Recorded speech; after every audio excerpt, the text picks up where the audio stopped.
Hello and welcome to the famous Road Atlanta for the 10 hours of Road Atlanta, or Petit Le Mans as we sometimes call it. My name is Edward Hunter, and with me for this sixth round of the 2022 EERC Endurance Championship is Ryan Ferris. Ryan, have you been doing qualifying while I've been away, or have we just literally come in? We, we, we've literally just came in, so Okay, yeah. right. Well, I guess it's going to be a surprise to all of us then, what the grid order is. So apologies for that, ladies and gentlemen. I've been at a parade all day in the middle of my hometown.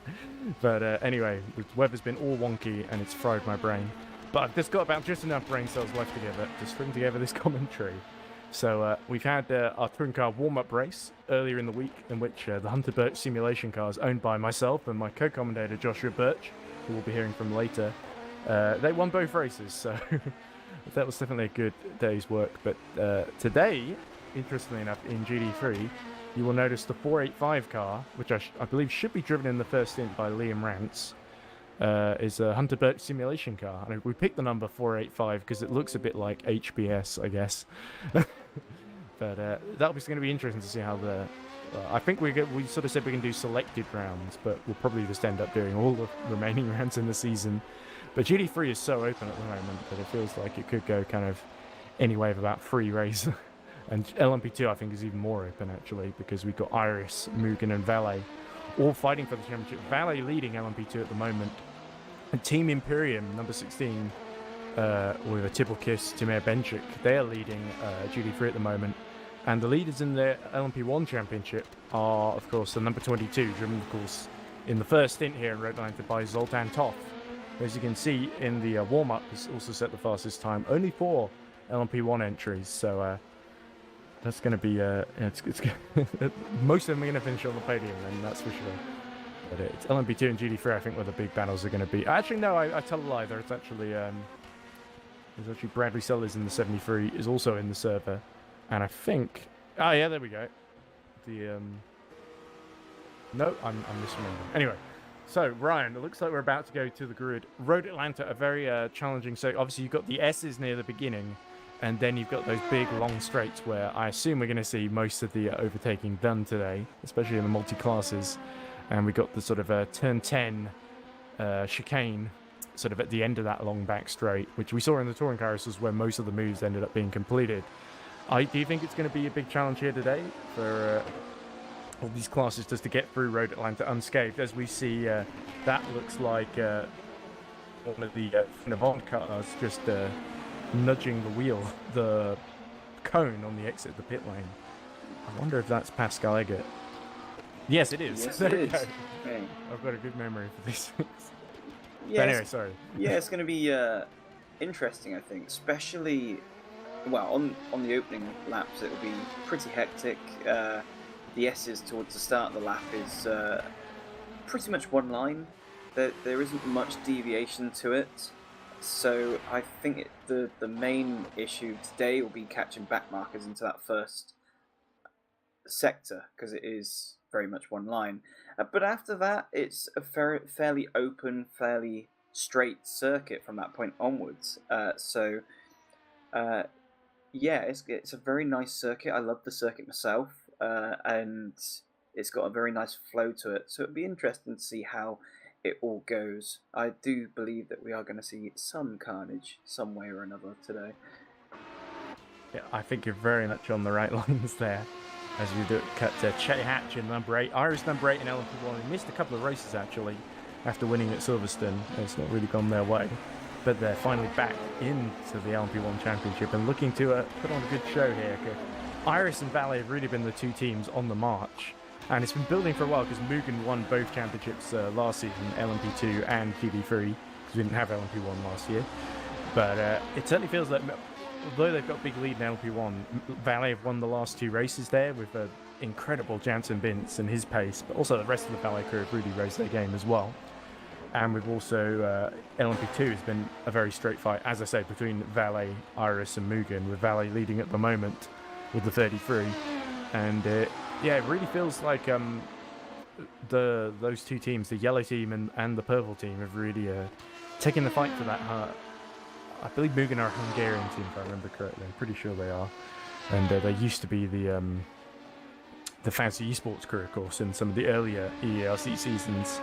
And their supremacy, as we're now basically at the halfway point in the season, it really feels like Mugen have not had things their own way as they would expect. GD3 they've basically given up on completely, because the 88 is basically, we had the 3 championship leaders all basically drop out of the championship after round 2, and it's basically been open season ever since, with Team Imperium, like I said, leading the way at the moment. Do you really think this puts the pressure onto Mugen, or do you think it takes it off actually? Because now they're not expecting to win the championships, they can just go for broke and try and win these races. Yeah, it's definitely been a different turn of events compared to last season, where we were expecting more Mugen dominance this season, but as you've already said, we haven't really seen that this season. And the team's kind of been a little bit at sea, so... Yeah, only a couple of wins in LMP2. It's LMP1 where they've really done the best job, really. Yeah, and I feel like, yeah, at this point of the season, it is a matter of thinking, you know, we can't... our potential title hopes are somewhat over now, realistically, and so, yeah, it's just take every race as it comes, and just go flat out every race to see what kind of results you can salvage from it, I guess. Indeed, and like I said, it's still very, very wide open. It's not too late for Mugen to start stealing a march on everyone like they did last season, but the way that Valet and Iris have been performing lately, it doesn't look like that's going to happen. There is our new team, Interpert Simulation, making their bow in the EERC Endurance Championship in GD3, and we did have a brief discussion about which class to enter, and I said, well, let's enter GD3 because Liam was driving the Satellite Motorsport that won the first 2 races of the season in this same car, the McLaren 720S. And I thought, let's start in GD3, and then maybe if it goes well, we can think about future entries in prototype classes. But certainly looks like I wouldn't be surprised if we go to the grid and we see Liam Rance ends up on pole. Such was his pace in practice as well in the week leading up to the race. But we'll have to see if Hunterbird Simulation can seal the deal as we see sparks come out through turn 1. Which, of course, is in the touring car race where Pascal, they get basically dive at the inside of everyone and cause a little bit of carnage, although I think Pascal did recover, to be fair.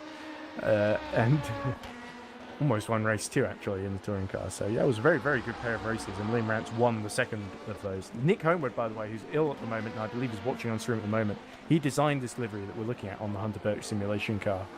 So, we're very grateful for him to putting in a bit of work there. I think it looks nice adding a bit of white to the green and black, so it differentiates a little bit from the touring car team that's currently leading that championship, of course. There's the VMS Sun Edits LMP2 number 12, driven by Stan Valestra. Just that white and orange livery. Of course, we saw VMS Sun Edits win with House Sonneveld in the won the championship in Formula E. ERCs. Oh, he's got the pit lane entry a bit wrong there, almost on purpose. But yeah, it is a slightly odd entry, of course, because it's sort of in the middle of turn 11, isn't it? That you sort of, just under the bridge, you go off to the right, and then you've sort of got this kind of curve in the middle of the pit lane before it's sort of a little chicane in there. And I imagine if it gets wet especially, we might see drivers being caught out there. Indeed, and seeing a cluster of LMP2. Yeah, it looked like the 444, the Frinavond car, going off track there, and one of the LMP2s as well. As we see the Valet has won the last 2 races in LMP1, just trailing Stan Valestra, and about to go through using that extra power in the LMP1 that we mentioned. The warm-up's still going on, but we've just gone to 2 o'clock, so we'll be getting underway very shortly with our 3 classes, and they'll be released one after we have an under code 80, of course, to start with, and will be released at different parts of the circuit too, I believe. So they'll try. Usually they try and release them over the start-finish line, but that's not always possible, of course. Right, we'll be advancing to race momentarily. Make sure you're on the grid as soon as possible. There we go. Voice of race director Chris Tompkins, of course, will be keeping us informed during the events of the race of any driver infractions. Oh, there we go. As we see the sign of the server ticking over, and us being sent to the grid, then we're going to see all sorts of carnage, I imagine, on these first couple of laps, because that's the way these things usually work in endurance racing. But a big grid, 35 cars, which is good to see, actually. And only one of them is my own. I'm not sure I'm going to give any kind of particular team instructions because obviously I've got another job to do, which is commentary. But there we go. It is Jansen Bintz on pole then in LMP1. There's probably not quite enough time because it's quite a short lap here at Road Atlanta to go through the entire grid. But LMP2, it looks like it is Roland Zux in the 21. We're seeing penalties already, which is not good. Not sure who that's so for. LMP1s and LMP2s can leave the grid. Make sure you're on pit limiter. Roland Zux is going to be our pole sitter in LMP2. Just ahead of it looks like Peter Vagapov, I think. Then And now GC3s can go. And they're leading the GD3 pack. As I predicted, it's Liam Rantz, just ahead of Wesley Buchhout and Loic Moynier. Whoever's on the horn, get off the horn. So you're probably hearing a horn somewhere. Believe me, it's not. Liam Rantz once got a penalty for using the horn because he binded it to his push to talk button in the middle of the race. Yeah. And he still won that race at not Road America, at Circuit of the Americas, rather. So anyway, we'll be waiting for LMP1 to get released then. And can Jansen Bintz and the number 23 Valet team make it 3 in a row? Because that would really start to put the pressure. It's 23-point lead that Mugen have with the 22 at the moment. But that could evaporate very, very quickly over the next couple of rounds if Valet can keep this winning streak up. Because with so few cars in LMP1, it's literally about who wins these races, isn't it? Yeah, and the thing is, from what we've seen at the moment this season, is no one can really live with the pace of Bintz. But Bintz in that car, he's the only, as we've already said, the only person who can really beat him is himself. Yeah, and we've seen it a couple of times. Silverstone, they lost a win to Iris, basically, through arguably, they felt hard done by at the end, but he's arguably kind of silly mistake. And there we go. That's not sure which team this is supposed to be, but clearly somebody is into the value here that has not computed, and they've qualified ahead of the Von 444, so they can't be too slow. Kevin Veachers and company. I believe Veachers drives for, if I can just look it up very quickly before we get going, I believe he drives for the... Come back to you on that. But anyway, Bint should be released when we get to the end of the lap, and that should be quite exciting. Imagine Zoltantov will be all over the slipstream trying to take advantage, really. Because we did see beginning in Bud, remember, that the number 23 got hit in the backside, got heavily damaged, still was able to recover and win the race. Such was Jansen Bintz and all of his teammates' pace. So LMP1's prepare for green. Well, here we go then. Looks like we're about to get going. Yeah. You can see the LMP2 field bunch up quite close behind them as well, just to make sure they don't get lapped too quickly, I think. LMP2's prepare for green. Here we go then. So they're going to be released on the run to turn 10, aren't they? Yeah, and so it'll be interesting to see how they're gonna manage this final corner. And GC3's prepare for green. Ooh, that's unusual. So the GD3s, I guess, are hanging back behind the LMP2s. Look, they're in formation now, and you can see... LMP1 green flag. There we go. So Jansen Bintz and the LMP1 field are released. LMP2 green flag. Well, there we go. They're not hanging about then, are they? Let's have a look, because it looks like Jansen Bintz has held on to the lead then. But I can't really tell because I've not got live timing and it's lagging quite horribly. Yes, it's Roland Sux who's leading at the moment into turn 1, followed by, I can't quite make out who that is in second, but it's That's again... Vagapov, isn't it? What looks like a very default livery. I think Vagapov is supposed to be a valet driver. Yeah. Unless that's changed. Then that looks to be another, one of the purple cars. It's Forgax, yes, so that's Iris number 66, I believe. Now it's a Kiss, a Saber Kiss in the 33, that's the championship leader, down in 11th overall. So he's not had a regress qualifying or the best getaway. So Valet 33 will be looking, the championship leaders will be looking to gain ground here because he's got David Martin in reading game number 72 ahead of him, Velestra, this guy, Saber Hegedas, I believe is how that's pronounced, just behind the Boyd Transport of Gazowski. Then it's Geelhead in 6th, Neuberger in 5th for Bottling Motorsport, Oliver Perikian for Inter Points number 46 in 4th, then it's Forgax in 3rd, and then Vagapov, there we go, in the number 3. So I believe Vagabond might be in an independent. He's not in the Valet. He might be in an independent entry here. Because VP Vagabond won for RSS Unison Racing, the inaugural EERC Championship in 2021, driving for Valet at Barcelona, but has not really had too much luck since then, although the 33, like I say, is leading the championship. Someone off in the sector, just coming out into the start of sector 2 there. Yeah, we're probably missing a lot of the... it looks like Eggert in trouble. There we go. So the man lost in LMP1 has lost it just coming out of the S's then. And how's the steering look? Because he's fallen just to the back of the LMP2 field. Didn't look too good there. Meanwhile, Liam Rance has made a break for it in GD3 ahead of Loic Moynier. There we go, Moynier in the 969 Porsche 911. Great to see the Porsche running well, because we don't see that too often. And there is the 444 of Nick Conan, stuck behind the Kevin Veachers in the unnamed, unnumbered car. Which is easy to remember, I guess, because they haven't got to remember a number. It's a good thing all the teams don't do that, because then it'll get very confusing. Indeed. But yeah, it looks like Vagabond's running is it just a standard Rebellion? It is, yeah. Rebellion. I'll have to look on the entry list again to see who that actually is. But there's Bukow, of course, winner of the last 2 races in the 87, the Irish team, that's joined the championship mid-season in GD3 and has really made progress. But now they find themselves in 3rd and with 2 sort of new entries ahead of them, but they are crucially ahead of Adam Zagda in the number 16, which is leading the championship. Of course, along with his teammates Tibakis and Timur Benjik. Of course, they won at the Nordschleife, but otherwise they've just been pretty consistent, finishing on the podium in their class. And now it's really a straight fight as we see Bukow really closing in on the Porsche of Loic Moynier.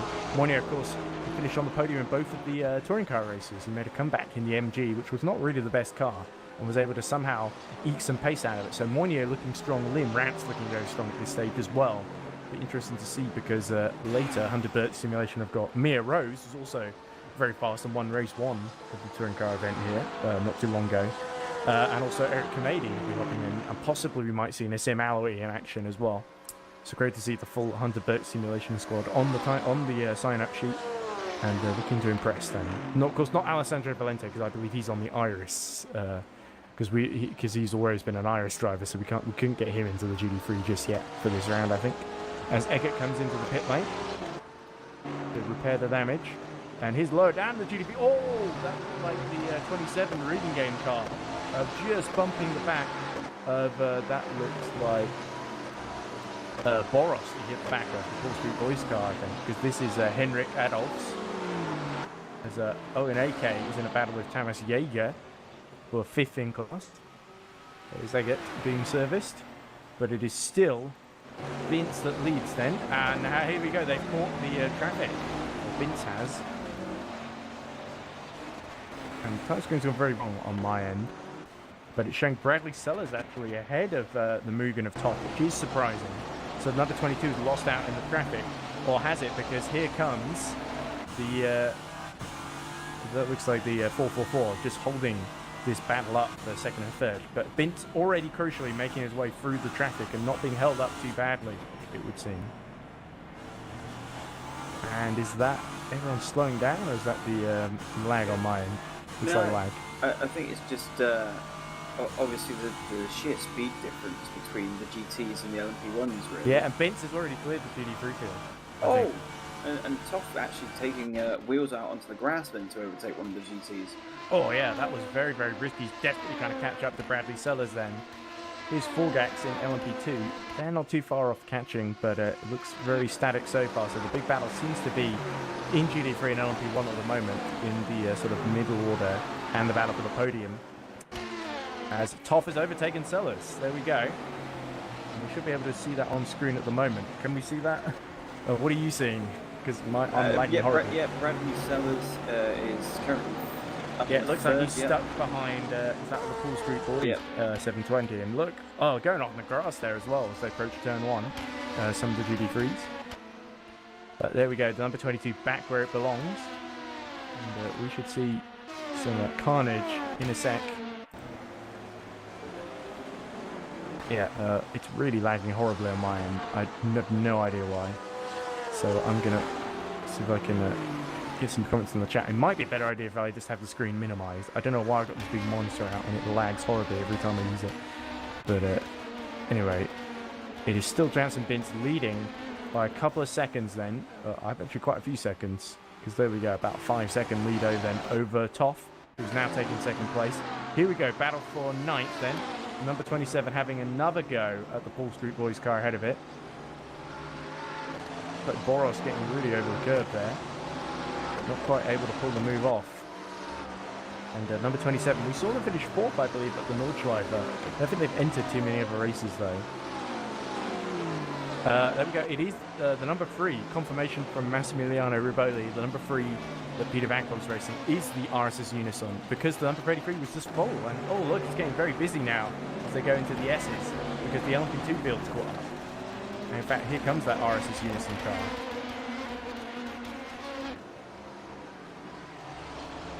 Varipov right behind the 27 then. And is Varipov actually the class leader now? I don't think so. No, Zux is still leading. Yeah, Zux is still there. But here we go, Neuberger. And it looks like Guzowski has hit trouble. There we go. Oh, that'll be a why. huge accident. There we go at the end of the S's.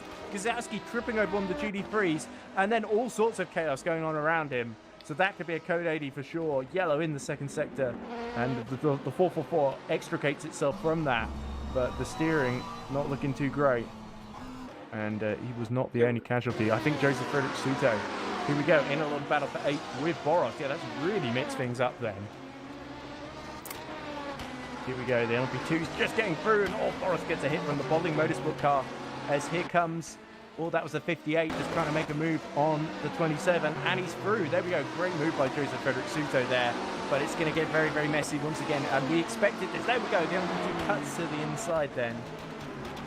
And David Martin in the 72 got really badly impacted. I'm amazed there's not been code 80 here. Yeah, because look, that's the 72 involved. With no rear wing.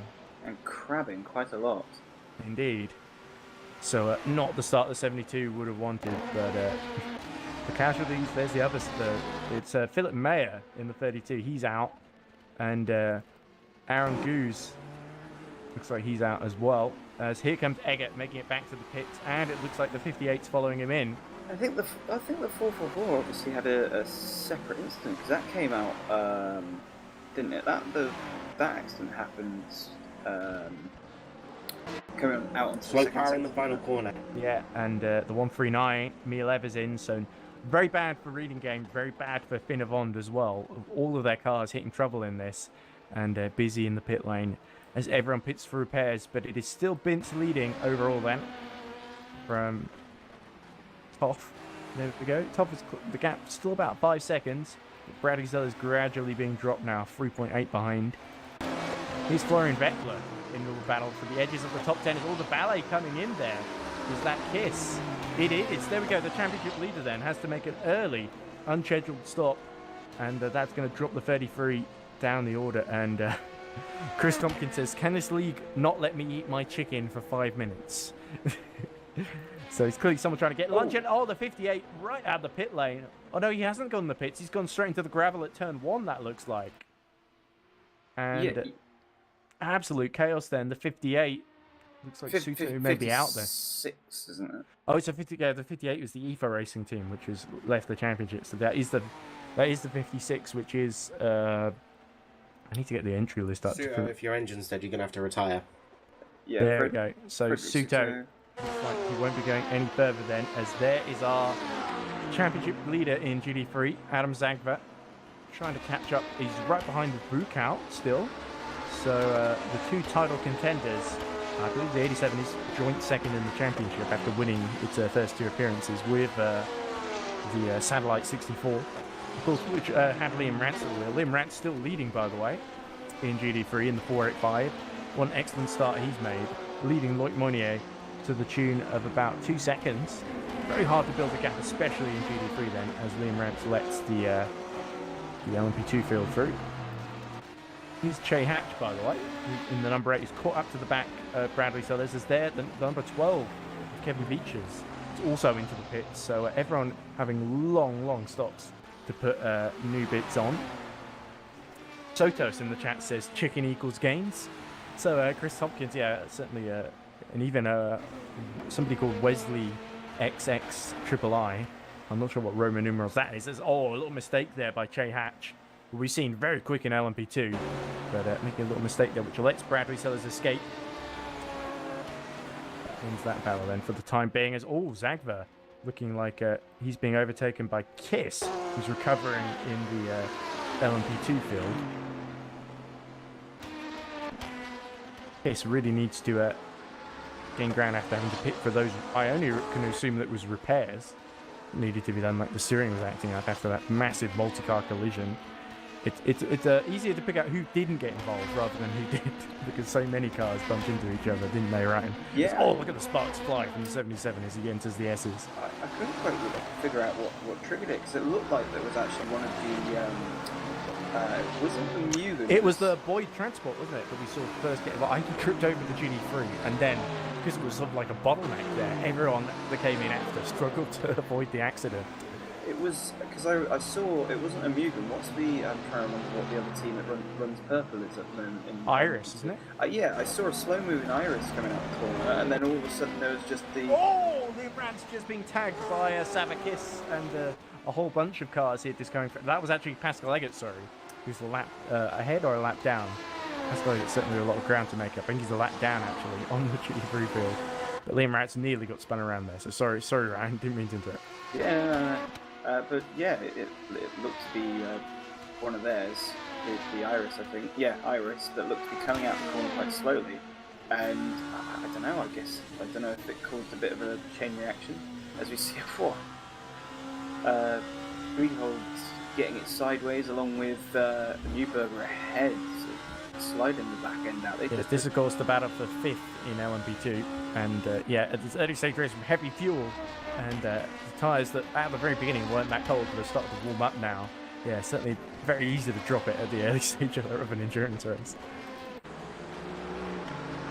They're also quite close. This is probably the closest battle on track. It's Jaeger versus Oliver. Because I've sort of minimised the screen to stop lag, and the problem with that is I can't see. That's Pariki. No, not Pariki. It's Oliver Newman. Newman. Yes, in the 37, which is, I believe, another new entry for this race. Lots of new entries in GT3 as we see that's the reading game car coming out of pits, is it? Somebody coming out. Just behind. It's definitely one of the LMP2s. Yes. Oh, no, it's the Boyd Transport. That's it, yeah. Of Gazowski, of course. Well, the Boyd Transport livery looks very similar to the Rebellion livery, doesn't it? A little bit, yeah. But there you go, Gazowski. Is it still Gazowski on board, actually? It is indeed. So, yeah, having tripped up and lost a whole load of time, down in 14th and pretty much last in class, he's having to make up some ground again. Jaeger and Newman, that battle for 8th is certainly the closest. And we see the Cowboy Corvette 36 getting into the slipstream then. And the numbers, that's Adolphs in the 27 is not too far ahead either. But not quite close enough for Jaeger to make a move into turn 10. And he'll be biding his time at this early stage of the race. As in turn Gilhead starting to lose a bit of touch with Neuberger. As Felix in the bottling 28.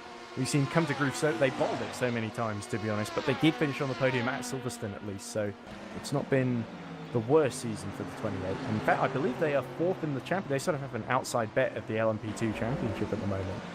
Because they've overtaken Into the Points, who of course won at the Nordschleife. And were leading quite briefly. In the point. Oh, they were quite close in the points anyway. I think they were 2nd or 3rd. But anyway, looks like Newman is starting to close in on Henrik Adolphs in that reading game car, rather than being closed in by Jaeger behind him. Yeah, and we could see this becoming a bit of a three-way battle if but the pair of them could be going quicker than the reading game car.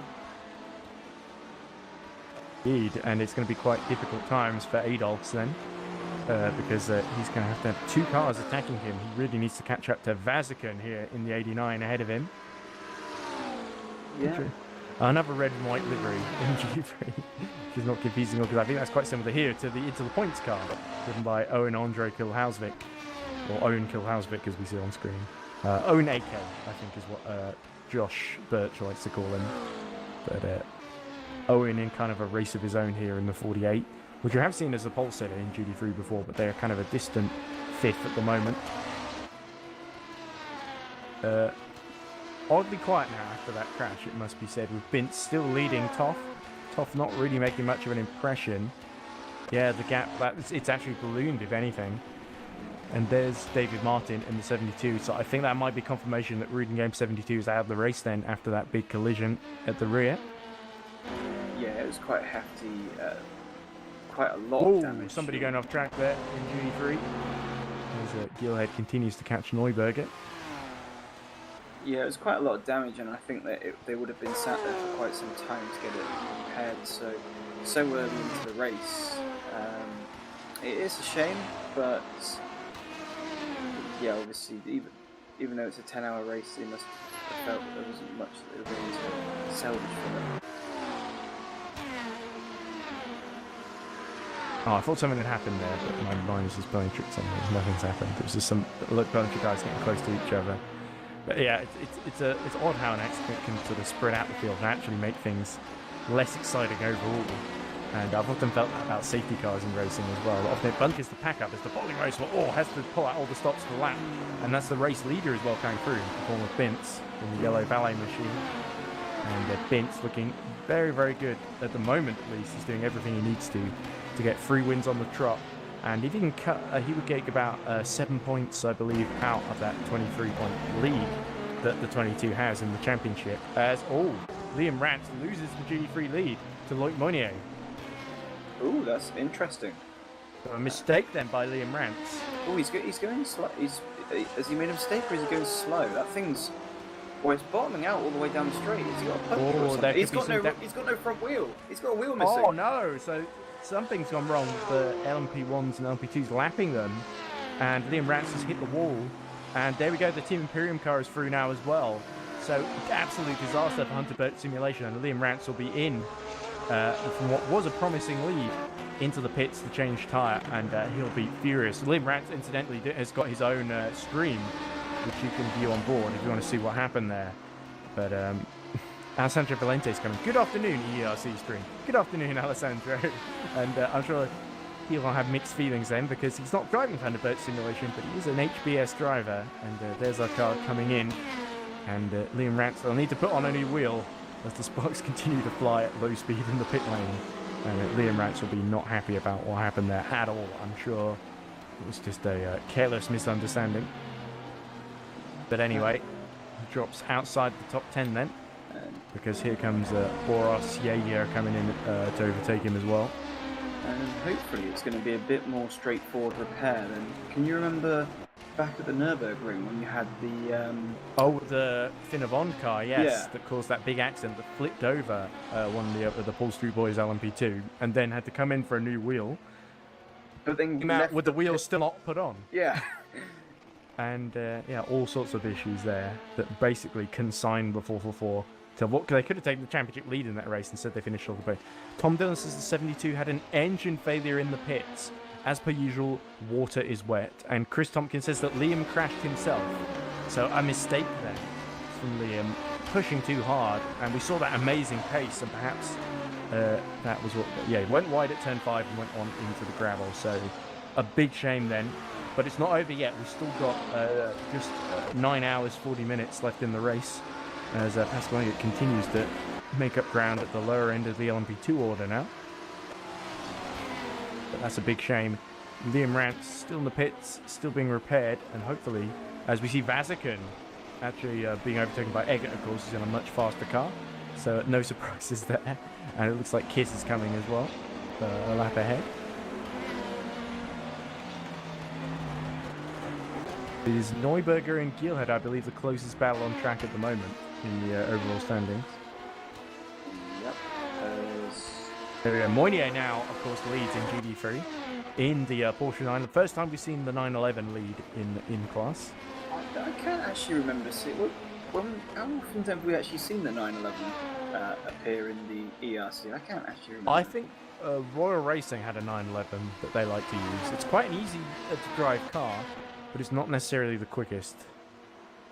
As we see, here we go, a little battle between Newman and that looks like Jaeger. Yes, of course, Newman slowing. And is there an issue there? Like there may have just been a mistake there because Jaeger has got through the 8th position and is now free to chase Boros. And Adolf has actually got ahead of Boros, so a mistake by Boros as well, it would look like.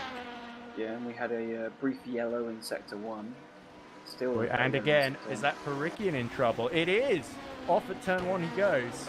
He got his he's missing his rear wing, isn't he? Yeah, so bad news then for the 46 into the points. They're going to get out of the points quite quickly here. Because, having to go all the way off. Nick Homer says he feels sorry for the marshals in chat, which I do too. All this yellow flag waving. They must be getting their arms tired.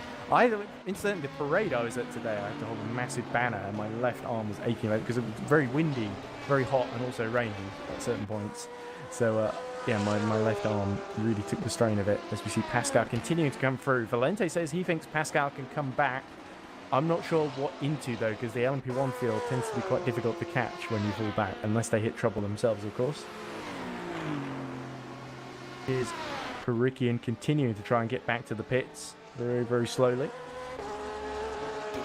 Eggert's 3 laps down on the leaders at the moment. So I mean, this is EERC, and we do see it quite often that things start to fall apart and people start to fall off the road towards the end of the race, and so He's going to be falling off near the beginning too. Yeah. As Jaeger is starting to close on Boros as well for that 5th in class position, I think. Or just outside the top 5, aren't they? Yeah, there you go. It's obviously 7th in class, not 5th. Decision from Chris Tompkins in the Steward chat. Lap 6 incident. We are on, I believe, lap 15 or something like that, aren't we? Lap 6 incident involving Mugen Sim Racing 22 and Team Rookie Monster 73 will be investigated after the race because my game is suffering an R-factor moment. That's Chris's game, not mine, of course. As we see Jaeger being overtaken by the Boyd transport car as he keeps pace with Boros. So I believe that was the incident where we saw them going through the GD3 field and we saw the 22 get the upper hand, didn't it? So the 73 Rookie Monsters couldn't feel a groove and have reported that incident. And Chris Thompson also put a screenshot which looks like of the paddock in Road Atlanta. It looks just like a bunch of trucks next to the pit entry. So that's clearly what he's seeing, rather than... Yeah, and that's supposed to be Zoltantov, so he clearly was on track, so something's gone very wrong there. I think R-factor moment is the appropriate comment. But there we go. That looks like the 29. The problem with making the screen smaller is that I can't see anything. The problem with making it bigger is it lags. There's Chirinos. Sparks flying out the rear. Still looks like the Into the Points car is still going around with no rear wing. Coming to the pits by now. As Jaeger's starting to close on Boros again and having to let Peter Vagapov through. And there seems like Keelhead's taking advantage of the traffic because he's now right behind Neuberger in the battle for 4th in LMP2. Liam Rance, meanwhile, has got going again. Here we go, down in 11th. He's actually a lap down, I think, on... That looks like Moynier ahead of him. As Adolphs has actually caught Vazakin for 5th position. There's the 139, continuing to make progress. There we go, there's the 46 in the pits for a new rear wing. So yeah, he's dropped outside the points. There is Oliver Newman. Looks like Newman... he's been overtaken by Evers, that's why it's showing up. And Boros in a battle here with Jaeger and losing out on that 7th position as Adolph's close on Vazakin. Let's watch this. He gets very close up out the exit turn 10. And Auto Director foils us again.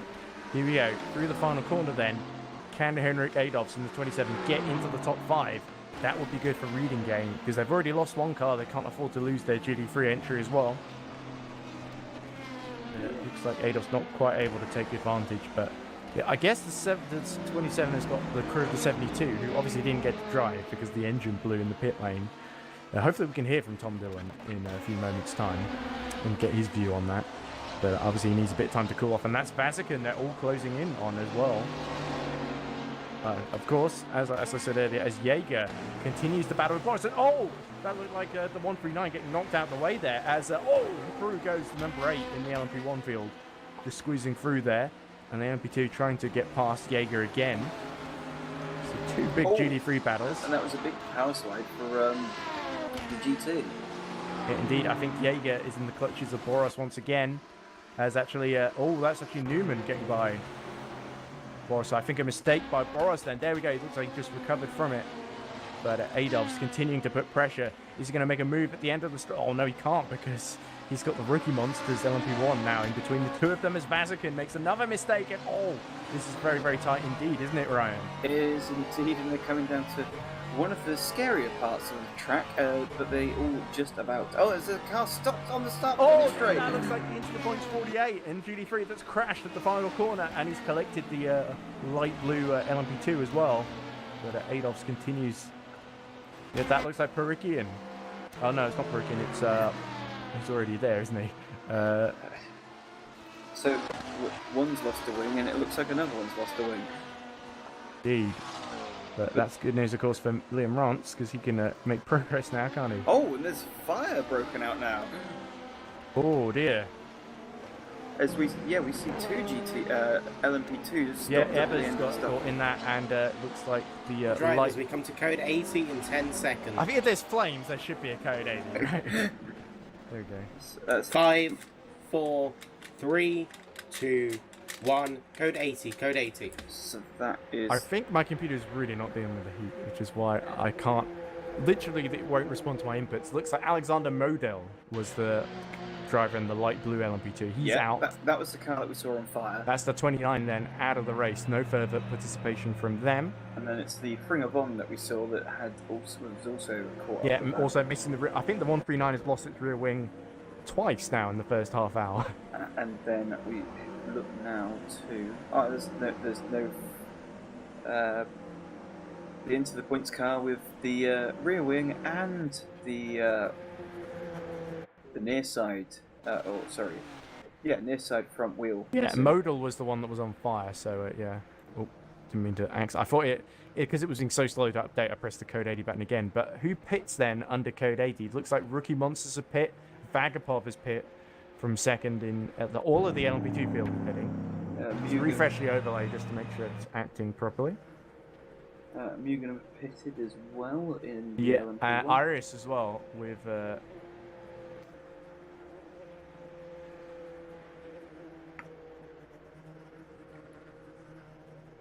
Can't see because it's too small.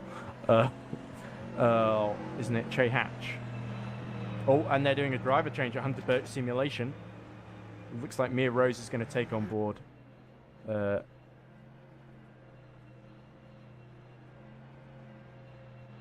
Because Liam Rance says he has to go to work. That's why. So Mia Rose now has woken up in Australia. The moment has come. And Mia Rose hops on board the 485 then as it seeks to recover. And Liam Rance also apologising for that mistake. I think he was almost in a rush to get to work and he just lost a wheel as a result of it. But yeah, very big activity in the pit lane then as pretty much even some of the GD3 field come into pits. But your free class leaders then, as we are under code 80, are, it looks like Bintz still leading Toff in LMP1. Zook's still leading Vagapov, so Vagapov didn't lose the position to Neuberger in the pits. So Zooks and Mugen still leading LMP2. Then GD3, it is Loic Moynier in the 969, leading Adam Zagva in the number 16. So actually the 87 has lost out in all of this. Down to third goes the 87. I believe the 27, the 27 now in fourth position actually, aren't they? Going pretty well for them. I'm getting really, really hungry, so I'm gonna go and attention all drivers, we come back to green in 10 seconds. All right, there we go. So I'll just I'll cover the restart, and then I think I'll go eat some lunch. 5, 4, 3, 2, 1. Green flag, green flag. So there we go. We're back underway at Road Atlanta, and Sven Gielhed is right behind Vince Neuberger for third. And yeah, there we go. Alessandro Valente just copied the name as. Oh, here we go. Gilhead having a go at Neuberger, but they've got the 27 on the inside. He hits Neuberger in the back. Oh, Gilhead just got the braking wrong there, and makes contact with the 27 for good measure. But that is absolute heartbreak then, as for Felix Neuberger. As he's out. There is Liam. I believe that should be Mia Rose on board, unless they've not been able to do the driver change. But absolute heartbreak then. There, Neuberger has got going again through the gravel, but he'll be very, very disappointed. He's only lost one position, thankfully, because Forgax is a little bit too far back to really take advantage. But I think we could see Svein Gilhead in trouble for that one. Certainly, and it'll be interesting to see if there is on Neuberger's car any damage, because it looked like he might have come out of the wall. But Bradley still has pit and is under the code 80, and I believe isn't too far behind. Nick Homer saying bottling motorsport didn't need to bottle it themselves this time, which is, I suppose, quite funny. Let's refresh, because it's only showing the top 5 in each class. Let's see if we can get top 7 in some of them. There we go. Nick Conan down in 11th then in class. To not really go in the 444's way. As here comes second place, and spinning! He just cuts the inside and spins around top. So that'll be music to the ears of the Rookie Monsters car, which takes second position now.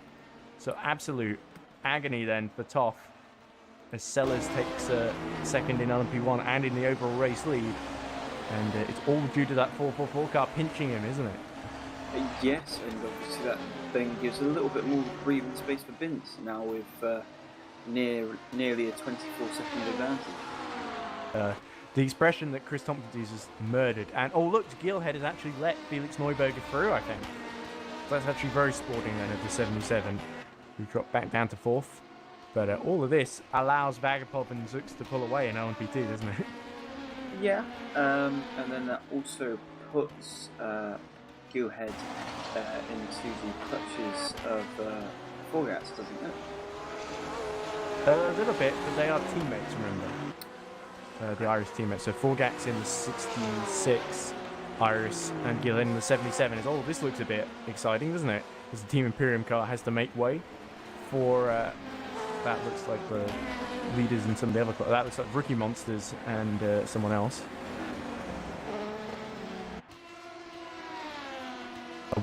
This is a good question. I wonder if the 66 will get a run on the 77. How many cars have retired so far? Interesting question. It looks like about 4, I think. So Alexander Model we just lost in the 29. Neil Evers we've lost in the 139. We saw it was smoking by the side of the road. We also lost David Martin in the 72. Joseph Frederick Suto in the 56. Philip Mayer and Anon Godinzi. So those are all out of the race. Goxie, sorry. There you go, that's 6 cars in total, and we're not even most of the way through then, as here comes Forgax putting pressure upon Gilhead. So probably giving them the hurry up, I guess. I think you said they were teammates. You know? I know, yeah, but that doesn't mean that you won't be giving them the hurry up. There you go. So they're just getting by the 444 car. Forgax will come in and make a move. Yeah, up the inside, Gilhead does not fight that one too much. So 2 places in a row that Gilhead's given up. One that he kind of had to avoid a penalty, and another that just maybe there's some damage on that car.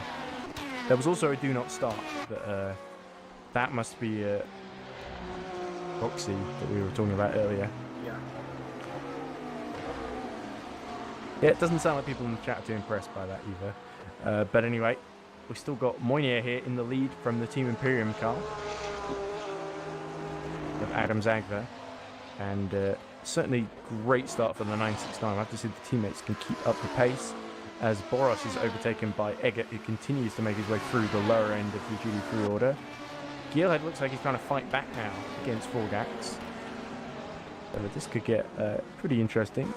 Although, really as a team, fighting over 4th place, the two of them don't really gain very much. Thankfully, there's a big gap to Saba Higadas, He's about 7 seconds down on the both of them. Gilhead now looking like he's trying to get a slipstream, almost trying to use the GT3 cars to his advantage. Couldn't quite make it work though. And I guess with Neuberger being held up a little bit behind the traffic, that does open a little bit of a gap. Somebody in chat says, go ATR Falcon under the name of GDR2 driver. I don't think ATR Falcons are in this race, unless they've got a little GD entry they've snuck in. Jafolo asks, how is this cursed thing leading? I assume he means the 911 in GD3. I think Moinier is the reason it's leading. He's done excellently so far. Oh, we see a penalty. Who's that for? Geelhead. So he's gotten a penalty anyway. As look, the number 12 is going to actually missing its rear wing at the S's. Thankfully, everyone avoids him. But that looks like Veacher's in more trouble. Yeah. The no number, no name car is crabbing quite a bit. I call it number 12, but he's actually just down in 12th and last in class, I think, of those still running. And oh yes, that crabbing looks absolutely horrific. That's beyond the 45-degree angle there. Yeah, that's straight up almost 90 degrees almost, by the looks of that, on board. There we go, but anyway, no code 80 because he'll make it back to the pits. But Keeler continues then to put pressure upon ACOS Forgax. And yeah, great to see Team I, both cars running well. Keeler coming in, so he'll be the first of that lead LMP2 pack, I think, unless did Neuberger come in as well. Somebody else came in LMP2 as well, I think. Of course, we've seen the 33 pit earlier, and they are not having a great race. Where is the championship leader in LMP2? Where is Sabakis? It should be. Find him in the order. There, he's behind the Leicester, isn't he? There he is, down in 9th position. So, not looking too bad. They're not completely out of it, but certainly lots of ground to make up with that early stop. Yeah, they pitted under the code 80 as well. It is. That's 2 stops already in this race. God, I'm hungry. Chris Weston says, oh, that McLaren is a bit balked, and I would agree with that one. That is the ATR cars. That's why they haven't put a name in, because ATR Falcons, in typical fashion, have put the entry together at the last minute. Just about that. Certainly got it in before Aaron Goxey did in his car. There he is, just being lapped in the entry to turn 10. Bazican continues to shade Newman in the battle for 6th in GD3. Anyway, Ryan, I'm going to have to leave you very quickly for a couple of minutes while I go downstairs and eat lunch, because coming back from that parade I had to immediately hop on here. But I'll leave you with the auto director as Pascal Leggett very nearly hits the back of the Team Imperium car, which is not what he would have wanted. As they're actually fighting for position, of course, which is why we're seeing it on stream. But it is, as I said earlier, it is Bint still leading from Sellers, Zook still leading from Vagapov by about a second, so Vagapov fighting back then in the battle for the lead in LMP2, and Zagva just shading Moinier in the 969. As there we go, Kevin Beatrice makes it to the pit lane and continues on then as the 2 Team Iris cars battle away for that 4th position. There's someone else coming in the background too, lower down in the LMP2 order. Anyway, I'll hand it and see you later. Yep, I hope you have some lovely food as we see that we're going on for 6th and 7th at the moment in the GT3, and that is at the moment as we follow Vaskun in the 89 Unique Racing Endurance. And currently lapping faster than Newman, the car ahead.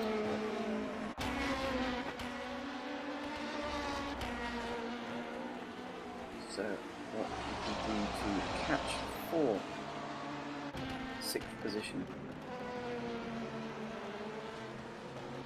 And I believe just joining us in the commentary box is Joshua Birch when he's Hello, hopefully you can hear me. Yes, I can hear you loud and clear. Fantastic, hello everyone. It seems this is all I'm doing these days.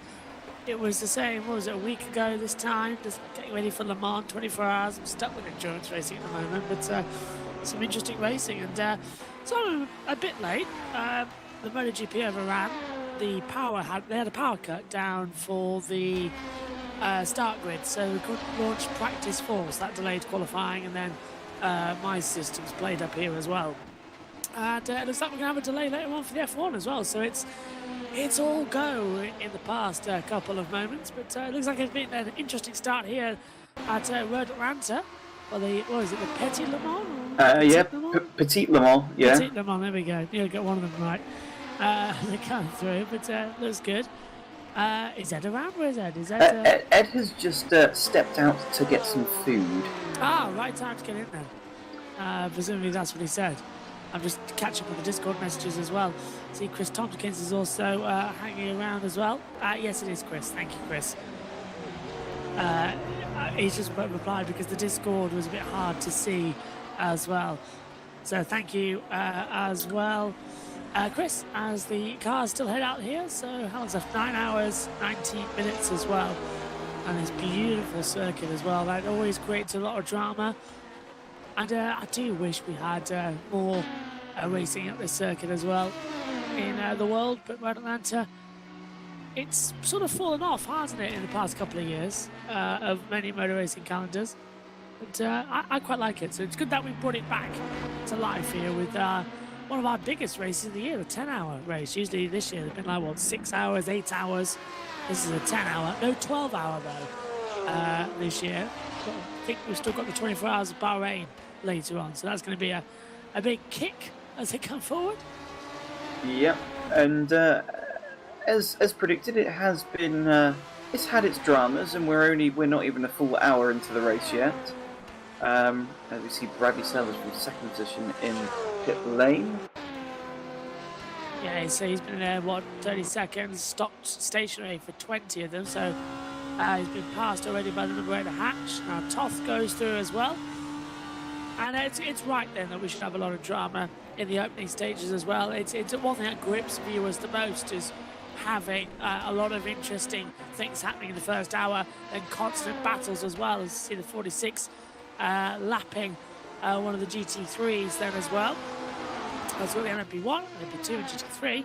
Easy to keep an eye on as well as into the pits comes the 27 from the GT3 class, running 4th overall, I think it was. No, it's not even into the pits. I think I don't know what happened there. That's a weird one. Looked like they overshot the final corner, but I didn't even know that was really a thing. I didn't know. I swear it was coming to the pit lane. I'm double checking on when actually the YouTube chat catches up with it. I'll take a look again. But I swear that was going into the pit lane. You're right, it's cut across the track completely. But there's Zoltan Toth then, looking quite good in the Mugen Sim Racing. And LMP1's here as well, must be quite exciting. It's a bit like Portimao, this track, in terms of the elevation changes you get. So this must be a quite fun one to drive. And the feedback getting in the sim must be insane as well. Indeed, and that's a Eggert. big one. That is Pascal Eggert, who's already 5 laps down from the leaders. And that is a big one coming down the S's. Not good at all then for Pascal. So I presume he was involved with the earlier on drama in the first to go 4 laps down. He's had quite a lot of repair work, presumably. Yeah, I mean, there's been so much going on already in this first 45 minutes. In fact, we hadn't even reached the 45-minute mark yet. Yeah. And there's been so much going on. It's hard to piece what instant who was involved. Attention all drivers, we come to code 80 in 10 seconds. Oh, there's your confirmation then. So Pascal Eggert's too 5, slow. 4, 3, 2, 1, code 80, code 80. And yes, once again, we come to code 80 for, I think this is the second time now, and this is also an opportunity for people to take pit stops, and that looks like, is that one of the Mugen cars just creeping into pit lane? So, yeah. Toth's come in, so possibly so, yes, Toth's come in. And yes, so has Bints as well, so top 2 in the pit lane, Mugen in as well. In fact, everyone's coming. Pascal's made it back, so if Pascal was the reason we were under the code 80, we should be going green shortly, but I presume there's something else going wrong out there on the circuit to cause it. Felix Neubauer's, I don't know if you've selected that as well. weird one. No, but obviously now Jay Hatch, car number 8, is now up into second position because he decided against going. Attention all drivers, you come back to green in 10 seconds. He pitted a couple laps earlier, and so he's now retaking 5, second place. 4, 3, 2, 1. Green flag, green flag. And we are back running. I tell you what, if your place, if you're gonna split off and watch the Formula One alongside the EERC race later on tonight, I advise you maybe to stay with us here on EERC, because from what I've just been told in a text message, it's more like the Nürburgring right now than that of Montreal. It's dark, it's cloudy, there's a lot of rain hanging around as well, and it doesn't look like there's going to be any action at all happening today as well. The Formula Fords got red flagged this morning over there in Montreal. They were floating off the circuit, a bit like what Neubauer just did there as well across the track. So yeah, a lot of interesting things going on there for Formula One. Lozzo's Chris in the admin says that I strongly feel like this leading GT3 Porsche is an insult to life itself as well. So going straight out there, isn't he? Well, yeah, Meunier no longer actually leading now due to the pit stops. In fact, because of the pit stops, he's actually dropped down. I think we've had a driver change in that Porsche now. Would explain it? Yep. Yeah, it's Daniel Siskluna in the Porsche, and we now have a new leader in the McLaren Unique Racing. Oh, hang on, no, further up, no. It's Team Imperium are now leading in the Aston Martin of Adam Zagaiba. So, yeah, and he's got a 34-second lead as things stand as well. There is the Porsche. Yep. 68 seconds lost now, driver change those. That's even more insane to go and get a grips on it as well. I can see why they put a changeover in 45 minutes. That's not good for driver time, as the 99 makes a massive mess of the chicane area as well. But to only do 45 minutes is a little bit worrying. Maybe they had some prior engagement, but usually these drivers in for like 90 minutes before even considering changing over for driver stints as well. Because 45 minutes in this opening stage of the race, it's not long, especially in endurance as well. The race is still all to play for, unless you're the 137 as well, who's 7 laps down. There's a long way to get that back in the next 9.5 hours. Yeah, and as we sit on board, we're sitting on board with the leader. So we got Wesley Buchhout in the 87, currently sat in 7th. Yeah, just trying to look through the order to see if there's any close battles at the moment. Oh no, that's into the normal part of the track. Ignore me, I thought it was a lock up there. Yeah, so that is Neuberger, currently in 4th position in the bottom motorsport.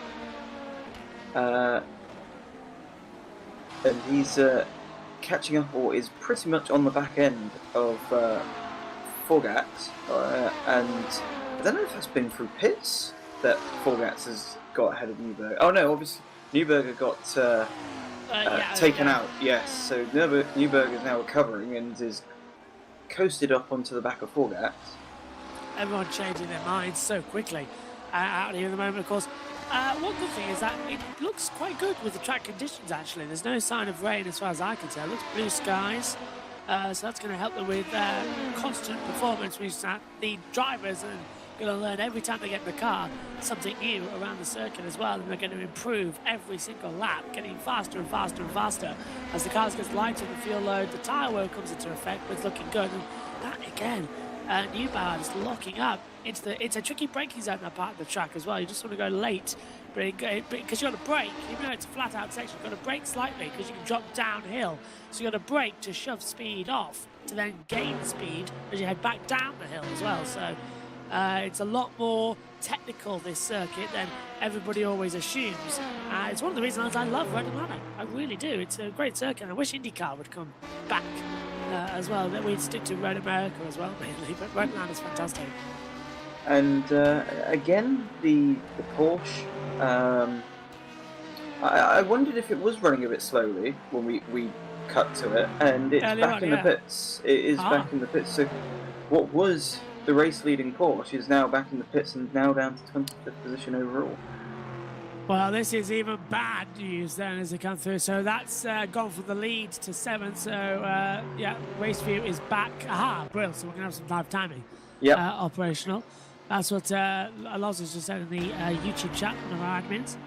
We don't know who that is. As they come through. So at least that's something. But, yeah, to go from first and then have another 47-second stop as well as... I think that's actually driver change because now Bokerhart has taken over in the 87. So... they're all changing now as they come through. There is Jagger as well. Thomas Jagger in the 36 for the Callaway competition. There's Wesley Bocott as well in the McLaren. Just taking a little bit wide there in the 87. It is in 7th position at the moment. So the Porsche has actually dropped out of positions. That's what we're on about. That's what I meant to say. Porsche dropped out of areas now.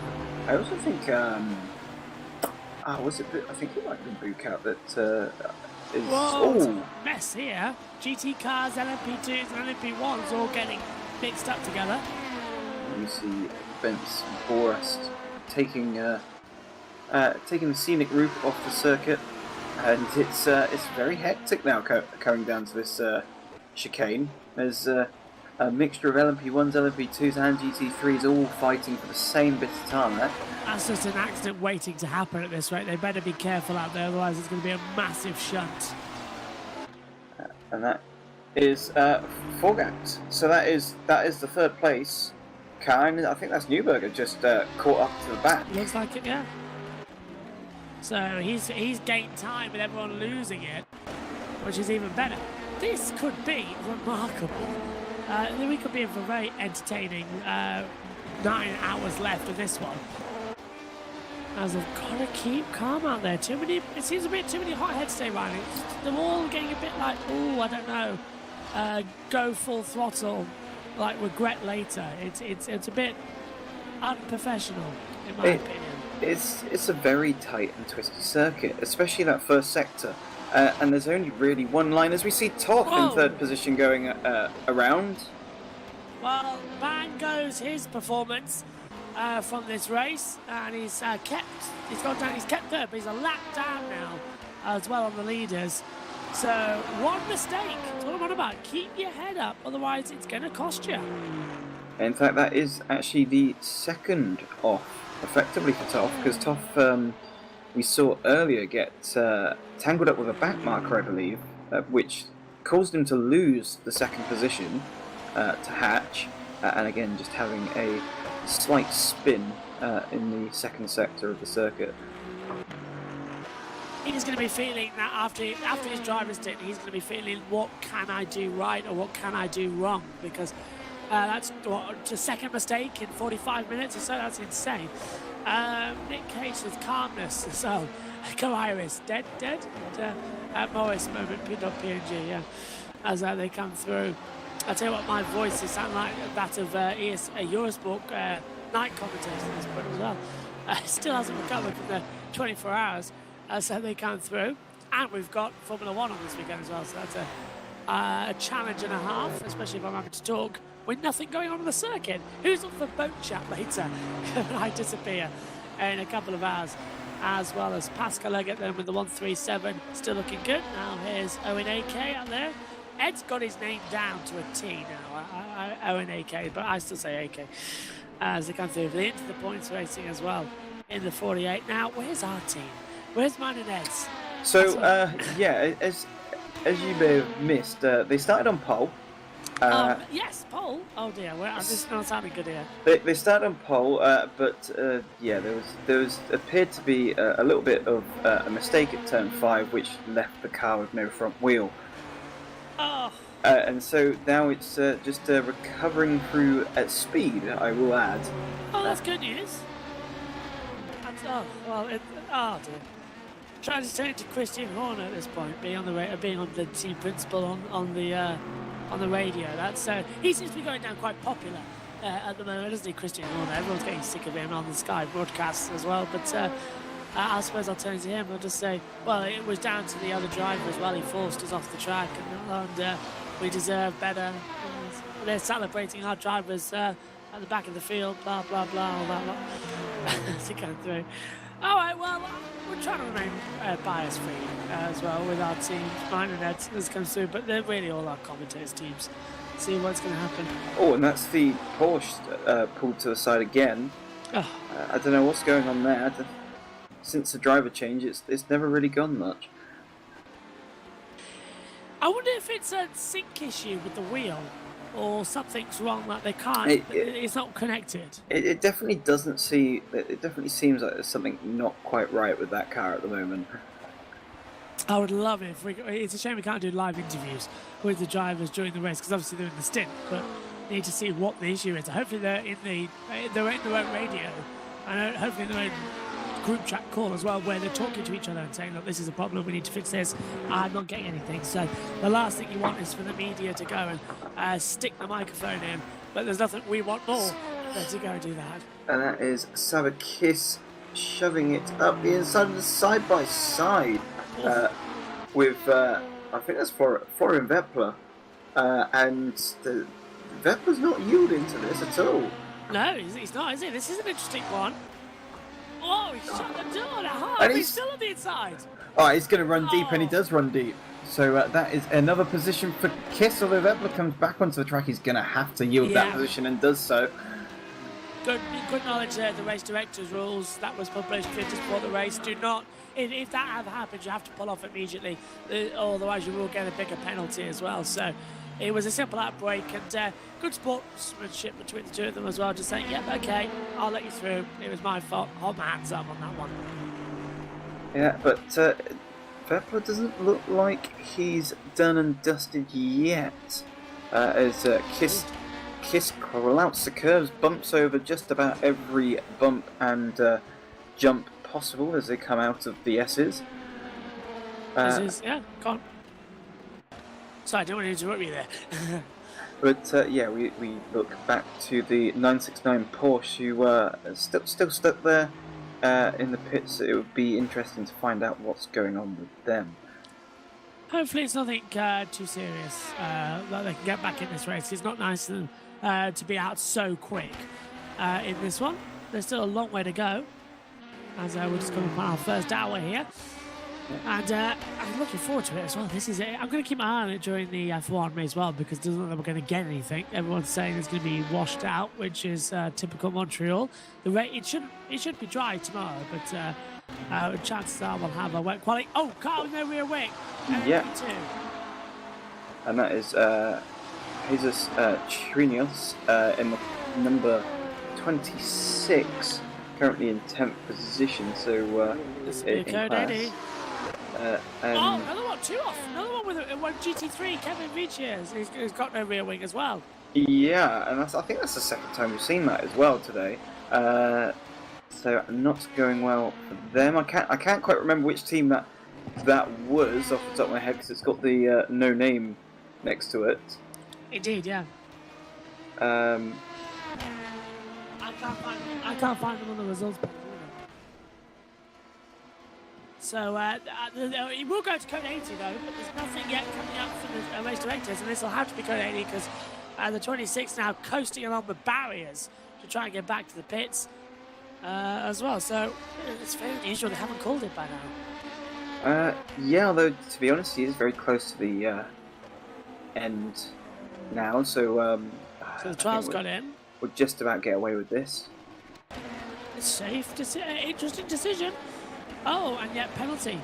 So that might get rescinded though because they've got no rear wing. They can't control the car. So it'd be a bit unfair saying right, you get a penalty now because your wings are falling off. You can't control the car and you've gone off the track so many times.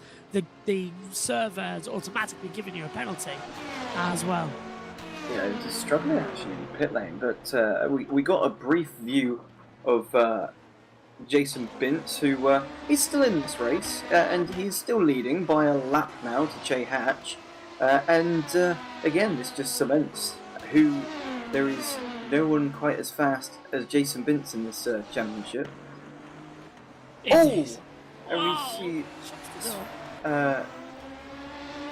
Sven Gleehead. Is that for position with?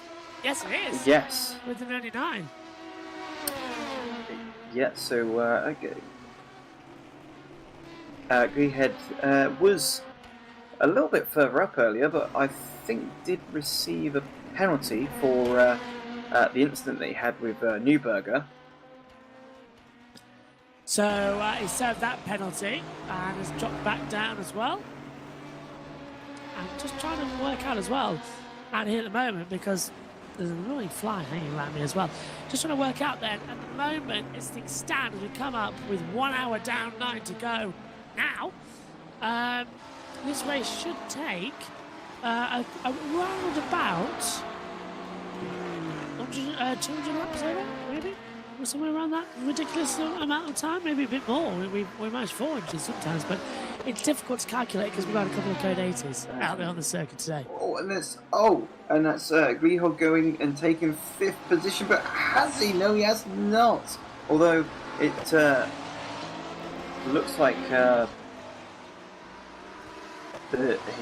he's managed to get back into 5th position, but they're still side by side down the start-finish straight. And oh, that's still going to be treacherous. Yes. Back the outside, yeah. Oh, 3 to 1. Oh, close your eyes and peel back through the curtain eyes as well. Did he get through? I'm not sure. I'm double checking. It looks like it. Yes, he's still in 5th position. Oof. Who was that flying off towards the wall on the exit there at the back? This is getting a bit treacherous now. They're getting a bit too brave for my liking. Somebody call them back and say, no, we'll have the last hour, please. Yeah, I mean, you say a bit too brave for you like it. They've been like this all race. It's been very, very much heart and mouth stuff the whole the whole hour. I don't know if we are actually going to manage to survive the full 10 at this rate. I wonder how many cars will finish across all classes as well. That would be something. We might just end up with like 3. It'd be interesting. Now, one thing that I would be interested to see is that battle for the lead in LMP2 is actually starting to get a bit closer. Vagapov in the car number 3, which is the... actually, Vagapov's actually running on his own, isn't he? He's actually running the Rebellion livery. He's slowly been closing in on our leader, Roland Zeus. And it's now down to 1.1 seconds is the gap. Yeah, I wanted to say rebellion, so I'm glad they are running that scheme. I thought we had an actual rebellion in the field as well, which is causing some eyes to glow a little bit. Do love the rebellions as well. Good teams. They're not in it anymore, are they? I haven't seen them on this year. I'm trying to remember. I thought they were, but. I don't remember calling Rebellion at Le Mans. I can't remember the LMP2s being there. If they were further down. I'm double checking now actually on my stat sheets. Where are they? Actually, I'm going to double check on the entry just to see them. I've got them here. So because I was convinced that we didn't have Rebellion in. So while I take a look, it'd be LMP2, wouldn't it, for Rebellions? Most likely, yes. Right, DKR Engineering, Penske, Prima, Vector, Richard Millet, Nissan, Nielsen, United Autosports, TDX, CD Sport, Jolter, the Duquis, WRT, Into Your Pole, Ultimate Core Racing, Jolter again, Graph, Real Time, Into Your Pole, Babalista, Algarve, IDEC, Panasea. Of course, no Rebellion. I knew it, I thought they went there. So I didn't know if they were a collaboration team at all, because there were some teams that had collaborated for the 24-hour, but yeah, that's what I was thinking. Because there's a 62 car field. Yeah, and so no Rebellion and no Jackie Chan Racing at the moment. Yeah.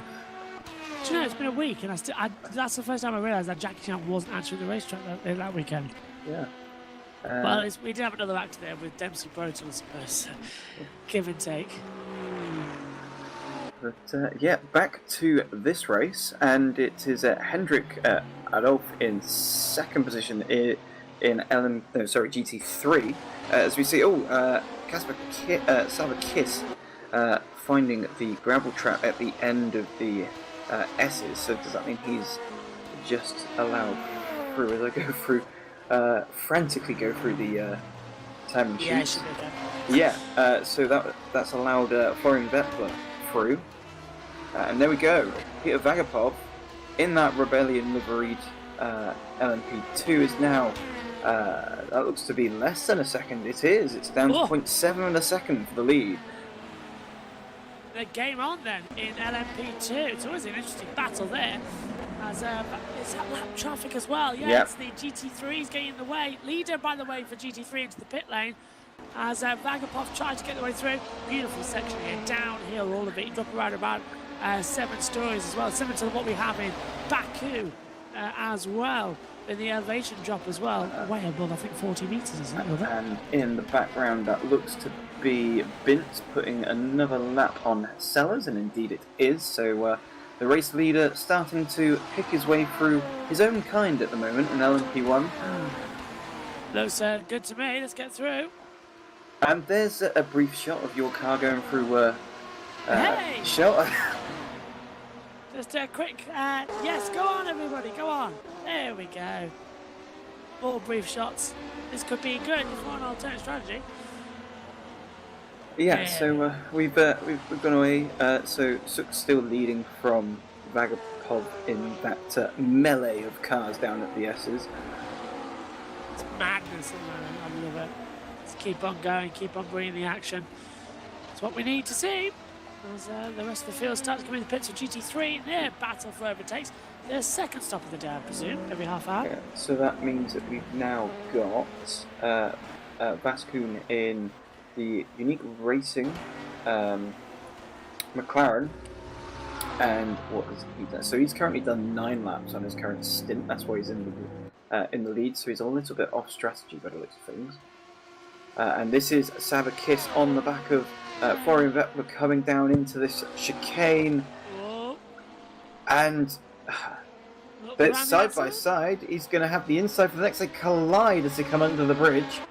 And they're side by side still as they come into the final corner. Oh, and one of the cars in the background loses it. Kiss still has the inside. Vettler staying on the outside as they come into turn 1. Vettler's going to have to yield, and indeed he does. And that is the position taken back for 8th place in LMP2. Good move there from Kiss as they come into turn 3 as well. As dropping in the background, can't work out who it was, but just dropped under acceleration as well. Spun round and locked up the tyres. Nothing he could have done about it whatsoever. Nothing at all. It's one of those things. There is some pit stop action going on in LMP2 at the moment. We got Sven Giehold coming out of the pits in 8th overall. So that is 4th. Currently a lap down from the leaders. Amazing as well, they come in as I thought we were going to have a situation where it would be every 20 or so minutes they'll see them coming in, but they've been in every 15 at this point as well. This is the second stop from LMP2 since I've been in the box, so we've had them all in now. The LMP1s can usually go around about half an hour, LMP2 around about 40 minutes, GT3 can usually go around about half an hour to 45 minutes in between as well, so they should all sync up at the same time. But bizarre that we've had so many stops already in the first hour. I think it's due to the sheer carnage that we've had. Yes. Different incidents, code 80s, people going off strategy due to the code 80s. So yeah, there's no real order to the pit stops at the moment because everyone's all over the place. As we see Nagai in 7th position, getting it a little bit crossed up coming down the S's, and this is Che Hatch. Oh, and GT3's in a massive mess now, aren't they?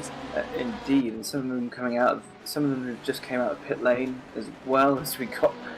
LMP2s everywhere. This is getting a bit chaotic. It's car park in Atlanta. So that is Wesley Bukout in 5th position, who's actually on the back end, I think, of Hendrik Adolf, who's in the Reading Games car. So that was the second place GT3, now dropped down to 4th due to the pit stop. Drives down the hill, trying to get an eye on the Aston Martin just ahead of him. Not going to work out. That would be Adolphus as well in the 27. There's 8 hours 50 to go. And what is this going on? I believe Alonso says no, Rebellion isn't at Le Mans because Rebellion is now Peugeot Sport. They'll be at Monza, I believe. Ah, that's why, yes. See, Tom says. Yeah, go on. I knew there was some sort of collaboration going on somewhere. Yeah, Tom says Rebellion didn't race this year. They switched their focus away from LMP to LMH, I believe, or at least all the personnel at Peugeot. So it looks like we're going to have Peugeot is going to be back at Monza for the 6-hour race in a month's time. Or 2 months' time, can't remember when. Yeah, I think they were doing some. I heard that they were going to be doing 2 long-distance endurance tests to make sure that everything's all fine and dandy before going to Monza. Just bring them in. Just bring them in now. Let's just go. They should have really been at Le Mans. I don't see why they gave up. A 24-hour test would have been the perfect opportunity. They could have beaten the Alpine as well on debut because the Alpine went in trouble. So did the two Gleekenhouses. Well, hello, by the way. Hello, Ed. I disagree with that because I think if you're Peugeot, it's your home event, Le Mans. It's one of the most famous races in the world. What is the point in just showing up just to finish at best 3rd, maybe behind both Toyotas? They want to win, and it makes absolute sense that they would basically ditch this year and focus on 23. But then also that would mean that the car's first debut at Le Mans will be the 100th year Next of Le year, Mans. yeah. Yes. Yeah, next year, because this was. But then again, they could have made it the 90th event, which was this year. It gets, we didn't run it for 9 years, and it gets confusing. Well, that's because there was a war. Not for 9 years, there wasn't. And COVID as well. And, that's true. In more recent times, yeah, we couldn't hold the event in 2020. Oh wait, well, didn't we do it in September in the end? I think we did it in September in the end, and then it was August, wasn't it, in 2021, and that was June this year. But I swear we did run it in 2020. But I can't work out why we didn't. Don't think it ran in 56, did it? Because it was the year after the crash. Don't think it raced then. And maybe 57 it came back, I think. But I'm trying to work out where the others was missing, because we didn't race 39, 40. Oh no, we did race 39, didn't we? We didn't race 40, 41, 42, 43, 44, 45. So that's 6 years lost. But where are the other 3? I can't work them out at the time. That's something for the history buffs in our chat. Looks like a move coming up, Josh. Wesley Bucat on the 87 trying to recover past the 27 into turn 10, and it's through. There we go. So good move there by the 87 as it continues to recover ground. Speaking of which, Josh, our team was actually leading earlier. Liam Rance got on pole position and then basically made a mistake in turn 5 in the S's, went into the wall, lost a wheel, and basically got going again. I think he's about 3 laps down on the lead. And he's basically trying to catch up to Ben Sporos now. And I think Liam Rance soon, or he might have already done it, may have actually handed over to... no, not yet. He's going to get to the end of this stint and then he's going to hand over to me. He's got to go to work soon, I think, is what he means. But he's certainly been putting in the effort and slowly catching Boros.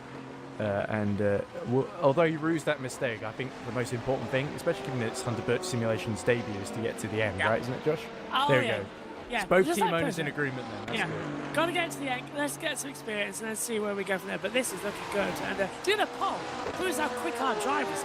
Just pointing out. Liam Rance, certainly Neil Rose we saw as well, very quick on first time out as well. Yeah, what a wonderful thing in the touring cars as well. Honestly, I'm so enjoying the fact that we've got some really, really fast drivers out there as well. Funnily enough, when you manage your team well and you're leading the championship, the big drivers want to drive for you. And I tell you what, that's all on Ed as well. All on Ed, on his wonderful management skills as well. Well, but also even the drivers that aren't huge names, we still want to make them feel part of the family. So later on, we've got Eric Kamadi, who I know is really excited to get in the car, even though he says that he's not really on the pace of Mir Rose or Liam Rance. And we've got Nissim Mallory, who says he might do like half an hour or a little stint later in the race, which would be good to see, but we'll see. All our drivers, great drivers, giving us some points and some victories as well across the season. Liam Rance popping over the curb as he tries to unlap the... Oh no, actually he's a lap ahead, isn't he? Lap ahead, of the Uru-chan racing, the Porsche that was leading earlier after Liam Rance hit the wall in the hands of Loic Mounier, and then it handed over to I believe, to Daniel Cicluna, and then had a horrible thing, and they're now 5 laps down. But there's our leader in LMP2, has been leading since the start, Roland Zux, leading Vagapov by 4 seconds. Vagapov back in the 2020 championship winning. Oh, there he is. Speak of it. Commentator's curse strikes again. That was actually going to be the original name of Hunter Burt Simulation, by the way. It's all. Oh, the that's Commentator's Gearhead Curse. sliding there. It was going to be called the Commentator's Curse. And I think we sort of decided that sounded a bit like a Robot Wars team or It something. did, yeah. I now you mention, I can remember it. It was a couple of months ago, wasn't it? But yeah, the Commentator's Curse. Oh, another incident there. Bukat in trouble. Oh. And so he loses out to Adolf, who gets back through in the 27. So a big mistake there by the A7. I think that might have been actually another LMP2 he came upon there. It's kicking off now, isn't it? In this part Yeah, of the we session. saw earlier there was a crash with the Boyd Transport number 40 and one of the GD3 cars. They all crashed at the S's and there was a bottleneck. Everyone kept getting involved. And then later we had another crash from the start-finish where I think the 29 caught on fire and What? basically had to retire. So yeah, it's not been without incident, I think it's fair to say. And amazingly, Vazken in the 89 is now leading class in the unique racing endurance car, which I believe is the new team. So we've seen lots of debut teams leading in GD3 in this race so far. That's but great. as always, it looks like the 16 with Benchik. I think they've had to relinquish the lead because of the driver change to Benchik from Adam Zagler. So the number 16, really taking advantage of everyone else dropping off the road, which has kind of been a microcosm of the GD3 season so far. It's so funny. I tell you what, like that we're seeing that so many people can just come in, get some quicker, get the machinery, be instantly quick, and show what they're made of as well. It's what I do love about the EERC as well. It is completely open as well, and you can come in, dominate. You can even miss a round as well. Last year, the champions missed a round, didn't they? Where was it? Just after Mugello, and it was one of Mugello, the best yeah. races because Yes. the Triple Four just beat the Dream Team. It was drama right at the end because we had a fight right to the line in GT3. Yeah, and they spun the GD3 last tends corner. to be the most competitive class because it was also the title fight that went down to the last race as we Yes. see Florian Vettler in the 42 Zurich Racing car enter the pits. Time's in. Yeah. And Zurich Racing having another pretty strong first stint to the race, pitting from 6th position, which lets Nagy in the 99 through. I've just been informed over my earphones as well that the chances of F1 happening today are now slimmer as well. So that the FA are now actively looking for a Sunday morning qualifying. What's happened? Yeah. I've not been following qualifying because I've been at parade all day. Oh no worries. Well, we have it's raining effectively over in Montreal, okay. so and it's flooding the track a little bit, and there's very heavy rain predicted for practice 3 coming up at 7 o'clock UK time. Then qualifying 2 hours later. There's no rain expected during qualifying, but the problem is the track is going to be flooded. So it's a question of how long can they, how quick can they get it? Spinner at turn 26 1. again. It's Gasacharinos. And in another bit of trouble, the 26 VMS Sun Edits car. Second spin of the day as well, actually down there. We had it a couple of Might have been, actually their third, if I remember correctly. Oh really? I'm pretty sure I saw the 2016 issues at the beginning of the race somewhere. But they're still in the race, crucially. There are 6 drivers that aren't. Sidzi in the 66. Where's Sidzi lost? He's on the escape road somewhere. That's very off. That looks like an exit at turn 10, is it? It is. Yes, Oh no, it's the S's. That's the exit turn 5, isn't it? Oh, and he just rejoins right next to the bottom That's car. it. Yeah, that's it. Yeah. Got to work out exactly where this track is at the moment with Red Atlanta as well. It is a good track. I wish IndyCar were here more often. Oh, another one, thing Fiestra. for Lestro in the number 12. Oh, that's going to be a side swipe if they're not careful. And he's done it at turn 5 too. What if there's something down there? But you can't get the oil, can't you? Still on the line, it just fades We're away. also seeing a little battle between the 5th in class. Here we go, between Attila Nagy and Forgax. This is the AFP that we've not seen in a while. In the side of Forgax and trying to overtake the Iris, and he's done it. Oh, forceful, but Abstinio forced Polonia Nice move. on their return to the championship, making a very, very solid move on Iris now. And is that, that must be the sister car about to lap them, I think. Is that Geelhead ahead? Yeah, I think so. I've just lost TV Oh no, it's not pictures. Here we go. Geelhead. It's actually there's another Irish car in the race. Oh no, is that Mugen? Sorry, that is It's Mugen. Mugen. Oh, Ralph Gersinati has got a snag on it as well. Coming Yeah, I down think the City back. was sort of, that's one way of letting Yeah, the leaders through, I guess. I think there was actually a tap if I'm not mistaken. Just a little bit of a twig. And it just let them off as well, down the back half of the circuit. Three wide, three classes there, as Che Hatch laps the field in third. And it's a pretty solid run so far for the number 8, although they are now about 2 laps down the lead and a lap down on Toff, who's made his way back up to second place in the last half hour or so. Well, this is getting very dramatic already here. Shall we get the gap to the intervals rather than gap to lead, because that makes it seem more exciting than actually is. The sparks really flying through turn 1 for Zoltan Toff. The LMP1s, as ever, just there's a light show. It's a Christmas tree at the back of this thing, and especially through these fast corners, and it makes it very, very spectacular to watch. But I'm sure Zoltan Toff, he's got it all under control in there, but Zidzi once again in difficulties. I think the suspension's damaged. Look at it, it's grabbing. Or he's having to go at a 45-degree angle on a straight, which is not ideal. And that's a shame. Zidzi was having a really good run, actually, in LMP2, and he's very lucky not to be taken out there. Bradley Stella's had a spin. Stella's had a spin too. Oh, yeah. Stella's losing ground then to Che Hatch. So that's not good for Rookie Monster 73. They were running second not too long ago, but they've, as usual, in LMP1, the Rookie Monsters making rookie mistakes and being shuffled back down the order. Where is Zidzi? Looks like Bukout is closing back in on the 27. Okay, drivers, we have come to code 80 in 10 seconds. I'm not surprised they need to calm them down. 5, 4, 3, 2, 1. Code 18 force. Well, it's because Zidzi's having to do another whole lap with the damaged steering, I think. And it is causing issues out there as well. Several cars having to go off and avoiding action as well. Tom says Le Mans did not miss a year through COVID, and it did run in 56. That's the year of the famous Hawthorne footage. Oh, yes, of course it is. So now we've got the code 80. I'm going to Google exactly when did Le Mans miss its race. Didn't come up last week. Yeah, I'm trying to think it too. My brain doesn't go back that far. Is Rookie Monster 73 pits? And I should really put the code 80 thing up if we're in code 80. That actually makes sense, doesn't it? But there we go. Perikian comes into the pits again. Zooks pits from the lead in LMP2. Sellers is also pit in the 73 Rookie Monsters, which makes sense because they just had a spin, so put some fresh tyres on that thing and get back out. Pascal Leggett had a really horrible start to the race and is still about 5 laps down. Meanwhile, for fans of Hunter Birch Simulation, this might be where they do the driver change, but Liam Rance is only about 16 seconds behind Boris. He was about 30 seconds, 30 or 40 seconds behind, I think, after having the issues earlier on. But there's our class leader, Vazikan, in the number 89. And it's all looking good so far, because with this code 80, they could pit under it and avoid losing time to Benjik in the 16.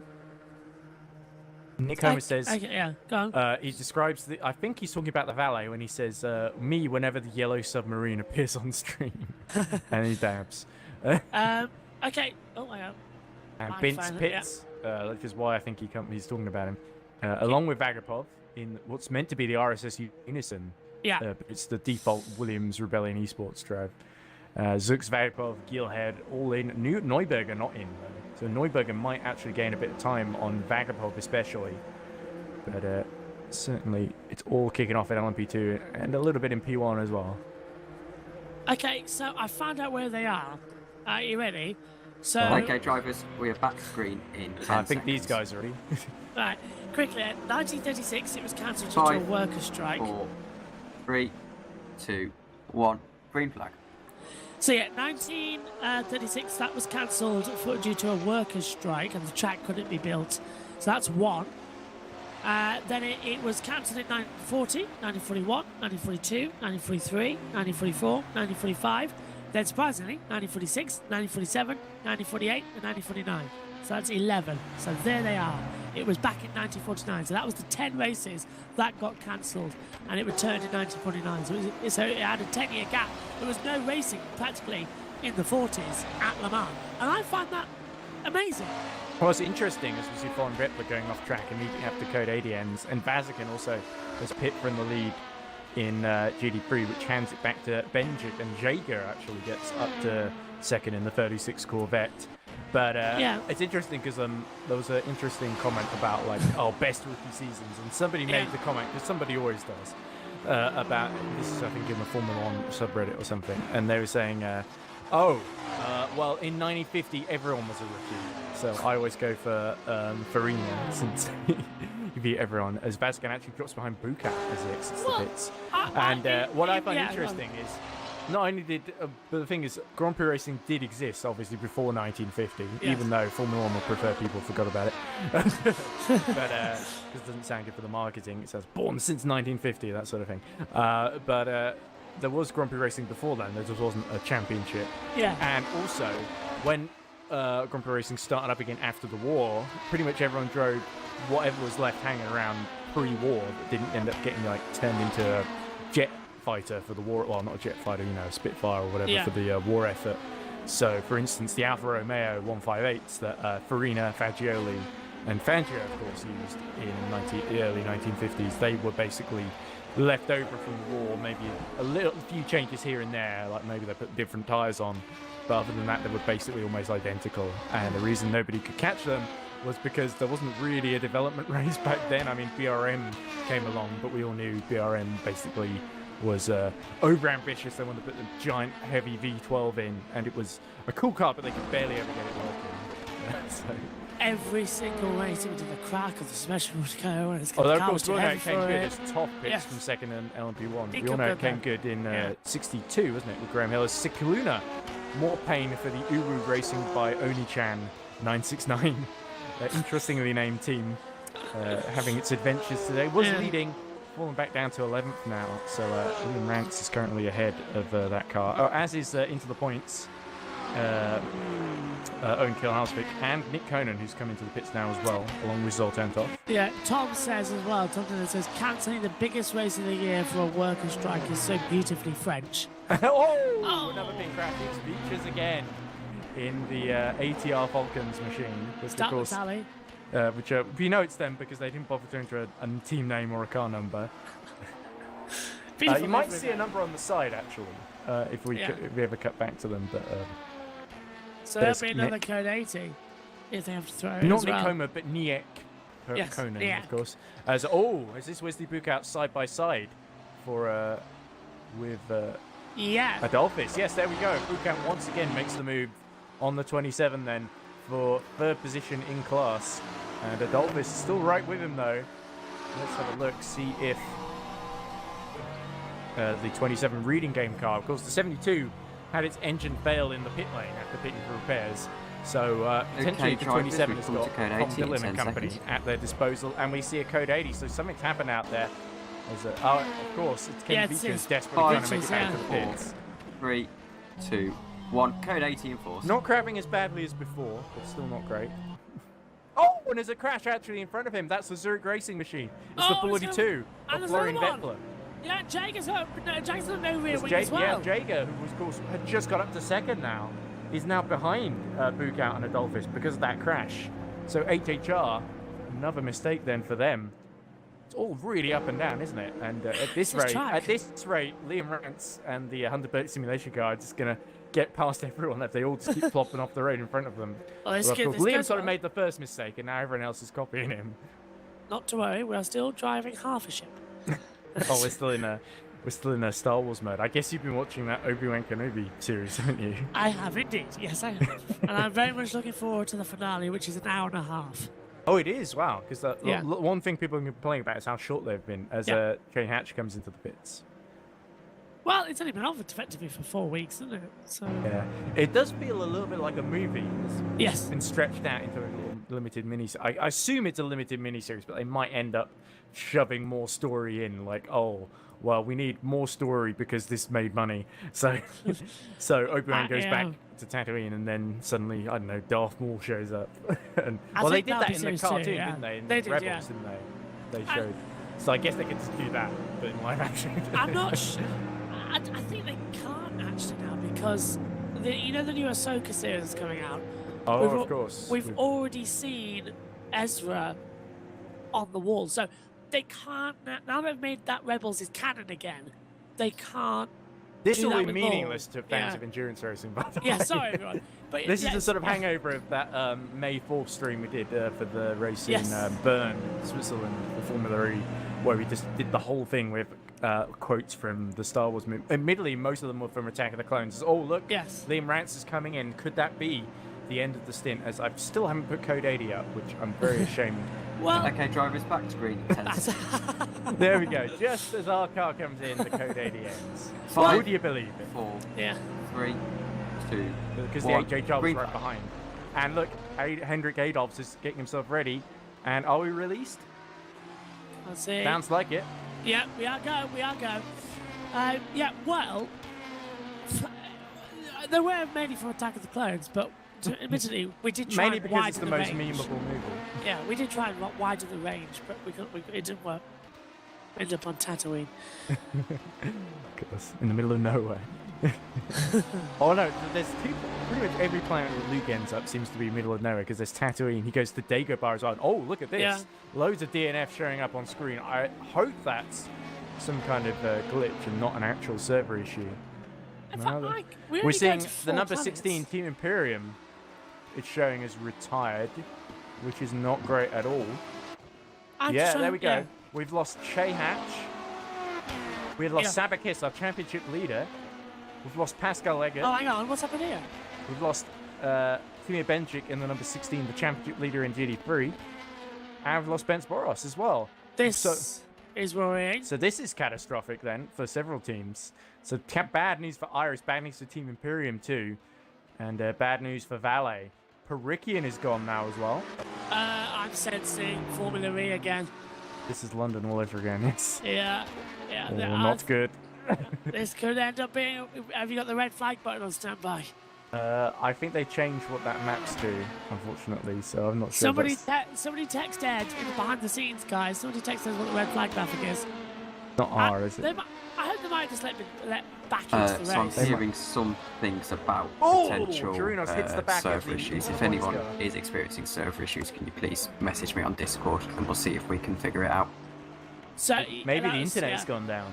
Maybe that's why they can't get the message. Because Lovax gets on board the 36 then, after its repairs.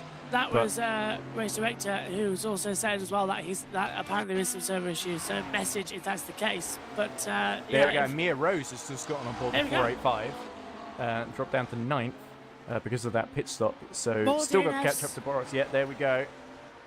So we're seeing Iris number 8. Oh, looks like Eggert is back in. He's just coming out of the pit. So Finnavon first in the race to resolve the disconnection issue. oh, I'm not liking this. But we have lost yeah. Iris, which is a big shame there, LMP1 entry. We've lost the 46 of Perikian. Adolphs is still chasing, starting to fall back a bit from the 87. We've lost Chirinos in the VMS Sun X26. Vazikan was leading earlier in the 89. Okay, so And here's our what we're going to championship do. leader Oh, hello. As it appears there are server issues, we're going to let everyone back in. So 5 drivers. and then if you could message me your car number and the laps lost, we will see if we can reapply them. There we go, so that's probably a fair way to do it.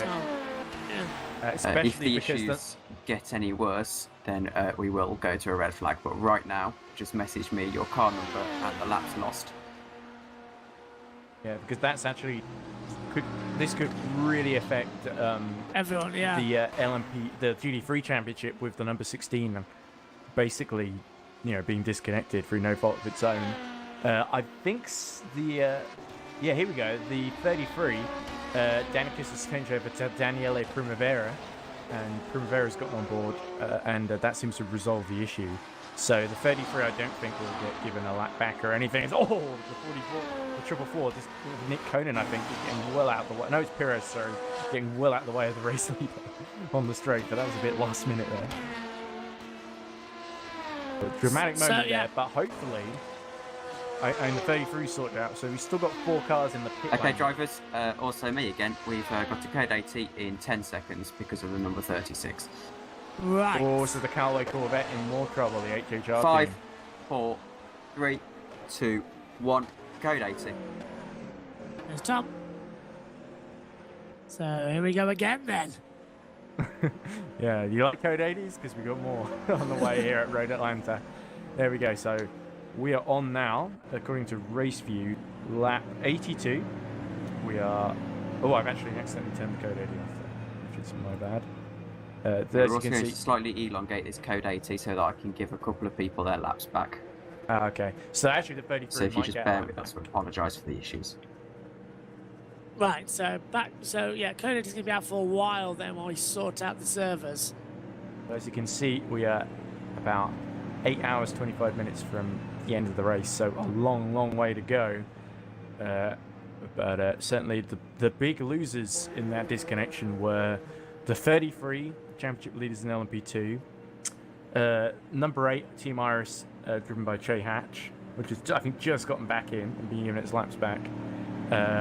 Vazican in the 89, the Unique Racing Team, and Benjik and the number 16 Team Imperium, which of course were the GT3 championship leaders. So those are the main forecasts. There were a couple of others as well who'll probably get their laps back, but they weren't particularly either not affected for too long, like Pascal Eckert, who immediately got back in, or they weren't affected at all. I believe Vazican's the only one who hasn't come back yet. Yep, not seeing anybody else being registered as DRS. Looks like Kavesi is coming to the pit lane as well to pit under this code 80, which is probably sensible. They are 2 laps down on the leader. Prinz now in the lead in the 23. Is that Nagav? Yeah, That's Nagy in the Absolute Force Polonia, the Polish team, coming in. And it's great to see AFP back. Of course, Antoni Nippon's team, which fought for victory in the early stages of last season before fading away. They had a lot of internal issues, and they seem to have sorted them out now, which is great to see. I've always sort of... I think AFP is one of those teams you always sort of root for. They've got such a likeable bunch of guys, as Lovas comes in again in the 36, which was, I think, the cause of the Code 80. But Adolf's now. Great to see, by the way, Reading Game up to 2nd place now. And in fact, they're going to take the lead because Bukout has come in and is pitting under the Code 80. This is getting a bit of a... It looks like tricky Hatch has situation actually now. been given back second Second position, place, interestingly. So I think that's going to what- annoy the 22, because I'm pretty sure they were ahead before the 8 got Oh, disconnected. there we go. I think that's what the race director's trying to do, is they're just trying to organise people back into positions. Well, yeah, you as probably, well with- get yeah. Hatch to come out after Hevesi and Ellis come through. There you go. Yep, you called that bang on, Ed. Bang on there. And Because now the the cars leader's are in. constantly moving, even under Code 80, that's what you're going to manage. But there we go. Adolphs takes the lead in the 27th. First time that Reading Game, I think, have actually led in a class. Or did they lead in LMP2 at some... I think they have actually led once in LMP2 before. It's certainly the first time they led in GT3. Yes.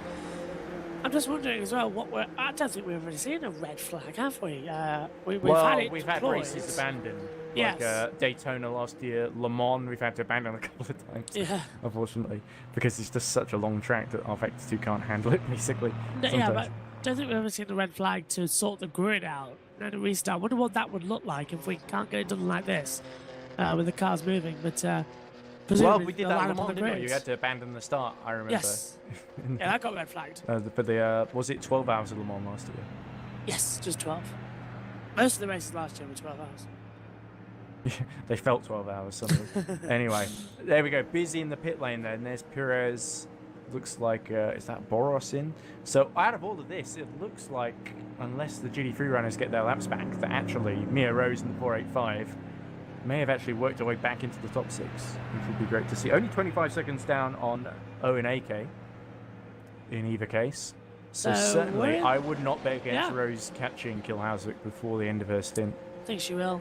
Game on. This is going to be good. And But great to see Underboat Simulation fighting for the top 5 in their first appearance. I think potentially 36 could be vulnerable as things goes on. But I think the best that we can maybe hope for is a podium. I somehow don't quite see us catching the 87 I hope or we get even a the podium 27 at this rate. It's having a very good run. Yeah, I hope we get a podium then. And also, I'll be keeping an eye during the what looks like now to be abandoned practice 3 and maybe the delay qualifying as well. So I'll be keeping an eye on the broadcasts. And if they are abandoned, I'll swing back in as well. So Che Hatch has emerged back in the race right behind that looks like Jeffrey Ellis in the Team Rookie Monsters. They've got 27 GD3 in between them. But I actually wonder if the brakes actually gain time as a result. We're going to go out of the code 80, but before we do that, just a quick explanation. Most of the reports that I've had through, I have readjusted the laps. We're waiting on one, but as we can't wait forever, we'll wait for that to readjust. In fact, he's just rejoined, so I'm going to give Levente his laps back, and then we'll go back to green. Hey! Did he say Valente or Levente? Valente.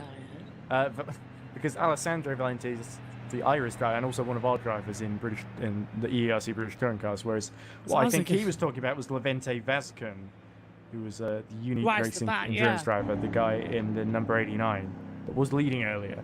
So I think that might actually knock down Miro's back down to 7th at the very least. Tom, do not give him the laps back. In a biased position, do not give him his laps back, please. Well, the 16 has not been given its laps back either. So Team Imperium. I've been waiting for this. I've been looking forward to this. Yeah, I've been looking forward to this. Tom, why have we got all these lapped cars in the way?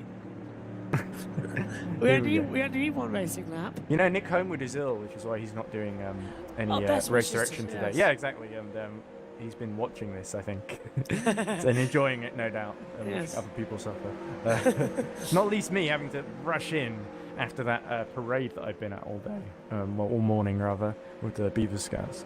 But that's over now, and I think we'll be getting underway just because Vezican's just come in. That's extended the code 80 because it sounded like Chris Tompkins was going to give up and red flag it, yeah. No, green flag it. I think he was going to get back.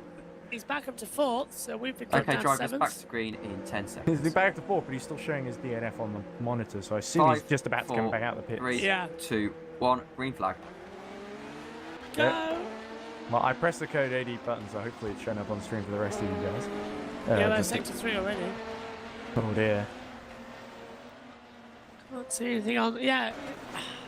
That's why. Gearhead's coming to the pits. Oh dear, Pascal in trouble again. So he's had to restart in the middle of the S's, and I think it's at a bad. Oh no, it's underneath the bridge, and he's coming in. He's missing a wheel. He's missing the outside wheel. Look.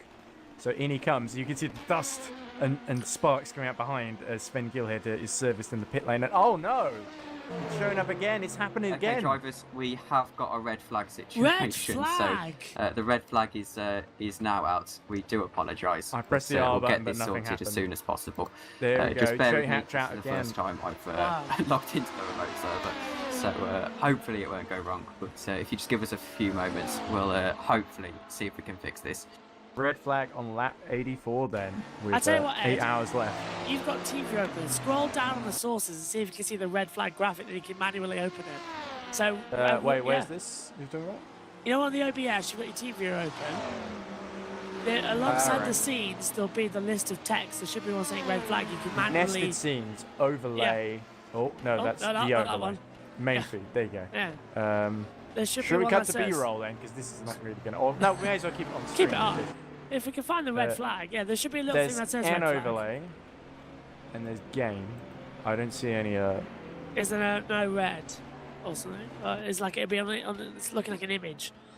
Yeah, so race stopped. Red flag is out. The cars are coming back into the pit lane due to everyone getting disconnected. Oh, sorry. Don't click on anything. You don't find it, but I can't know what it is without clicking on it, basically. So I don't see a red flag icon anywhere. So just right when we need it. Earlier, whenever I was pressing the R key, the red flag would pop up, but now, right when we need it, it's gone. I think I'm seeing on touchscreen quite a few of these drivers that are missing have just reappeared. Yeah. So we're seeing the race leaders actually been affected by this as well, which is, I think, why it's all gone screw. Yeah. But I'm seeing, let's see, Havesi, Zux, Neuberger, Gilhead, Nagy, Eggert, again, Vazquez. Whose computer are you on, by the way? Wait, which one? I think it's Tom's streaming PC. Tom, to put the red flag out of the graphic, would you? We want to use it. We would like to use it, as everyone's in there. So we don't have any alerts. Okay, so it's just a black screen. Yeah. That's a red flag. That's it. I can try to add it in, but I don't know if he's even got a red flag thing in here. So I guess of course, it's his overlay, isn't it? If it's his computer, it might only be on. Nick's So that's a problem. Well, hang on. Let me just check. Have we got a red flag in here somewhere? Well, we've got nothing else to do, so let's look through the reds. Autocycle, vehicle, event, countdown. Don't want to countdown. Mark replay event. They are really struggling out there now, as well as the field gets reorganised. Everyone is coming back into the pits. Maybe it's a tool thing. Maybe. Possibly. No. They've still got cars circulating now. This is the problem, because I don't think everyone's got the message. 33 is still going out there. The race is stopped. We are in a red flag. So unless their car's lagged... There's a red flag. This is essentially just they're all just tiring themselves out. They're saying Jeffrey Ellis taking the lead in the 73, but I don't think that will hold. The big difficulty here is going to be getting everyone back in. That's what I'm thinking, I think the timing is still going to tick down, because I really can't see the race going beyond... let's see, we start at 2 and it's 10 hours, so it's going to be end at midnight, isn't it? Yeah, so the clock won't stop. As I said, yeah. Tom. So, I think the best thing we can do, because it's 10 to 4 now, we're 2 hours in, shall we set it to an 8-hour race? Alright, so it's going to start again from the beginning then. But I guess in the grid order it was when everyone disconnected. Yes. They're all in there. Chris, Pascal. Sorry, you weren't meant to hear that last message. I pressed the wrong button. But so what we're going that to did sound like him just thinking out loud. We will be restarting the server. We will give it as an 8-hour race. Everyone who DNF'd legitimately, as in you crashed, you won't be allowed back in as per the rules. But everyone will be on the same lap. We're going to treat it as a restart, just purely because if we were to put everyone on the same laps, we would have more complications than necessary. So it's essentially going to be a restart. We'll set everyone's grid positions correctly when the server's back up and everyone's back in, but we'll let you know more when the server is back up. Let's just hope we don't have more disconnections. Yeah.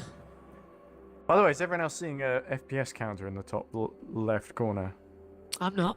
Okay, it's just me then. So, red flag. Everyone's not going to get back around. We may as well go to B-roll. That's true. Yeah, as we're waiting. So, it's going to be exciting. It's all for the show then, I guess. Not necessarily fair on the drivers. Like, of course, the number 23 had pulled like almost a lap, 2 laps on everyone else. Yeah. So they will be pretty annoyed, I imagine, that this has happened. I reckon it is possible to get that back by if we did a red flag procedure where the race restarted and they sent them out to do a couple of laps, brought them back into the pit lane, organised them like that. It's possible, but in a normal sport of a red flag situation, we would just they'll get their laps back anyway. As they'll all start the lead lap, like you see in Formula 1. The safety car would go around, you get released as well. And then if the race is stopped, you'll be released before everybody else at the pit lane to get your laps back. So we're now just looking at a B-roll of downtown Georgia, and now the Statue of Liberty. So that's totally what you think of when you think of Road Atlanta. 10 hours. Yeah. But it's going to be basically an 8-hour race then. So that 2 hours, that was basically just to decide that it was essentially an endurance sprint race. Yes. Yeah. A 2-hour sprint race. To decide the grid of what's now going to be a 8-hour race, essentially. Let's see if we can drag any drivers in that are around during the red flag. Do that, Josh? I hope so. Well, if not, I'm going to instigate my Martin Brundle as well. Some of them, I know Liam's probably gone to work by now. Yeah. Eric Canady is sort of waiting around. Eric probably won't have too much to say, but Mia is the one behind the wheel. So the problem is they're all probably getting ready for the restart. Yeah. And shall we have a brief check now that we've seen one go of the B-roll, just how it's going? Yeah.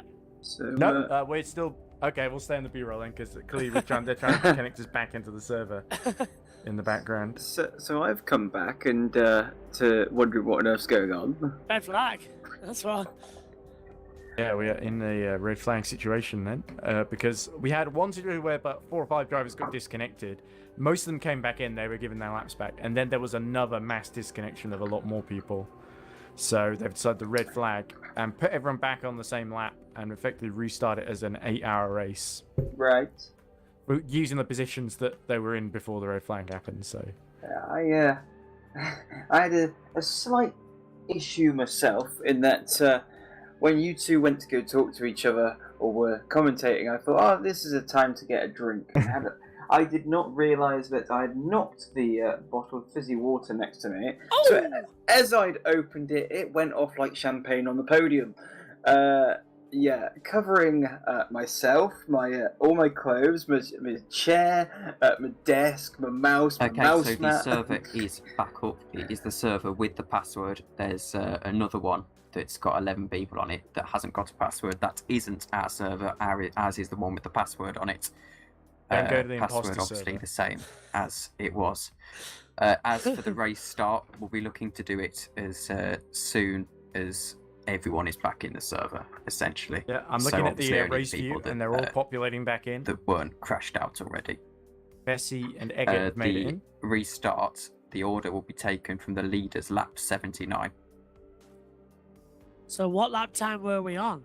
We were 86, weren't we? Yeah, On we the were restart, something. We were like 85, 86 or something like that, weren't we? So presumably the last complete lap before the DNF started as well. So it'll be effectively the first race now becomes a null and void, doesn't it? It doesn't count now towards the overall. Good news. Go on. The one GD3 has made it into the server, and it's Miro's. Hey, we're in.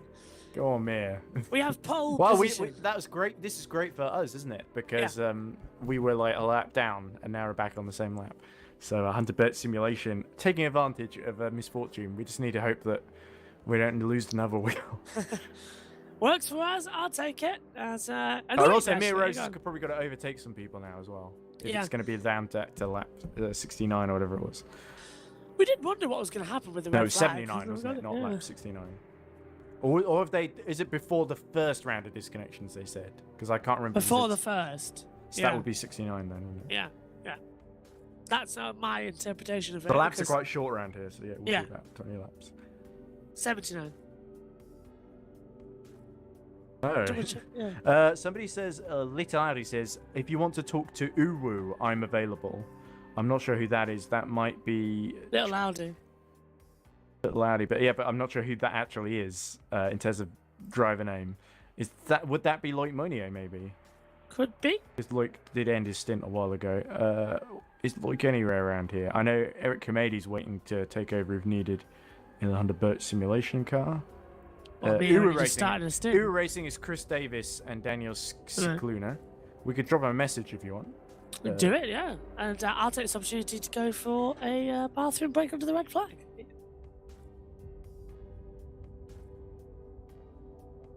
Have I been transferred to a team? No, you're still here. Ed was the one. Sorry about that. I tried to drag him in and I went to where he was. Yeah, but he's Chris Davis. I got to talk to him at least. I was wondering what was going on there. I was like, have I been dragged to a team for a second? I think so. Right. Okay, all right. I've actually got to physically drag him out. I believe we're still on the server page, so that's why we're still on the B-roll. Because I went back and checked and we were still there. And I've sent Tom a message. So that hopefully once he's sorted everything out, we can come back in. Okay, I'll leave you for a second. Okay, here's Chris Davis, who just joins us from the Uwu Racing Team 969. So Chris, great start for Loic, was running second in the early phases. Then our car, Liam Rantz made a mistake, lost the wheel at turn 5. You were leading for a while, and then it all seemed to sort of fall apart. So I can imagine, like us, you're very happy that this red flag has happened when it has. Chris, are you there? Have we muted him? I've still muted him. Yeah, sorry about that. I shouldn't swear. The children might be watching. Whatever, I've done it before. It's been interesting. We had a good start, and then I guess the curse of our cursed car hit. Why the Porsche, by the way? I don't know, it was funny. So, I don't think... So, Lucas and a few of the others didn't want to drive something that was meta, like the McLaren or anything that was actually good. So we went with the Porsche, which has the driving equivalent of a shoe. So we had. I don't know. I've seen some pretty fast shoes, and I think the Porsche might be up there, especially when Loic was at the wheel. It reminded me of him in the MG in British Touring Cars. We got 2 podiums. Loic's rapid. I mean, if you throw a shoe quick enough, it'll go quick. Maybe it's a bit like a sort of boomerang effect. It's slow, but if you throw it fast enough, it comes back really quickly. Like To be fair, that sums up the car way too well. Going through the S's, the car wants to constantly kill you. And obviously with that gravel on the exit of the S's, if you touch that, the car will just boomerang you into the wall. It's been interesting. I mean, we've kind of lucked into the fact that this red flag now means we get back on the lead lap. Well, you're going to be, I think, quite close to our car as well, so... take it. Take care with me, Rose, please. I assume it's not going to be you at the wheel, it's going to be Daniel. So Dan will be in the car initially. I get in about an hour and a half's time, and then we end the race with Lucas. Well, best of luck to you then. Thank you very much. We see there's about 28 cars, I think, in the server. Is Daniel one of them? Yes, he is. Okay, so all set. And anything else you'd like to add before we go back to the regular commentary? No, but let's go racing. Okay. So as we're sorting out the order, a couple of reminders. There are no driver changes during this red flag period. DNF well, there we cars go. are not allowed back in. And the final one is... It pops out my head. But yes, no driver changes, and we're still sorting out the order, so we'll get that with you as soon as possible. Oh, the final one was you are allowed to use this practice session. You don't have to stay in the pits. Like they said, no driver changes twice to make sure we remembered. Anyway, looks like we're about to get back to racing then. There we go.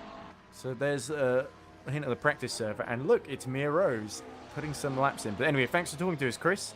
No worries. We'll talk to you again later in the race, hopefully at the end, if the number 969 can get a decent finish out of this. Well, we're going for a finish. That's it. Us too. That's the plan. If we finish, great, because we need to get Dan some races for his gem license. If we get any higher, it's a bonus. I mean, to be honest, this car is cursed anyway, so we can. What's Dan going to use his license for if he gets it? So he just wants a bronze license in gem. That's it. Okay. He just needs race experience. So if we finish, that's it. That's all we need. Okay.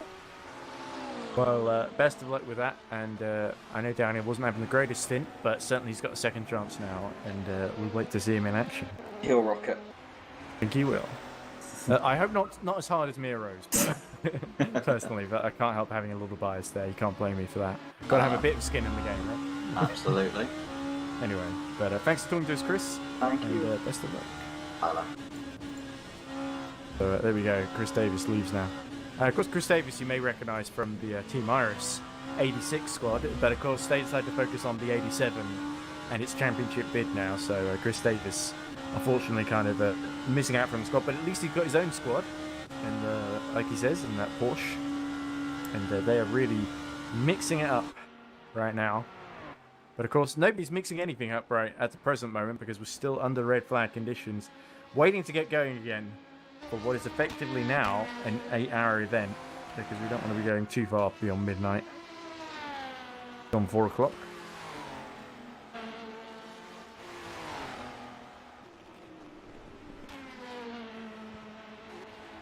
But anyway, I believe our class leaders, when we get going again, are going to be...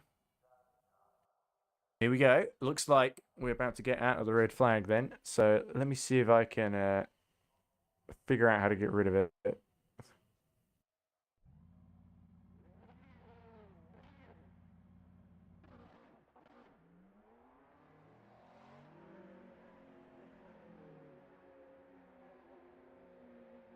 Text. That's what I want to get rid of. Yeah, there we go. Right, okay. Sorry, that was a bit clumsy, but it was the only way.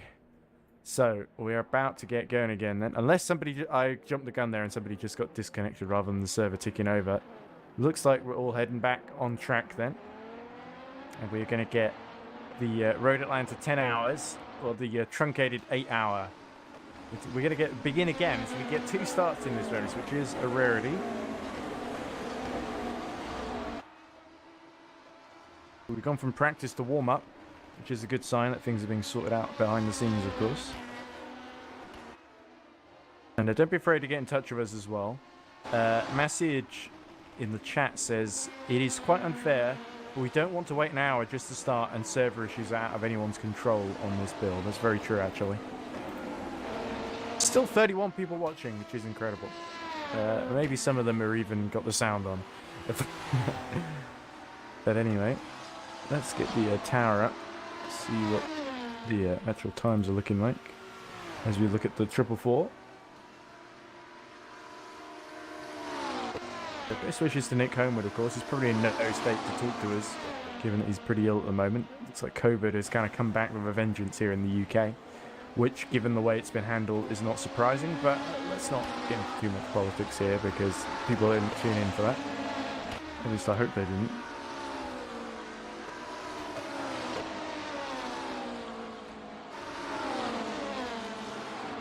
Photos from the parade that I was on earlier. Look at those while I wait for the get going again.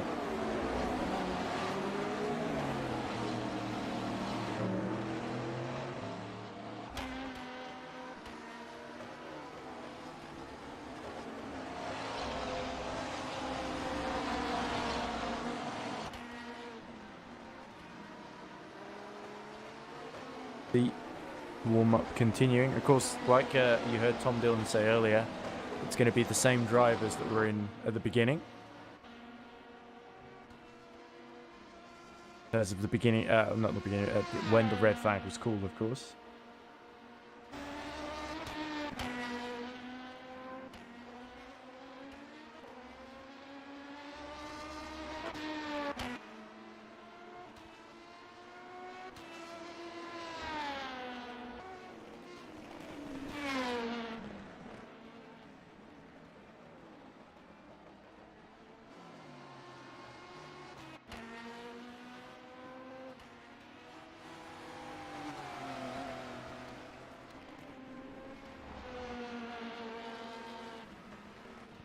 Looking at the footage somebody took from the side of the street of the parade I was on.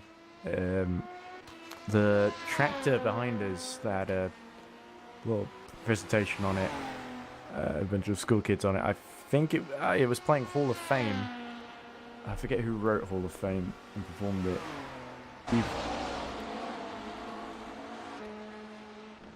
But the script, of course, it was the script.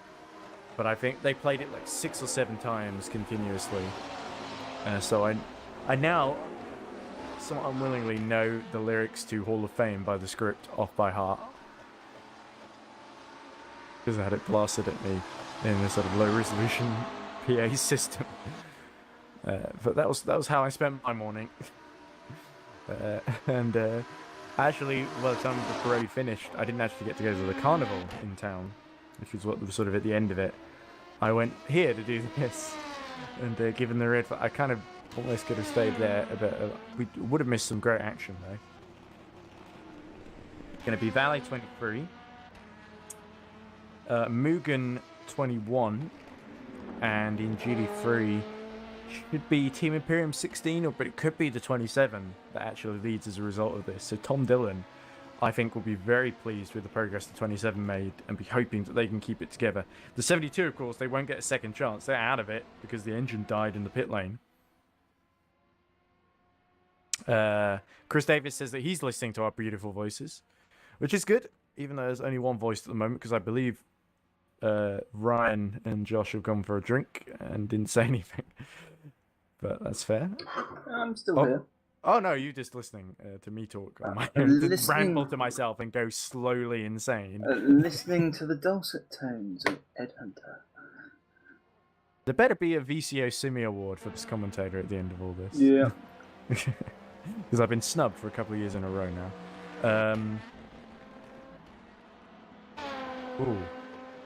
Eric Comedi's asking if I've heard from Nassim Alawi yet. And I think the answer to that is a firm no. But I'll drop him a message.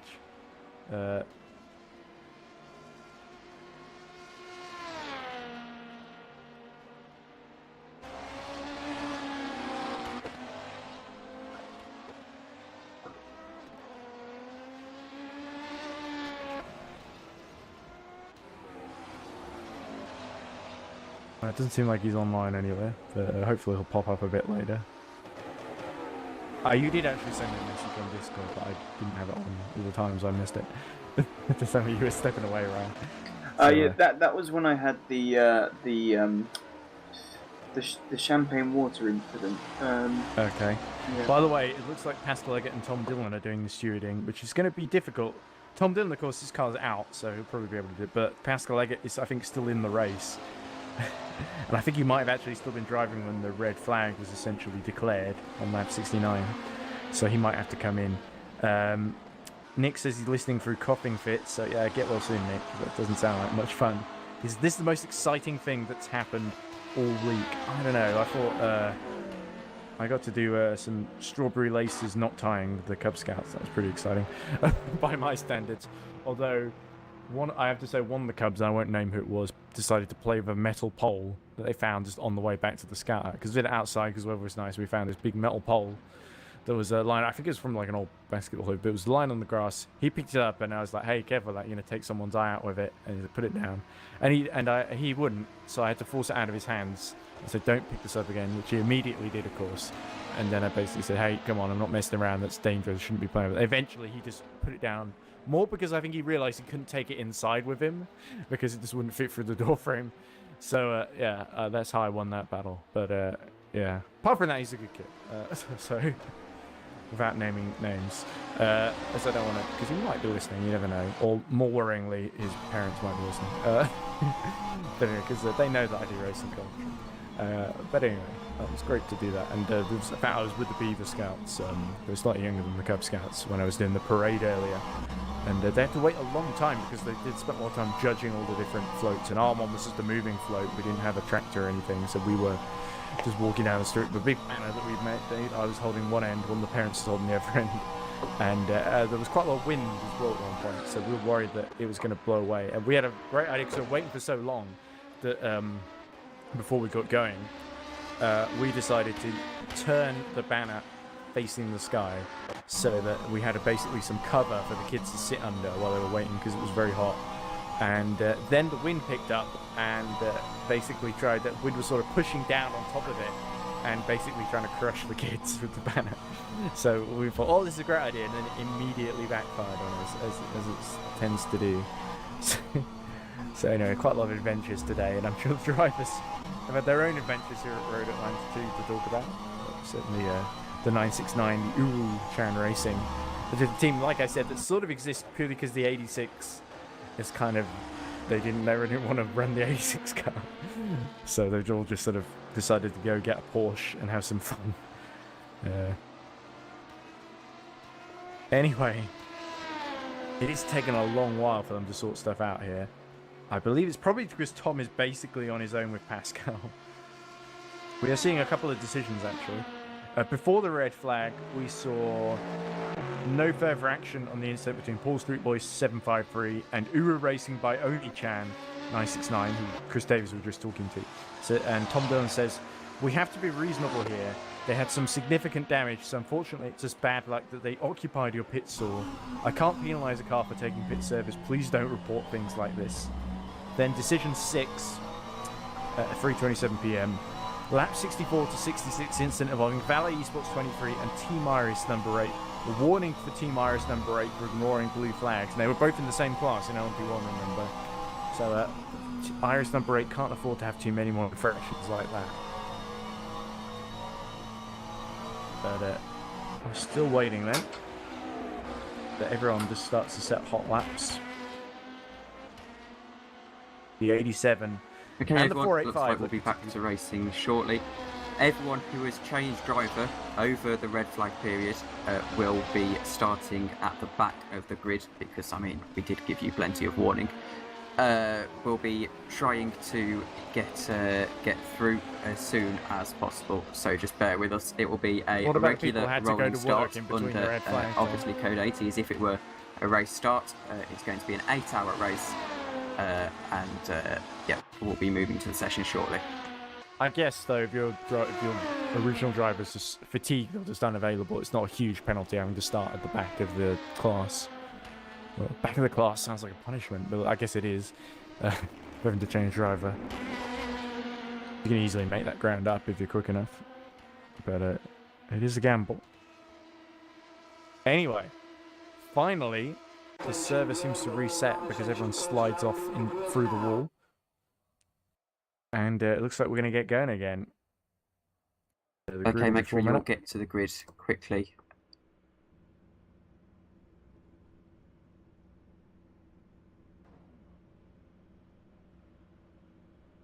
Anyway, in just a few short moments, we'll be seeing the grid take away under code 80. And we'll be beginning again. And in fact, let's get our code 80 graphic up.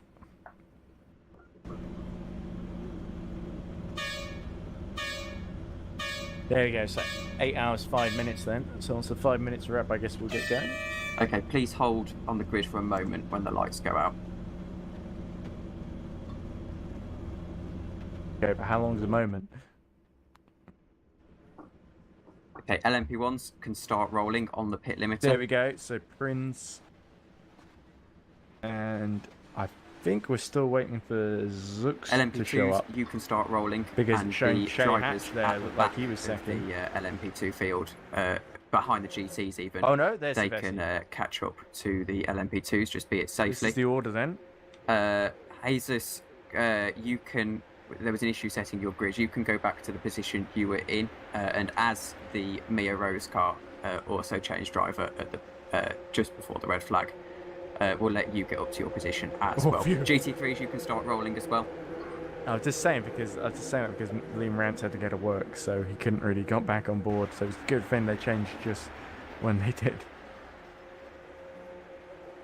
So there is Mia Rose on board. Head of Kovacs. And actually behind Beaches and Cicluna, who I'm pretty sure Mia Rose was ahead of. But anyway, I guess because of the timing of the pit stop has played against them there. There's the LMP2 field. But it is, of course, the LMP1 that we released first, so they're going to line them up soon when they get to the end of the lap. The winners and losers, certainly from this red flag, as in any kind of race interruption. Also, if the number 36 Corvette, you can go up to 6th, because I appreciate that you changed the driver over the red flag. We've just been having issues because of obviously the race results. We're a little bit skewed. There we go. So, the order being reset then. Certainly looks like the Hunter Birch car has actually been allowed through. Can go up to 6th in class. Here we go, so that would be just in front of the 37 of Newman then. For the 36, which is the HHR car you see just at the back behind Kovacs. Through it goes. Yeah, will we see LMP1 released then? It should have just enough time for get back up for the HHR car to get back up to 6th. And Ryan, looks like we're going to get underway in about a minute's time or so. Okay, LMP1's double file, please. Yeah, there we go. Less than a minute then. Looks like they're all forming up just at the LMP1's exit. prepare for green.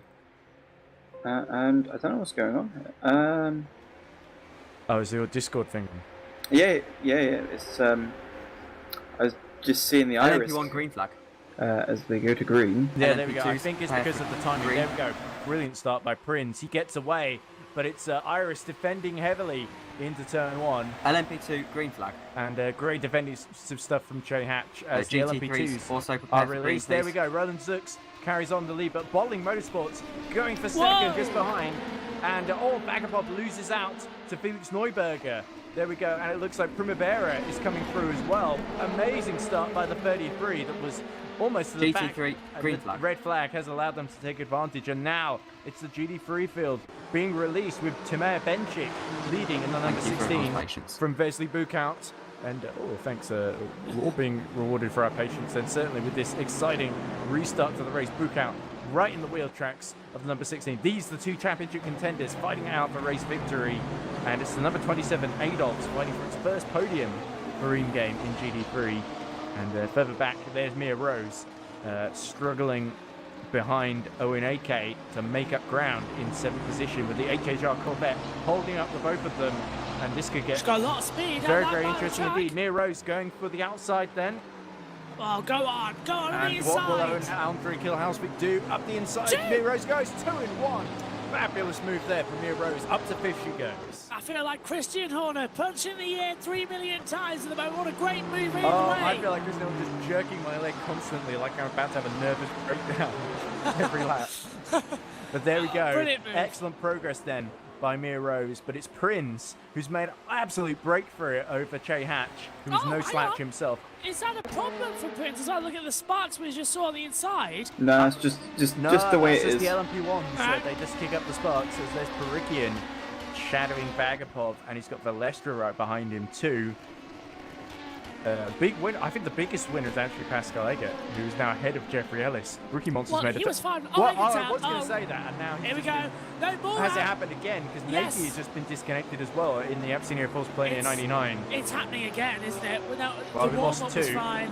We lost 2 though, so hopefully they can get back into the server. No code 80 being called then. Now, As- I was just going to say, Eggert was actually 5 laps down in the original race, so this restart has really helped him, but now he's out again. Exactly, that was the point I was going to make too. Yeah. But, there we go. Good So wavelength. Book out now, shadowing. Oh, it's Mia Rose actually about to make a move on Vasican in the background, and very close. And actually, there we go. It's showing. Messed up the order because the guy. Yeah, Mia Rose made it through. There we go. Good. Hey, another excellent move, and that was actually at the same place as well. So Mia Rose really lighting up the timing screens. And Vasican, he's still in the slipstream, but I don't think he's really got much reply to that. And Mia Rose suddenly has got in sight of the podium as the leaders are now all over each other. Book out trying to attack Benjik. So actually, we could have 2 female drivers fighting out for victory here in Benjik and Rose. Yes.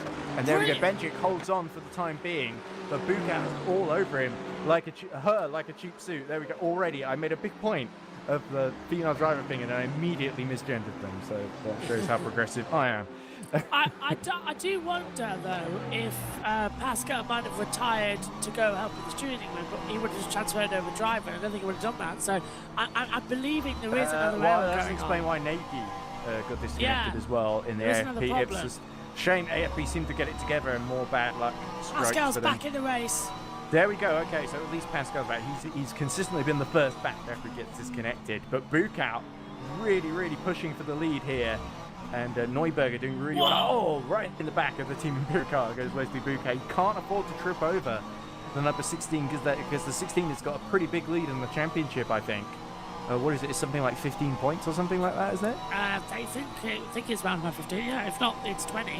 In fact, I can go confirm You've got the that. stats. Yeah, I do. I've got the standings Once up again, here. monitoring the issues, so just make sure if you do disconnect, to please send me the laps you lost. Whoa, and there if we it go. happens on a wide Prince scale already again, lapping go the back GD3 to the red field. flag. Oh, if it happens more than once, they'll go back to the red flag. So Wow. Eggert will get his laps back. Yeah. That would seem. But Naki's actually got back in as well. So actually, we Presumably had a then- lucky escape yeah. there. At least for the time being. Presumably you'll get your laps back, but go to the back of the class. That's how You it would works. assume so. I Yeah. think Nagy was near the back anyway, and Eggert we know was at the back. So Yes, here we go. that's Here's fair. the GD3 points. Team Imperium 69 points. Satellite Racing number 64 and Team Iris 50 points. So yeah, 19 points the gap. And look at this. It's actually Benchik, Timur Benchik, who's actually really made a break for it here. As Mia Rose really right behind Adolphs for that 3rd position and making a move up the inside. That's her favourite place to make an overtake, isn't it, here at Road Atlanta? And through she goes. Nothing that Kendrick Adolphs can really do about that one at the LMP1 field. That's Rookie Monsters 73 going through to get by them now of Jeffrey Ellis. It's And red- Mia Rose onto the podium now as Primavera is fighting Neuberger. Oh, almost to the inside, but has to all swerve to avoid the HHR Corvette. And it's still alongside there. This is very messy here in LMP2. McLaren and one of the LMP2s as well coming out of the back half of the track there as well. Yes, Velasco challenging Perikin has really benefited because I think Perikin was one of the first ones that lost his rear wing and got horribly disconnected. Primavera fancies getting back up to second place, but it looks like Zux has really checked out here, almost like 2.5 seconds ahead. Not as much as Prince has checked out from Jerry Hatch, of course, as looks like Daniel Cicluna and the 969. We did that interview with his teammate, and he said Daniel's going to smash it. Daniel is not doing too great, down in 11th in class behind Oliver Newman, but still plenty of time for him to catch back up. There's a little battle behind. Is that Arisaka trying to go round the outside in the 77 of the Zurich number 42? Ow, and the Zurich 42 defends position there. So Arisaka not quite taking advantage as the Porsche has to get out of the way. And it's all action now. This is certainly the start that a lot of us were looking forward to, as Bukout is going to have another go at Benchik for the lead, and Rose has now been a second at them.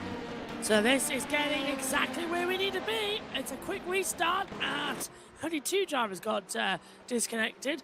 But let's keep our fingers crossed we can remain still. We went, 2 hours without any problems last time, so let's hope we don't have any problems here right now for the remainder. Here we go. Looks like Bukout's got the run, and I'm going to reconnect him because I feel like it's lagging horribly on mine.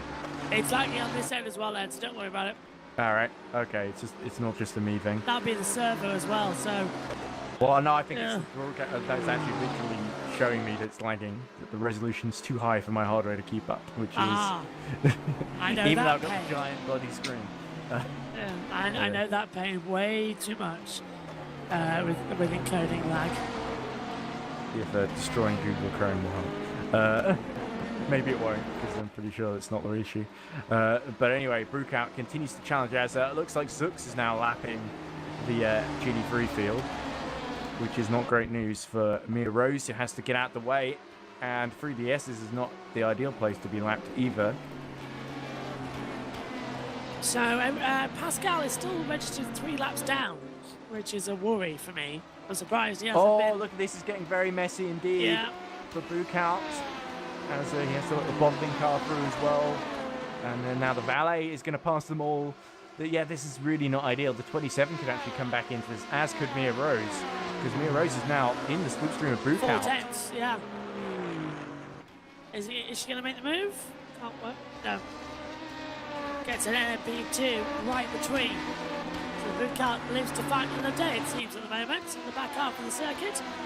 As Vessi just at the fastest lap of the race so far, in 3rd position. Yeah, I've not been keeping track of the lap times too much, have I? It flashed up on the monitor. Okay, but there we go. This is really the battle then in GD3 between Benchik, Bukout, and Rose. Sounds like a pop group, doesn't it? It does, doesn't it? Good name for a band. Yeah, but Hevesi really needs to catch back up to Jay Hatch, because that restart did not go as Mugen really would have wanted, because it's allowing Prince to go back. Well, Prince, of course, will be a bit annoyed that they don't have that massive gap that they had before the red flag. 2 laps. Yeah, it was 2 laps.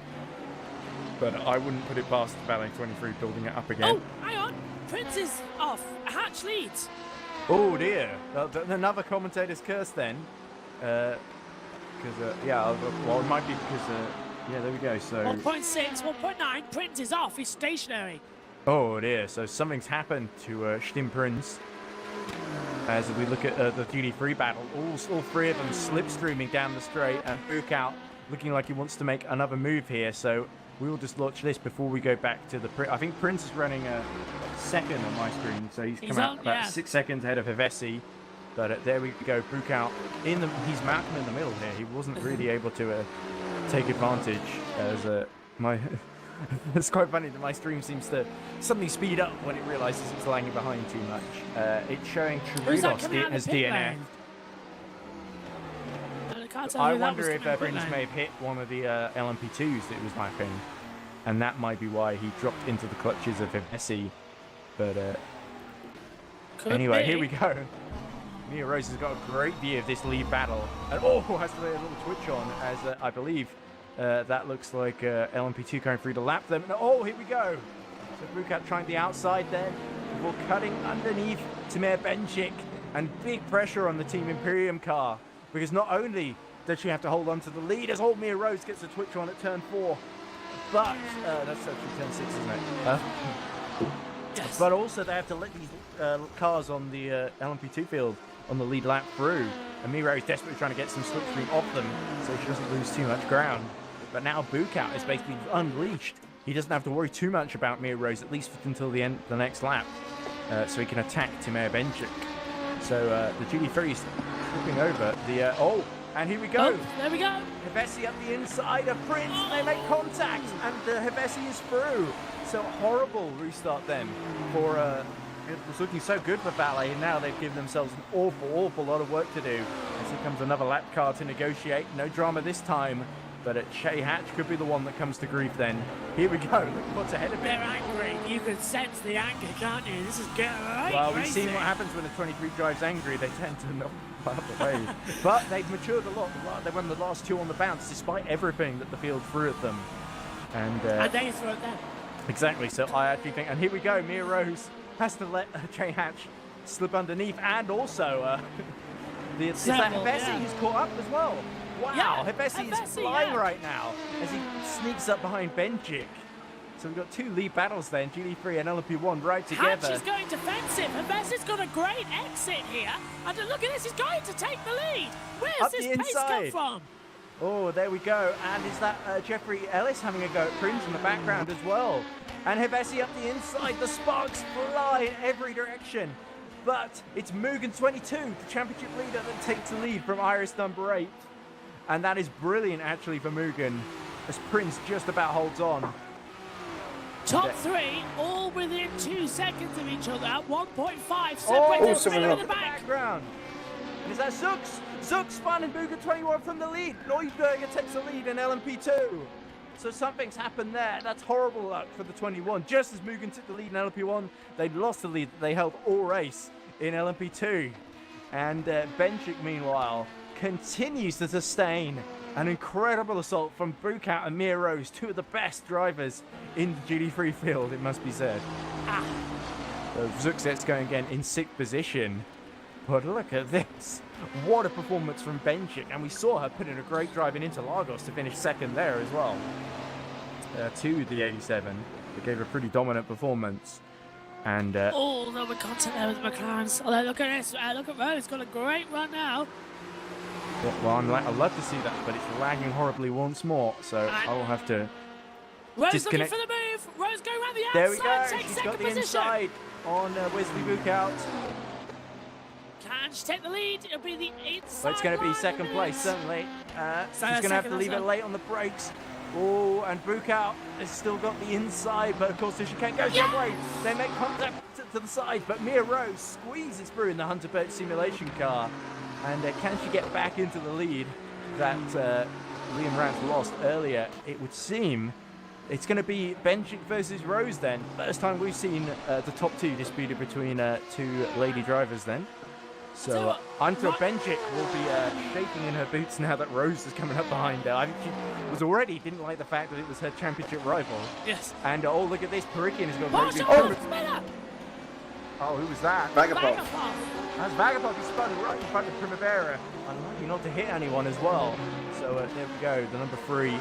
Oh, the RSS Unison car in more trouble than... I'll be disappearing shortly to go to the Grid Network show, but Ryan, are we being a bit too biased against our drivers? That's Jay Hatch cuts the corner and Stim Prince gets back up to 2nd.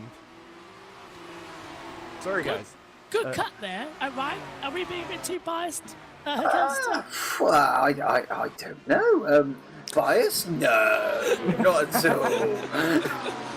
That's good news then. That's good news. I'll be disappearing in 5 to go to the Grid shows as well. So Well, Team Iris are good ones, so yes. that was a little close for comfort, but Wesley, I think, and Mia played pretty fair there. And Mia, of course, is a former Team Iris driver as well, so I think that helps slightly in terms of that these 2 know each other fairly well. I don't want to go. I don't. This is great racing. All right, David Tennant. Yeah. I know you want to come back and do your free specials, but I'll come back. Well, I'll come back and do them, and then I'll regenerate again. but Confusing. you've got to do all everything. those other shows as well. Grid Network, Good Omens, Broadchurch. I'll try, and then I'll come back and You do don't an want to get anniversary. typecast, is it? Well, he's Yeah. gonna go off do a couple episodes of Star Wars Clone Wars. Yeah. Yeah. Of course, I'll it's the be the robot, robot, yeah. yeah. Oh, wow, that's a deep cut. Here we go. Perikian has now got a clear run in the 46 at Primavera. Of course, Primavera, the championship leader. And Felix Neuberger has made a very, very impressive getaway in this restarted 8-hour race, essentially. And I actually think, as we see Rose closing on Benjic now, that... oh, here we go. This could be the move then. Here Rose has got a great view of the rear of that Aston Martin Team Imperium car. And Benjic not fighting Rose for the championship. This is 100 Simulation's debut, of course. This is the opportunity. And here she's we go, looking up for. the inside. And she's through. Yes! There we go. Can she get the exit that she needs? Because Benjic is still there. Oh, little twitch on. And Benjic will try and set up a move into turn 1, surely. Yeah, it's But not Rose going to has be got over. the run. And now Bukat is swarming like a vulture. That sounds a bit unflattering, but I mean that he's menacing towards that Team Imperium car. And this is the big fight in the championship, but this could allow Hunter Birch Simulation to sprint away. We're in the lead. Exactly. We're in the lead. But Benjic, I thought, put up a very, very good fight, and Yes. as she did against Wesley Bukat. But now Bukat will be more determined than ever to get through to stop Mia Rose from sprinting off into the distance here. What an excellent fight we've been treated to in GD3. Let's not forget, Yeah. this car, the 100 was 3 laps down at one point It was, after yeah. Liam Rance crashed out. I'd just like to thank the stewards, Michael Mazzi. Brilliant call. Put us back on the lead lap, got the lap cars out of the way, and now we're in the lead of the race. So, Well, thank it feels you, like Michael. in our commentary position we were bargaining with the stewards, much like Mr. Horner was. Oh no, it was Jonathan Wheatley, sorry. But Yeah. here we go. We were suggesting just a red getting into the flag. slipstream. We did well. We couldn't get the only thing we couldn't get was the text up, and I think Tom very quickly came in and gave me that red flag graphic, which I can easily come back and put up should Oh, we need it brilliant. later on. Hopefully not, but with every eventuality, is Prince actually closed on Hevesi, and it's going to make a move for the overall lead in LMP1. Oh, he's got a wheel alongside. He Oh, does he's leaped up. and somehow makes it. No, he goes off track. Oh, we'll have to get that place back surely to Hevesi, and indeed Prince does so. And oh, they had to just get through the BMS LMP2 there. But oh, what a heart and mouth moment there. Prince just about, and the other 8 is not far behind either, looking to take advantage. So all action, especially in GD3 and LMP1 then. So a new leader, and nearly a new leader, or the old leader regaining the lead in LMP1 rather. Yeah, locked the rear of the tyre as well, coming to the chicane and just went straight onto the gravel. As either that will spin round, do a 360. So to do that work all over again. It's Prince as well, but Hevesi now knows what to look for and can mount a defence. Exactly. We've seen this time and time again from Hevesi. He is a very, very capable defensive driver, but he can go on the attack when he needs to, especially when he's on a different strategy to those around him. And Gabor, we've seen quite a few wins in GD3 and LMP2 in the past. Could he take I think they've only got the one win from the Nordschleifer as they negotiate the lead pack. And oh, here they are. They're just coming up behind Mia Rose now in LMP1 and a couple of P2 runners as well. And Buka, I think, is actually all over the back of Timur Benjic once more and looking to sneak that second place away. This is crucial for the championship. The 87 has got to catch up as there goes the other Iris at number 8. And Wesley's got to look at the inside, but Benjic cuts him off.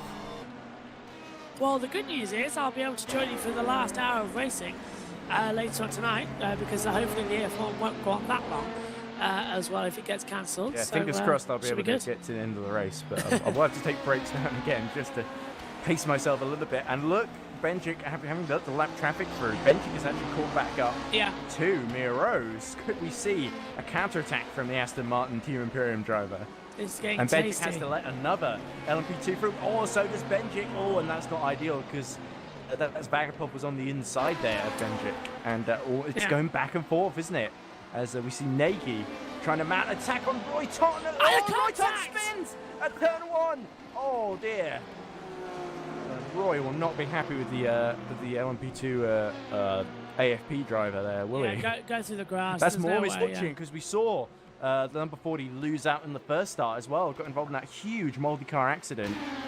Meanwhile, on the Perikian first race, has been really pressuring Primavera this entire first stint. And now he wants another go. He wants that second place. He wants to give some pain to the championship leader. Of course, with that spin, the number 21 has given itself loads of ground to make up. In fact, he's actually fallen further from 6th. He's where is Roland Zux? He's actually behind Roy Tun. Well, it will be a bit closer now that Roy's had that little error. And look at how much Perugian's pushing, and that actually gives Primavera a little bit of breathing space as Bukout and Benjic continue to squabble over second. Amir Rose just begins to stretch out the gap ever so slightly once more. Bouncing once, twice, 3 times as well. It's I tell fantastic. you who's just joined the Mumble server, by the way, David Koloksai for Team Mugen. So he's probably going to be getting on board that 21 quite soon. And boy, do they need him, because they've got lots of positions they need to make back up then. But there's a close and tight LMP2 pack actually in the battle for pretty much second. There's Primavera and Perugian fighting for second. Then there is Belestra versus Bagapov for 4th as well. So 2 little good fights here, and Bagapov all over the back of Belestra. And we've not talked about Belestra actually. We haven't, no. But the VMS Sunnits, who didn't have a great start to the race, have actually recovered well, taking advantage of all the chaos going on around them as we get yellow in the first sector, which is cleared now. And there goes Bagapov through on Belestra, as everything's now beginning to calm down. Prince as we is approach the actually, first pit stops. there we go. So Belestra actually kind of wisely let Bagapov through there, because Peter's, look at his lap times, it's been so much faster actually in this race. Right, let's have a look for comparison. Peter Bagapov, second. best lap time 109.5. Stan Belestra, best lap time 110.1. I laugh, and in fact last lap 109.5 was actually that best lap by Bagapov, whereas Belestra set a 110.4, so nearly a whole second slower. So inevitable really. Anyway, let's let you go. Yes, I'm disappearing. I shall hopefully be back. What my plan is actually is hopefully to drop in between the FP3 and quali session, and then drop it back in at the end of the session. So I'll be in and out throughout the rest of it, but fingers crossed there's no delays or red flags or anything. And if FP3 gets cancelled, I'll be right back in here. So I'm off to a grid now anyway, but I'll see you in a couple of hours. Have a good race.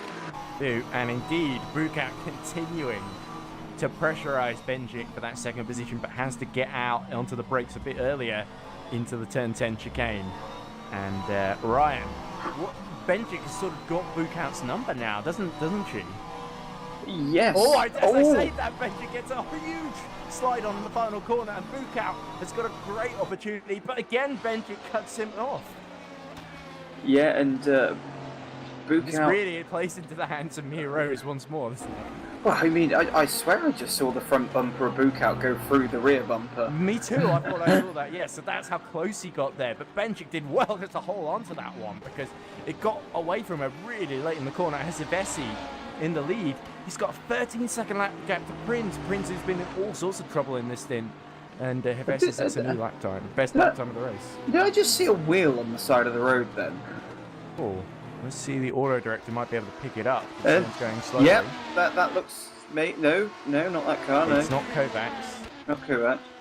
But, yeah, definitely at the end of the S's looked like there was just a stray wheel in the runoff, but...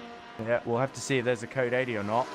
There is Mia Rose, and there's Bukout. Oh no, it's the car in the background that's got a wheel missing. Of these 3. Okay, I wasn't sure who that was. Is it a GT3? It's a GT3, yeah. Okay. Oh, is it Owen AK? Is it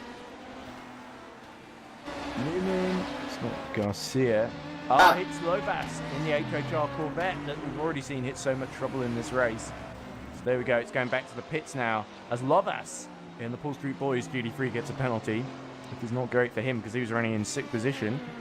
But here we go, Ellis has just lost out to Pascal Eggert. Eggert up to 4th now. What a brilliant recovery from having me disconnected 2 or 3 times in this race. Eggert is now caught back up to the MP100 and has now overtaken Ellis in all the chaos as Bukout continues to put a huge amount of pressure on Timur Benjic, and surely this is going to be the move now as he cuts to the outside and has to let the LMP2 squeeze between the two of them. Great buy-stop by Roland Zux there.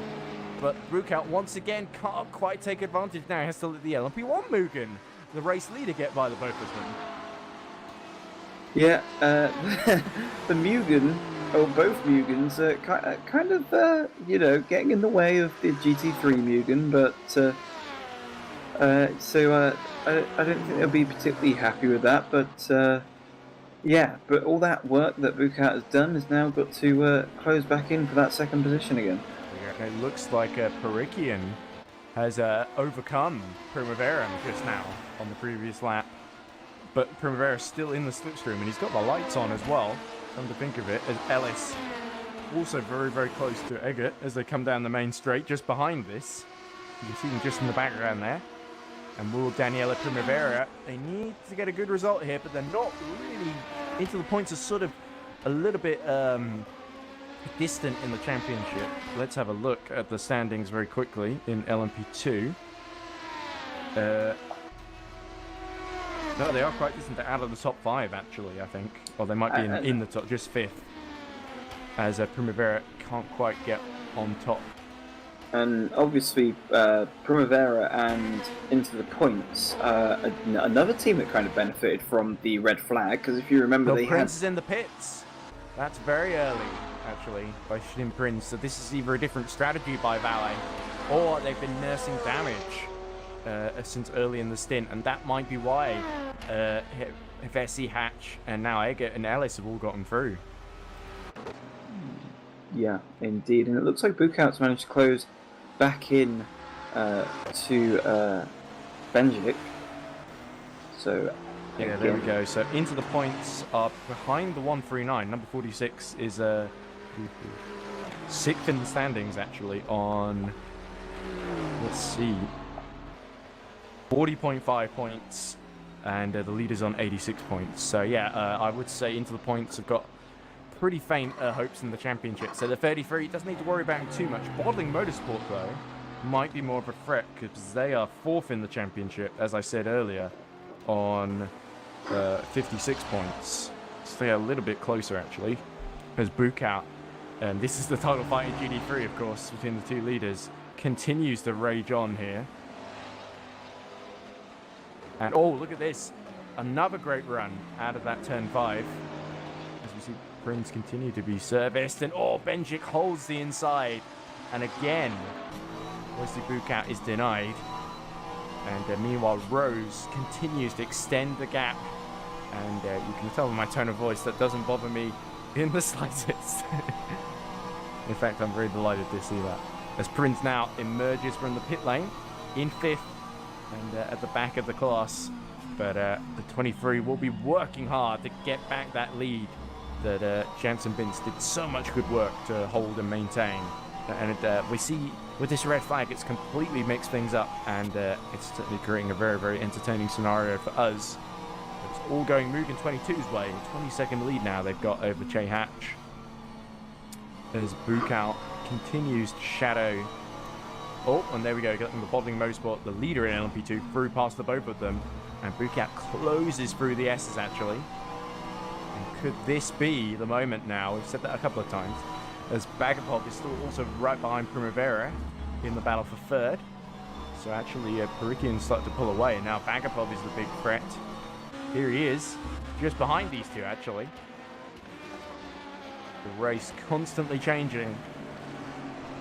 Here we go. Let's have a look on the straight, because Bucat is now right behind Timur Benjik.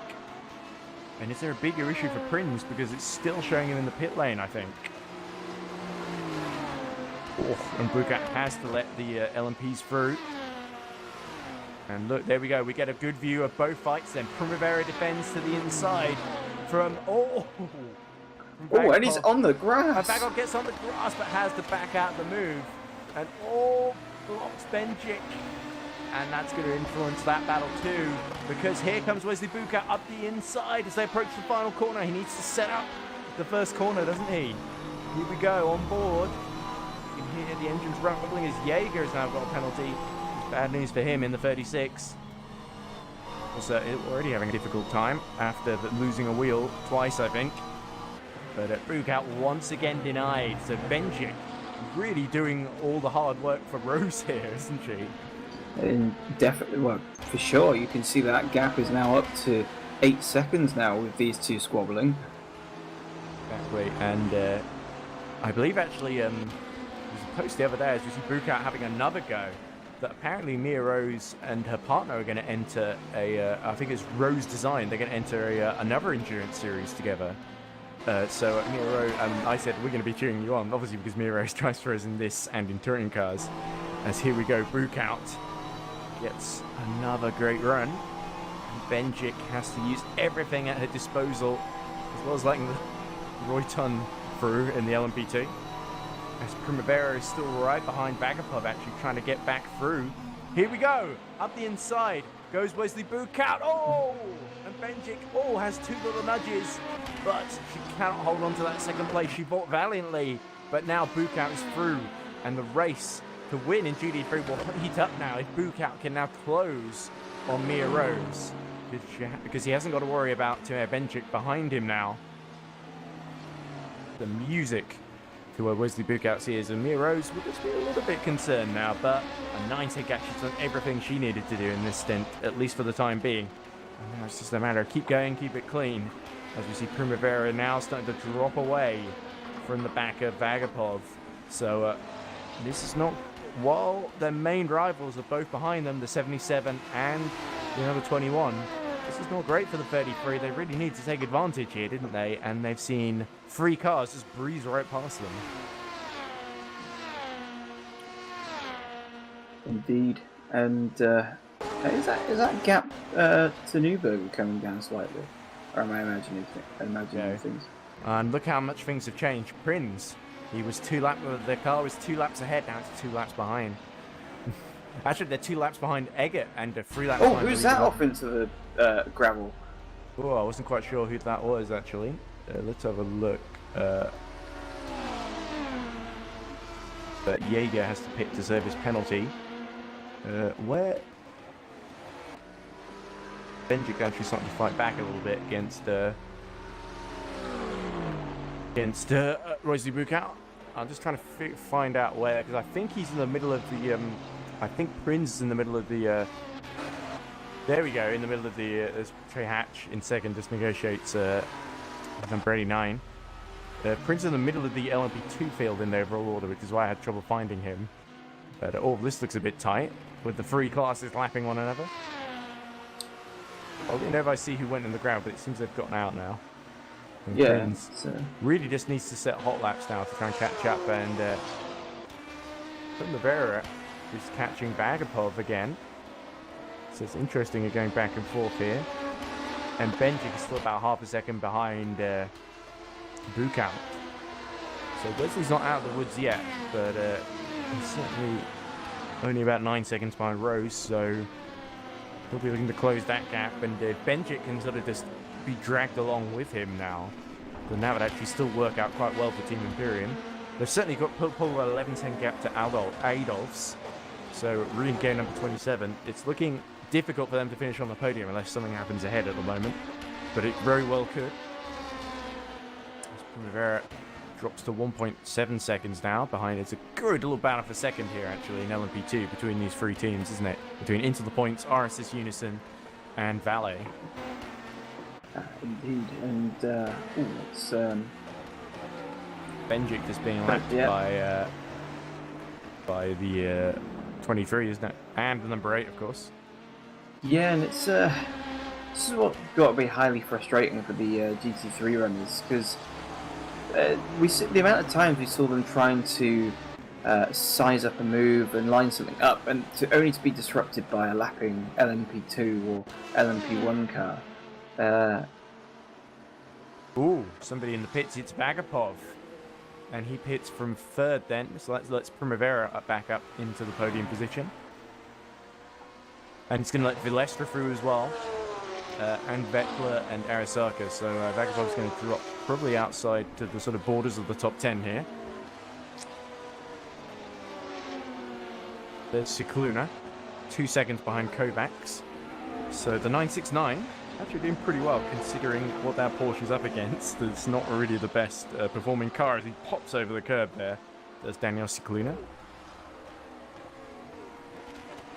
That's Vilestra, who just got up to 4th. Now losing out. I think Vetla was going to get right behind him now, if he can't get going again soon. But that is costly for VMS Sun Edits. still running in the top 4 somehow. But I have a feeling more mistakes like that, their race could unravel pretty quickly. So Velestra needs to keep it on the island facing the right way, importantly, as well. So easy to lose it through those S's, though. Oh, we see more example of that. We see Pascal Eggert, who himself has gone up to 4th. Was that in pit entry? No, it's not pit entry. So he's lost out to Ellis, I think, in recent history. So that's coming out of the chicane. Chicane and up the hill, yeah. And another penalty for Lovas. So that's good for... I don't think that's good for anybody, especially not Lovas himself. As Perikian now pits as well. So all the leaders in LMP2 coming into the pits then. Yeah, and including Velestra now. I was saying earlier how... So Vettel will take the lead in the Zurich racing number 42. Unless he pits himself. Indeed he does. So Arasaka will take the lead now in RS77. No, Neuberger I think might be just coming out now. There we go. It's very, very busy. And there is Neuberger in the bright green LMP2. He jumps some more. Maintains his position actually. It's all getting very mixed up. So Arasaka leads from Cofield, who gets on board actually. Lovas was going really slow today. It's Daniel Cofield. Oh, and he's just been clipped and taken out by the Iris, is it? Is that the 66? Was that Arasaka? It was Arasaka. Oh no. Arasaka hits the ATR Falcons car through the S's. And the 77 that was just about to inherit the lead. Now okay, drivers, we've come to code 18, 10 seconds. That was very, very messy indeed. 5, 4, 3, 2, 1, code 18. Here you go. It's amazing that the ATR Falcons car is still in the race, given all the incidents that have happened to it, quite frankly. But, yeah, so I think... Hang on a minute. The Neuberger car... And Neuberger's in the wall, there he is! Although it's been taken over by Cofield, what's going on there? Yeah, Cofield was in the lead, and now Perikian is in the lead. So, horrible moment for Bottling Motorsports. Just as the Code 80 comes out, the number 28 crawls to a halt on the straight. And everyone comes through then. Low speed. Can the number 28 get going again? Something must have happened. Did somebody come to the front door? Did the wheel fail? No clue. He's got going again. So whatever it was, possibly some kind of technical issue on the hardware end, with the wheel maybe, or the brakes, or the throttle. And there we go. He weaves just to make sure everything's working okay. Cofield gets going again. Down in... It's typical, isn't it? You do all the hard work, Felix Neuberger. The moment you hand over to Cofield, under code 80, at least it was under code 80, it would have been so much more painful if they'd been all at racing speed there. So Cofield's still in this, as the leaders pit in LMP1, Hatch and Ellis. And LMP2, Primavera makes another stop, as does Nagy, Arasaka. But that's really plays into the hands of Perikian and Vagapov. Kovacs is also in as well. Cofield's come in again as well. 5. So could it be that Cofield needs to hand back over to someone else at Bottling Motorsports? 1. Green flag. Quite possible. And we are back to green. And there we go. So while all that carnage is going on in the pits, Benjik is going to try and have another go at Wesley Bucat. And that has been a real battle of this stint, hasn't it? Or one of the battles. Indeed, and also we have a little bit of a close competition now for first in LMP2, as we now have Perikian and Vagapov separated by... Christian Lewis gets on board the ATR Falcons car, so Christian will be hoping he has a cleaner stint than Kevin Veaches did, quite frankly. And there we go, Primavera gets out now, ahead of Bottling Motorsport, ahead of Abstinio Force Polonia, but with the 42... With the 77, their championship rivals, Arasaka ahead of them now as well. So it's not worked out too well for the 33, has it? No, so did they have to pit They've again? They've had to pit twice, yeah. Something very odd has happened. In fact, we're out of code 80, so I should have remembered to take that off. There we go. But yeah, Peter Vagapov now, like you say, 2 seconds behind Perikian. And into the points, I can't come from nowhere here. In a very short space of time to take the lead. They have a habit of doing that as, in comes Vessi from the race lead. And he did have a 71-second gap to Che Hatch, but he really would have preferred to pit under the code 80. Couldn't do that because of where he was on track, really. Yeah, I'm just trying to think whether or not Hatch's OS is still going to be okay, or whether or not it's going to be close, I think, on pit exit. But yeah, for Hurricane and the Into the Points team, if you remember, in the tour race that didn't happen, they had time having car repairs because they lost the rear wing and everything in that race. Well, it did happen. It was basically just decide the grid for this race, which was in 8 hours. So they've gone from being out the back and a couple laps down in the first race to now leading this race. By the way, my dad is like, take the clothes off the washing line if it starts raining. So if I have to run off, that's because it's raining. But I'll keep an eye on the weather for the time being. But ooh, that is Vagapog trying to get past one of the. Yeah, he's trying to lap. He looks like one of the VMS cars, maybe. Not sure. It's not working. Is it Roy Tom? No, it's not Roy Tom. No, that's not transport. No, it's not. Well, I mean, it's mobile transport, yeah, but it's not boy transport. As we look at Vessi, let me have a look through the order. See if I can figure out who's in that. It must be Valestra, right? No, it's Valestra's teammate, I'm assuming.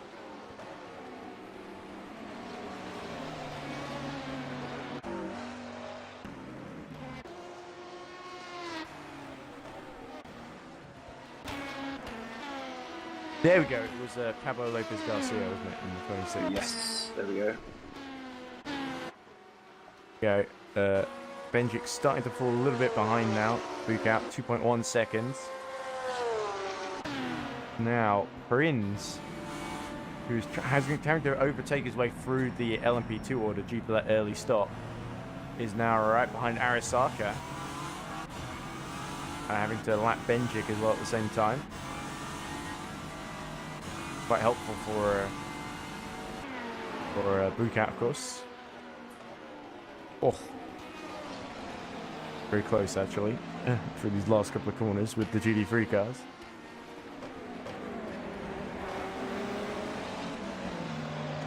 Prinz once again delayed, and so he can't really use his pace when he's stuck behind the LMP2 field, can he? No, and yeah, I'd be intrigued to find out what the reasoning was behind the. I think there must have been damage. We'll have to find out. But there we go. He overtakes Arisaka, who doesn't put up too much of a fight through the S's. That frees him up to chase Valestra, Vagapov, and Perikian to get to the front of the LMP2 field. And once he's done that, we can't rule out the number 23 to gain, at least get on the podium over the next 7 hours. And indeed, if I was Sebestia, I would not, and the 22 crew, I would not feel too comfortable with the 23 just still in the race, because as long as they're in the race, they're almost certainly going to be a threat, because we've seen what they're capable of, and they're definitely going to need to pull out all the stops here, aren't they? For sure. But yeah, like you said, they've definitely got the pace to do so. What sort of lap times are they actually doing at the moment? Well, now they've just had a half a lap in clean air, I guess. Oh no, down in 8th position earlier. So, last lap, a 108. So, quite funny chat in the Hunter Boat Simulation chat between our drivers.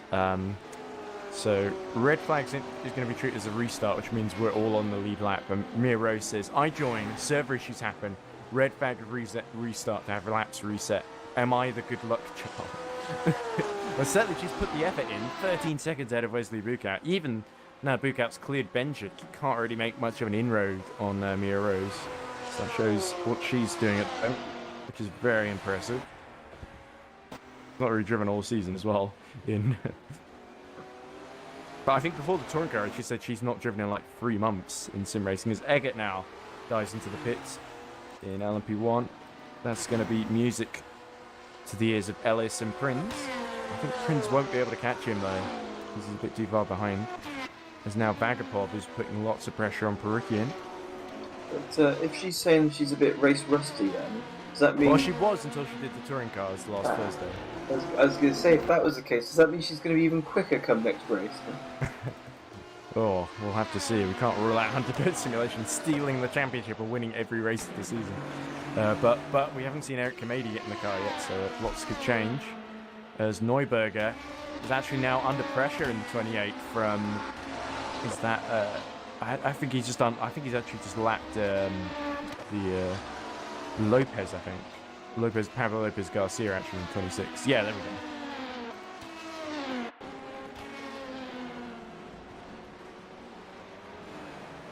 But it has gone 5 o'clock local time for me here, and I've definitely stayed here a bit longer than I was going to be expecting. But, I hope you've enjoyed it. Yeah, it's been hectic to say the least. Oh, hang on a minute, we've just had a change for the lead in LMP2. In the lead from Perugian, yeah, while I wasn't looking. I think we might have just caught the end of it there. But, so, yeah, yeah, by the looks of things, Perugian got the S's all wrong, ran wide, and I don't know if actually did clip the tyre wall or just about missed it. But we can have a look if you want, as Roy Ton really pressurizes Neuberger. So Neuberger, fatigued at the end of his stint, handed over to Daniel Cofield. Cofield had some kind of problem down the main straight and had to hand it back to Neuberger, who's exhausted clearly, and now Roy Ton wants to go in. Yes. And for Perugian, it just looked like the loss in momentum caused Vagapov to go in and get past it. Oh, that's the Fringer Von just taking out and that's the race leader, is the it? Mugen. That's Hevesi, yes. Oh dear, that's not what he would have wanted at all. And yeah, they're the 444 in trouble, and the steering horribly bent on Hevesi's car. Only 8 seconds ahead of Che Hatch. Could we be about to see Iris retake the lead then? And this could put Gavin Hevesi into the clutches of the 23. And put their championship at risk.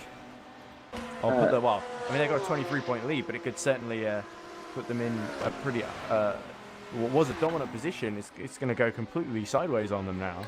Well, Prince is only a lap down on them, so and with the damages that they have there, I can see Prince getting that lap back on the team. Caution, slow car in the final corner. Yeah, and there is Donze, who I think is just behind Primavera as well. And Dante going off, as you say that? Well, he was.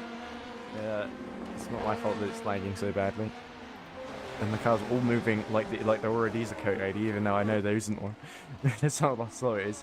But yeah, Hevesi makes it to the pit, and Che Hatch takes the lead then, which is great to see. I think it's don't think we've seen Che Hatch in LMP1 or driving for Iris this season all that much.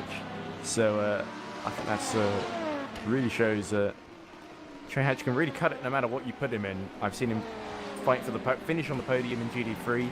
I've seen him win races in LMP2 and fight for podiums there. And now we see him fighting at the front in LMP1 as well. Indeed, and before any other major pandemonium and chaos continues, I'm going to have to say I'm going to be heading off because it's been a very entertaining race to commentate on so far, albeit a race of 2 halves so far. I think this has probably been one of the most bonkers EERC races I think I've possibly ever commentated on. You haven't even seen the finish yet. Yeah, I know. But there's certainly some stiff competition there in terms of bonkers races in the EERC, especially when it's rained and we've seen a tyre changing frenzy. Arasaka really lights up the rear tyres in 4th in the 77. The 77 looking good at the moment, actually, to take a big inroad on the championship leader in LMP2, which is the 33, of course. Just behind them. Well, not a big inroad, but definitely a considerable one. But anyway, let's let you go, Ryan. I'm going to very, very quickly take a lead break, actually, because I still haven't done one since coming back from lunch. And I need to get through this race. And I'm just desperately looking outside to make sure it doesn't start raining. But looks like I'm staying for the long haul on my own, so I'll do the best I can to entertain myself. And hopefully this race will give me something to talk about. But thanks for joining me, Ryan. And I guess we'll see you next time at Fuji, I believe, is the next one in August. Or is it? Oh no, Road America. Sorry, it's Road America in July, isn't it? Yeah. Yeah. Right, I'll see you then. And as always, it's been entertaining and fun to talk about it. Indeed it has. Well, there we go. There's Varconi who's got on board the 21, going up the inside of Roy Ton to take 9th position. As Hibesi is now fallen to 4th. He's still ahead of Prinz by about 32 seconds. But it's a lot closer than it was, as Che Hatch leads from Ellis and Pascal Eggert, of course. There's Benjic then. Got Chirinos, who I think is caught back. No, Garcia, sorry. Chirinos is Garcia's teammate, of course. Overtaken them for position, but not for class position, of course. Heroes leading the class to the tune of, let's just again, 16 seconds now, so very, very impressive indeed. I'm going to take a very, very quick loo break. We'll be back in just a couple of minutes' time to continue the commentary, but sadly, because Ryan had to stop at some point, and I've been holding it in for a while, so there's no one ready to take over, unfortunately. But you shouldn't be in the dark for too long. As you said, Hatch leading LMP1 for Iris, Vagabov leading LMP2 for RS's Unison, and Mia Rose leading GD3 for Hunter Birch Simulation.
Hello and welcome back to the EERC 10 hours, or should I say 8 hours of Road Atlanta. My name is Edward Hunter.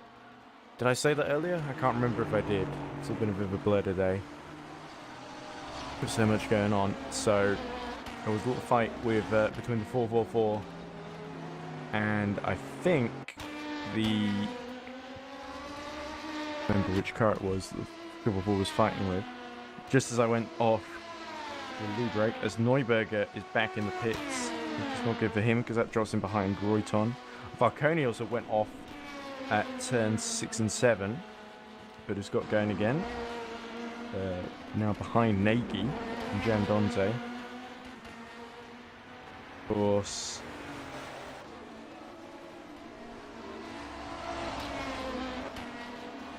Kurz was at the wheel at the moment. It might have been the Rookie Monsters 720S. Oh no, it was Owen AK into the points number 48, of course, as we look at Mia Rose leading the duty-free class by nearly 20 seconds now. Oh, letting the rear hang out there. So no rest for the wicked, clearly.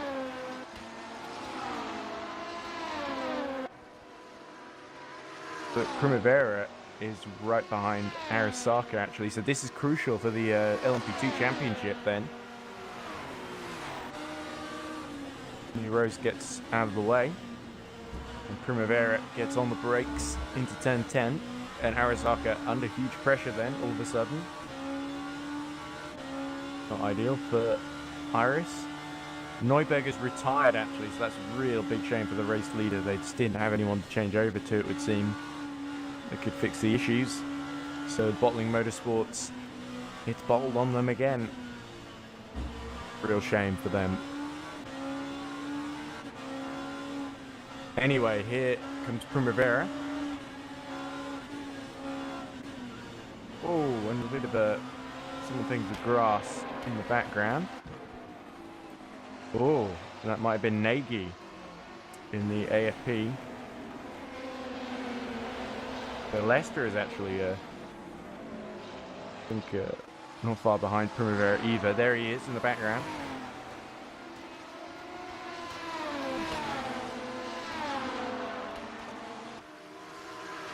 And there we go, Primavera through past Arasaka right as we cut. Unfortunately, there we go.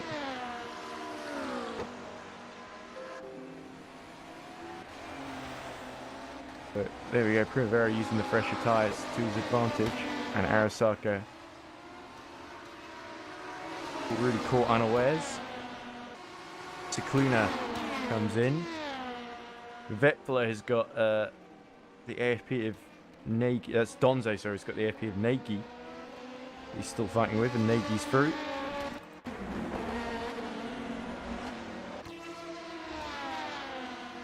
Going on in LMP2 right now as Rose pits from the lead in GD3.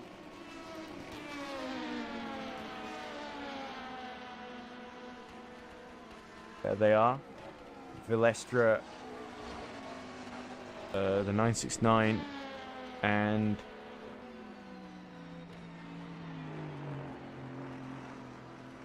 of course Mia Rose, who's on board the 969 at the moment.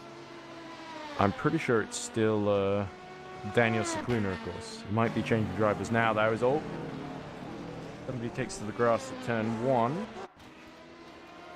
Was it Arasaka? Owen AK, it was Owen AK, of course. That led to the 444 back through. Arasaka actually started to fight back a little bit against Primavera. Keeping very, very honest indeed to the back of him. Prince has cut the gap to Vessi to 20 seconds, interestingly. So we could see the 22 and the 23 not just fighting out for the championship, but fighting through the LMP1 order. I think could be very, very interesting as Rose now drops to 4th and is probably going to get out. Let's see where she does. Is there a driver change going on here? Because I don't see one mentioned. I think Rose might be doing another stint. But I know Eric Kamedi is on standby. See? And there we go, Rose exits the pits in 4th position, about 52 seconds behind Adolphs. And that's absolutely crucial now. He is. 7 hours remaining then. So we've kind of got through the first 3 hours, really. Although it's really only been 1 hour of this restart. As Miro's just cuts the grass to get out of the way of the race-leading Jay Hatch. There we go. Chris Davis is on board the 969 now. Got right into the evening sun in Road Atlanta in Georgia. Where I am, it's actually kind of all a bit grey and overcast despite the humidity. This looks like Into the Point's having more trouble.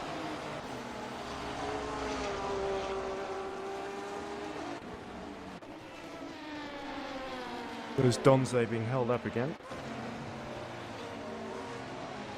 Kawasaki, looks like he's made a mistake actually because Primavera's made a break for it. Arasaka will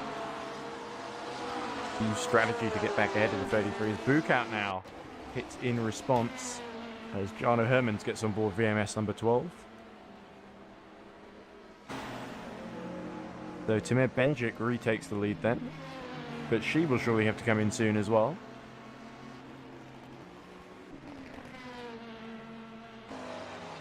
Oh, and Hendrik Adolf's in.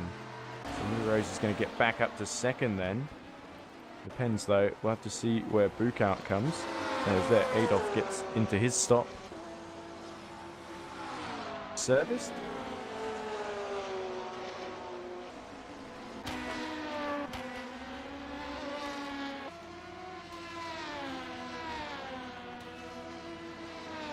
Still in the first sector, not sure what that's about.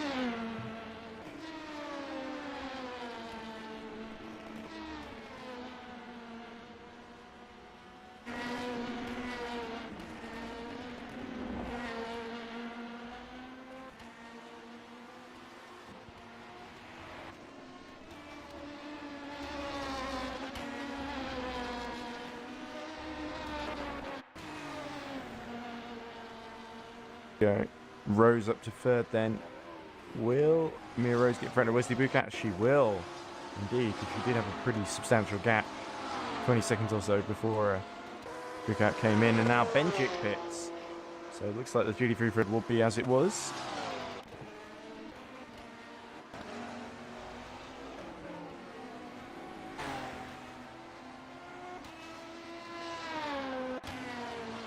Cutler in the 89, up to 6th now.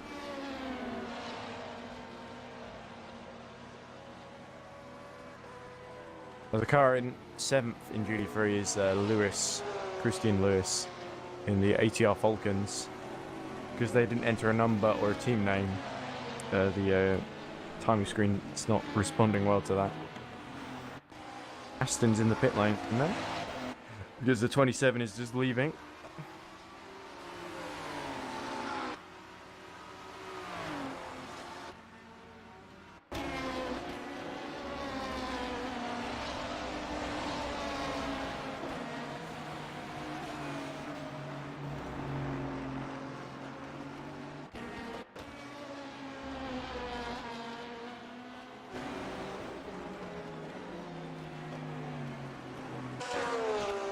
Whoa! Sorry about that. That's Donze and one of the GD3s getting in trouble. That looks like the Paul Street Boys as Rose retakes the lead.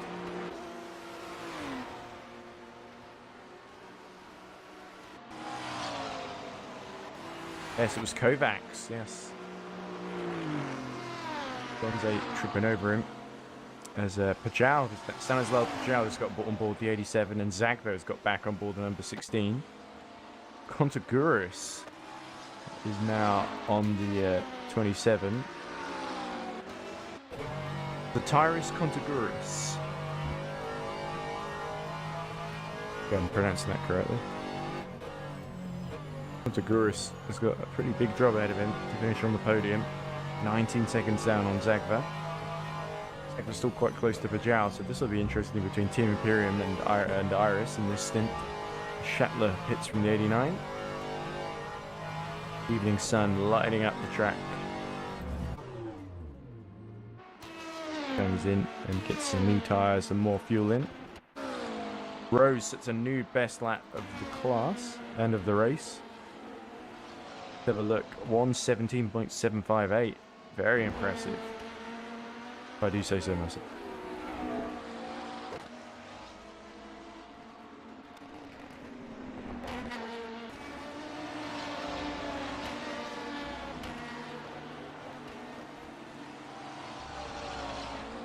By the way, I know Alessandro was moaning earlier that I stopped commentating to get the loop. Well, I mean, I do my best, but I don't know what you really want from me sometimes. Like, sometimes I think having a break is better than just rambling absolute nonsense. Even if it does give you something to listen to, I don't think I put myself under extreme discomfort just so you never leave the computer. It's worth it, even in endurance racing. I mean, if you're driving, maybe that's a bit different, arguably. Tom Lynn says, I would join you, Ed, but unfortunately this race requires a very active steward. As we see Perikian, oh, is that number 33 attacking him? From Rivera, no, that's the number 23. But Prince. Got Vessi, only about 15 seconds, whereas Lovas gets a penalty. Another one. Which I'm not sure how, because the Corvette's still in the pit lane. So it must be from a steward's decision from earlier. Dagler is really starting to close on Stanislav Pajal. As Che Hatch has now built up a lap gap over Jeffrey Ellis in the Rookie Monsters car. So everything looking good for Irish so far. Podium in GD3. 4th in LMP2. Although behind the Tata rivals now by 7 seconds. And second in... Yeah, I mentioned second in GD3 then. Oh! And then in fact he goes... That looks like Pajal just going off track as he has 23 Prins right behind him.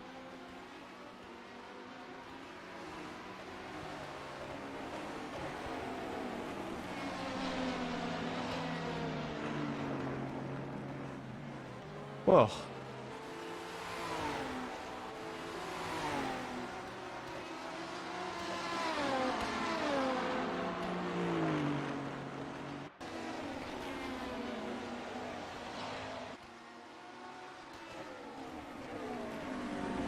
mistake actually from Pajal. Dagbert a bit of a run down the straight, but he is still just 2 seconds or so behind. Whoa, as Pascal Eggert actually goes off at the inside of Turn 6. That's not good, as Prince is now pit. So Eggert is surely going to get caught sooner than that, as Adam Schattler in the 89 has lost his rear wing. So it's all gone a bit wrong now, isn't it? We should also keep an eye on the steward's decision chat, because there's almost certainly going to be quite a few of them.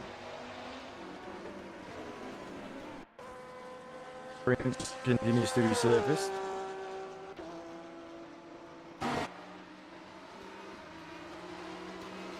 And, oh, look at this.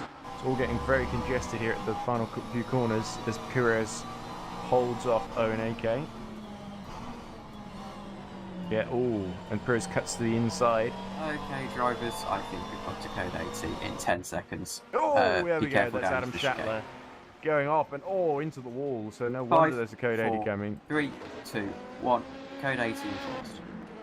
There we go, so Adam Schattler, before he destroys his car in most of the field, probably sensibly pits. Hivesi also pitting at this point as well. So Prince is actually kind of lost out by pitting before the code 80. Vagapov is pitting under code 80, which is quite clever.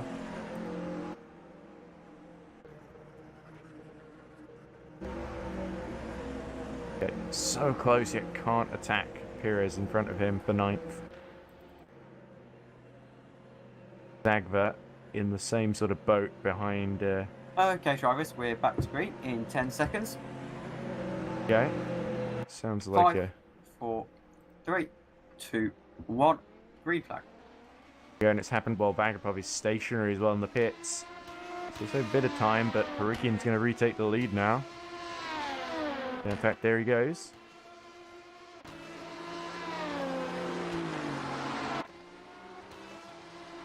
Oh! And Zachary's all over the back of Pajal as they approach turn 1. Can Team Imperium snatch second position on the outside here? It's going to be brave to try and do that. Oh, here he comes and he's done it. Wow, what a move by Adam Zagver. And the number 16 back into second place, but 36 seconds now behind Mia Rose. So yeah, Pajal was really struggling in that stint as Pascal Eggert has another off-track excursion. It's all right in front of the Porsche. That was a little rude. Just about gets away with it. Denny Eschenko gets on board the RSS Unison car. This is number 3, but we all know the RSS Unison, the championship lead winning squad from season 1 of EERC in 2020, ran with the 717.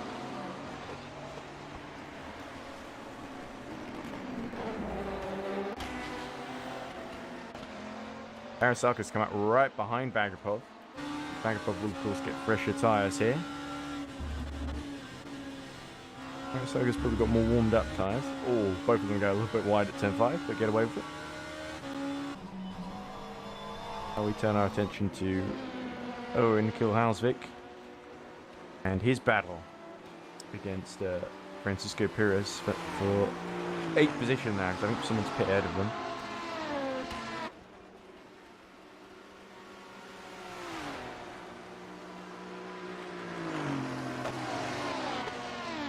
Arasaka still keeping Eschenko honest. Oh, and they're actually in the middle of this battle, aren't they? Kilhausvik was getting very close, but had to back off to let Arasaka through as Adam Schattler gets a penalty for something or other. Going off track a few too many times.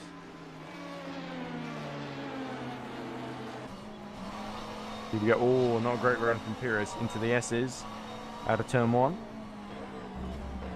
Nowhere for Kilhausvik to go. Yellow in the first sector.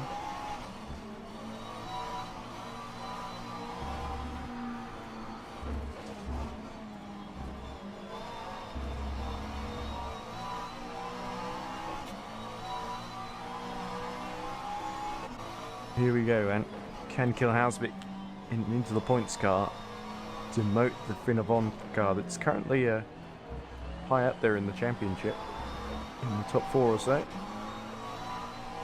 The outside goes Kilhausvik on the long straightaway. And he's just nicked in front here. And what can Perez do now? Oh, was that to let the 73 car through? Oh, and the AFP LMP2. Perez losing out then.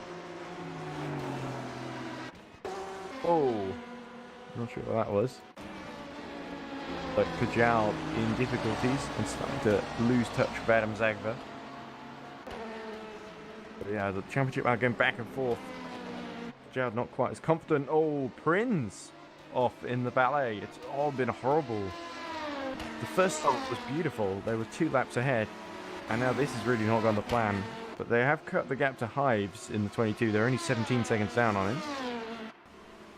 Barikian in the lead then, which will hand it to Primavera and Eschenko.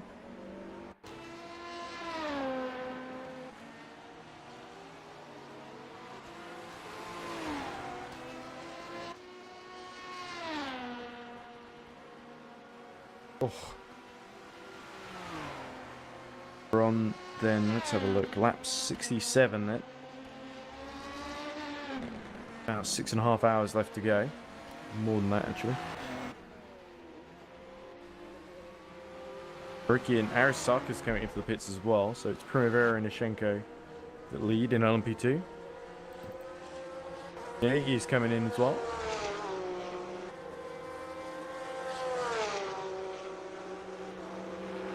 Well, Nagy's had a pretty solid race. Back keeping himself in the mix here.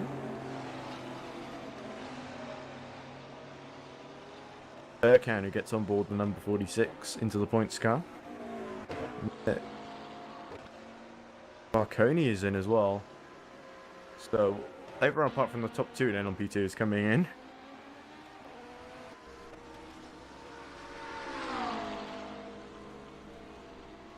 Arasaka, Nagy, Donze, Marconi.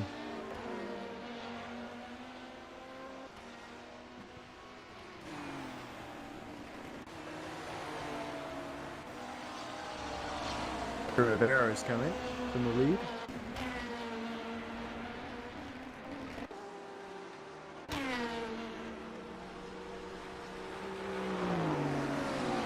Genkai in the lead. Nagy very close to the back of Vettel, of course, but they're in the pits, so that's to be expected.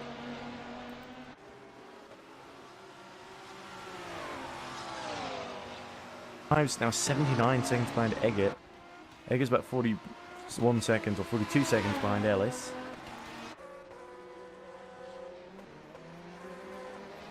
Okay, so Donze going to come out behind the Primavera on the track. Would seem that way. Primavera rejoins about 38 seconds then behind Deniashenko. Yellow in the third sector, and oh, this looks very tight indeed. And Primavera has to go all the way around the outside of the LMP1. No, it looks like the AFP that was going quite slowly. Is Hatch now pits from the lead. Roy Tom's come in the Boyd Transport from 5th. The pit stop time, if you want to pit, now's a good point to do that. Might put Ellis back onto the lead lap. Oh, no wonder. It's Sagba Hegdas. And he's lagging, and because of that, someone's hit him in the back, and he's lost his rear wing. So we could be on for another code 80 here. Yes, as well, worst time to start lagging. So Saba Hegidas, his connection really just not up to it then, and I think that might be terminal for him because he's stuck. Road.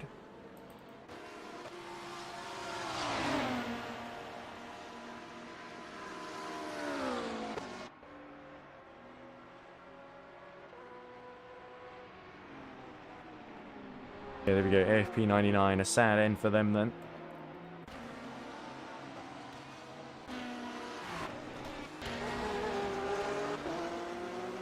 Chris Davis we talked to earlier. Gamely carrying on in the 969. Woo Racing by Oni-chan.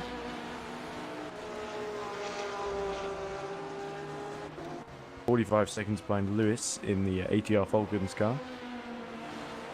Really got to be the 969's target then to catch Lewis. Oh! And Perez in the wall. And what on earth happened there? He's reversing out. Oh, so it looks like there was contact with somebody or other. All wheels seem to be on.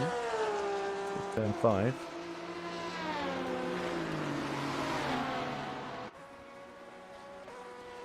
Wasn't going too well for Perez before that, and now it's really not going well.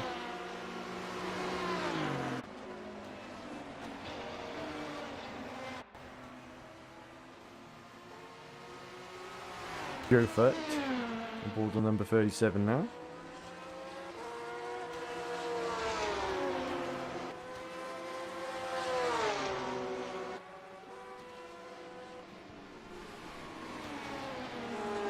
Oh, 3 wide here between Erkan, Prinz, and Davis. Resolve themselves quite neatly. Not always a guarantee.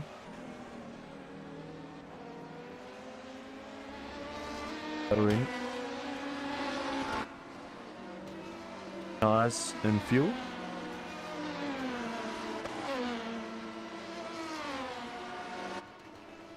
I think Perez has made it in as well. Possibly maybe a little bit fatigue creeped in there, but I wouldn't be surprised if someone knocked him off track because we just saw him going straight on at turn 5 out of the S's.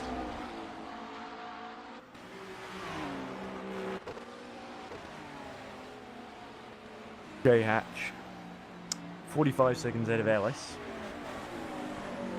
Pit stop. But definitely hatching a master plan here, or as they say that, he goes off track. That's the 444 of Perez ahead of him. Bit of mischief. Bit of time there to Jeffrey Ellis. Not enough to get too worried about, as there's Mia Rose. 40 seconds of Adam Zagva.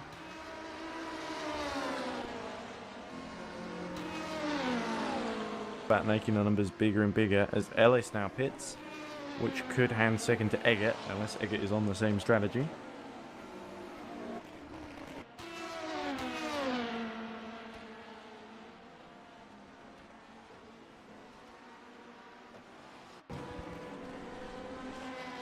Erkan and the 46 have been the real losers in the last stint, really.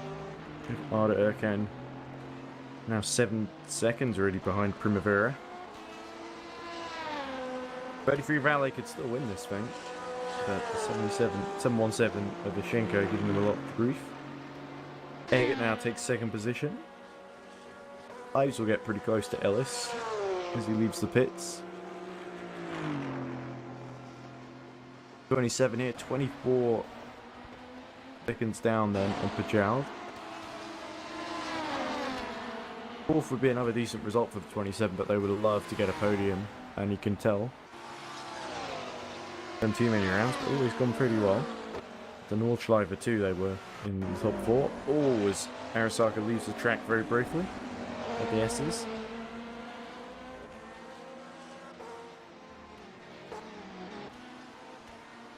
Newton now has got on board the 73. Wayne Newton, of course, not Isaac Newton. There we go, Hives to get through in the end. And Prinz, I think, is about to get past as well. No, okay.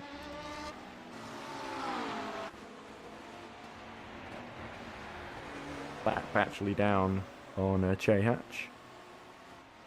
Right in front of him there. That might even be 2 laps actually.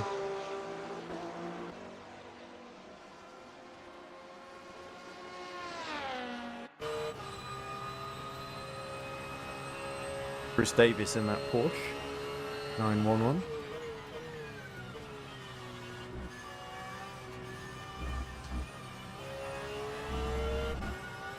Pretty well in the 969, all things considered.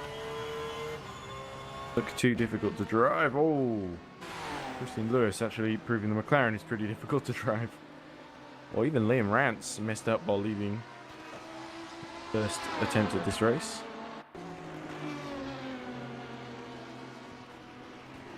Hector Saba says, this server is very bad. I have a big lag on the server. Carl Hampy just says Monkey Esports. Okay. Ah, is Valente saying he's a Monkey Esports driver at heart rather than an Iris or Hunter Boat simulation driver? Kovacs lets egg it through, I think. Ooh, and Zagra goes off track. Tries in vain to chase down Miros.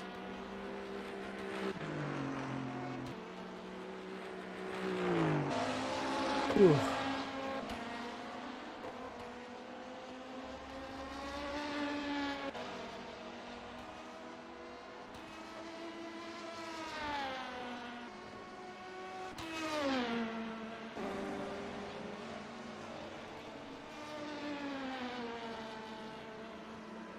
All going Denny Yashenko and Peter Vagapil's way in LMP2 at the moment. 48 seconds to the good against Primavera.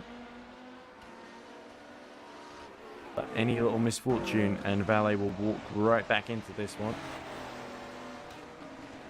Peter Vagapil would probably have been in the Valet lineup had there was some room for him in the 33 car. Eggert now pits from second. I'm just going to drop him down the LMP1 order.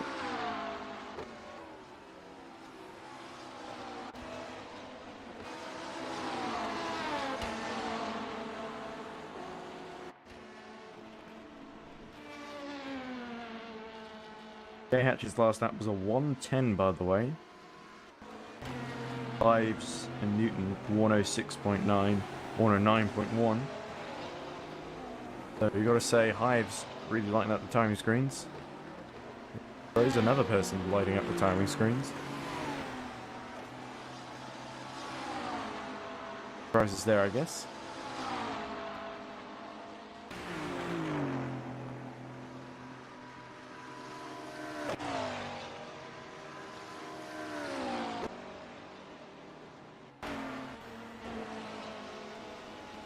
Problem that Hives and Prinz have got, and Newton as well for that matter, perhaps Eggert too, is that they're not on the lead lap.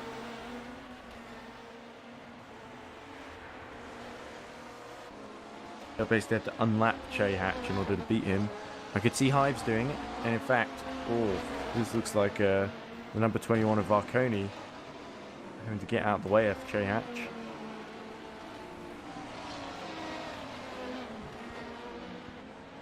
Newton, that shows you how far ahead Hatch is at this stage.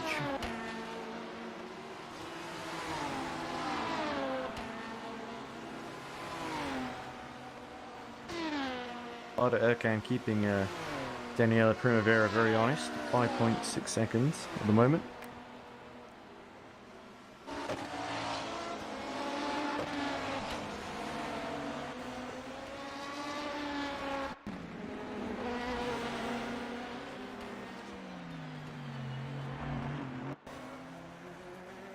There's Jendrik Bierhoff, who's got on board the number 40 and making a little off at the chicane, but keeps going.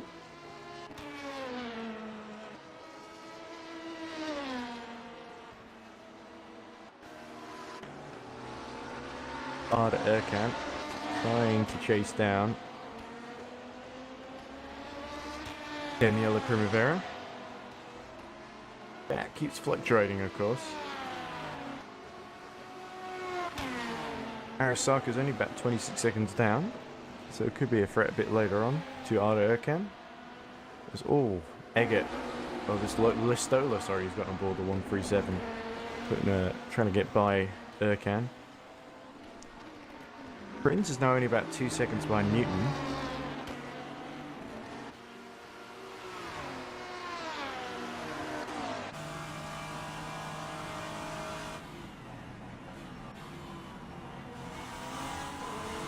Very LMP2 in the way, is it? Oh. Arasaka tried to, or was that number 66 that tried to squeeze in there maybe?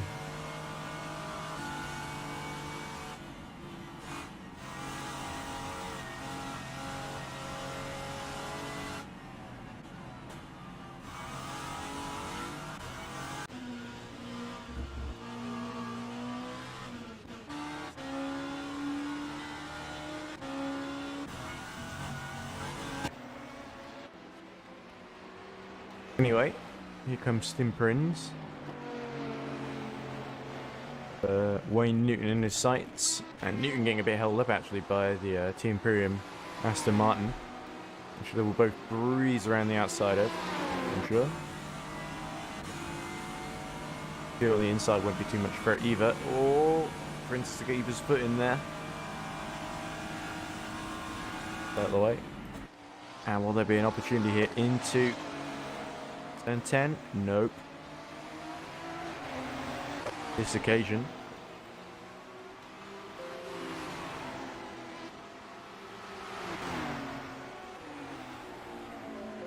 Turn 1? No, also not.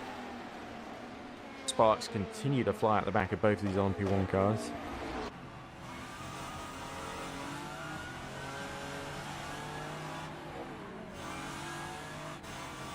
The ATR Falcons car getting out of the way. A little bit offline for Wayne Newton. And Prinz will pounce and take advantage as the sun starts to go down here. The Monsters car holds the inside. Now comes Prinz on the outside into turn 6 and 7. And now Prinz up the inside. Will he take this? Yeah, almost. Newton goes a little bit wide on exit, so here comes Prinz. He's got it before they even get to the corner then.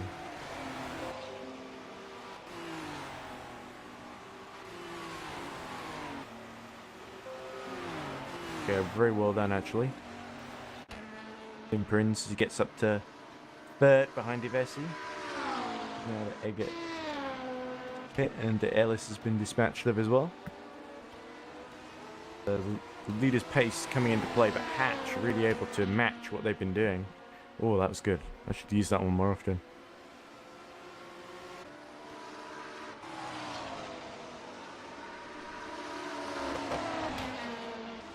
Chatler challenging Oliver Newman. Or is that Silver Jofer, of course, not Oliver Newman.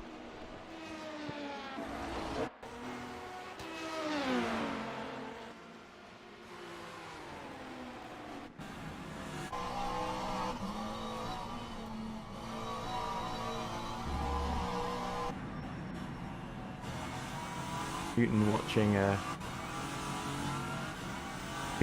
Stimperins disappear into the distance, which must be slightly demoralising.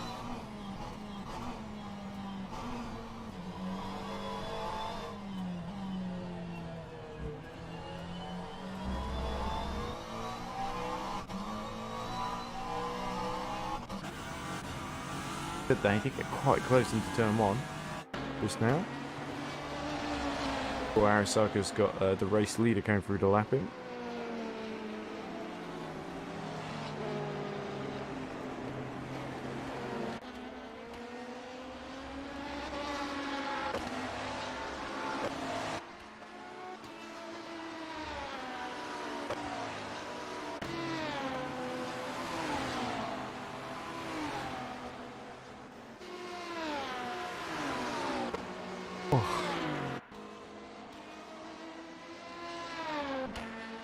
Little 6.5 hours to go. Looks like it's all pretty settled at the moment. But say anything in chat, even if they're not up to commentating themselves, you're very welcome to.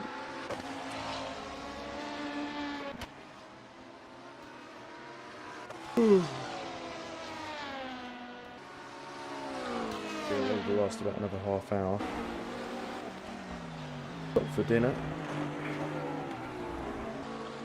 Number 27, it's dropped further behind the number 87, though. Away from that podium battle. Everyone's starting to away from Mia Rose down there in the GT3. There she is, about a lap ahead then of oh! There's the Pablo Lopez Garcia and the VMS 26 goes off track.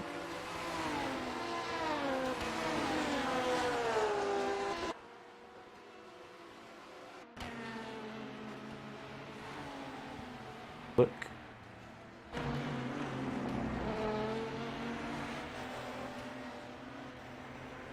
Last in LMP2. There's about 2 laps down on Jarno Hermans.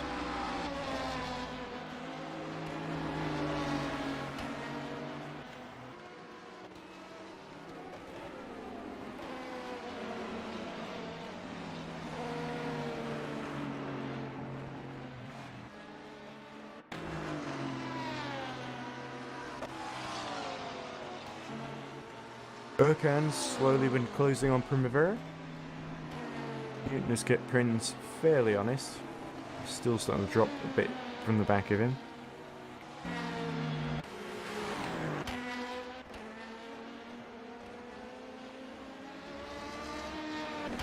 Imaginatively liveried into the points car as Arda Ercan negotiates the Road Atlanta circuit for another time.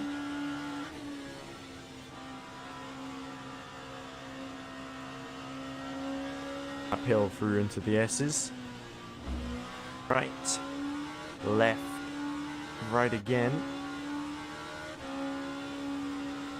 To the left, little right, big left, and we're out of the S's then through turn 5 we go.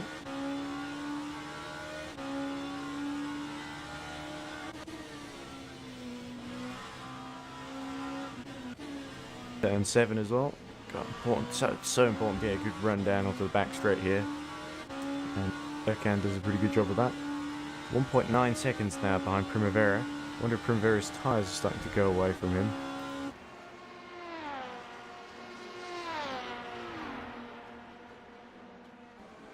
Him in his sights now. Now sore somewhat.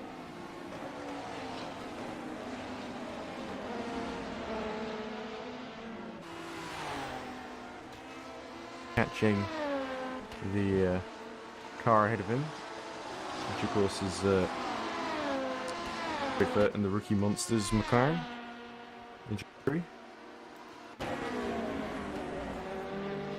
Oh, and there's a car going off track there. Oh, is that Upholstery Boys car, of course. Oh, Chatler goes off track. Tapped here as well by Pajal.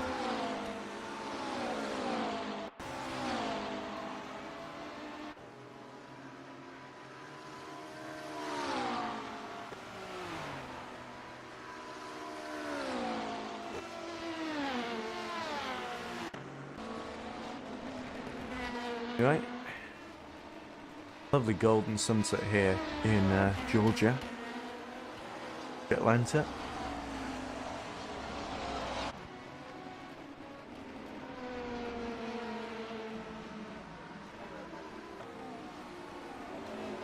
Yeah, race really not going to plan for Irish so far, but then again they were able to. Oh, it's a VMS number 26, I think, spun at turn 7, and oh, Listola has to really get up the inside of the 444 as the 444 goes off track. That's the problem here. If someone comes up behind you in the S's, you can't really lap them too easily. So many collisions today.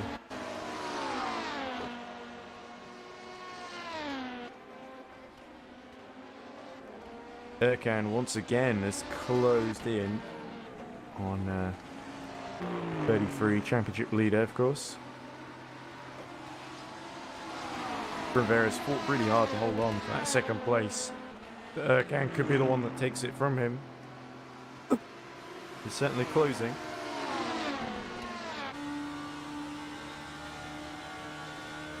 Rivera's dealt with the traffic before Ercan can reach it.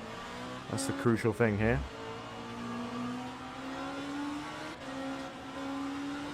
There's a GD car, but now he's got to clear that LMP2 as well. Boyd Transport number 40, the Bierhoff. Oh, Jendrik has a big moment there. And all but still won't let Ercan through. About a lap ahead of him.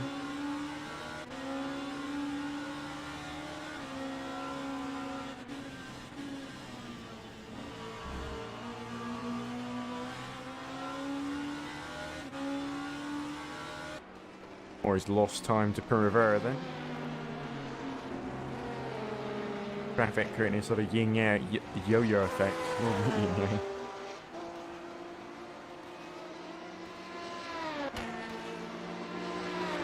Team rounds. This race hasn't been the best advert for Sadler computers. Well, I haven't mentioned Sadler once, so... What position are drillers in? Who are drillers? I don't know what he means. There's some work being done on Callum Hambley's house. Is that what he's talking about? Girls that need drilling? Right, okay. Let me look up the... we haven't got a spotters guide, of course. So I actually have to learn everything sort of off by heart. Oh, another yellow flag. If we look at Ercan, desperately trying to catch up to...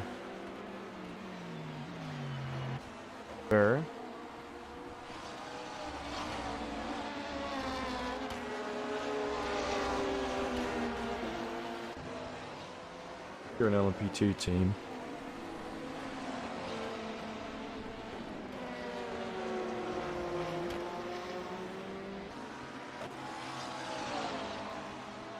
Holding Rumblebee.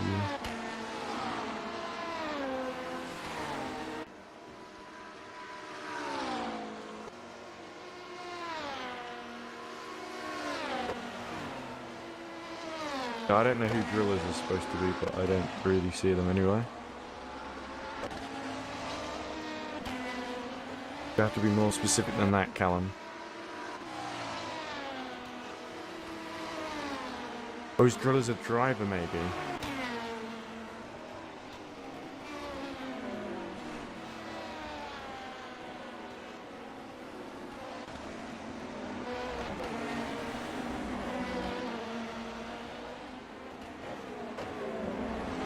Oh, looks like something interesting's happened.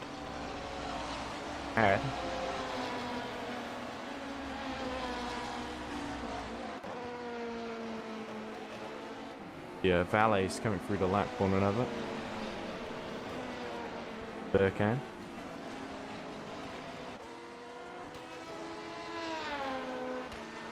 Versus Bell on track. Kovacs pits now.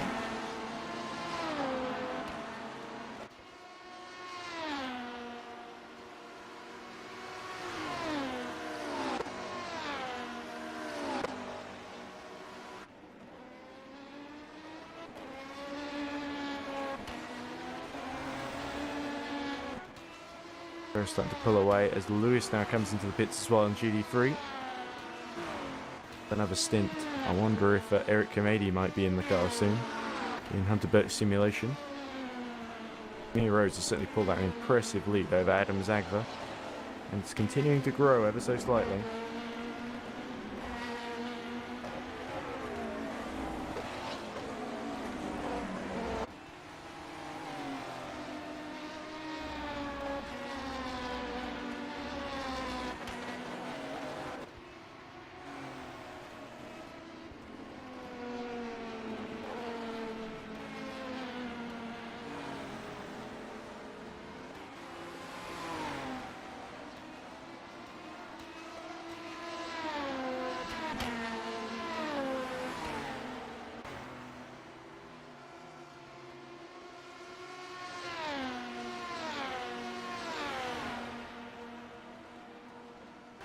You see Ercan's last lap slightly faster than Primavera's, but it seems to be seesawing between the two.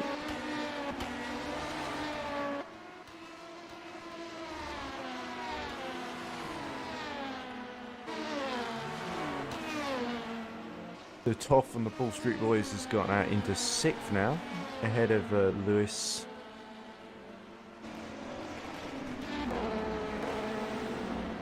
Oh, Drillers is a teammate. Adds that joke.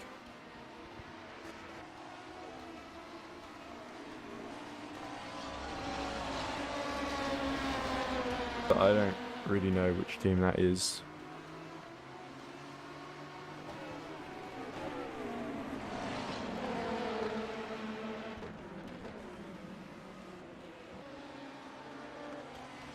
Else to do. But oh, here we go. Ercan's actually got a pretty good chance now. If he can just clear this LMP2 that's in the way.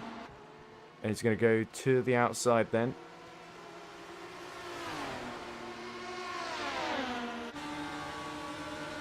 Great view of Primavera and that bright orange valet. Bright yellow.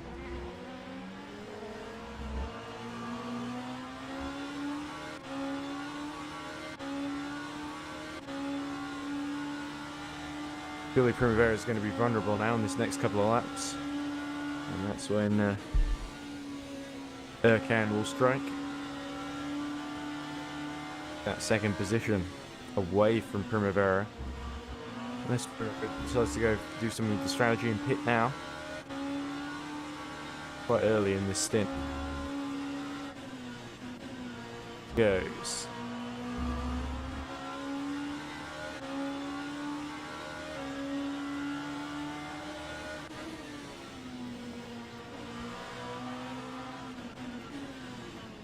Listen to that engine note. Oh, a mistake from Primavera.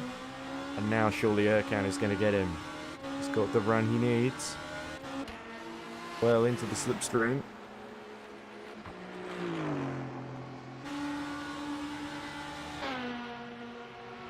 Here we go, on the inside. Who's going to break latest? It is Ercan. And Primavera is powerless to stop him. So there we go, into the points, back into 3rd position then.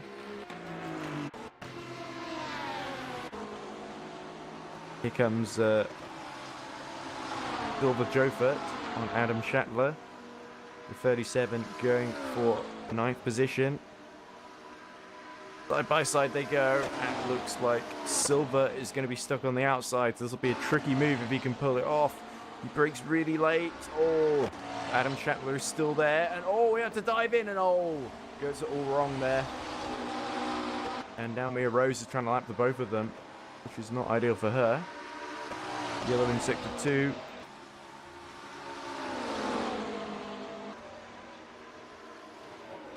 Go, Mia Rose up the inside then. Silver Jofert does not fight too hard. Now Mia Rose will go for Adam Schattler ahead of him. Silver Jofert will try and take advantage. Hi-ho, Silver. They say.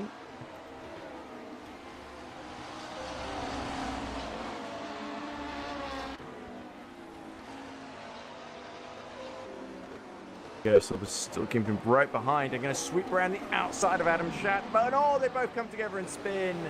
Oh dear, Adam Schattler was not going to let that happen, and Silver Jofert finds himself trapped on the inside there and rolling around.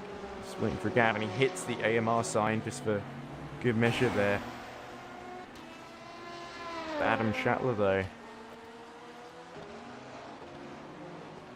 There he is. So we did get going, but just looked a bit like Adam Schattler had the inside, I know, but the amount of speed that he had on the Silverhead on the outside, I really think he should have let that one go, but that's just me.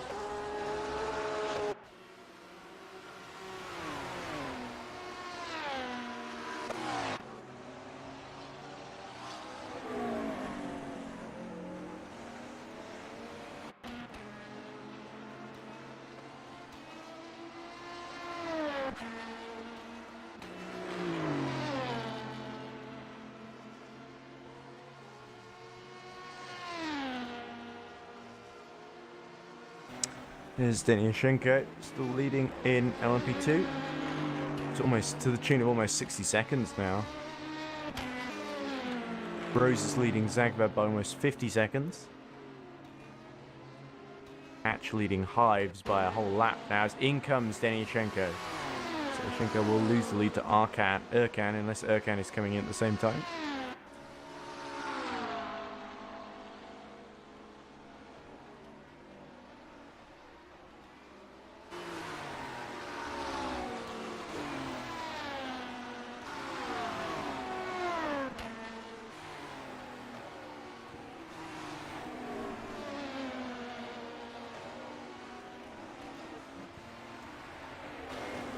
Arasaka hits the side of the ATR Falcons, which is really getting in the way of the 77 now. And about 50 seconds behind his tight rival Primavera in the 33 Valet. Good news for Iris. Former Iris driver, Mia Rose. Guested for Iris, also drove for the John Lacey Esports Academy, as Thomas Abascal gets on board the Into the Points car. Does he? The car has vanished. Ooh, and that's Abascal out, I think. 48 out of the race then for Into the Points, which is bad for the GT3 team. Another retirement for them.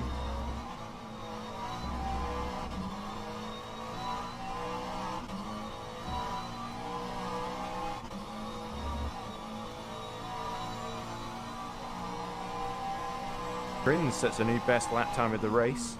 About 33 seconds behind Hives, so that's not over by a long shot.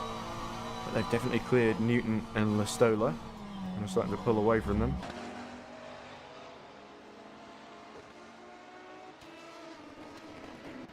Rivera is still just about 2 seconds behind Erkan. I think Ashenko somehow has re-emerged in the lead.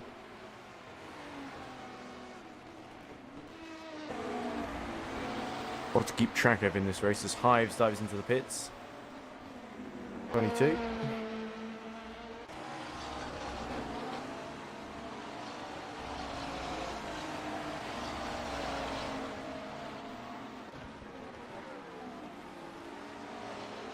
Points in the live chat, so I assume everyone has just kind of fallen asleep in this race. Not just the guys on track either. There's Hives being serviced. Prince has come in as well, so commit to the same strategy then, it would seem.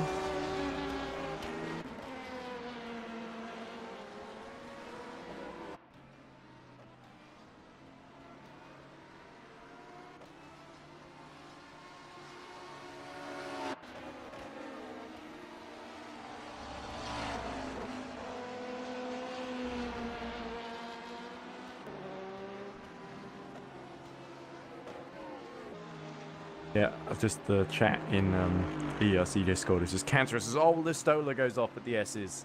That doesn't look good for the LMP1 driver at all. LMP2 Iris having a bit of a moment there as well.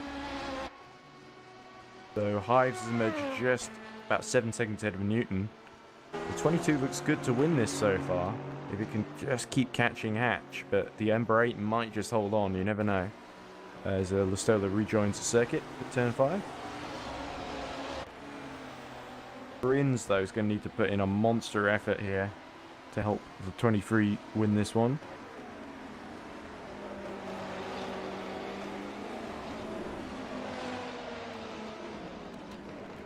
Pascal Eggert is taking over in the stewards chat, by the way.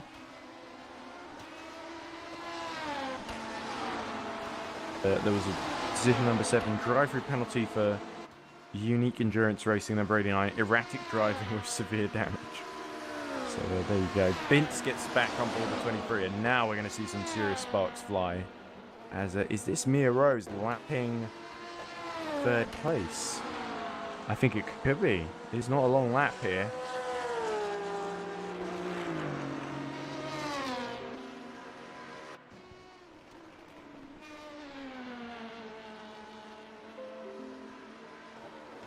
Arasaka, Erkan, Primavera, all 3 of them in. Pascal in, so it looks like the 48 got going again.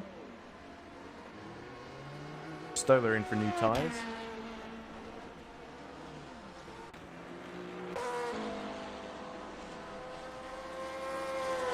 Perikian continued their duel. Who's going to get out first?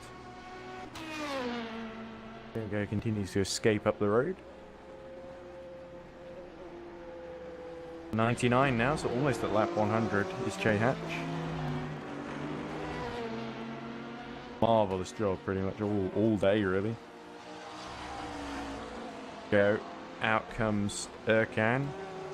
And I think he's jumped Primavera. Oh! There's a bit of a moment there as well.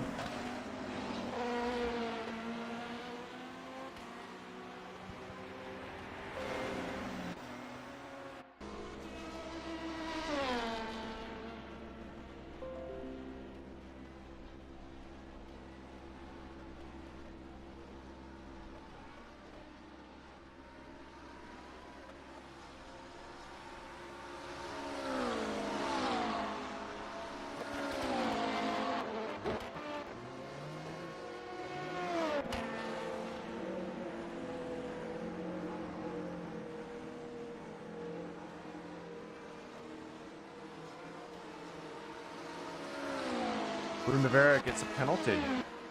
Oh dear.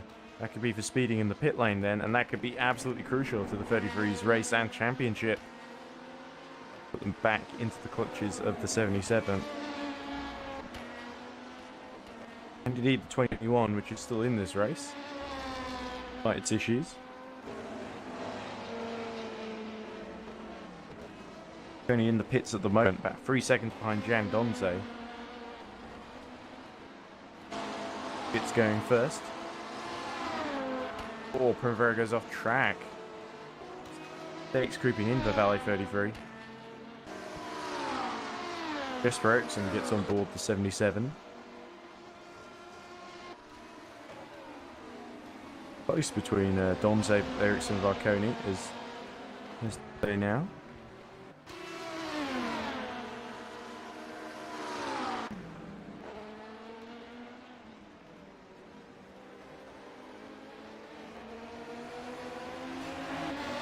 Big gaps in GD3 now, really.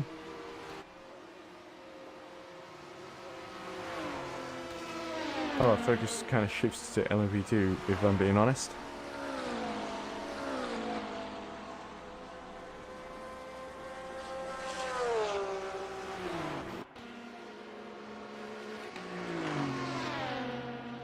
Denishenko being unlapped actually by the 21, I think, of Mugen, of Barconi is a key for Mugen to keep them in this. RSS Unison won't be too happy. Donze now only about always right behind Primavera, so something is going on here. Bola leaves the pits.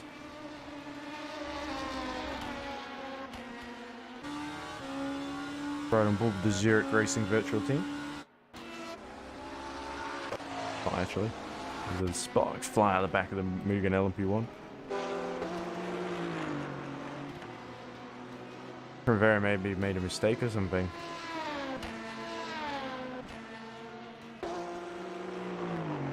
Of course he's got that penalty coming his way, hasn't he? They'll probably have to serve for speeding the pit lane. As Hatch pits from the lead. So he put Hymes back onto the lead lap, at least temporarily.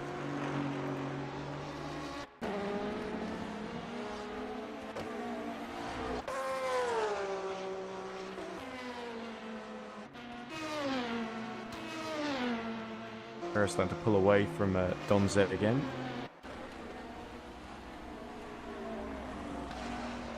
First sector, oh, that's why, because the number 40 is facing the wrong way at the S's. He's just rejoining Gendrick Bierhoff. Oh, and Lestola goes straight on into the gravel at turn 10. 137, or worse for wear at this point. 3 laps down.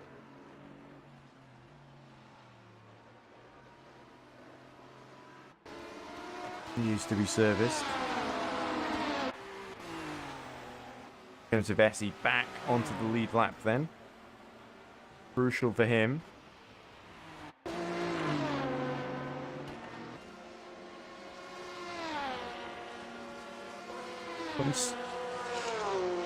Pontegoros is only about 17 seconds now behind Pajoud. So it's not been a great stint for the 87. Stanislaw could be a bit vulnerable as we go on. That Aston Martin, we saw the 16, how quickly he got by him.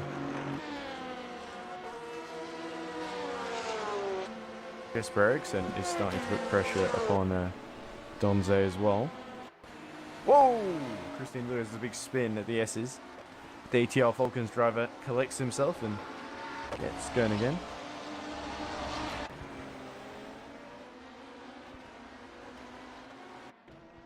Camp says, I'm rooting for drillers. Smag says, lonely hours. Oh, tell me about it. Is this Real Racing 3 or Forza Horizon? Well, I think the lack of microtransactions tells you it's not Real Racing 3, and the lack of I don't know, random cars and rubber banding tells you it's not Forza Horizon. I suggest Motorsport Manager. Feels a bit like that for me, especially if I've got a car in the race. I'm technically kind of managing, I guess. Canopy says, will this track be an F1 22? The threat of continued Callum Hamble exposure is too real, says Nick Homewood. Well, true words never spoken. Maybe I should just ignore what Callum says. But then, I'd just be ignoring most of the messages in chat, and I wouldn't have anything to do for the next 6 hours, because we're about to get to the end of hour 4, ladies and gentlemen. Dramatic first 3 hours, last hour's a bit kind of, okay, it's at its moments, here and there. Valente now gets on board the number 8. Valente's been watching quite a lot of this broadcast, I think. And he's now 42 seconds out of Hives. Of course, Hives yet to really stop in this stint. Very, very close, actually, to the Zurich racing car. Go, he's got the run. Then 6, 7. Alright, Zurich Racing pulled to the inside. Here comes Jesper Eriksson, then he's surely going to sweep across before he even gets to the corner. Oh, the Zurich Racing's still there. Oh, and Donze really had to he fought as well as he could, but Eriksson was coming through come hell or high water. Now, free to chase after Primavera, only 4 seconds up the road.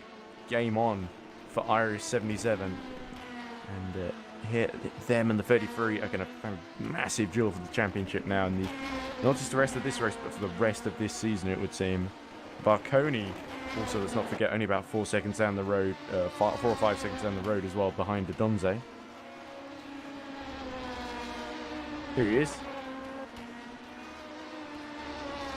No, there's a third place up for grabs here as we go into the final 6 hours then. We're not quite at half distance just yet, so don't get too excited, folks. Rose pits. Now, is this going to be the driver change? Let's have a look what they're saying in chat.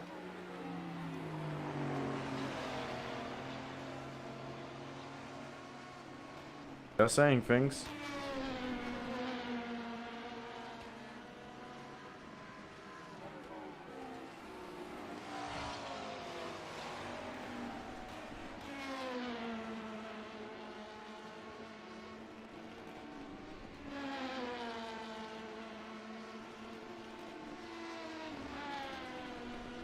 Right, so it looks like it could be Miro's near Kimedi struggling to finish this race then over the next 6 hours or so. But Mia Rose continues another stint. But now Adam Zagva was run a bit longer to jump her in the order. But simulation will have to get their shit together, as they say. Oh, in fact, Mia Rose comes out just behind Wesley Bukow, so this could be interesting. Oh, Pajoud, sorry. Stanislav Pajoud. Aaron has only got so much fuel mileage as Mia Rose goes a little bit off track. Only catching Donze. Yellow in the second sector.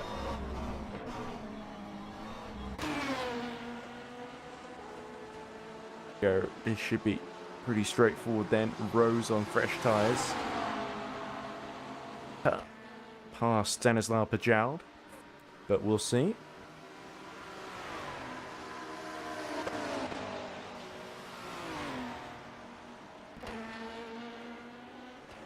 Oh, didn't quite get the run actually, so Mia Rose will need another go at this. Pajoud gets actually a really poor run, and Mia Rose as well, not to hit the back of him. Might get a good run into turn 1, but Pajoud anticipates that and goes defensive on the inside. Mia Rose tries to go for the outside, but no way through there. This is a good little battle then. But she's cut inside of him. And can Pajoud do anything to stop her? No. Mia Rose back up to second in the 4.85 as Newton pits in the Rookie Monster 73. And now Zagva 44 seconds up the road, but surely these guys will pit and Mia Rose will reassume her dominant position. It's just a case of the drama is can but simulation get to the end of the race.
Right, so Mia Rose continues and pulls away from Pajoud now.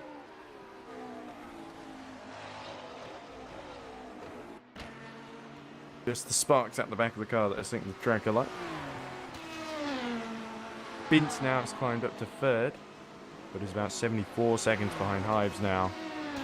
Because Baskel lost his rear wing somewhere. Must have missed that. Baskel the Rascal on more adventures.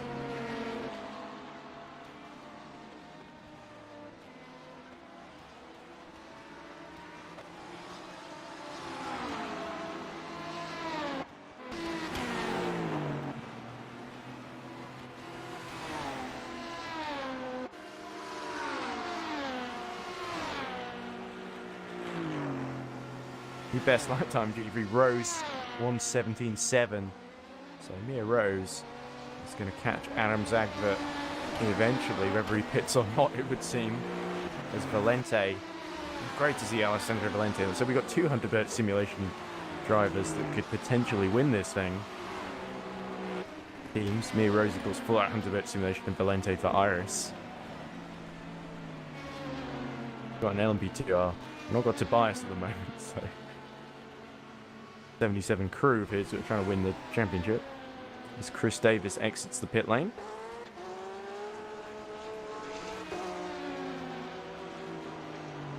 Comes out. Oh, is he going to be in between? Oh, no, just behind.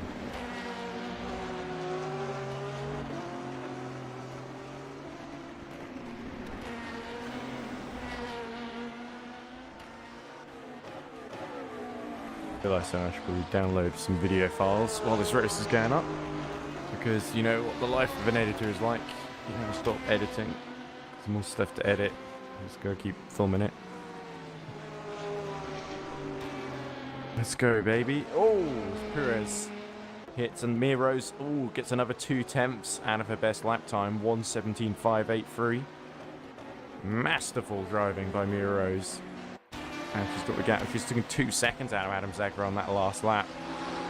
So, not looking good for number 16.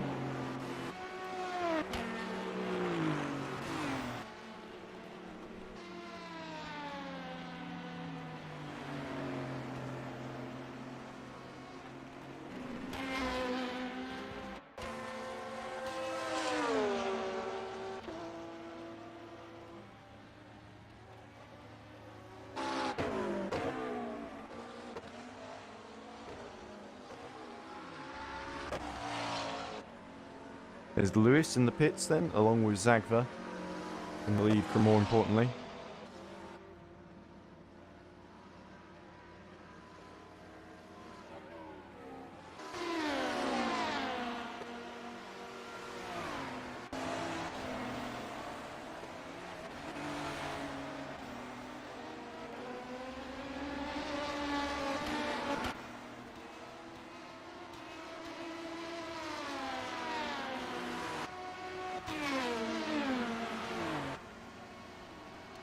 Top then. Wall Street Boys car, but we cut to Zagva in the pit lane with a couple of others. Looks like the little load of duty free. Back markers coming in. A little bit of a tense moment there. Anyway, all that close. We still see Primavera a couple of seconds ahead of Ericsson. Then 9 seconds to Donze and Varconi. He was catching, but he seems to have slowed his pursuit ever so slightly.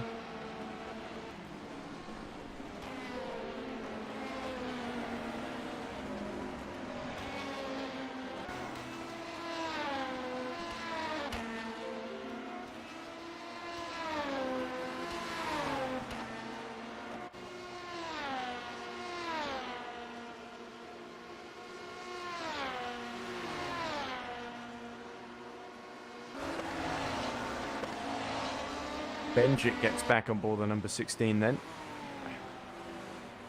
Rose continues 13 seconds ahead of Pajal, who's yet to pit, of course, in this stint.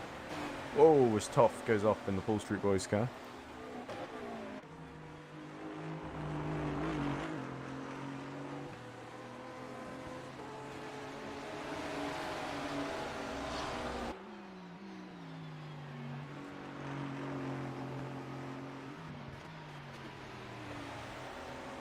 Yeah, Pajal now in the pits, as is the 27.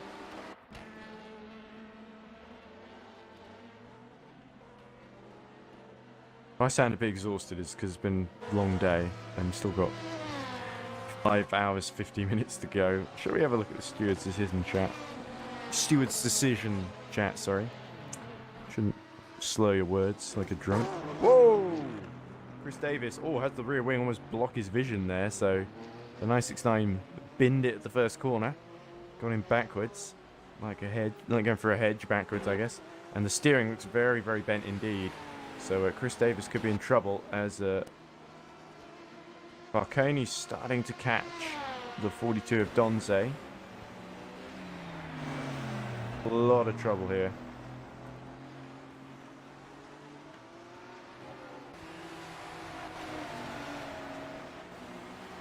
Oh, code 80, so Pascal's not called a code 80 then.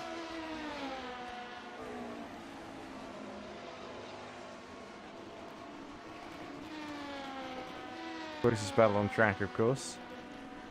Perez gets a penalty. We see a decision 8 at 6:20, 10 minutes ago. Incident between Unique Racing Endurance number 89 and Team Rookie Monster 73 has to be decided after the race because Pascal's game decided to commit dying.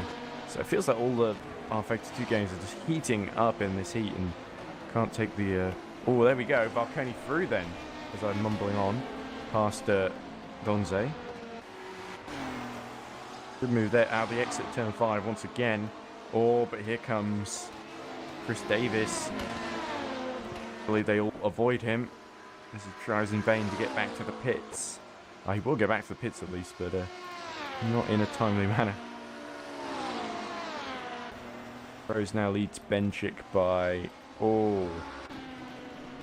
3 seconds.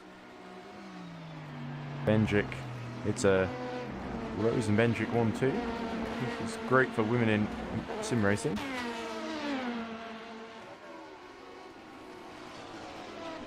Great for them 16's title hopes, and great of course for Hunter Bird Simulation, so no real complaints there, it must be said.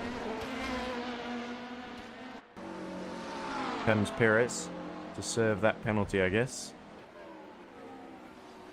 Someone else coming in too, it's Davis in the 969 to repair that rear wing.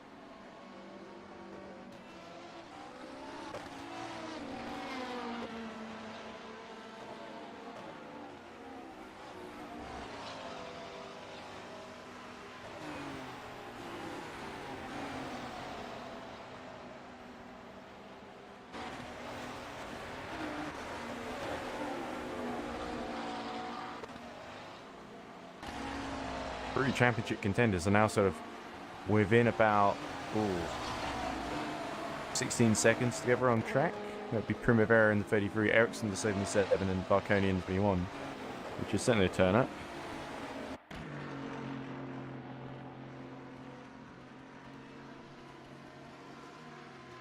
Oh, another mistake by the Stoller in the exit turn 1.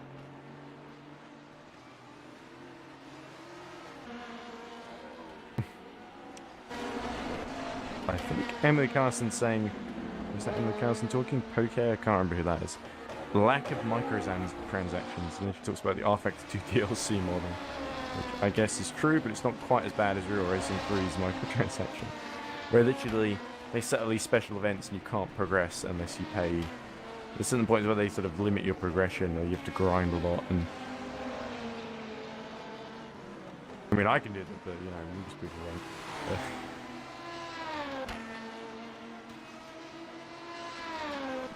I mean, it's not a horrible game or anything. This is a little bit. You always feel like your freedom's a bit limited, more than it should be really in a typical, even a typical mobile racing game.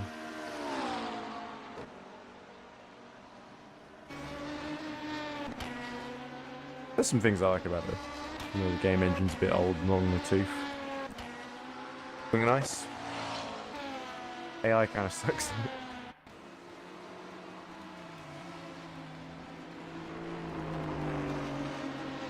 Online, it's basically like Trackmania. Everyone's a ghost who does shifts through each other.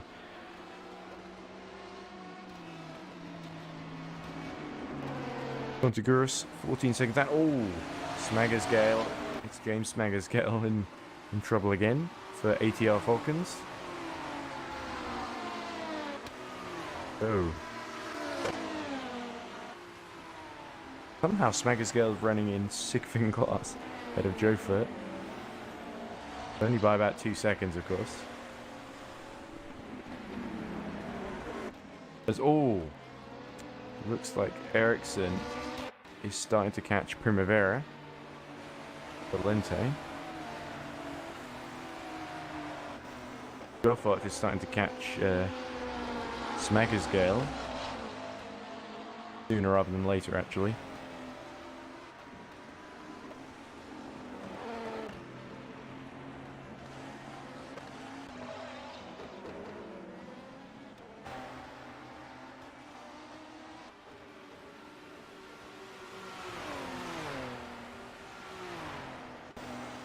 Right, well, with that, the race starting to just settle in nicely. I'm going to go down and eat some dinner, and I guess I'll come back afterwards for the last couple of hours if I can. But Hives has actually caught up to Valente very suddenly. Whoa, big crash! There we go, it's Smaggersgale, and is that Paul Street Boys? No, it's Jofert. So Jofert tried to move, and it didn't work out at all into turn 10, and both cars have come to grief. That's terrible work for both of them. Yeah, they're both sort of just stuck in the gravel now. But, oh, look at this. Oh, and Evesi takes Zoltan Hives takes the lead. Almost. From Valente. So Valente really starting to struggle. Gonna get him down the straight, surely, as Jofat's retired. Go. Hives to the outside, and there's a car in the gravel ahead of them, so there's yellow in sector 3. Yeah, it's still Smagger's Gale.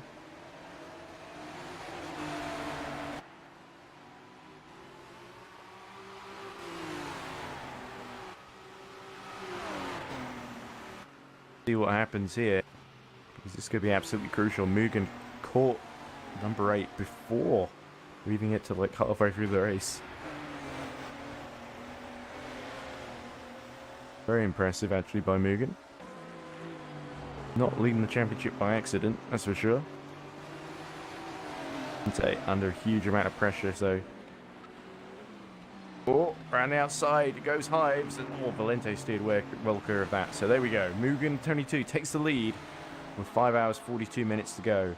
Zachenko leading LMP2 for RSS Unison, and Mia Rose leading GD3 for Hunter Birch Simulation.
Welcome back to the 10 hours of Road Atlanta.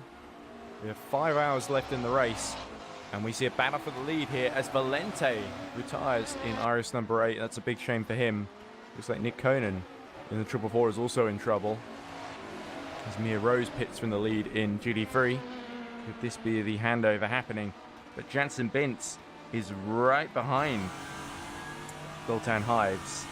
They fight for the lead in the race, and they fight for the lead of the championship. 23 points, the gap between the two. And here we come, Bintz. Oh, a little bit on the grass as he makes the move up towards turn 10. Does he go for it? Yes, he dives. Oh, no, he doesn't. Has to back out. Couldn't quite pull that one off. And, up the inside.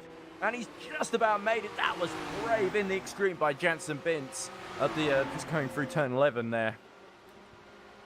Somehow made it through into the lead. But heartbreak for Iris. They're out. And now Zoltan Hives watches as a ballet driver just disappears into the distance in front of him. And that's a bit of blow there. And there's also the 444 that's out of the race.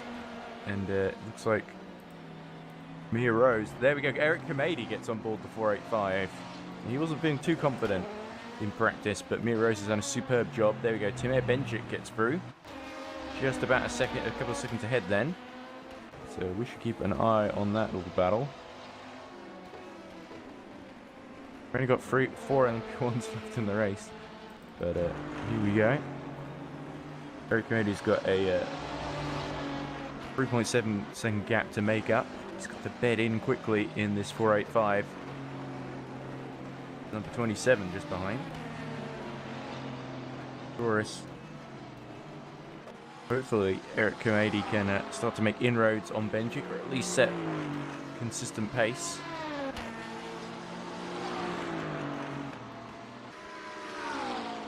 Benchik just out of frame there. Eric Kamadi. See how long Eric can keep going.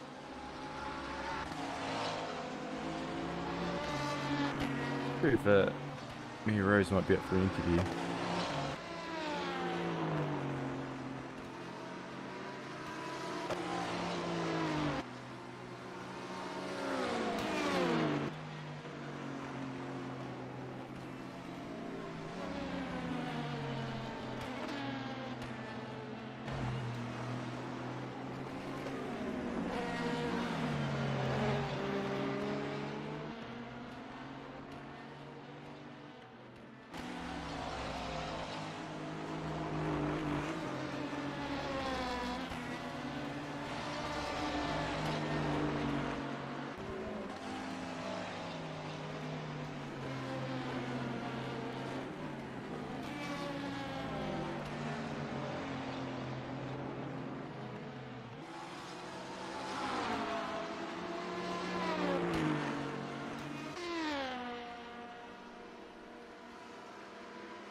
Hello and welcome back to the EERC 10 hours, or should it be 8 hours? Oh dear, Thomas Pascal lost the rear wing and is in even more trouble at the exit of turn 5. So I was just going to introduce a guest now into the commentary. We're joined now by Message Sandak, who does Sandak drive for again? Message, do you drive for Boyd Transport number 40?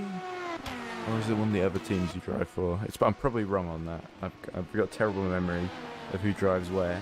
As we see Cabo Vessi throw sparks up and Thomas Abascal wandering around wounded without his rear wing and coming to a stop in the 48 into the points car just turn 6 and 7. So it's not been going into the points his way today.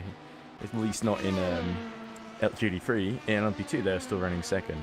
Anyway, sorry Message, I didn't give you a chance to answer there. Can you hear me? Yeah, loud and clear. All right. Yes, I drive number 40. Yes, I did remember. Yes. Sorry, there's so many drivers. Especially you've got like 30 cars at start of the race, and each guy has like 3 or 4 drivers. So yeah, we have 4 drivers right now. So yeah, Roy, you got Roy. Who else is in number 40? Right now. Whoa! Joseph Toff in the Paul Street Boys GT3 into the wall, and that looks like the last. No, it's the first corner. Sorry. So he's just gone into the wall, and we see that quite often, funnily enough. But yeah, Paul Street Boys again, another team that's not really had too much rub of the green. Them and the 48, 5th and 6th, I believe, near the back of the GT3 glass. But interestingly, Eric Comedy has gotten on board the 485 Hunter Birch simulation car, and Zagva and Pajal in Team Imperium 16 and Iris 87 have hit trouble. So Comedy was briefly a lap ahead of Zagva, but Zagva's just eased back onto the lead lap now. So Comedy not completely out of the woods yet, but doing a pretty good job considering he was lost a lot of confidence in terms of the pace that he could do going in. But anyway, great to hear from you, Message. So how do you feel the Boyd Transport number 40 have got on as we look at the stranded into the points car just staying off track there? That's a bit dangerous, by the way. Yeah, I feel like we haven't had a good race today. Well, the first start you got, you ran into the GT3, and then there was this chain reaction, wasn't there? Yeah, there was just constant accidents there between lots of different drivers and teams. And then the restart didn't go well after the red flag. The first incident cost us like 3 laps, and we got lucky with the red flag, but then it just isn't our day, I'd say. Like we have pace, especially Mateusz, who was Grzałski? Yes, who did qualifying, and he's driving right now. So I hope he just gets closer to the pack. I believe we are now a lap down from the 7. Okay, that would be Van Russell in the VMS number 12. Yeah, I feel like we've had more pace than them, for example, but maybe some incidents here and there and spins and yeah. Ooh, I can hear a car in the background, appropriately enough. Just in the road behind you. So let's have a look, because Matthias Grzałski is about, as you say, a lap down on Jerry Van Bussel in VMS Sun Edits Racing number 12. And we're looking on board with Jerry Van Russell at the moment. You're right, he doesn't look all that great, but Van Russell himself is about a lap down on Emily Callison in Iris number 77. So, I'll be right back. Oh, sure thing, Message. Right, okay, well, while we wait for him to come back, we can just sort of look through the order then. So Jansen Bintz has somehow, like I said, caught all the way back up to Vessi, and got, as we were commentating at the time, I briefly did it before I had to stop because something else popped up. I had to do the bed close, basically. Alright, I'm back. Okay. Sorry for that. There we go. So, yeah, not an amazing race for Boyd Transport number 40, but it's been a good season overall. They've been very competitive. Oh, Jerry Van Russell goes off track at turn 7 and rejoins. So that's not ideal for VMS Sun Edits, but very ideal. I'm smiling. for Grzałski and of course Message Sandak, who is talking to us now, as we know already. So it's interesting because I'm sort of in a similar position to you in that I've got a car in the race, and so commentating I have a little bit, it's really hard to stay unbiased, but I'm very pleased to see Eric Comedy 73 seconds to the good of Adam Zangler. But I know that Eric Tremady is to be fair, I think he's a lot quicker than he gives himself credit for. But he was going in with saying he didn't feel all that confident about matching the pace of his teammates. But I actually think he's done pretty well so far, and it helps that the guys behind have made a few mistakes here and there. But it's great to be in such a great position with half the race almost done, and only half the race to go, I guess. It's been a very difficult race for GT3s, being overtaken left and right. Exactly, yes. Just keeping it on track is really difficult, looking at only 5 cars in the race right now. So. Oh dear, is Tremady in trouble because he's just lost a whole bunch of time there? Did he come into the pits and I didn't notice? Because he's dropped from being 70 seconds ahead to just 37 now. So I'm not sure exactly what happened there. For a second he was increasing his gap on my screen. Yeah, okay. Oh no, it's a timing glitch. It's back to 71 seconds now. So this is what happens when you're in the. You sort of see things like that and you start to panic. And well, everything seems fine. He's going fine. Did he lose a lap somehow? It becomes this kind of paranoia, especially as it gets dark. Which is exactly why I've decided not to barge in on the team chat and sort of start talking to Eric, because I know that would just make him. But I don't want to hear this right now. I'm gonna try. Yeah, he's a commentator's curse. So that was gonna originally be the name of the team, Commentator's Curse, and I thought that might be a bit too on the nose. It might actually ironically cause more commentators' curses, so we decided to name it after the team owners. So we called it Hunter Birch Simulation, because my dad has a company called Hunter Simulation, and so I thought it'd be a nice little tie-in. But it's mainly for aeroplanes, not really for cars. Yeah, and they are fast, so maybe it's the name. That's true, yes. But also my commentator Joshua Birch is like, but I sort of do all the team stuff, and he sort of basks in the reflected glory. They helps with the commentary, which I guess is like the second thing that the team does. Although it would be interesting to do a swap sometime, have Liam Rance and Mia Rose just slag us off in commentary, and me and Josh drive some diamonds. Oh, that looks like the Valet 33 just going up the inside of Stanislav Pajal, who's in third, a lap down on Adam Zagler, and we'll obviously see a bit more car variation in GT3 with the McLaren 720S, the Aston Martin, a couple of people have gone for the Porsche, I think, and some for the Corvette, I think, and it's really interesting to see the different strengths of all these cars, whereas in LMP2 and LMP1 everyone drives the same car, the Orica basically, and it's mainly just down to how you set it up, I guess. How much do you and the Boyd Transport guys, how much time do you spend setting up the LMP2 car for these races? Because obviously all of you have got slightly different driving styles, so there's got to be a bit of give and take there, right? Yeah, to be honest, I'm happy to drive a potato, so for me it doesn't matter. But for example, Roy is basically our setup guy. He takes care of the basics and, you know, starts it, and then Mateusz just kind of takes over, so he does his kind of qualifying setup, and then a little bit of, you know, tweaks here and there, so we just feel better with it, because Mateusz knows something about setups, and he can set it up so that he enjoys it more, I guess. Yeah, I've mistakenly referred to the team a couple of times as Royton Racing. I can't remember if Roy actually had a team called that beforehand, but I might be completely mixed up and just thinking it's Roy's team.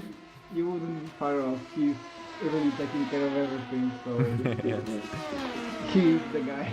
Yeah, and he's lovely every time we talk to him, and it's great to hear from you too, Message. So I think if I think back, I'm pretty sure Boyd Transport, they got podium at the Nordschleife with the GT3 car. Yes. And I think the best result, I remember because the 40 did a massive flip during that race at some point, which we saw on stream, which was very funny. Quite frightening for whoever was inside of it. I think it was Matthias. No, it was me. Oh, it was you, sorry. When it went for a flip, we were in for P4, I think, and then it just went. I have no idea. So I think why. P6 might be the best finish that Boyd have got in LMP2 this season. P5. P5, there we go. Yeah. Where was that again? Good. Last time. Oh, in Bud International Circuit in England. Yeah. Okay. I forgot about that. It's weird. There's so many teams that we keep misremembering who's got the best result where.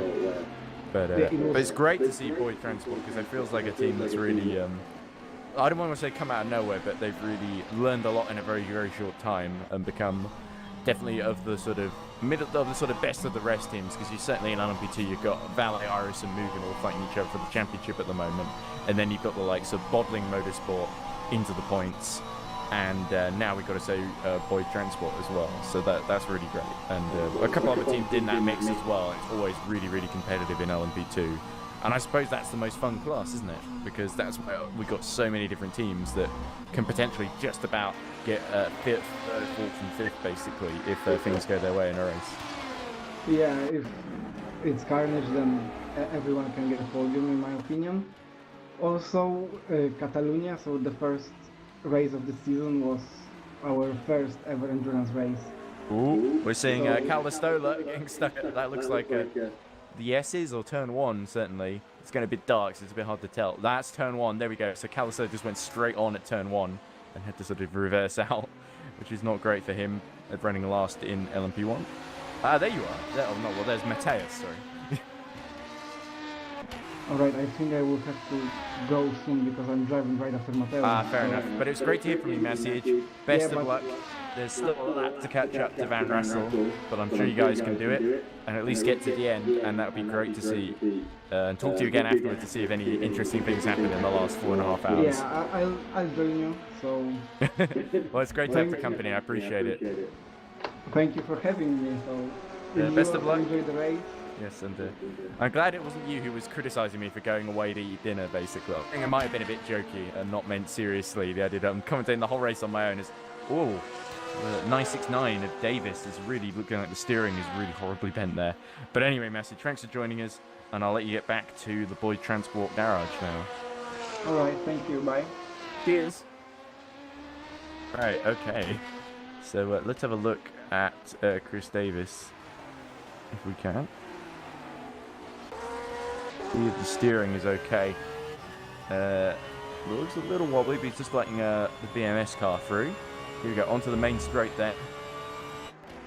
Arda spins around at the exit of turn 10. That's not good for the man in second place. He was not too far off Deniashenko, and now the Into the Points driver's lost all that progress. I wonder if he might have been tagged around by somebody. But Arda Erkan continues.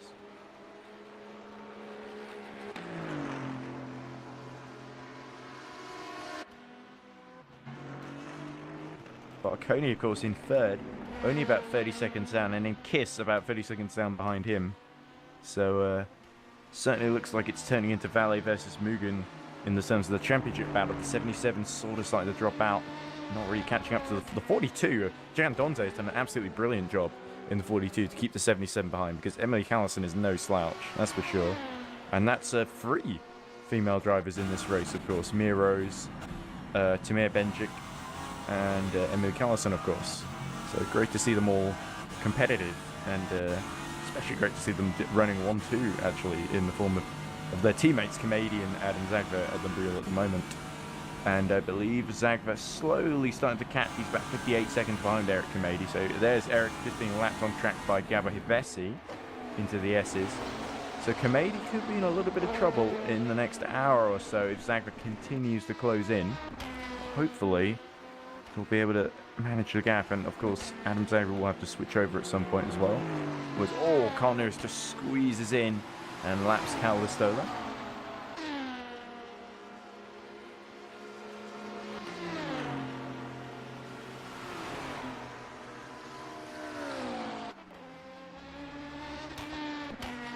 Inside, Listola trying to unlap himself there from Carl Lewis.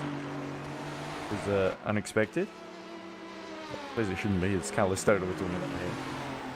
Why would he want to be lapped?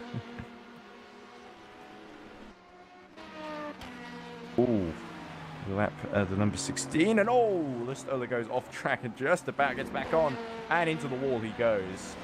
Big hit there for Cal Listola. He's in a slightly dangerous position here. Ooh, just about avoided by the class leading Denyashenko in the RSS Unison. Bessie, meanwhile, has dropped about 50 seconds behind Jansen Bintz.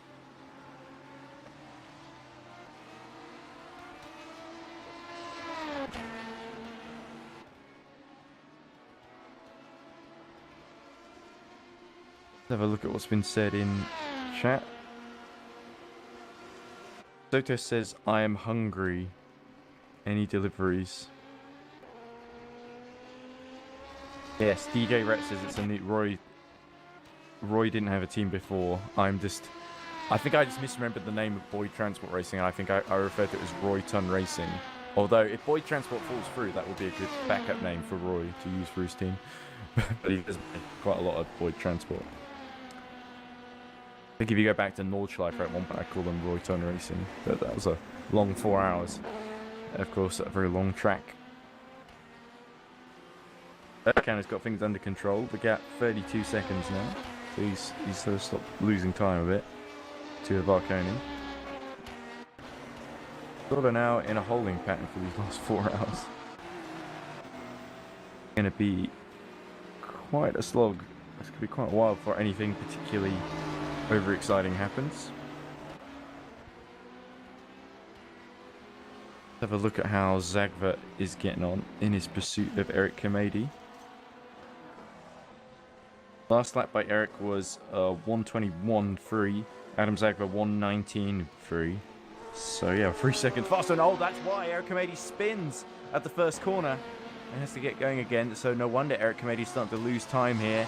Eric needs to keep his nerve a little bit and to stop making mistakes.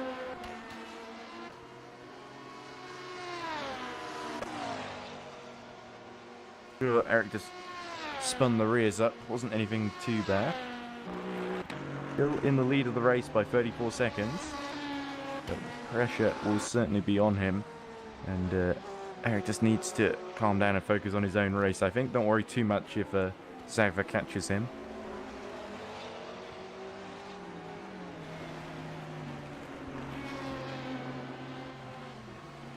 The objective for Underbelly Simulation is basically just get to the end of the race. But we are leading, which is unexpected. And great news for Eric Kamedi, a man who had very many talents, especially in endurance racing. There you go, he lets the LMP by.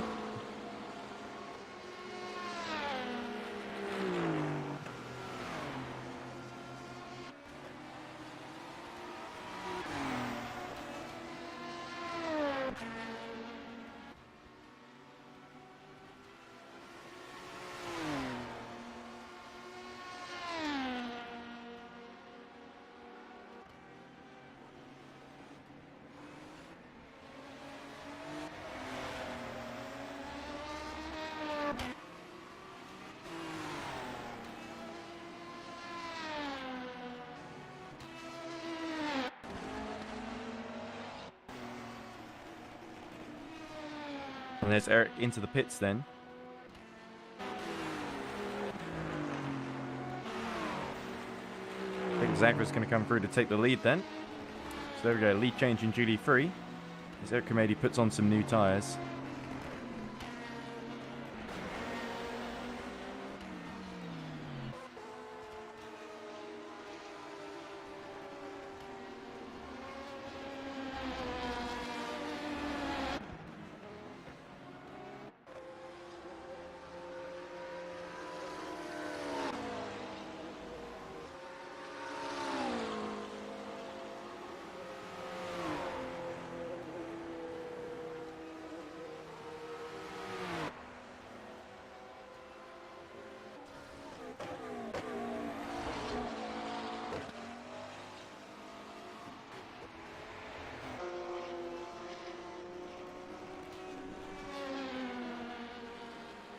Ooh, Carl Lewis having a bit of a spin there as well. Just into the S's, so not looking too good for him. But apparently Eric Kamedi got hit by an LMP2 and spun around, and it made the rear unstable. So Eric Kamedi, I think, is pitting for repairs.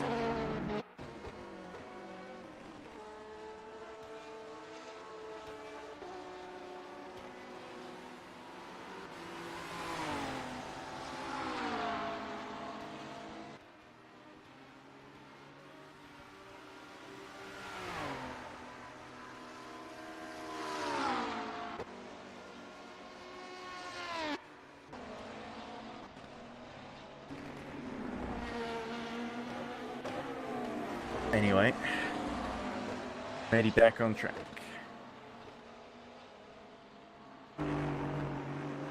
Only about a second or so behind Pajal, so let's hope that Eric Comedi's rear is a bit more stable now that he's picked for repairs. They're now lapped down on Zagva, who leads in number 16. So very unlucky there, but these are the sort of things that happen at night. LMP2s can just hit you in the backside. I'd be interested to know who it was. More so just so I can report them. But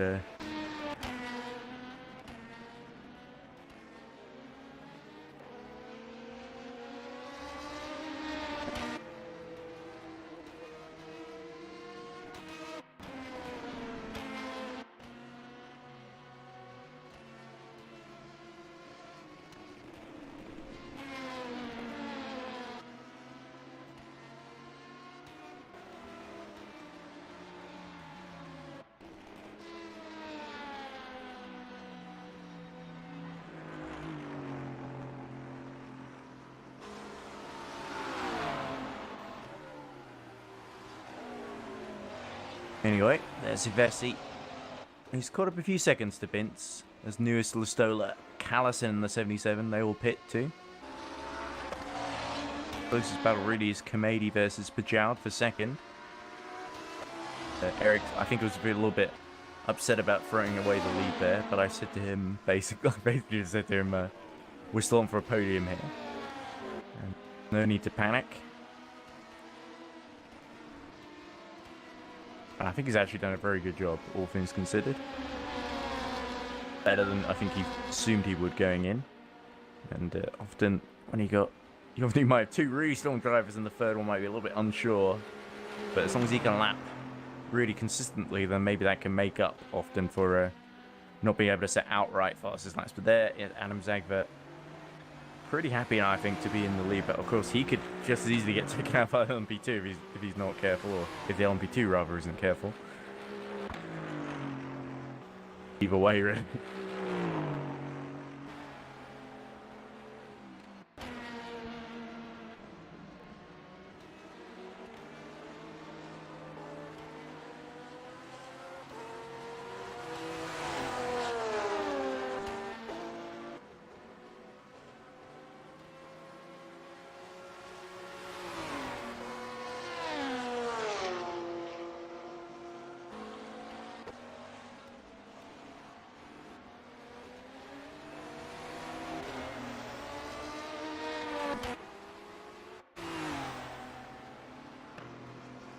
Go back a couple of minutes in the stream, see what I find.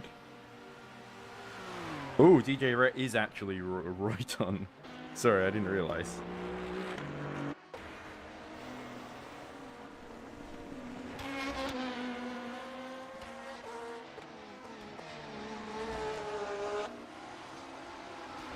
Going on that I was reviewing the previous incident, and that because of that I tend to miss few incidents sometimes.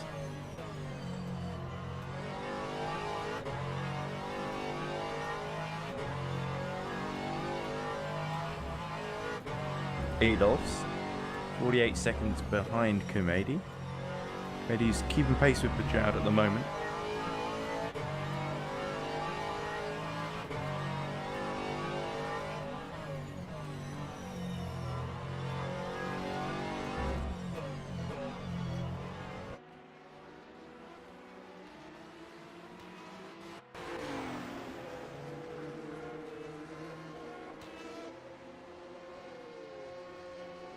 There's the leader in LMP2 pitting, along with Donze.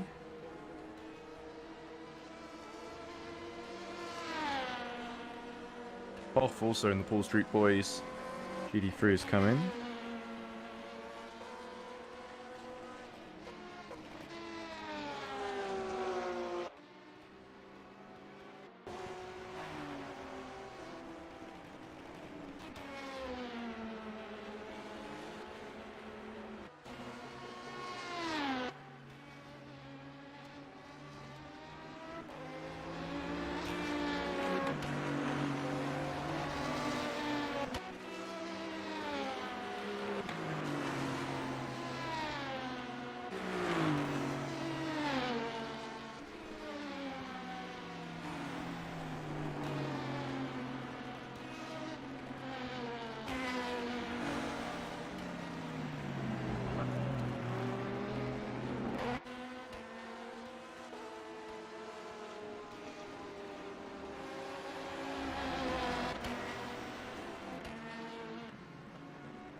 Oh, Sonneveld in the VMS. Can't a bit fine there with the race leader Vince.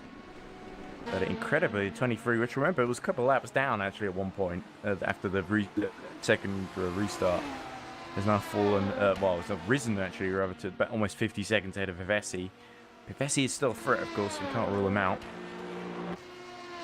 Pretty, once again, keeping the gap really steady with Pajal. And as long as he can keep Stanislav under pressure, because we have seen a few mistakes, he's a lap down on Adam Zagler.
Coney pitting then. He's moved up to second ahead of Ercan because of that pit stop. Kiss is in as well in the 33, so all very close then. Ercan, Kiss just in behind them. His Zooks, Varconi, sorry. Earlier though. 42 seconds the gap in the lead. We are on board with Komedi. Eric. Pretty nice pace getting into a rhythm. Which is exactly what you need to do, especially around a quirky circuit like Road Atlanta.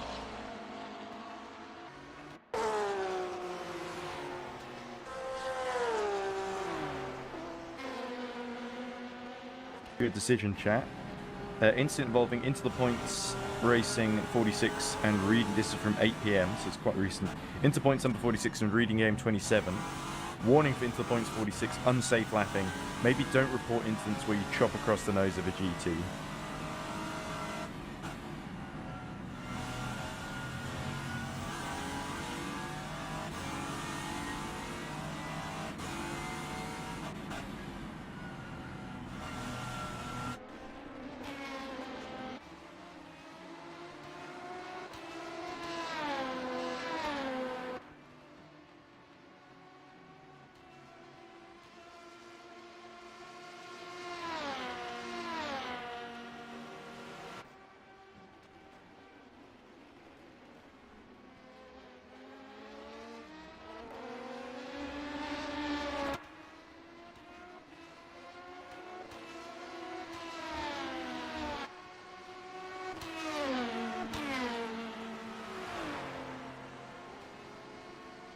Vince pinning from the race lead then. Gonna put him behind Hivesi, I think. Yep, here we go. Hivesi just going through the last corner now. Oh no, he's coming in too. They're on the same strategy, of course.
Rinos in the pits.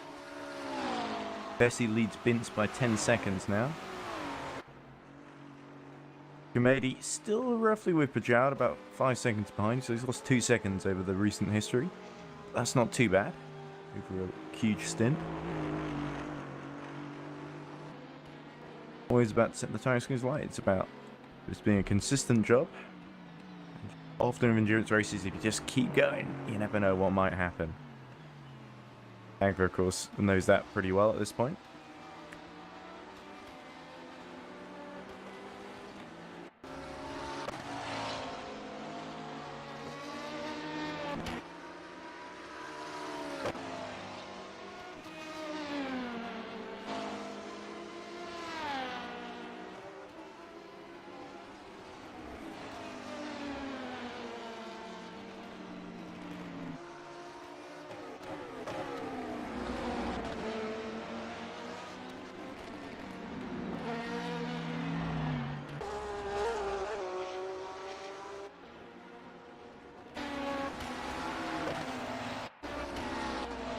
Whoa!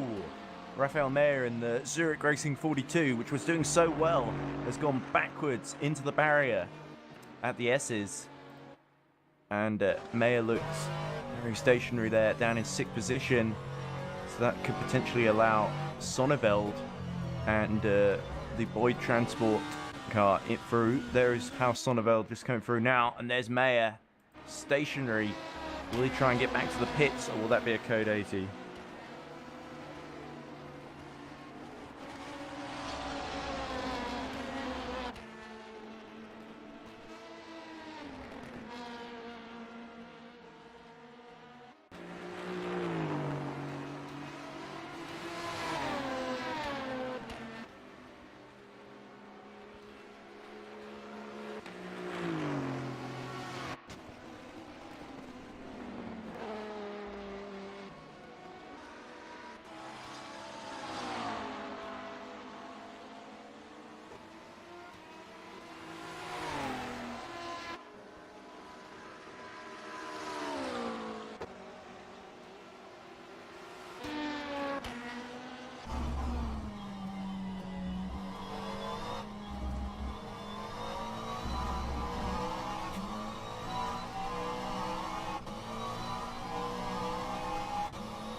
Ooh, Listola. Off and rejoining quickly.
Where I'm not talking very much now as Kozowski comes in. I seem to hand over to Message Sandek to figure out what happened to Eric and try and do something about it.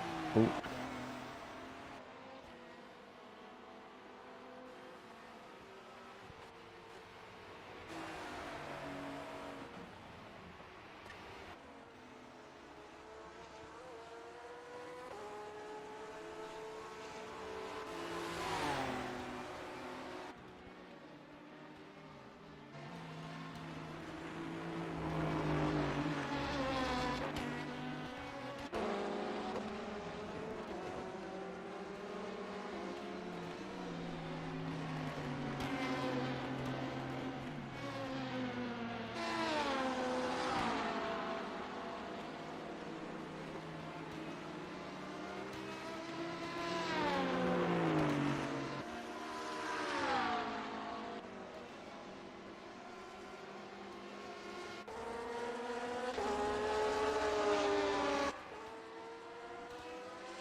This is Sotos P4. In which class is that? GD3? Adolfs is 4th in the reading game 27. About 48 seconds down on Kamedi. He's now about 7 seconds behind Pajal.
Alright.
Ooh, Emily Callison in the wall.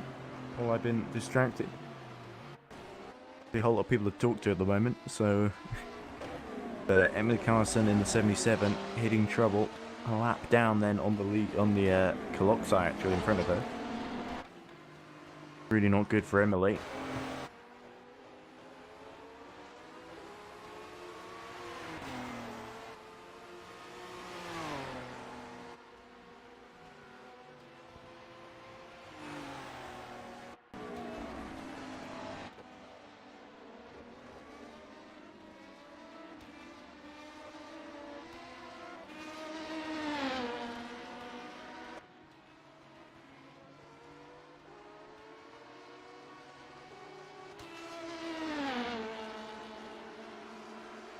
Alright, we just reached the 4 hours remaining, so halfway through this restarted version of the race. But we are more than halfway through the full race, I guess. As we look at Sandak tearing around the track. 42, of course, out of the race in the hands of Rafael Meyer some time ago. Big shame for them. Emily Callison getting on after her crash. Looks like she's got it going again.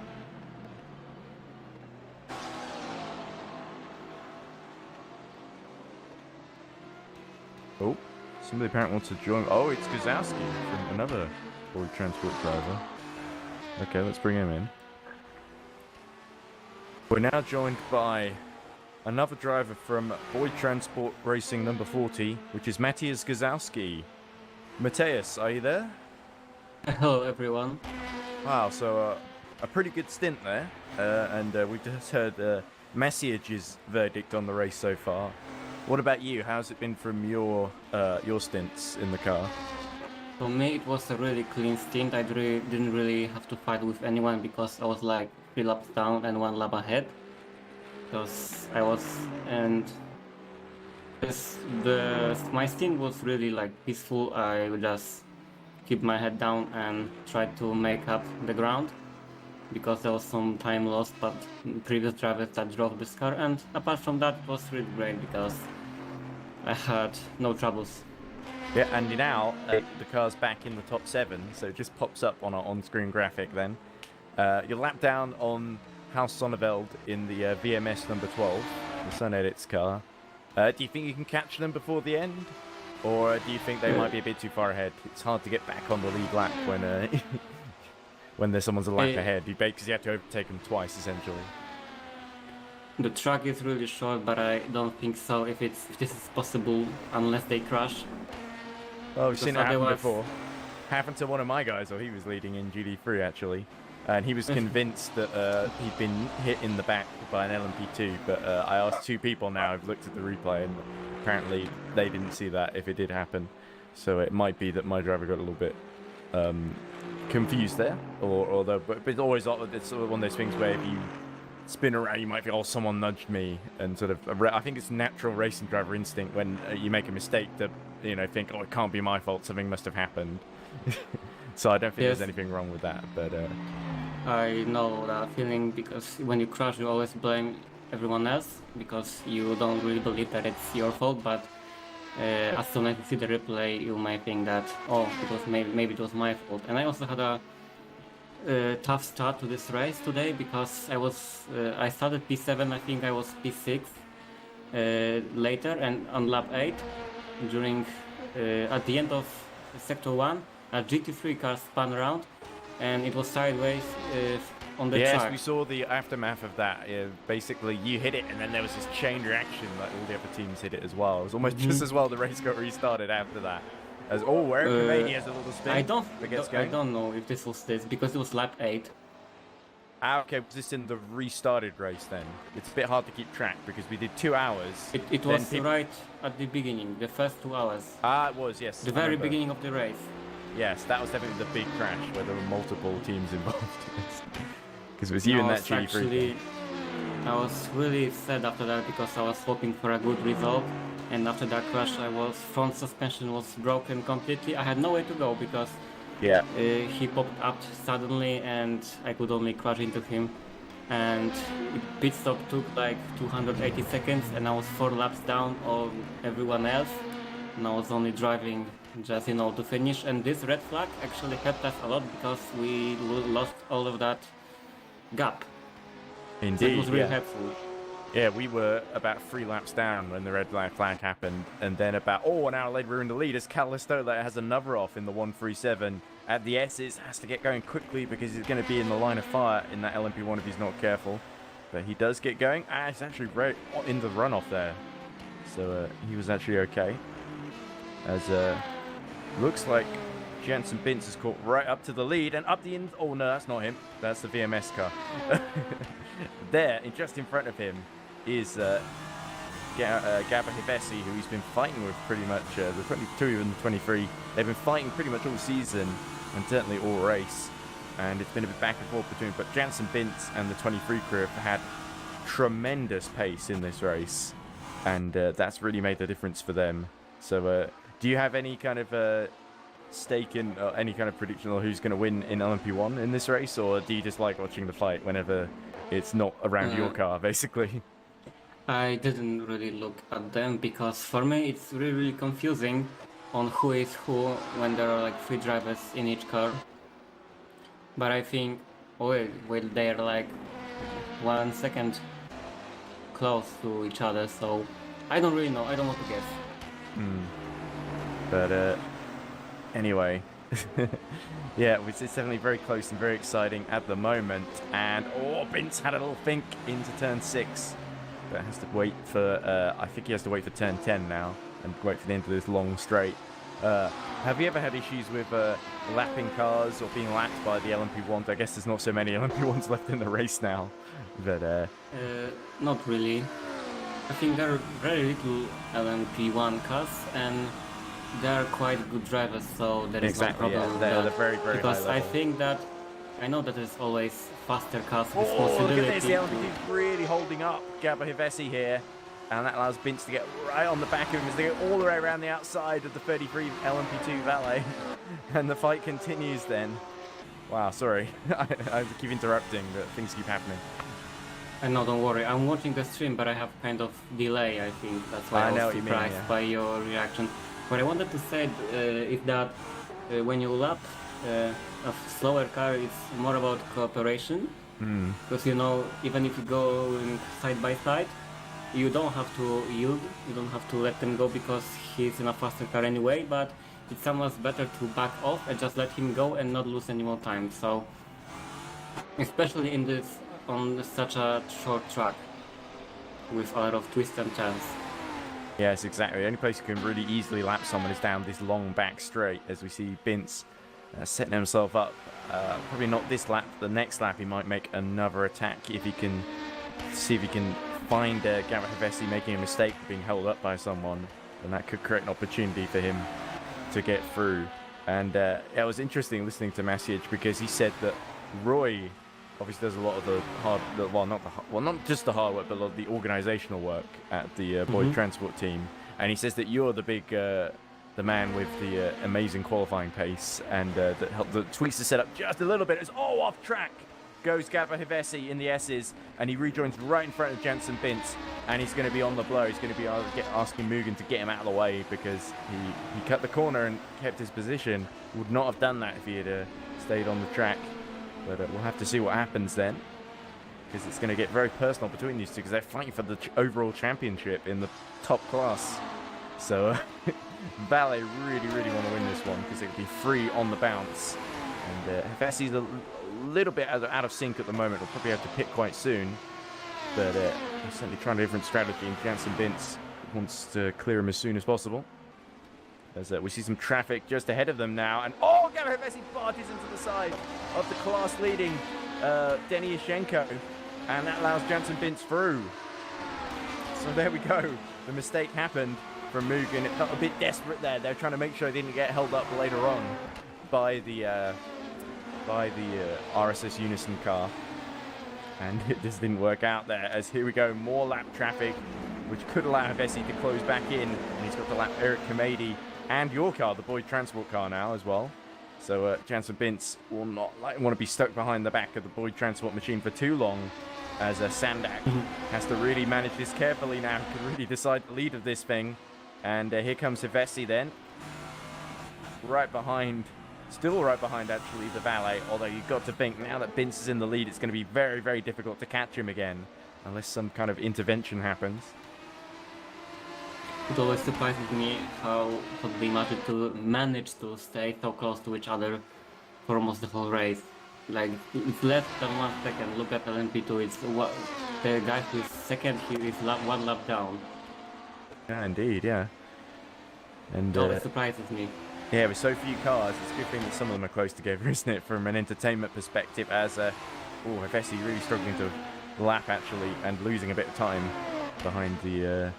Is that the same LMP that he tripped over earlier? I think it is.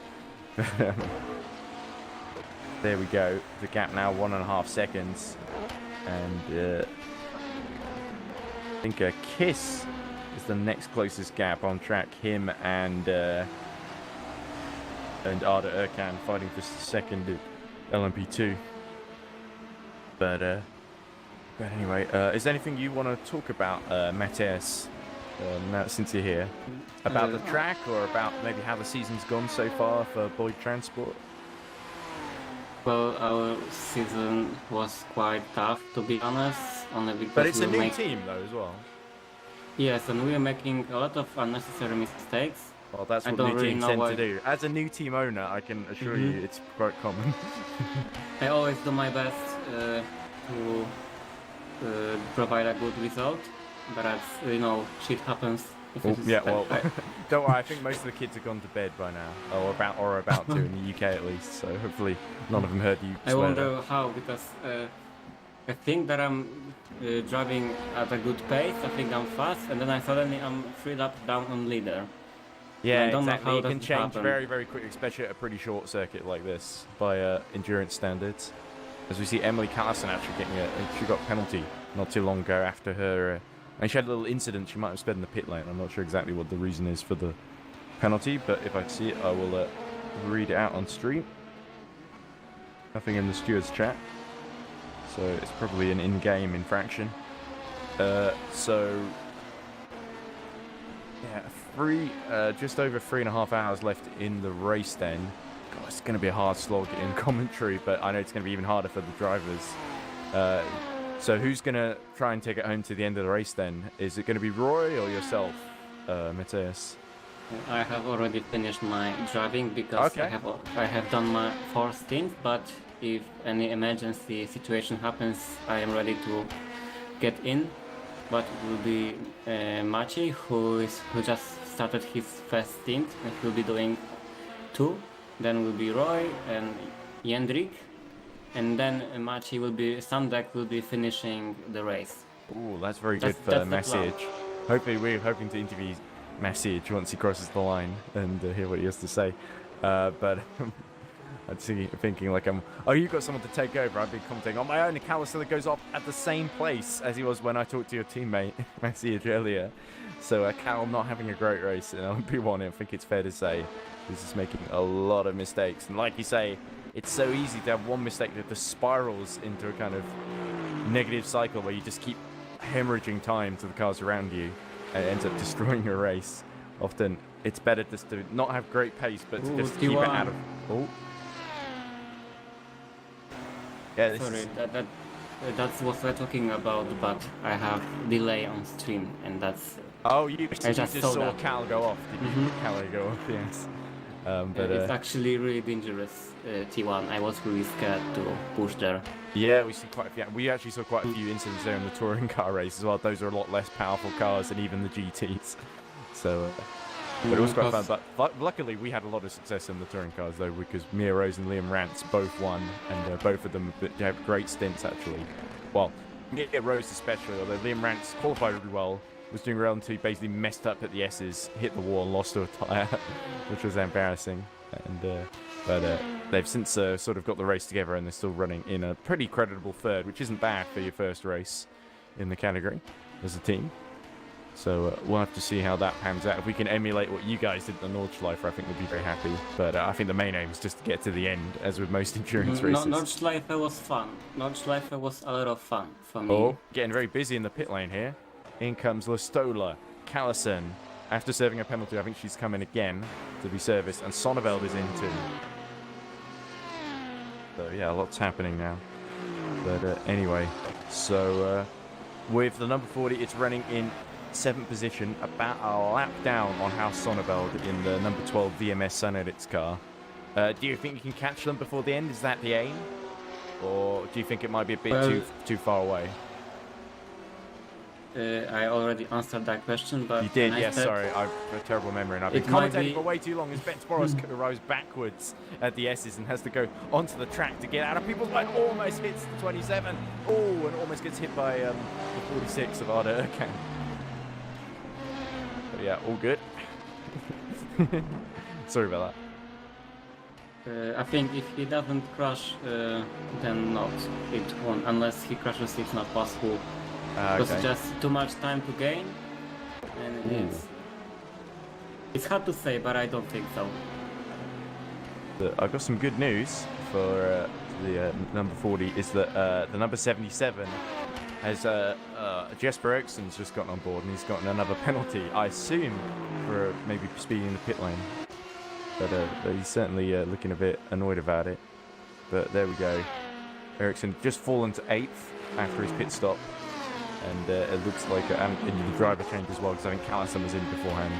So looks like actually the number 40 might finish in the top 6 after all, which would certainly be a good salvage job after what was a very, very tricky start to both versions of the race, it must be said. Anyway, Yeah. I've kept you long enough, I think, and I've started asking you the same questions, so I should probably let you go if you want, as Adam Zangler pits from the lead in GD3. But it was great talking to you, Matthias. Best of luck for the rest of the race. Maybe we can talk to you in message at the end of the race if you're still up to it, because I imagine most people will be shattered, which is why they don't talk to us, because they're just so tired from driving constantly. And Dave, you think that's hard, trying commentating for 10 hours with on your own thank as well? you. That was nice to talk to you. Have a nice race. Yeah, I appreciate the company. I'm a very lonely man. I think Joshua is coming back for the last 2 hours, but before then I'm on my own, which is very depressing. But at least this racing is here to cheer me up. So thank you, Matthias. I bid you a good night and great stints. It was great to watch you. I know you didn't show up on stream all that much, but you've seen you before in previous races. We know how hard you push out there, that you put everything on the line, and it's a pleasure to watch. So cheers. Bye for now, and hopefully we'll talk to you soon, or at least at Road America for the next round. Thanks, I appreciate a lot. Goodbye. Bye. Okay, so we saw Carl Lewis there just getting a penalty in the Rookie Monsters number 73.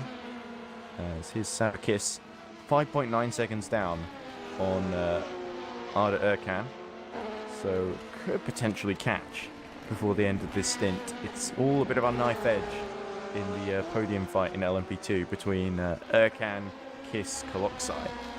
But 717 RSS Unison car on course for its first win of the season. What a triumphant comeback this would be for them, for Peter Vankov and Deniashenko. There they are, a lap ahead of everyone else. This is exactly where they'd want to be. Shall we just refresh the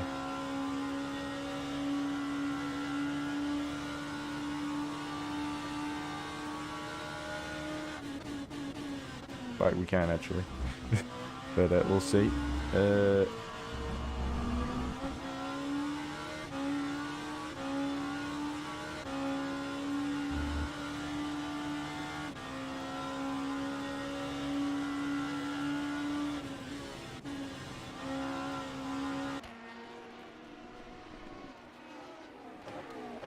There we go. Okay, let's refresh it so we can see the class-leading Team Imperium machine.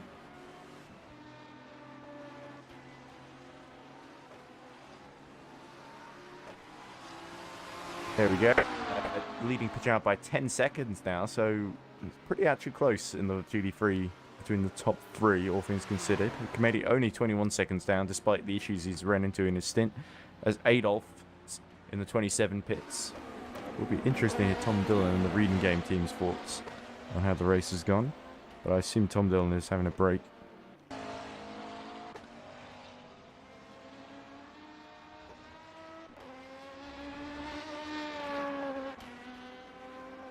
Oh, as Peter Schumann has got on board 137, is already making some mistakes, which is not good for him.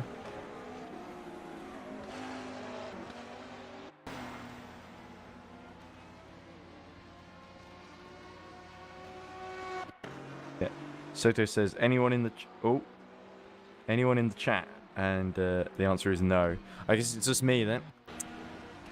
There's Ashenko pits from the lead in LMP2, which puts Erkan back on the lead lap temporarily, as Newis pits from third again. Oh, so that's him serving his penalty. It might be actually, yeah. And in fact, he gets another penalty for speeding. So if he's not careful, he could drop, what's that, 8 laps down, I think, on Hevesi. Yep, so he's back to Schumann is only 3 laps down on him. He keeps getting penalties. It'll add up, and Schumann could be all over him. Even if he's making all sorts of mistakes, at least he's not covering penalties constantly. Davis somehow crawled his way back to the top 6, so he's 4 laps down on the next car, which is Boris and the Paul Street Boys McLaren.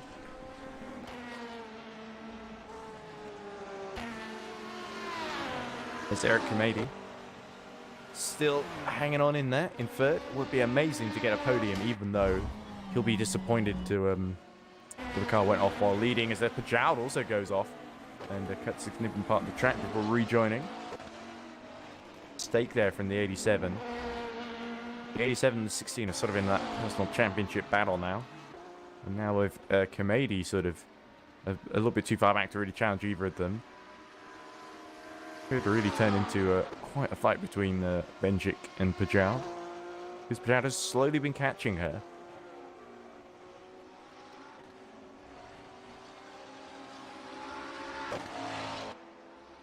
Kiss has dropped to 8 seconds now behind Arda Erkan.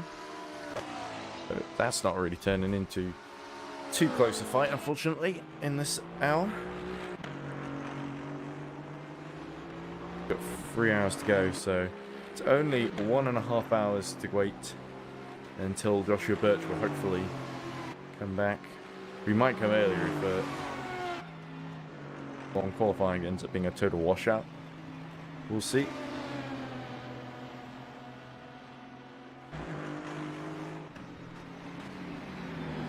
In fact, I might just watch the highlights now on the YouTube channel while not too much is happening.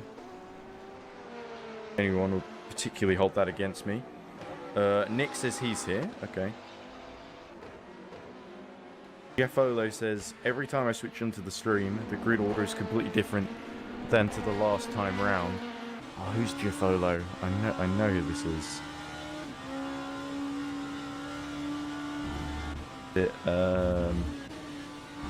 How many LMP2 are left? Please tell me it's more than shown on the live timing. Oh, he's said that wrong, but I've corrected him. Okay, let's have a look. I think we got 11. Because Bottling Motorsport is still taking part, even though they're a long way down. No, actually, they dropped out. So we have 3 LMP2s out of the race. Jasper Eriksson, I believe, is last in the 77, so we got 8 still running. So that's almost all the LMP2s, but not quite all of them. In fact, if we look at the race overall, how many cars are still running? Of course, we lost a few in the first start. I believe we've got 18 cars still running, because Florian Vettel was the most recent retirement, as Erkan is in the pits, which puts Kiss up to second. Koloksai joins him. The Jow does pit now as well.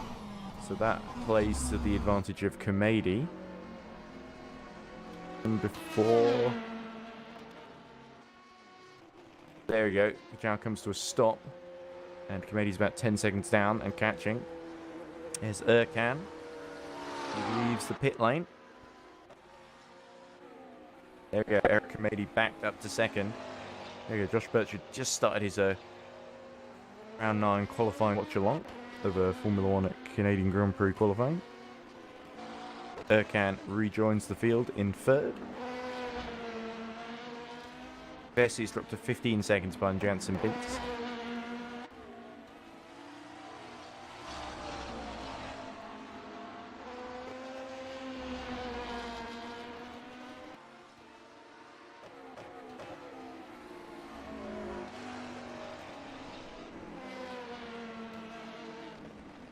Yeah, it just seems like everyone is treading water at this point, really. Maybe about 40 seconds off the lead. 3. Which still isn't too bad, as long as you can just keep on the lead lap now, at least for the time being. Then he can sort of keep in the mix here as Arda Erkan laps him in the LMP2. And Kamedi does well to keep out the way. Erkan, who we're watching on board with, is actually catching Kiss, who's also pit now. So there we go. There's Sellers actually getting on board the Rookie Monster 73. Kiss. Koloksai goes through as well, which is not what Kiss would have wanted. Waits to be released. Ooh. So another change in the order.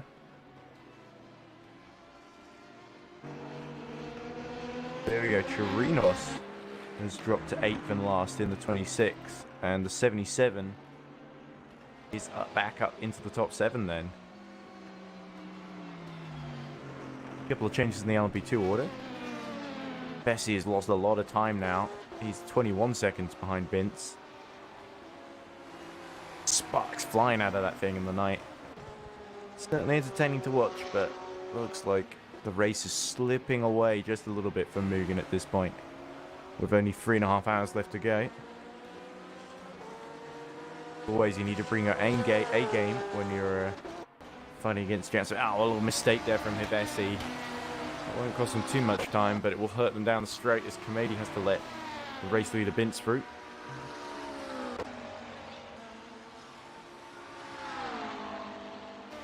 Been in that car quite a while now, so Kamedi's done a pretty impressive job. Been in nearly 2 hours, I think. Dinner, basically. Well, since I came back from dinner, rather. Hello. Oh, it's Tom. I was just saying earlier, as we look at your Ring Game 27 car, that's basically fighting us for the podium, if what I gather is correct. It's one of the guys fighting us for the podium anyway. I think the 87 keeps making mistakes, so which is what keeps us sort of in the game. But well, last time I checked, it was fighting for the podium. I haven't been here for a couple of hours, but okay. Well, lucky you.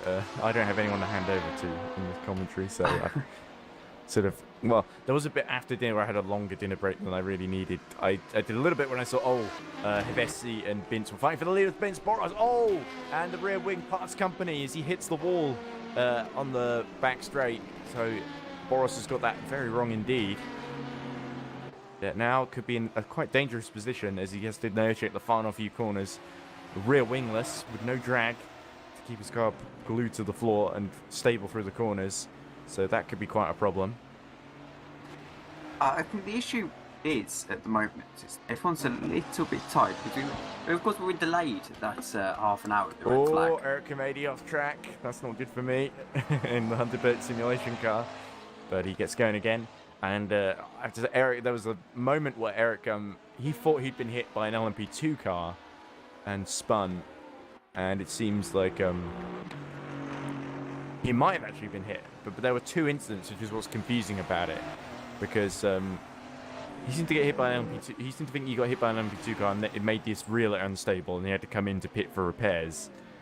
But what everyone else told me, because obviously I only see what shows up on stream, so it just cut to him spinning. I wasn't sure if he'd been hit or he'd gone off on his own. And then everyone said, no, he just went off on his own. But Eric was like, no, I got hit. And obviously he only had time for a brief text conversation while he's angrily trying to get repaired. And he's like, oh, I blew the lead. And, you know, going a bit like mental. Well, not mental, but, you know, upset, understandably so. Whether it was his fault or not. And I'm not apportioning blame. But and I decided not to do a report because I asked everyone about what happened. They basically said he just spun off. So I don't know. I don't really care enough to really, because it's not too big a deal. I think because to be fair, even if the LMP2 gets penalised, it doesn't really help Eric all that much or the team because it's a different class, the LMP2 that hit him. No, and if you actually give me a moment, Ed, I've just realised I haven't got my glasses on, so okay, yeah, it's a bit difficult to see. So whoa! Oliver Hargitay spins. That looks like turn 5, and he has to do a full 180 to get going again. So that will really hurt the 87. As he's now 81 seconds behind Eric. I thought Eric made a mistake, and oh no, Oliver Hargitay is going to catch him, and then Oliver goes and does that. So cheers, Oliver. And that also helps the 27, your guys as well, with Henrik Adolfs, who has been doing pretty well actually, all things considered. As Peter Schumann goes off track. That's not the first time we've seen the 137 having a bit of trouble with the first sector. Hopefully we'll hear from Tom again once he puts his glasses on and he can see what he's doing. Or he can see the race, more importantly. Now that night's fallen, my temperature on my laptop seems to have gone down a bit, so it's lagging a bit less. So thankfully got that sorted, which is good. But 3.5 hours left to go. Here we go. So let's look at what the chat is saying. Oh, it's Jeff Close, of course. Yeah, sorry. There's quite a few Jeffs that I've met in sim racing, so I kept forgetting which Jeff it was. Former team manager and driver of Team Iris. I was missing Jeff on the driving group, but I guess he was a great manager too. Jeff Close says, "Let's go, my bro Jesper Eriksson." And Eriksson's got back up to 6 ahead of Lloyd Transport number 40. It's actually pulled a big gap on him. There's Jesper just lapping Eric Jamadi. Kevin Cuba says, "Hi, Jeff." Cursed Porsche is still driving.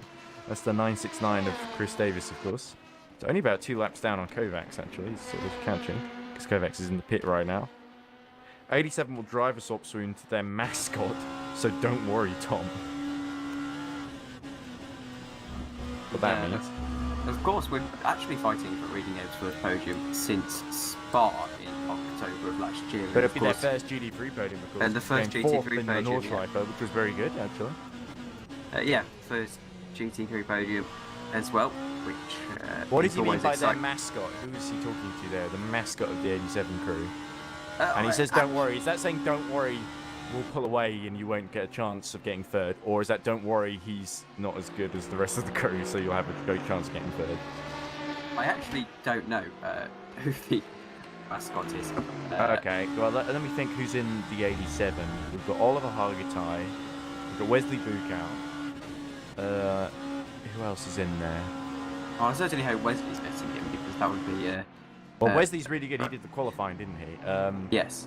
Let me try and remember, or look. The problem is, Chris Davis would be in the lineup if they were running the 86. Well, the problem is, I think it's a lot of cases where they've just decided that at this point in the season, everyone's going to just do one car and back that car.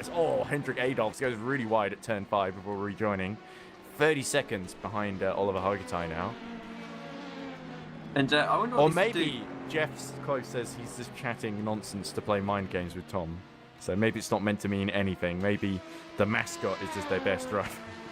And I do wonder, actually, what this will do to the GT3 standings, because, of course, I think it would play to the Team Imperium strengths at the moment, because they were leading it overall and beating the 87 and the 485 would certainly give them a bigger gap over the 87, which is what they want.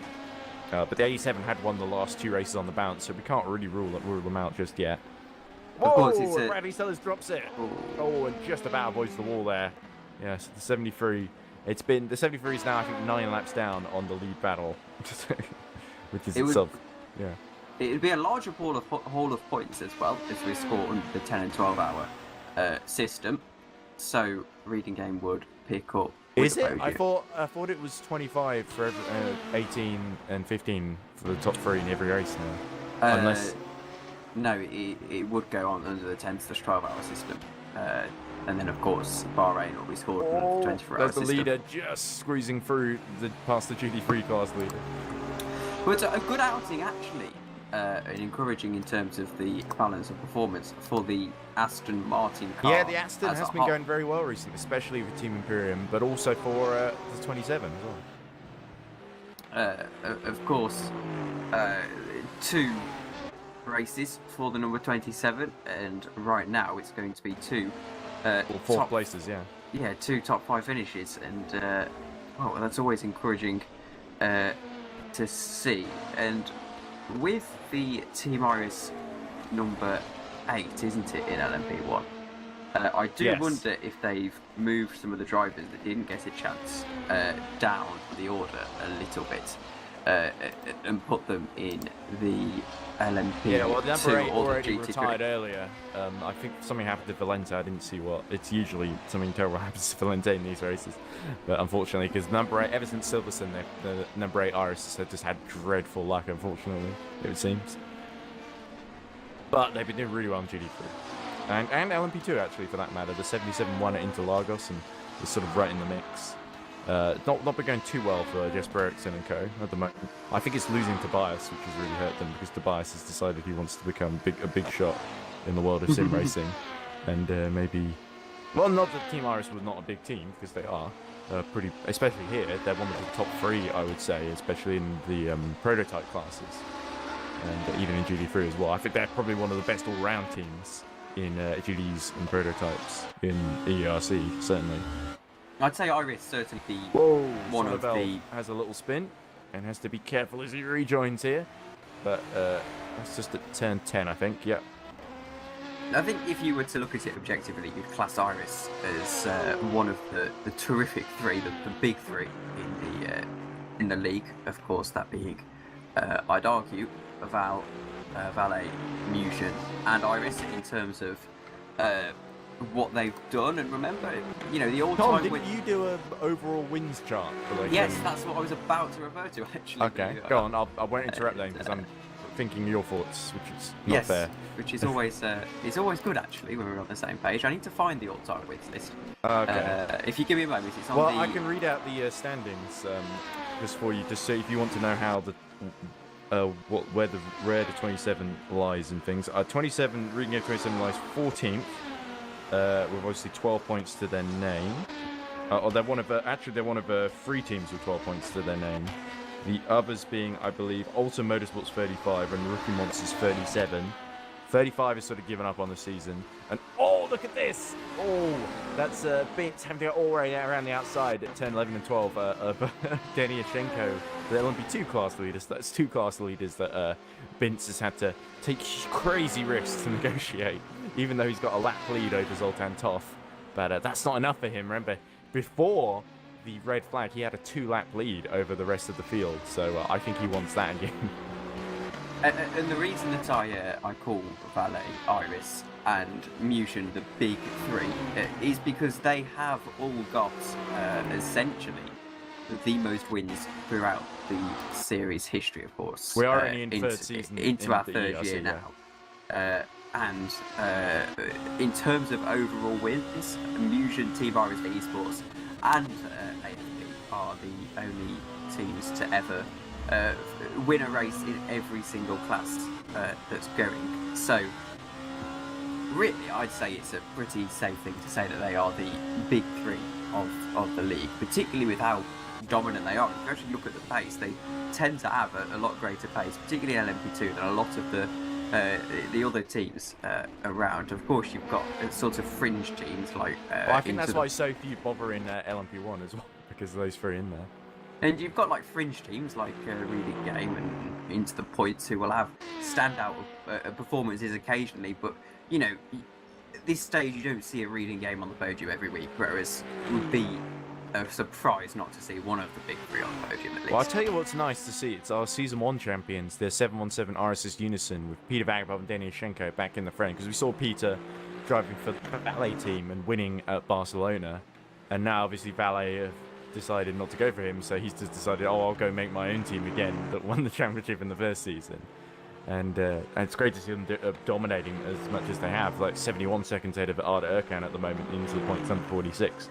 And Into the Points, I actually feel they've had a very, very good season. They've really come of age since they started in this championship, especially in LMP2. In GD3, the 48, with Pascal the Rascal, they've had their issues and they've retired it from earlier on here.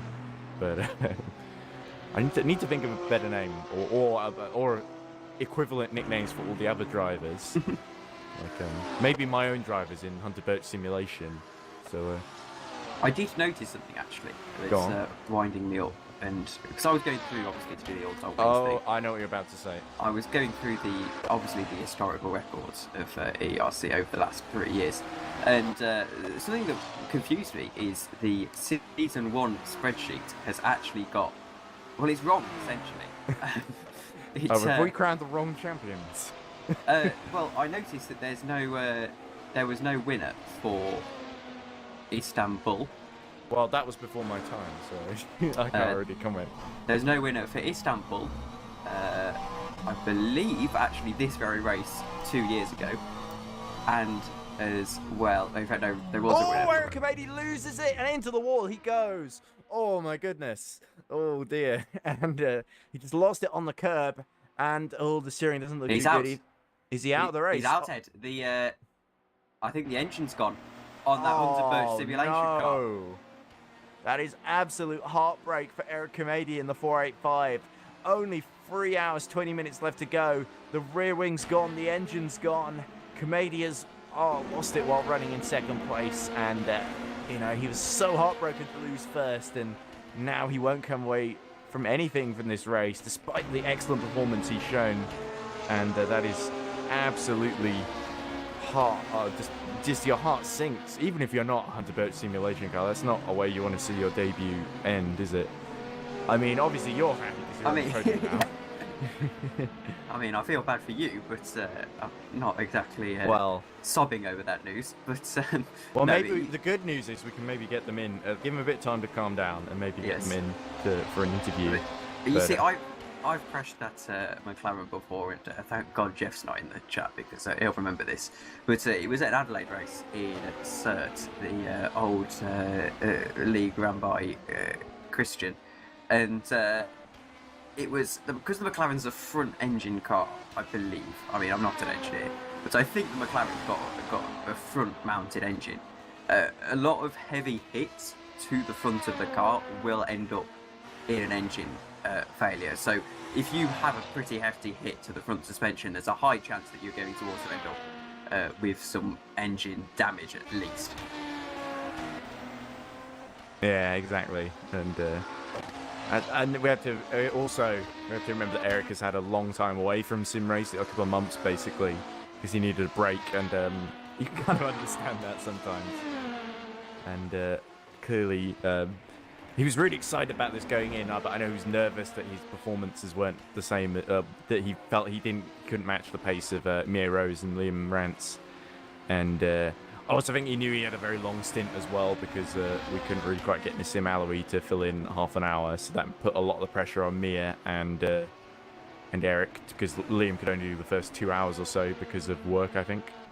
So they had to sort of change drivers. It was lucky we did it just before the red flag, otherwise we would have been right at the back. But Mia had an amazing stint, or beginning to that stint at least anyway, where she was just overtaking cars left and right. So I certainly think the team can hold its head high, and I know Eric will be hurting right now, but I think he can actually feel very proud of the way he performed, because I knew I didn't think it was going to be an easy race, that's for sure. Although, obviously, it doesn't feel great to retire from a race like that, but I'm never going to blame Eric for making a mistake pushing too hard, because I'd way rather... He wants to win, right? And I'd way rather he make a mistake pushing for the win than just settle for maybe third or fourth, because I think that shows sort of his mentality, which is absolutely the right one in my opinion, and I'll stand by that. There we go. I sound very defensive all of a sudden. Yes. The 485, of course, did lead for, I want to say, the majority of this race since the red flag restart, that's for certain. So, really, they've had a very, very good run of it up until this point, and of course, particularly with the tendency to have front impacts and that McLaren, you can find yourself quite easily. It's actually see a move from David Glockscheit down around the outside. Oh, that was brave actually by the number 21, and crucial for their championship as well. They need to take advantage while they're ahead of the 33 to the tune of 30 seconds, and while the 77 is a couple of laps down and having a difficult run of things. So there we go, a crucial move in the championship. Well, the yellow submarine submerged back into that's what that is. position. I've not had a great look at that. I thought when they said yellow submarine, they were talking about the valet, but actually it's the Into the Point. Yes, because it's a Beatles themed car. It is, yeah, because I didn't recognise the resemblance to the yellow submarine and the sort of artwork that was on that in the movie. I love that movie as well, the animated one. It was one of my favourite ones when I was a kid. Qualifying Montreal has apparently been delayed, so I assume that means people will stay and watch this. I don't know what they're talking about, because that might have been from earlier from Montreal. So if it's been delayed, then that's certainly news to me. It's 12 minutes ago in qualified 1 actually over in Formula 1. Yeah, okay. It might have been delayed earlier, or maybe practice was delayed, I don't know. I'm looking at messages quite delayed, I think, because... they were talking about delaying it because there was an absolute downpour, and there still is a downpour in Montreal, but it looks to be all right enough for them to be able to carry on.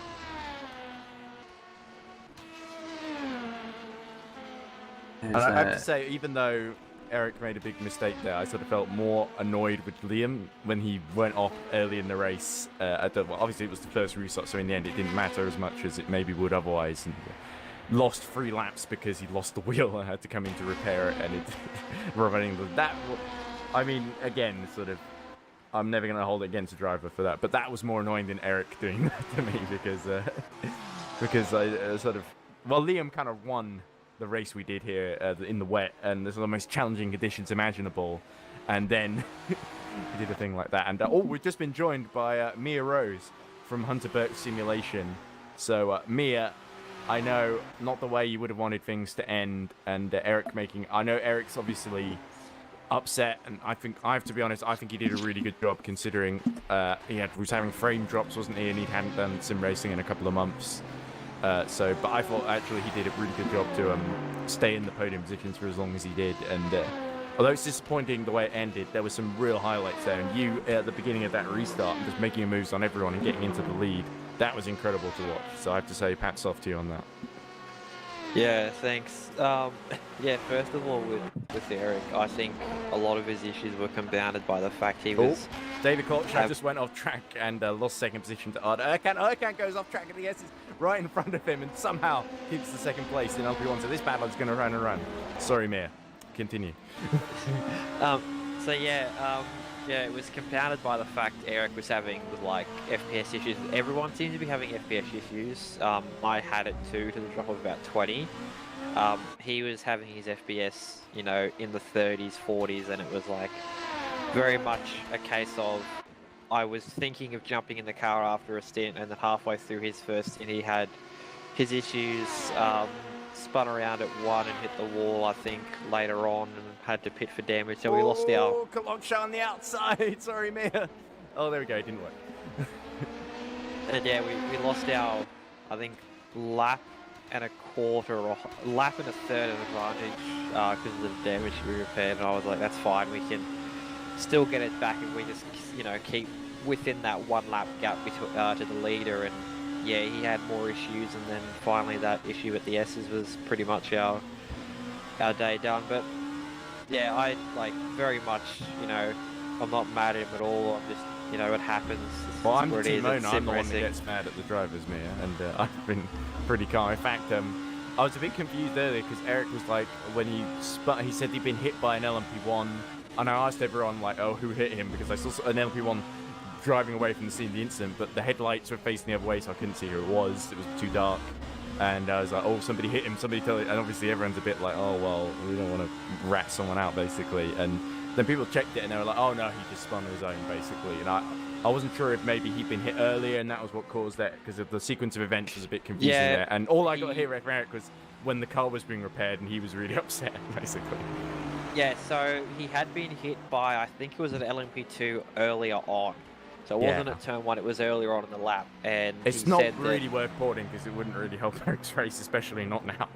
No, well, but yeah, it was very much hit. The LMP2 hit him hard enough where it caused rear end damage, is very much through turn 1, having rear damage and a lot of, you know, and it being such an aero dependent corner, it was going to be a recipe for disaster anyways. And yeah, like that, like, and I'm not like, you know, mad at him, whatever, like you would be, but you know, it was very much he had so many things go wrong and not go his way, and then to be, you know, end it all with the rear of the car hitting the wall first and the engine getting basically killed wasn't really, you know, the best way he could finish it.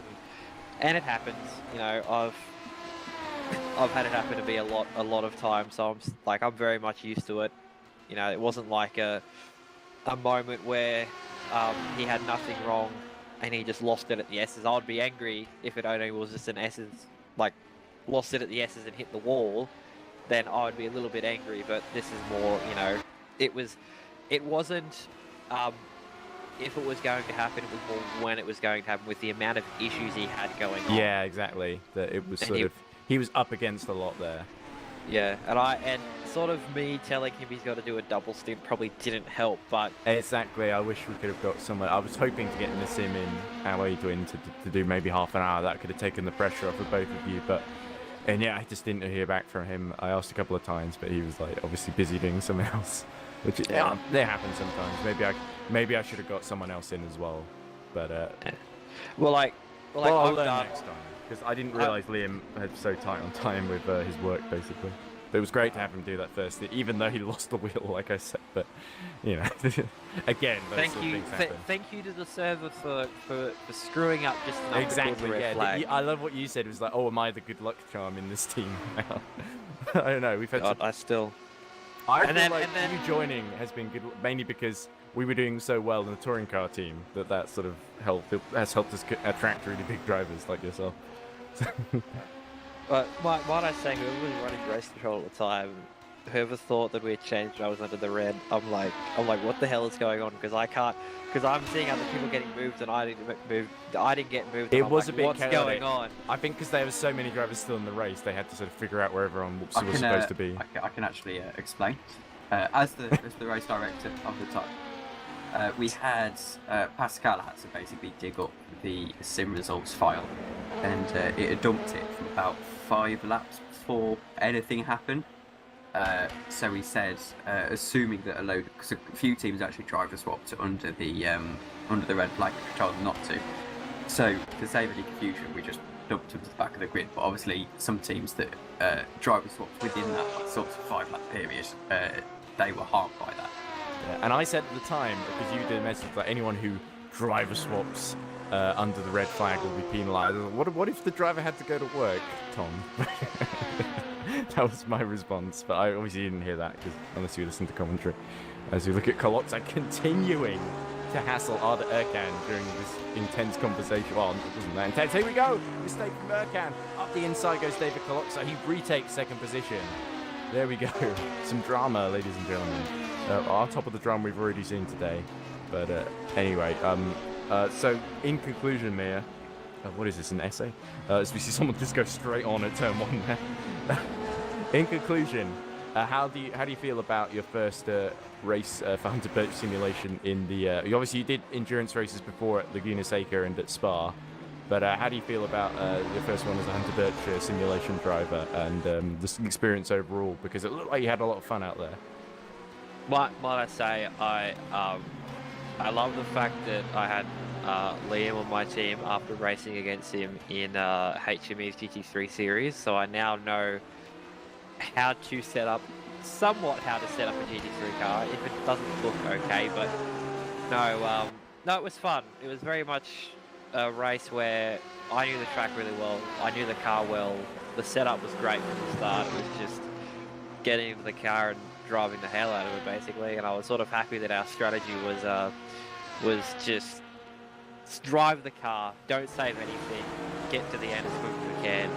And I love that approach because at least we sort of were always the first ones to stop, and sort of everyone was going off us, and it was nice. So I think it was nice for once just to have an okay triple stint go right. So yeah, well anyway, we'll have to see if we can get you back for Road America, and I'll be sure to get, because I'm pretty sure that's going to be 8 hours, but still it would help to have a 4th driver in just in case we need them. So I'll get to work on that, because I'm sure there's plenty lying around. It may even be watching this stream thinking, oh, I fancy a go at that. So, but of course, I know one person will be very, very happy is Tom Dillon, because his car is now running in a pretty untroubled 3rd position now that the 485 is out of the picture. So I'm sure he's the one person that will thank Eric for not being able to cope with the 2 frames per second or whatever it was that he was struggling with. But yes, anyway, as I said, it's not like I don't red. It's just that I struggle to find sympathy through my own triumph. There we go. I'm sure you'll repay the favour, or one of your teammates will repay the favour at some point in the future. But anyway, thanks, Mia. I know it's probably very, very early in Australia there, so I'm going to leave you to get at least a little bit of shut-eye, and hopefully we'll see you again for touring cars at Road America in early July. I think it's 7th of July, if I remember right, Tom? You probably don't know, because you don't do the touring cars, do you, Tom? No. Okay. I'm pretty sure it's 7th of July, but someone will correct me if I'm wrong on that. gives me enough time to quell my hate for Road America. It's one of those tracks where you know how they call it Elkhart Lake. I want the track to also be Elkhart Lake. Just fill it with water. Oh, as Peter Schumann goes off for, I think, the 7th time in this race. Reminds me of that song. What was it? I'm trying to think of it. I think the song's called, it's a Mark Knopfler song. It's a Speedway at Nazareth, where he talks about an IndyCar season. And he says, we went to Road America where we burnt up at the lake or something like that. It's around hilarious. But then the next line is, at the Speedway at Nazareth, I made no mistake, because that mistake rhymes with lake. Yeah, it is 7th of July. There we go, 7th of the 7th, 2022. And after that, of course, we got Fuji, Imola, before the season ends in Bahrain.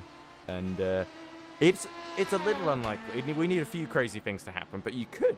If you win all those races, Mir, you could snatch the championship away from Liam and Alessandro, which I know they'd be very annoyed about, or at least a little annoyed, given all the effort we put in. But I wouldn't be upset at all. I'm happy as any of my drivers wins. I don't have any kind of favourites there. But you can at least, I'm certain you can win a few more races. That would certainly be a big boon for you, because I think you're already something like 18th in the championship, and there have been like 30 or 40 drivers in the whole season, so I think that's pretty good after only one weekend. One day, sorry. One day, yeah. Yeah, well, sorry. Well, technically, it was a week of I should practicing 3 days beforehand, and then learning on the spot how to drive the car. Well, it sort of serves, the whole thing serves as practice for this, in a way, at least just sort of getting into the rhythm of the track, even if it's a much lower power car. And less downforce. Oh, yeah, of course. And less grippy. Well, less everything, yeah. But it was certainly that, the hot lap we uploaded, that was quite a lot of fun to watch. Like, you just get that Subaru under control, and in especially those long corners where it just threatens to get away from you. And Liam's laps, I think, were the same as well. Oh, as you see Peter Schumann go off again. Oh, poor Peter. But anyway, Mia, I guess we better leave you, because you've given us a very, very long conversation. 3 hours left in the race. I think Josh is coming back in an hour or so he'll be disappointed when I tell him what happened, but I'm sure he won't be. I'm sure he'll be proud watching back that first stint of you making all that progress and putting on a fantastic show for us, which at the end of the day, as a commentary team, that's what we care about. It's Jesper Eriksson spins into the 27. Sorry, Tom. I did say about revenge earlier, didn't I? It looks like Hendrick has got going again, but the 77 is in the wall. Let's have a look at that steering wheel. It looks okay so far. Oh, it looks slightly bent, and I would suspect that Henrik's going to have to come into the pits to get that that's change. Bad news for the 77, because they were in the championship hunt. Looks like Eriksson has got going again. Oh, but the steering. Oh, is he checking the steering? It looks like it. Okay, looks okay. Not too bad then. So there we go. Lots of Jeopardy tension and drama. Sorry, Mir, you were going to leave, weren't you? No, I was going to, but if I may interlude, as this is brought up a topic, a lot of people might get mad at this, but that's a great example of how can I say this without coming off really mad? Like, not smart a lot of the prototype drivers have been today. I've had a few issues, a lot of drivers have had many issues with them. And very much you're not respecting the fact that they're sharing the track with GT cars who don't have enough downforce. Especially in the S's, it's very noticeable, isn't it? Well, there's just not enough real estate, and the LMP2 cars tend to be a bit more aggressive. Well, yeah, and also as well, like, in my opinion, I'm just speaking from experience driving, multi-class races and lots of sims, quote-unquote, iRacing and RVAC too. But it's very much a lot of these people in the prototypes just send it, and they go, oh, the slower car will let me go anyways. But in the briefing, we were told that the faster class will always get a share, if not the blame of an accident. And it just sort of feels like they're just going, we'll just send it anyways and see what happens. And it's a 10-hour race, or an 8-hour race, or a 24-hour race. There's no need to risk overtaking one car and risking your entire race. They've got to. There comes a point in time where you've got to think to the checkered flag, not to the next corner. And a lot of these prototype drivers need to learn that very quickly before we get to what would be the most dangerous track, Imola. That's it. Yeah, Imola's going to be interesting. It's going to be worse at Imola than here. That's for sure. Anyway, that's my rant over. Okay, I Tom. think it's time for me to leave before the pitchforks come for me. Tom, are you guilty of just sending it? There's a particular James Hunt quote I'd like to use right now if it were broadcastable. But no, I think that one. I think the age-old debate of prototypes and GTs. I mean, they're as bad as each other, really. I mean, never once have I had an incident with a GT3 that is anything but 50-50 of the blame. You know, GT3 drivers, I think, tend to also be quite entitled when it comes to the space that they are owed. I wonder what Hendrik Adolphs thinks. We'll have to interview him post-race, and I'll let him know what you just said. They can be, in my experience, and you know, they read the facts that the LMP2 gets slightly more blame, and they think, well, that means that I can do whatever I want, and they end up just thinking that the prototypes have to essentially sacrifice their race for them. And I think a lot of GT3 drivers could go a long way in realising that they actually do hold up prototypes a lot, and there comes a point where prototypes do have to get their elbows out, otherwise their own race is going to start to suffer. Yeah. Interesting. Well, I'm going to tell Adolphs that you said that, and then offer him a drive and see what he says. Yeah, go for it. Well, I mean, and if you paint your car like the wall racing car, where it's a big target and you get hit by a car, please observe the words. It's 6:30. I'm running on so little sleep. That's okay, Mia. I know you put in a colossal effort. Just expect if a car hits you because you're a big target, just accept the fact it's going to happen.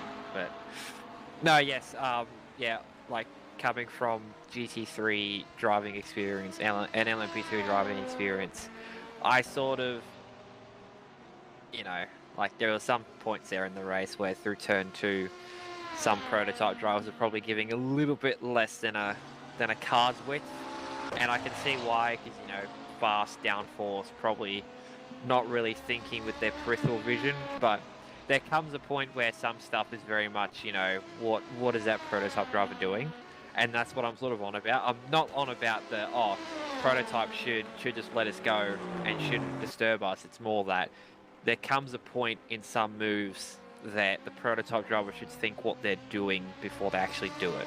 So I do find it very, very funny though, because it's like prototype drivers feel this same way about GT3 drivers. You know, you're never going to please both of them. There's never going to be peace between prototype and GT drivers, and we just accept that fact, but we keep arguing about it every day because we have nothing else to argue about.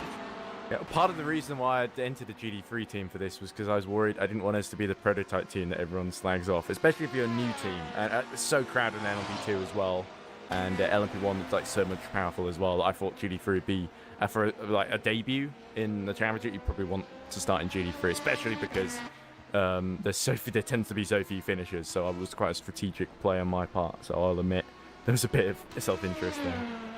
Well, interestingly, reading game actually as will let Mia go now. Thank you. Yeah, sorry. Anyway, sorry, Mia, but thanks for joining us, and great to hear from you. And have a good sleep.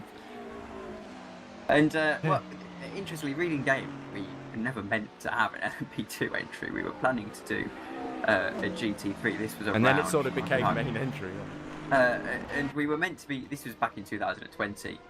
It just so happened that the week of the Hockenheim 6 Outs, that fabled race. The one that I came in. Yes, and actually my first race as well. And well, we just there happened to be an LMP2 around, so we just thought we might as well go for the LMP2. Why not? And well, we already had a livery for it and things. And well, that's another slight bit of folklore. This Aston livery spans all the way back to 2019. As well as well, you can't say you don't plan ahead. As well as the LMP2 livery, also debuted in 2019. I mean, it's had minor adjustments over the years, but it is from 2019 essentially. It's actually the same DBS. It's just been added to as we've gone on. Yeah, the finishing rate in GT3 has been appalling in this race. So I'm kind of not surprised that we didn't make it to the end in a way because of that.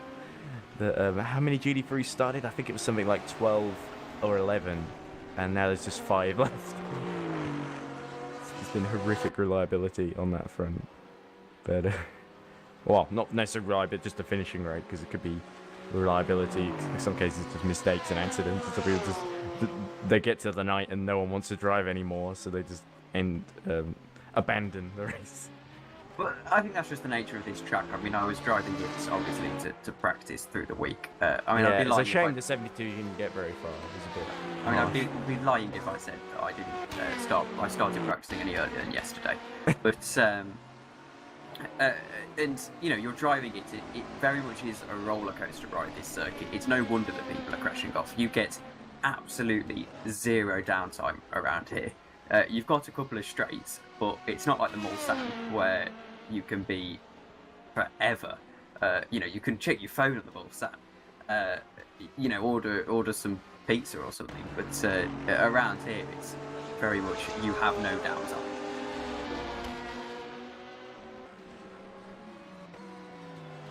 Let me just have a brief check of the.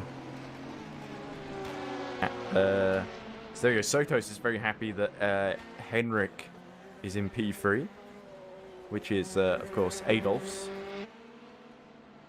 CasinoTop1.com says bonus plus 553 spins, thumbs up, and then a $sign. I'm very happy. I think that's spam. Yes, I think so. I'm very happy with the GC3. I just think we do need to mind the maximum drive time limits now, because we don't worry about that anymore because we're not in a race. Yes, but obviously. Erkan he's retired. Oh, that's the number 46. I wonder, is that is that a disconnection, or did they went into the pits and then just retired? I think I wasn't really paying attention, if I'm being completely honest. Let me go back and rewatch the stream, see if that provides any additional insight. He was in the pit stall and then he just disappeared. There might have been a bigger issue there then. Because Erkan literally just pit, and I think he'd come in again a couple of laps later. Oh, Clock Sky! Oh, in the David. number 21. You've put all that breathing room between you and the 46 who's just retired, and you're going to do that, David. And well, this is good news actually for the 33, because it means they haven't got the 46 in between them and the 21, so it limits the damage. And let's remind ourselves of that intense LMP2 points battle, especially between the top three. The 46 were sort of in the fringes of that in the top 6, weren't they, in the points? I can only see the top 5 because I've got the I'm bridge pretty sure they were, yeah. sheet up. So it is like I think you're about to say the same thing, aren't they? So Valet, 86 points. So they are, I believe, about 17 points ahead of Iris 77. Then you've got Mugen 21, 8 points further back. So that would be 17 plus 8 is 26, isn't it? So Mugen 21 are 26 points behind. So if they only finish just in second, obviously it's slightly longer because it's a 10-hour race. They get a few more points if what you say is correct. So finishing second and third, it won't make a huge difference. Whether I think the 33 would still be in the lead, and of course it moves the 77 up to 4th as well. So it means I think the 21 might be able to overtake the 77, or at least get on terms with it in the points. But there's certainly the 33 will maintain the lead in the points, which is absolutely critical for them. Because at one point it looked like the 33 had dropped all the way down to 9th, and the 21 was going to fight for the win as Peter Schumann goes off for the 50th time. Well, I've lost count at this point. I just wanted to say, and this is completely unrelated, but Formula 1 qualifying, and I'm not going to spoil anything for anyone, has been absolutely fascinating. Even though I'm only watching muted and just kind of one eye on it while I'm looking at this race, obviously. I'll tell you what, you can talk about F1 qualifying all you want while I go to the bathroom. I will come in and sort of send you a little message when I come back, and you can stop talking about it. But I'll be away for like 2 to 5 minutes. All right, okay, 3, 2, 1. So as Ed departs, we've actually got, and again, I'm going to be mindful not to spoil it, but wow, something very dramatic's just happened. We've actually got like a changeable conditions with some drivers opting for intermediates, and it looks like we're going to have a red flag now. I won't elaborate further, but very interesting. And well, I'm a little bit upset that we didn't get any rain running today. I know it's getting to the summer, and it's very rare in America that you do pick up some rain and things like that, particularly at this time. Part of the reason, actually, it's always good to run Daytona events towards the end of the year or at the start of the year, because you get the Florida winter weather and you tend to get that's what gets wet running. Of course, thinking back to the EERC Daytona 24 hours of last year, and that'll be interesting. And I think actually that's one of the downsides of running a 24 hour at something a place like Bahrain. There's basically no chance that we're going to have rain, and it means that the 24 hours is ever so slightly less interesting. But well, as we soldier on here, Peter Vagapov running for the unliveried. Well, I don't know the team name, I'm going to be honest with you. But Peter Vagapov running in the lead of the race, and very good for the team that, to our knowledge, is on debut, at least on debut in the season. I believe they've raced in the previous years. But sun starting, well, I say sun starting set. The sun absolutely well and truly set now, and well into the night here in Road Atlanta. And well, the Petit Le Mans always does deliver. Well, it's probably been one of the most crazy EERC races of the history of the league, the 3-year history now. And, it is incredible to think that we've actually only had about, I want to say, 20 EERC events. And yet the league has been so established so quickly. Hopefully to continue on long into the future, but well, as we focus on this race now, Sazbolts will be hoping, I imagine, to catch up to Henrik Adolphs in the number 27, and Henrik does need to watch the drive time now, because he's done 4.5 hours, which is 4.5 hours, which means he's only got about an hour left on his allowed driving time. 390 minutes is what you're allowed to do, so that's 6.5 hours. So actually, it's not as close as I thought it was. And well, he's that's done. the thing about having the intervals; it makes it look a lot closer than it really is. And there we go. You scared me for a second. But yes. Sorry, I did send you a message just before I came in. Oh right, lovely.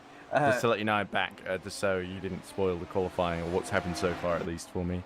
But I'm sure Josh will when he shows up, because he's doing his live commentary like he did at Le Mans. Although I even helped him with that. Although the bit that I did with Megan, and Megan is lovely sister, but I thought it was kind of a bit, because I couldn't. The idea was I was going to log into his dad's Sky Go or whatever and look at Eurosport through that, rather than sneaking off downstairs and sort of bothering my dad because he was trying to watch cricket at the time. There was an England-New Zealand Test match, which we won, England won, sorry, which was very surprising because Dad was moaning about how well New Zealand were doing in the first innings, basically, and we sort of turned it around. Do you know, I am an avid cricket fan, and often when there's racing on at the weekend, he's like choosing between two children, watching Le Mans on the Test match. But I did choose Le Mans in the end. It was quite weird actually, because I was kind of switching between the two. I do Le Mans. And then if I had to go, I'd put the cricket on the radio, go and have a bath or shower or whatever, and come back and continue to watch Le Mans. It was an unbelievable game of Test match cricket actually. In the end, on to the Monday, and it was actually free entry as well on the Monday, or was it the Tuesday? I can't remember. It started on the Friday, so it would have been the Tuesday that was the free entry day.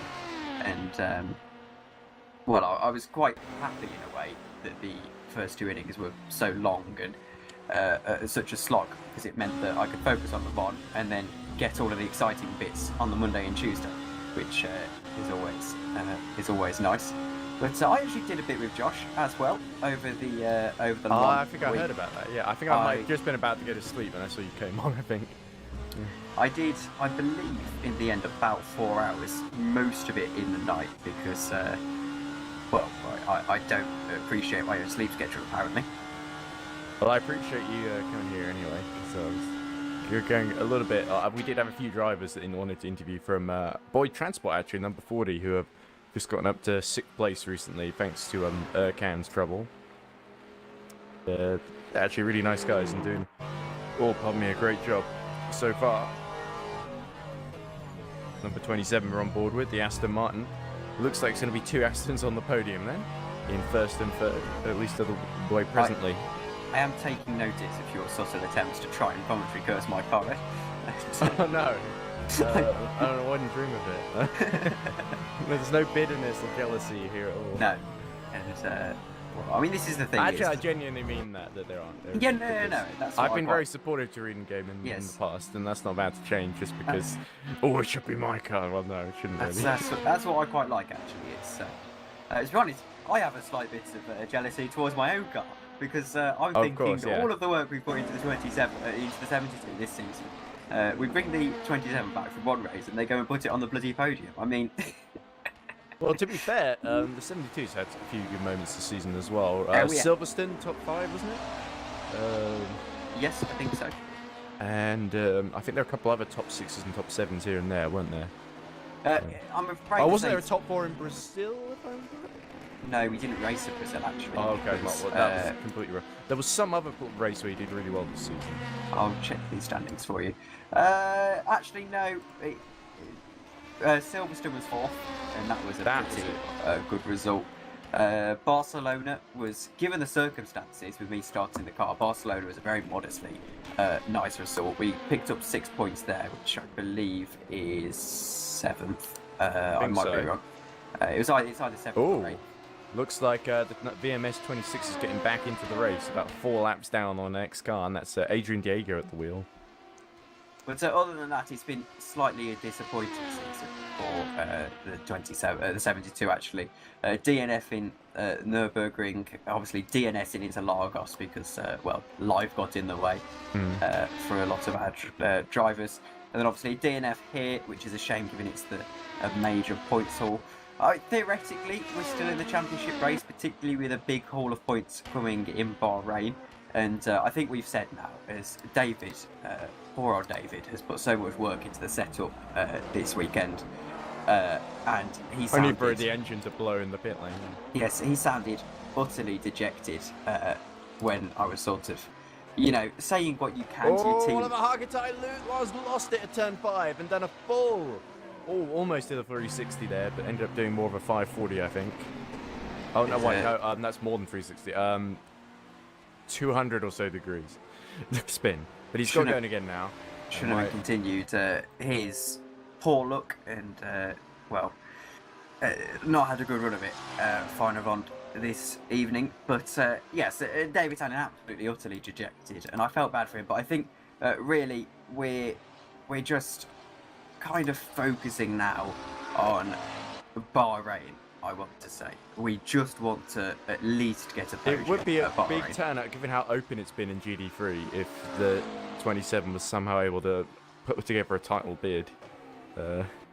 Given it, I think it would need a lot of bad things to happen to the 87 and the 816. I think that's very much answer the question. I think for the 72 at least, we want to take a win in the big 24 because at least the plan. We were thinking about Bahrain. We kind of want to see if it goes well this year. We kind of want that to be an event that sticks around. It's a conversation we've been having.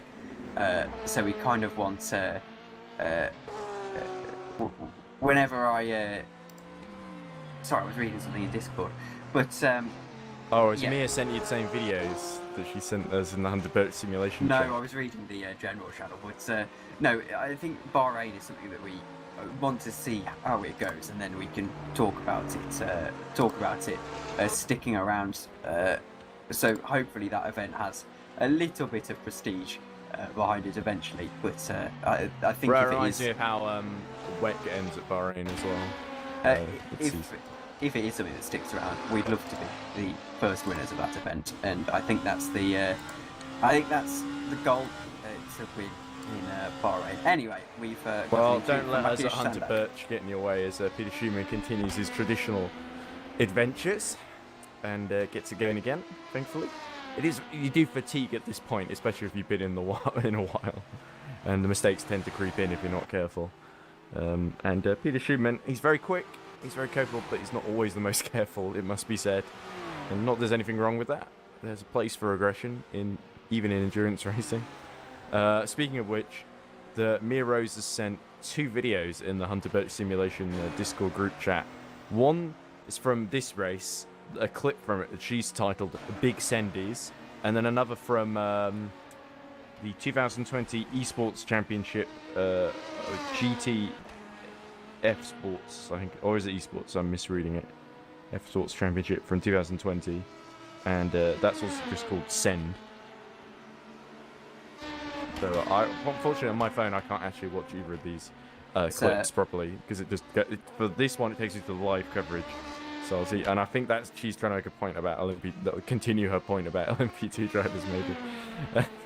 I have actually just unmuted Yash. I realised this. I had you muted. Message is back. But hey. yes, welcome to the stream. Hey guys. Oh, it's good to hear from you. A message.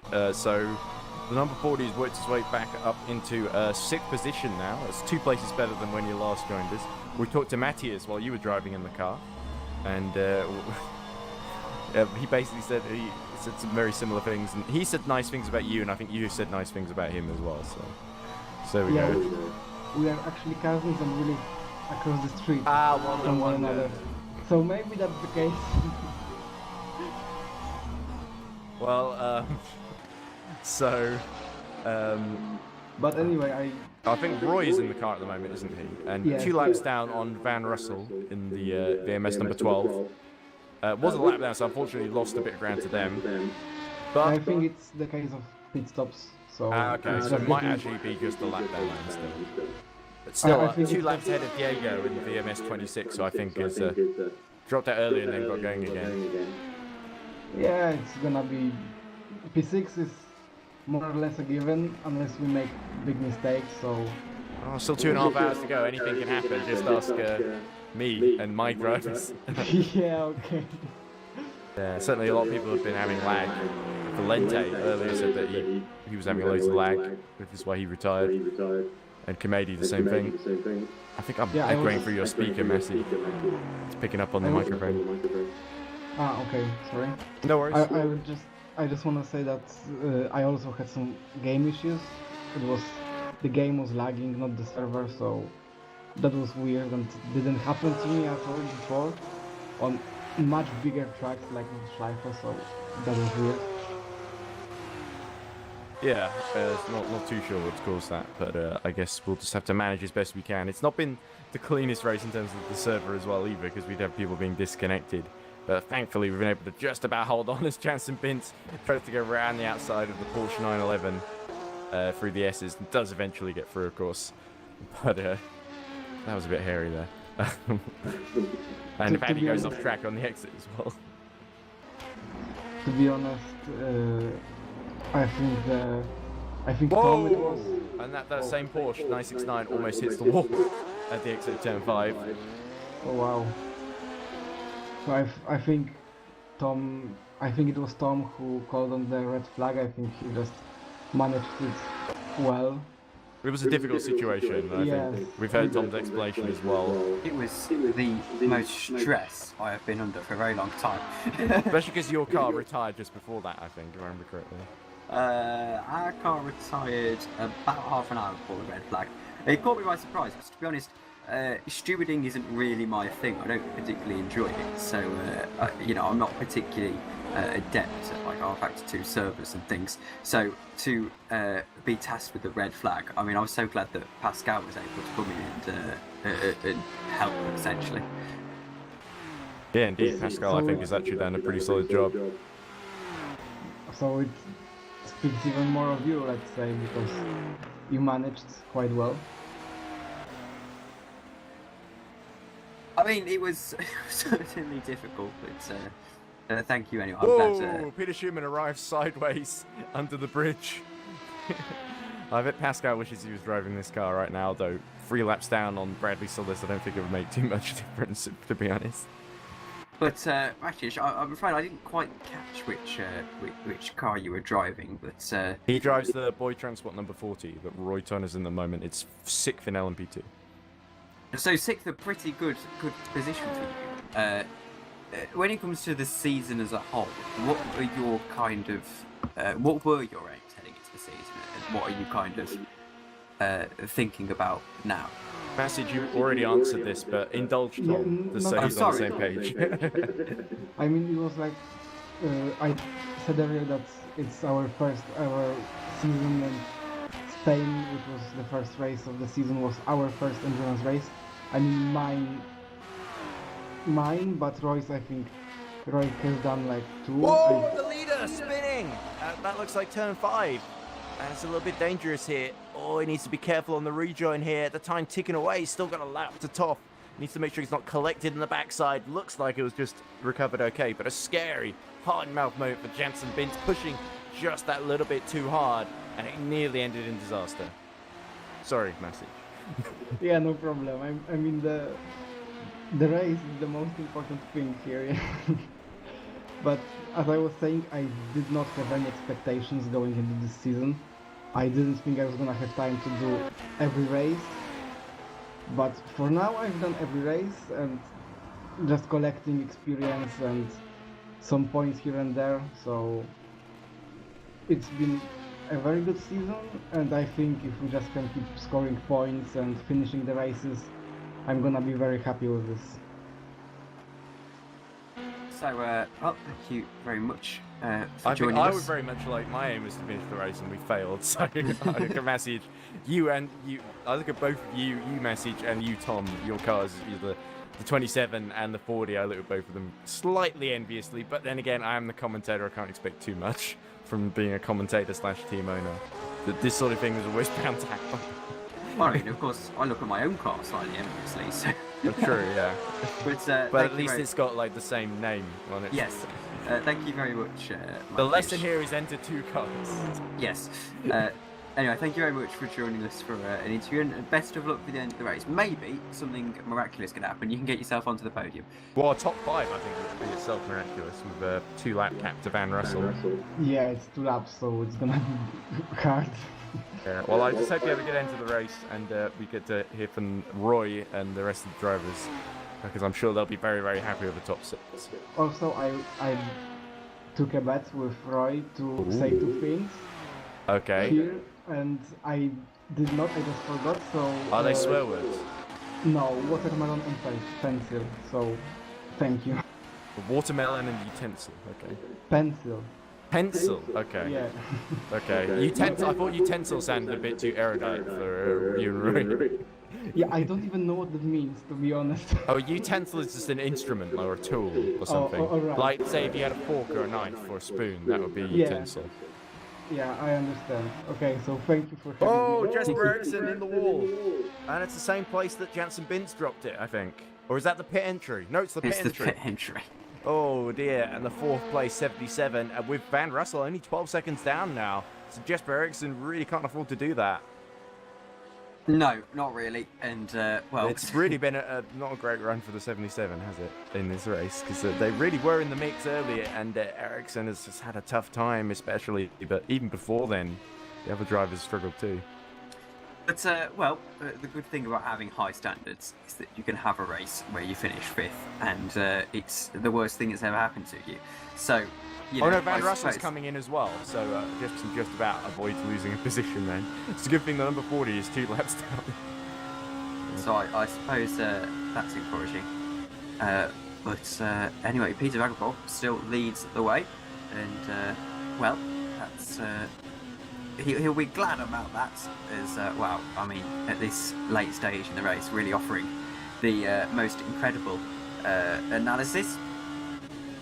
Yeah, exactly. I think I'm very grateful to Boyd. I was a fan of Boyd Transport before, because I always love a little new team coming in and, you know, showing it to the big guys. They got that podium in GDs at Nordschleifer, and Roy Tom was so happy about it.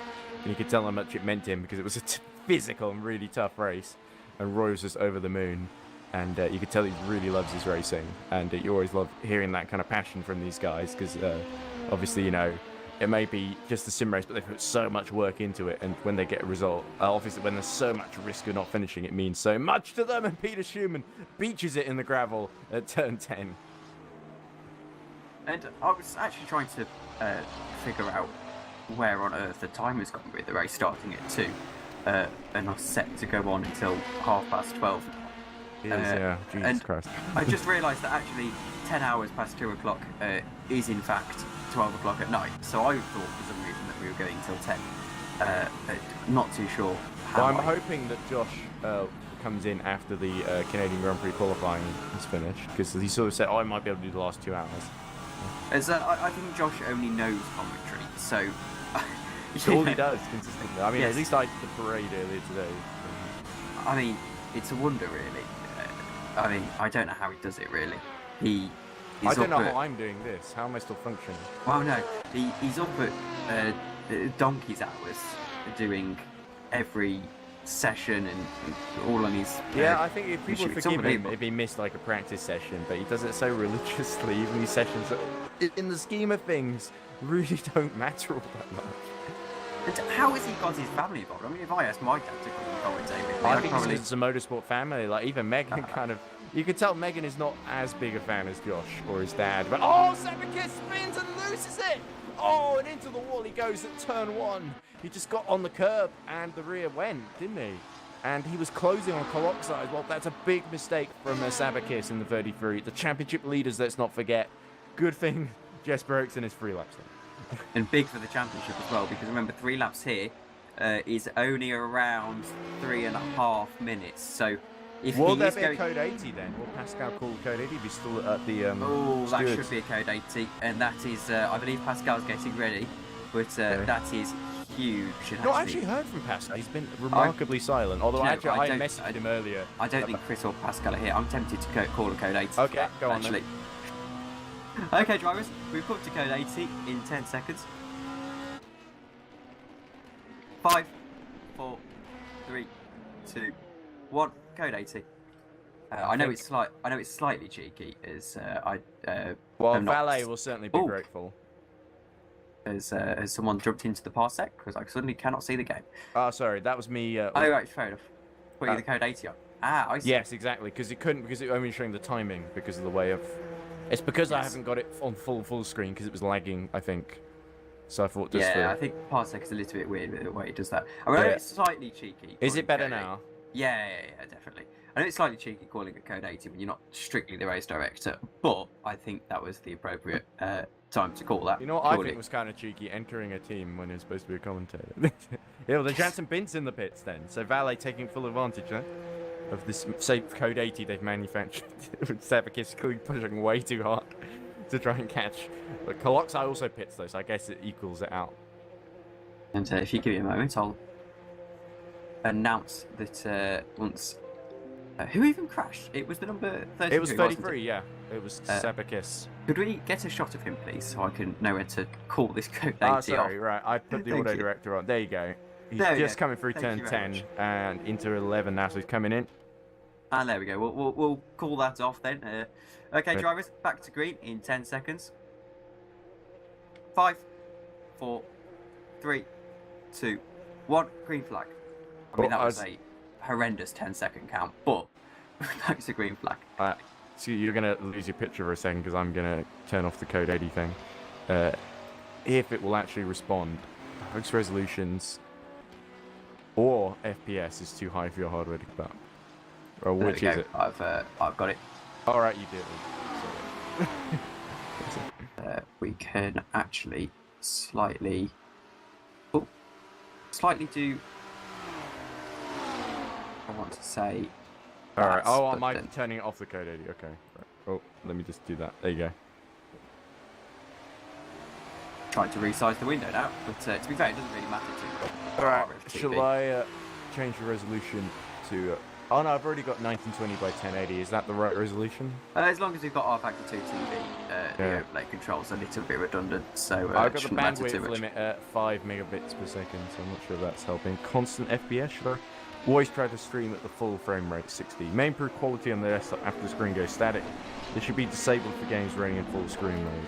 Alright, let's give it a go. See what happens. It might sort out my issue. Oh. Whoa. As we've just resized the... that's alright, don't worry. The viewers don't know what's going on. Essentially, the way we... this is not good for commentary. This doesn't make sense. The way we run this year, we've slightly changed the way we do our streams. We have the overlay control panel docked to the OBS window. So essentially, we don't even... we're not actually physically managing the game cameras, we use the either R32 TV client, which is a very useful little tool. I don't like it because I've got used to the overlay panel, but it really depends on people's preference. I know Ed likes R32 TV. But we essentially dock it, so we have a split screen, a half and half. And we were just trying to figure out how we could resize it without it. Well, because I like using the other cameras, because with the version here, you've got the two cameras. It's basically off-board, which we're seeing right now, and then you get the on-board. And I like sometimes using the nose cam, or the driver cockpit cam, or whatever. As KISS is still being serviced, I think. I'm just looking at decisions. Pascal, apparently there was I forget when this was, but decision number 12. Was an incident involving Valley Esports number 23 and Mugen Sim Racing number 22. Warning for Mugen number 22. I assume this is while Vince was putting the 22 another lap down. It said that could have been a much worse result. Please be more careful while lapping. Or was that the 22 trying to unlap the 23? But because the way it's written makes it say, oh, Frank Von scratching on the floor. It looks like Peter Schumer's lost a wheel. He has as well. Yeah, and this is him going through turn 6 and 7. Sorry, I didn't spot that earlier.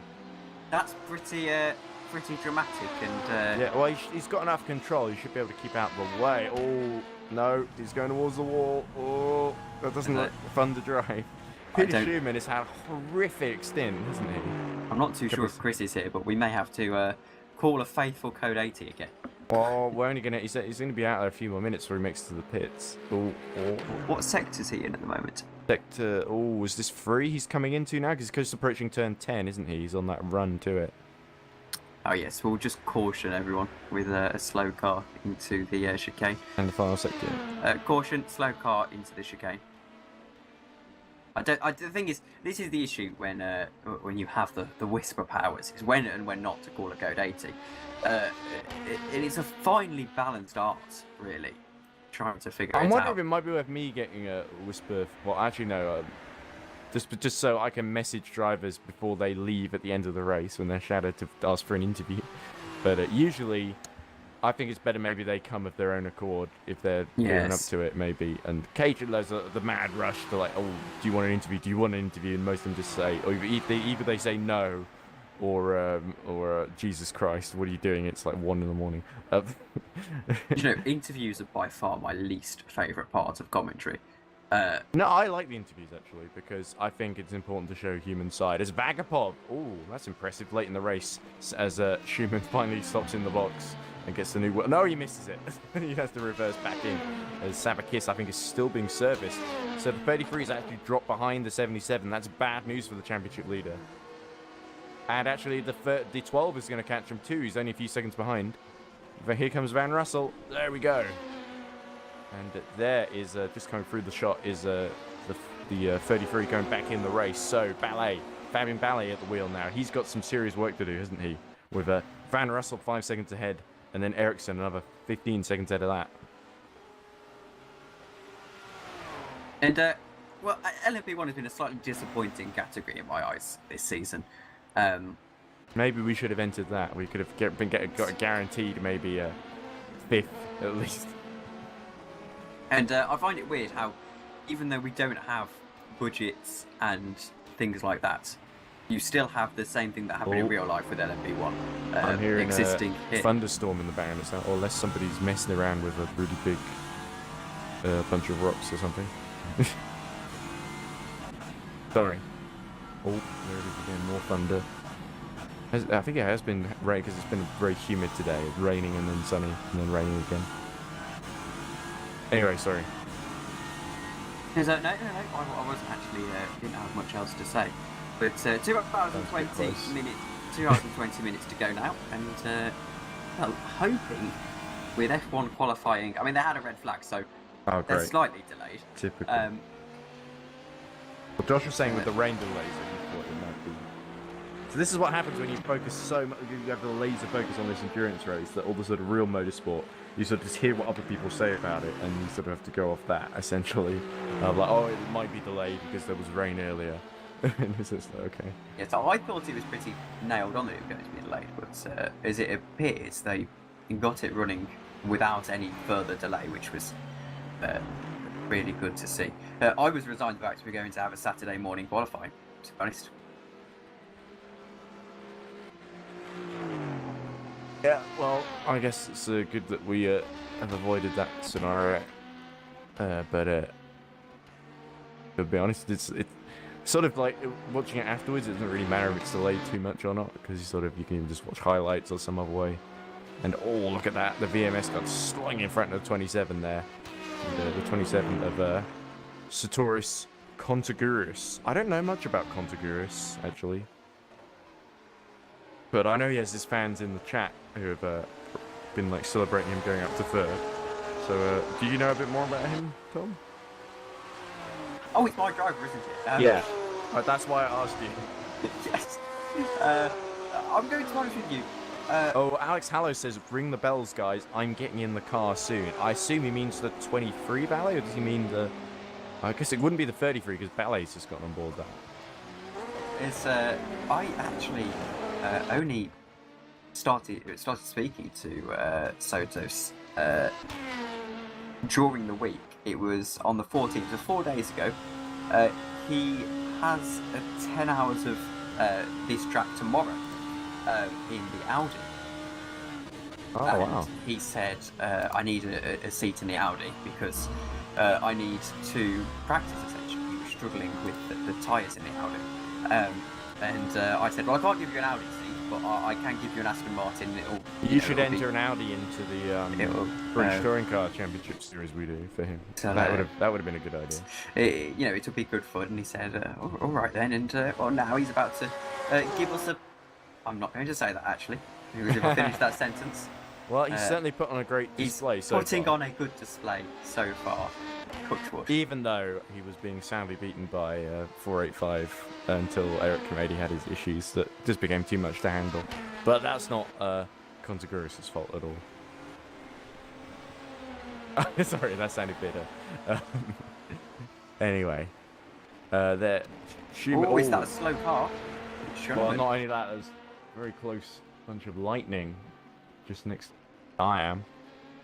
It's been so hot today. Well, not that hot, but especially compared to the day before. But certainly, it feels a bit dangerous. Well, I think I've got the windows open to sort of deal with the humidity. And the problem is I can hear the lightning quite close by. Well, it sounds close anyway. Maybe I'm just being a bit paranoid. I think hay fever season has essentially started this week, and it seems to be the same week every year for me. It's my birthday week, actually. Not that I'm one of those stuck-up people that dedicates an entire week to their birthday, but it's the week of my birthday, and it always appears that specific week in June is when my hay fever just goes through the roof.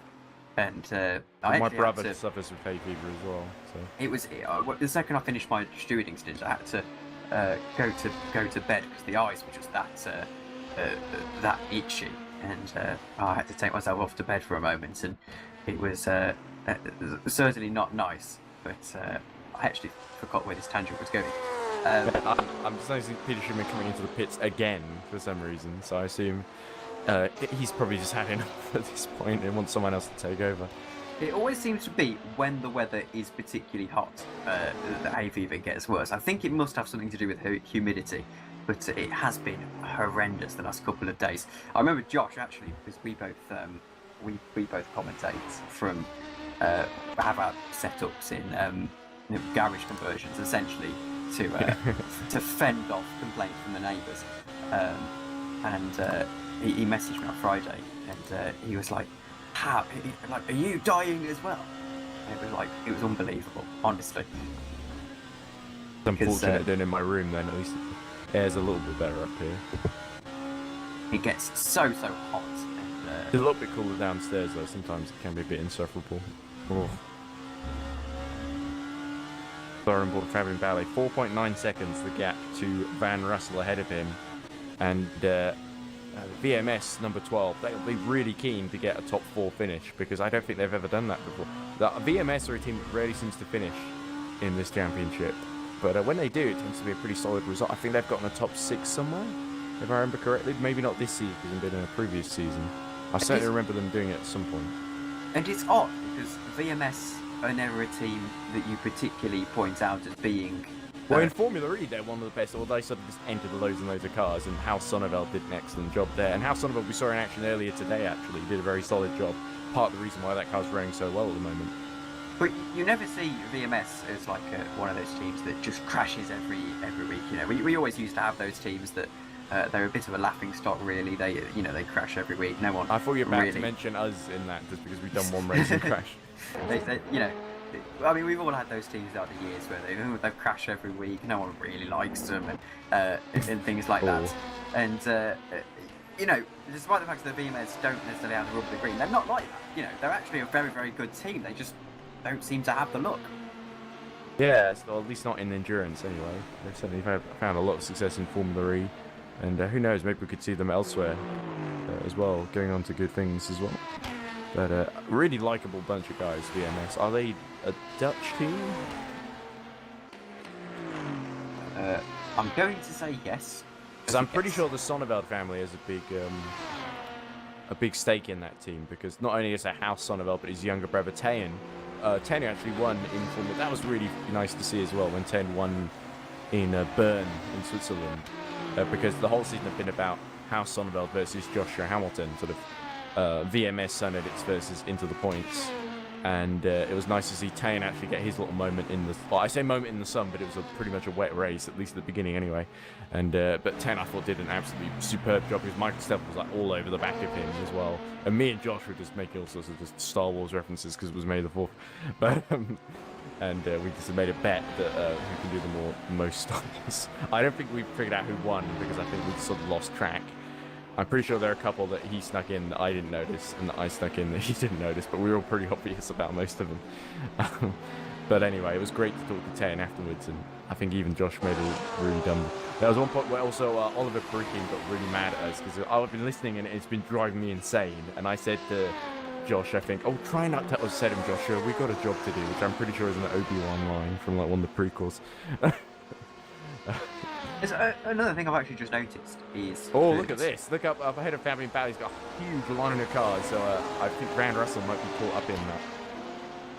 We've actually got a triple of Season 1 races ahead of us. Obviously, Petit Le Mans was in Season 1. That's what we're doing at the moment. Yes, 6 hours of Road America. It was 24 in Season 1, but we're returning to Road America. And then the 8 hours of Fuji. So, actually, I think this is the first time, because we always say that we quite like to change up the calendar, but 3 out of the 10 races are returning from Season 1. And 8 hours of Silverstone, of course. So, wait, so we went to Silverstone earlier, yeah? Yes, and that was a Season 1 race as well.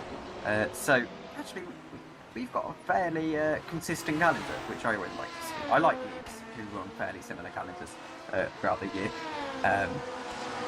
purely because I quite like the thought of revisiting tracks and not having to make a new setup for some obscure track that you've never really been to. And plus, I feel like Formula Sim Racing is a lot like that as well, I noticed. It's GPVWC as well. They've run basically the same tracks for a very long time. And of course over there it's all modded, so all the tracks are very similar with quality as well. But I think we've actually struck a nice balance this year between DLC tracks and modded tracks. And every modded track we have run has been a very decent quality as well. But you can sometimes find in R-Factor 2 where if you run circuits like Belle Isle and stuff where they're mods that are slightly old and things like that, you can have issues, but I think this year we struck quite a nice balance. Got a message in the chat from Naked HD Fun, which says best adult dating site, and then a whole bunch of emojis, and I've reported it for pornographic content. I deleted messages, but I don't have moderator permissions on the YouTube chat, so I'm afraid there's a live chat, so I assume it'll just disappear after a while. And they are like the plague. I was talking to the owner of CFS this morning, Matt, as I've been doing a bit of commentary work for them. I did a race for them this morning, which actually interestingly had to get cancelled due to server issues. which was an interesting point to note when ERC had our issues as well. And we had an invasion of chatbots this morning, and he was saying like it's incredible. It's like it's like an invasion, you know, and you can't do much about it because they're just kind of there, and they're in every single YouTube stream on the planet. Yeah. And it's unbelievable. I think that's because... been like even like internet forums used to have the same thing as well. I remember there's an old David Firth video that makes fun of this really well. I think it's a Burnt Face Man or something like that, where he kills a giant snail and gets hounded by the press for it and decides to go in an online forum to sort of hide anonymously, and then he gets a bunch of angry messages from people who don't seem to understand what's going on, and then in the middle of it is like totally a real girl. It says men is lying when they say that size doesn't matter and has nothing to do with the conversation or something like that. I have to say, one thing I'm quite glad to we seem to have disappeared in terms of internet culture is chainmail seems to have gone. Yeah, when I was about 10 years old, I used to go on to Google Plus quite a lot because I had this old Samsung tablet and it was like my only social media. As 26 is making me feel really old now. Yes, and well, I mean, people say Google Plus and that makes me feel old, and this was what, 7 years ago, I want to say. Yeah, I know, but 7 years ago I was like 19, I think. Oh, exactly. 7 years ago I was 9. Yeah, exactly. I'm so much older than most people in this yes. championship, which is a scary thought. But yeah, so it chainmails used to absolutely terrify me. I remember once I literally like fried myself to sleep because I saw this chainmail and I didn't want to repost it to 10 different friends. Oh, right, those sorts of things. Yeah. I thought my grandma was I going to always die. thought they were bullshit because I'm an incredibly cynical child. Yes, so did I, but there was always that niggling thought. And we seem to have got rid of those on the internet, which I'm very glad of. They're a lot less common because I think people have realised how ineffective they are. I do love how I still have some friends that send them and then I go, why would you, like, why? It's just so stupid. And they'll be like, oh yes, well I was just sending you them because it's very funny, obviously. And funny that send this entire family would burn to death in a car park or something. What? Why? How is that funny? That's horrible. Next Friday. Who would joke about that?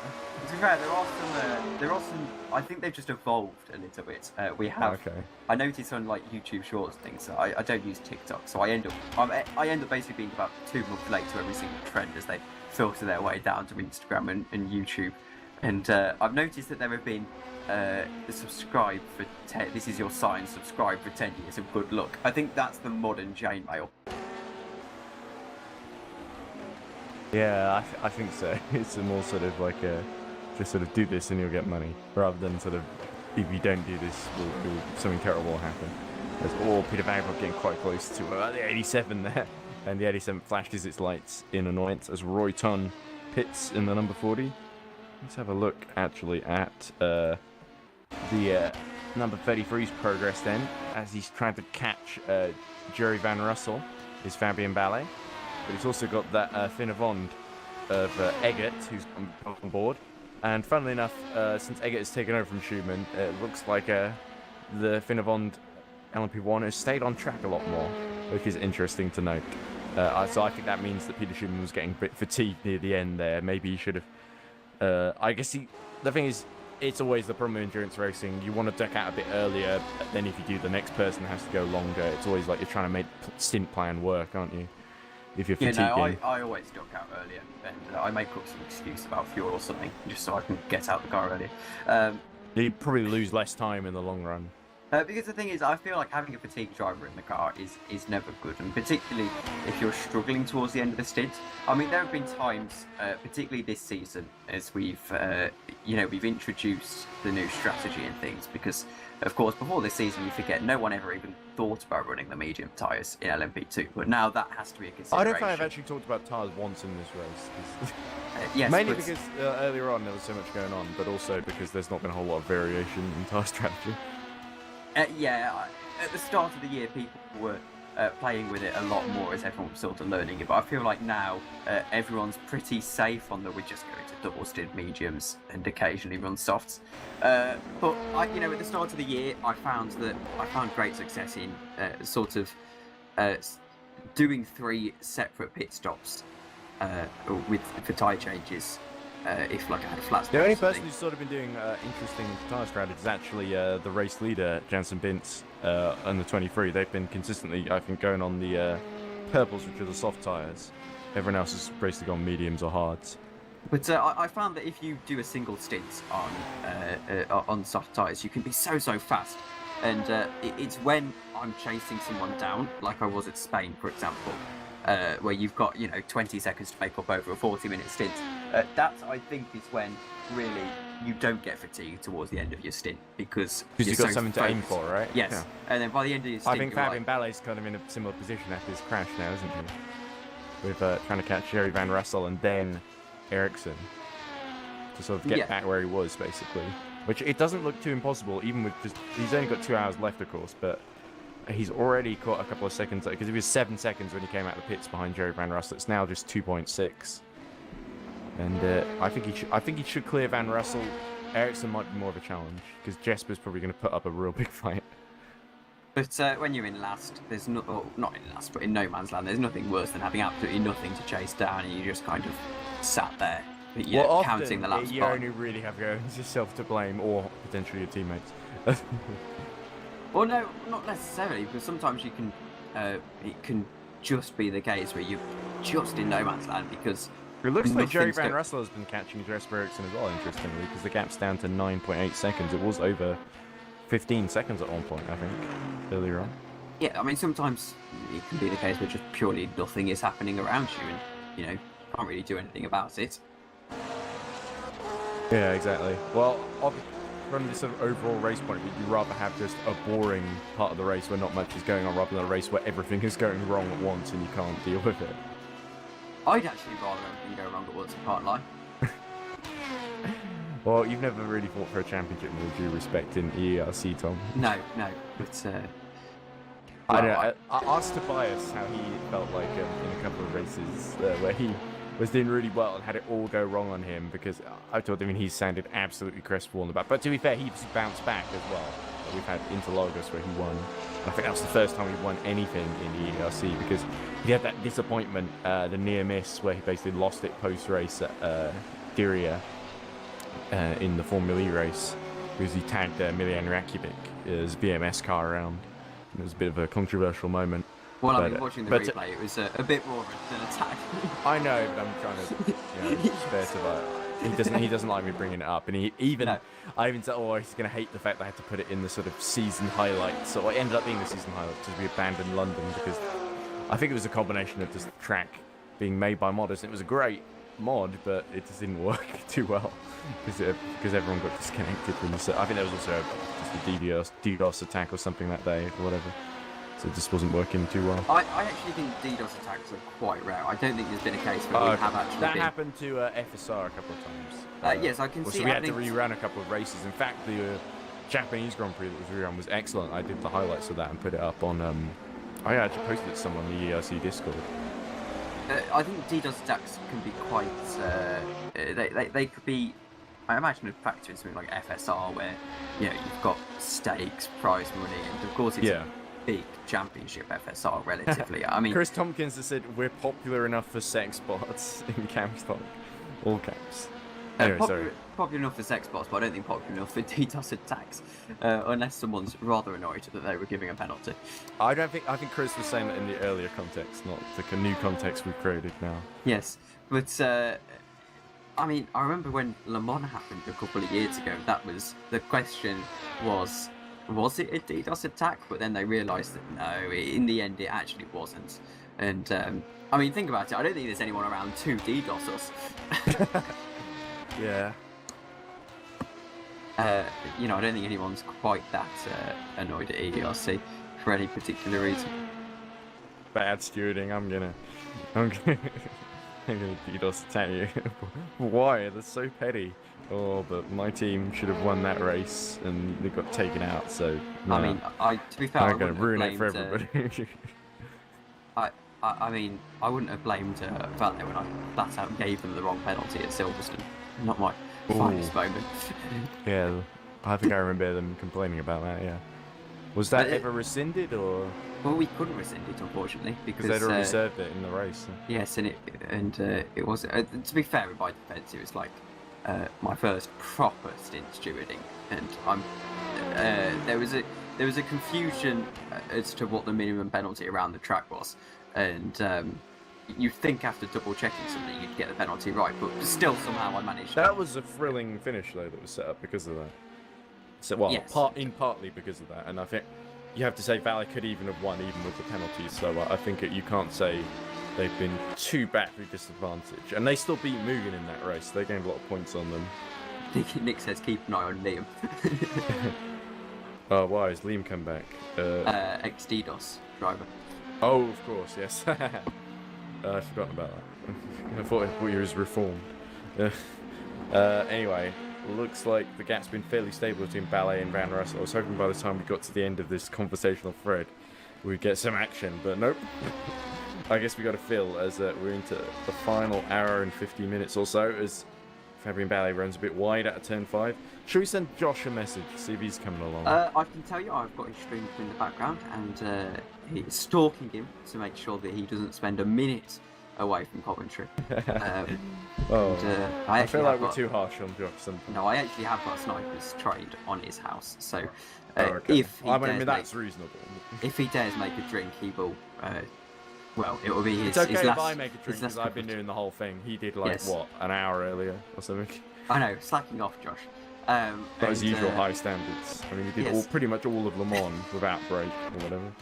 Was it all? How much did he do Le Mans in the end? I think he literally took an hour out, and even that was to go and commentate on. He did seem a bit. Yeah, that was because their forum was on the same day. Yeah, he did seem a bit second-hand by the end of it. Must be. He also did Grid Network earlier today. Yes. The Americans asked him on. I've been on sometimes as well, and some of those have been quite hilarious because there was like one bit where Josh did MotoGP. This is a Jakarta E3 weekend. So Josh did MotoGP thing with a lady whose name, Julia, that's her name. I forget what her last name is. And then at the end of it, Josh had to go do commentary on something else. And so they did the Formula E segment, but they have the sort of Brady Bunch thing where everyone's got little screens on there, and or like a Zoom call, I guess. And suddenly they get to the Formula E thing, and they put Josh in as well, even though they said Josh was leaving. And the question was something like, oh, we saw in Superpole, Techeetah, both Techeetahs got to the final. Da Costa made a few mistakes in his lap and was told by his team, back off so you can save your tyres for the race. Are we seeing team orders at play then in this season? How much is it going to affect the championship? Is there a clear number 1 and number 2 in each of these teams? And I said, well, there's a clear number 1 and number 2 here, and I think the number 2 is about to head off to Josh. And then Josh decided to answer the question too, and I completely disagreed with him. So that was quite entertaining. Speaking of Josh, he pulled in well over 5,000 views on his 3 Le Mans streams. That's quite impressive, yeah. I guess that's because it's so hard to watch otherwise. I amazed if anyone was even watching the bit that we did, because I saw someone in the chat said something like, oh, Ed and Megan are just talking. It's like, well, I don't have any visuals. All I've got is a timing screen, so I kind of have to just talk with Megan about random stuff. Because you were also at quite a lot in the race. So there wasn't a exactly, lot. because it was like, what was it, penultimate 2 hours or something? Anyway, he has just ended his stream, so... Right, well, I guess he'll come in his own time then. And if he doesn't... I'll give him 30 seconds before I give the call. Yeah, well, I mean, because we're so close to the end, we've only got an hour and 55 minutes remaining. What lap are we on in the race? Let me just remind myself. Lap 317. That's what Jensen Pins is starting now. But Jerry Van Russell has got Fabian Ballet inexorably closing on him. Although he's pulled out the gap a little bit. I think Van Russell's actually put up quite a fight here, much more than I expected in the VMS car. The gap just under 3 seconds, I think. Well, maybe slightly over, actually, because Ballet seems to have dropped back slightly this phase. Ooh, maybe I shouldn't have put the battle graphic up, because always when I do that, the battle never happens. So here we go. Let's just put the driver graphic up and hedge our bets, shall we? Yes. As Yamadox says, another fun fact, Alonso is a damn legend, and I'm not going to give you the context of that, Ed. Okay. Because, well, I saw Alonso led the free practice free, but I didn't see anything of free practice free. I should have really watched it as some lull in the race here, but I guess that would have seemed a bit unprofessional, especially given I was the only commentator. There are some points though where I just sort of, because there wasn't much going on and I had no one to talk to, there were some bits where I just was quiet for a long stretch of time. I know you're not, you don't want to on spoilers, so we won't Whoa! tell you what to... Oh no! Oh, man! That's the 27 spinning at turn 5. Oh, and he's just kept out of the wall, thankfully. He's in reverse gear. Careful. Oh, and he's just about got it going again. So lucky escape for Mr. Constantouros. Oh, sorry. Lord. That was not a fun sight. Yeah, I butchered his name then, didn't I? Yeah. Contagouros, not Constantouros. I was thinking of Ben Constantouros, who's the commentator guy. As I actually think Soto's avoided hitting the wall, which is very, very helpful. Yeah, that was a lucky escape then for Soto Constantouros. As Matus says, do commentators read chats? And the answer to that question is no, we do not. Well, occasionally I have to open up YouTube to see the chat, and I'm trying to look at the timing screen on my phone as well, and trying to reduce the amount my CPU's doing because it's screen sharing with Tom's streaming PC. So there we go. That's your reason. I put the little data on, so people have got a bit more interesting stuff to see now that not much is going on. And you say my streaming PC. Let's give a bit of credit to Chris. As he, he bankrolls the streaming PC. It is unfortunately a little bit out of my budget range. However many pounds an hour it is. There we go. Ericsson in the pits, and as is Van Russell, so that will put Ballet back up to third then, at least temporarily. But he's out of sequence with the others. We'll have to make another stop, at least one more before the end, Ballet. So might the 77 and the number 12. We'll have to see if they can get these tyres and fuel through the last hour and 53 minutes. It's quite a big ask, though. I am tempted to... Can we set up a fun to buy editing laptop? Also, we can just see everything at the same time. I mean, it is like getting a bit long in the tooth, isn't it? Late 2014, or mid 2014, I think this laptop's from. I mean, for the longest time, I was racing on a very, very poor computer. Yeah, but I'm not racing. I'm just doing commentary. That was even worse. That was a Dell Vostro. It's also a. You couldn't really race on this thing too easily anyway because it's a Mac, so it's mainly for editing, which I do quite well. I've even done editing for EERC now, and there's a couple of highlights here and there. That's sort of key points in the season. I did the most race for the longest time on a wonderful i3 2120. With the 1650, and that computer, that computer, the fact that it was running by the end of its life, it is just a testament to Dell, and it was. If I hadn't have bought my new PC, that thing was actually going to explode. It was, it was like a pet cat that really ought to be on the way out. Yeah, but no my one really battery. is the I keep getting that message about my battery needing servicing as Jeffrey Ellis throws up a shower of sparks at turn 1. Yeah, it was. I'm amazed, by the way, that Vince has got a 3-lap lead on the number 22 Mugen. I think that's an amazing job that Valet have done in this race. I think this might be their most impressive, considering they were 2 laps down at after the red flag, weren't they? They made a really bad restart, and they've recovered superbly. But anyway, you were going on about your shitty old laptop. Yes, and I mean, as I said, it was like it was like an old cat that is really old, and it would probably be better for the cat if it was put down. Did it sound like an old cat as well? Yes, and no one has the heart to take it to the vet. But no, it was unbelievable that machine was still running by the end of it, and it was also no wonder that I had towards the end a lot of wow, my brain is not working at 10 o'clock at night. I think you're doing well, all things considered. Yes, it had a lot of just issues with it. The game was breaking and things. As Chris Tompkins says, Mac Studio is quicker than the Mac Pro now. To be honest, I was never a fan of Macs. Well, I sort of bought one because it had all the editing software I needed specifically to do. I did, and also it was sort of portable computer. I thought I'd just give it a go, and I kind of there are a couple people who used Windows ones, and I think they did all right as well. So I don't know. I don't have too strong feelings one way or the other, but I've gotten quite used to my Mac over the years. I had an old Mac 2008, a desktop, one of those all-in ones, that was handed down.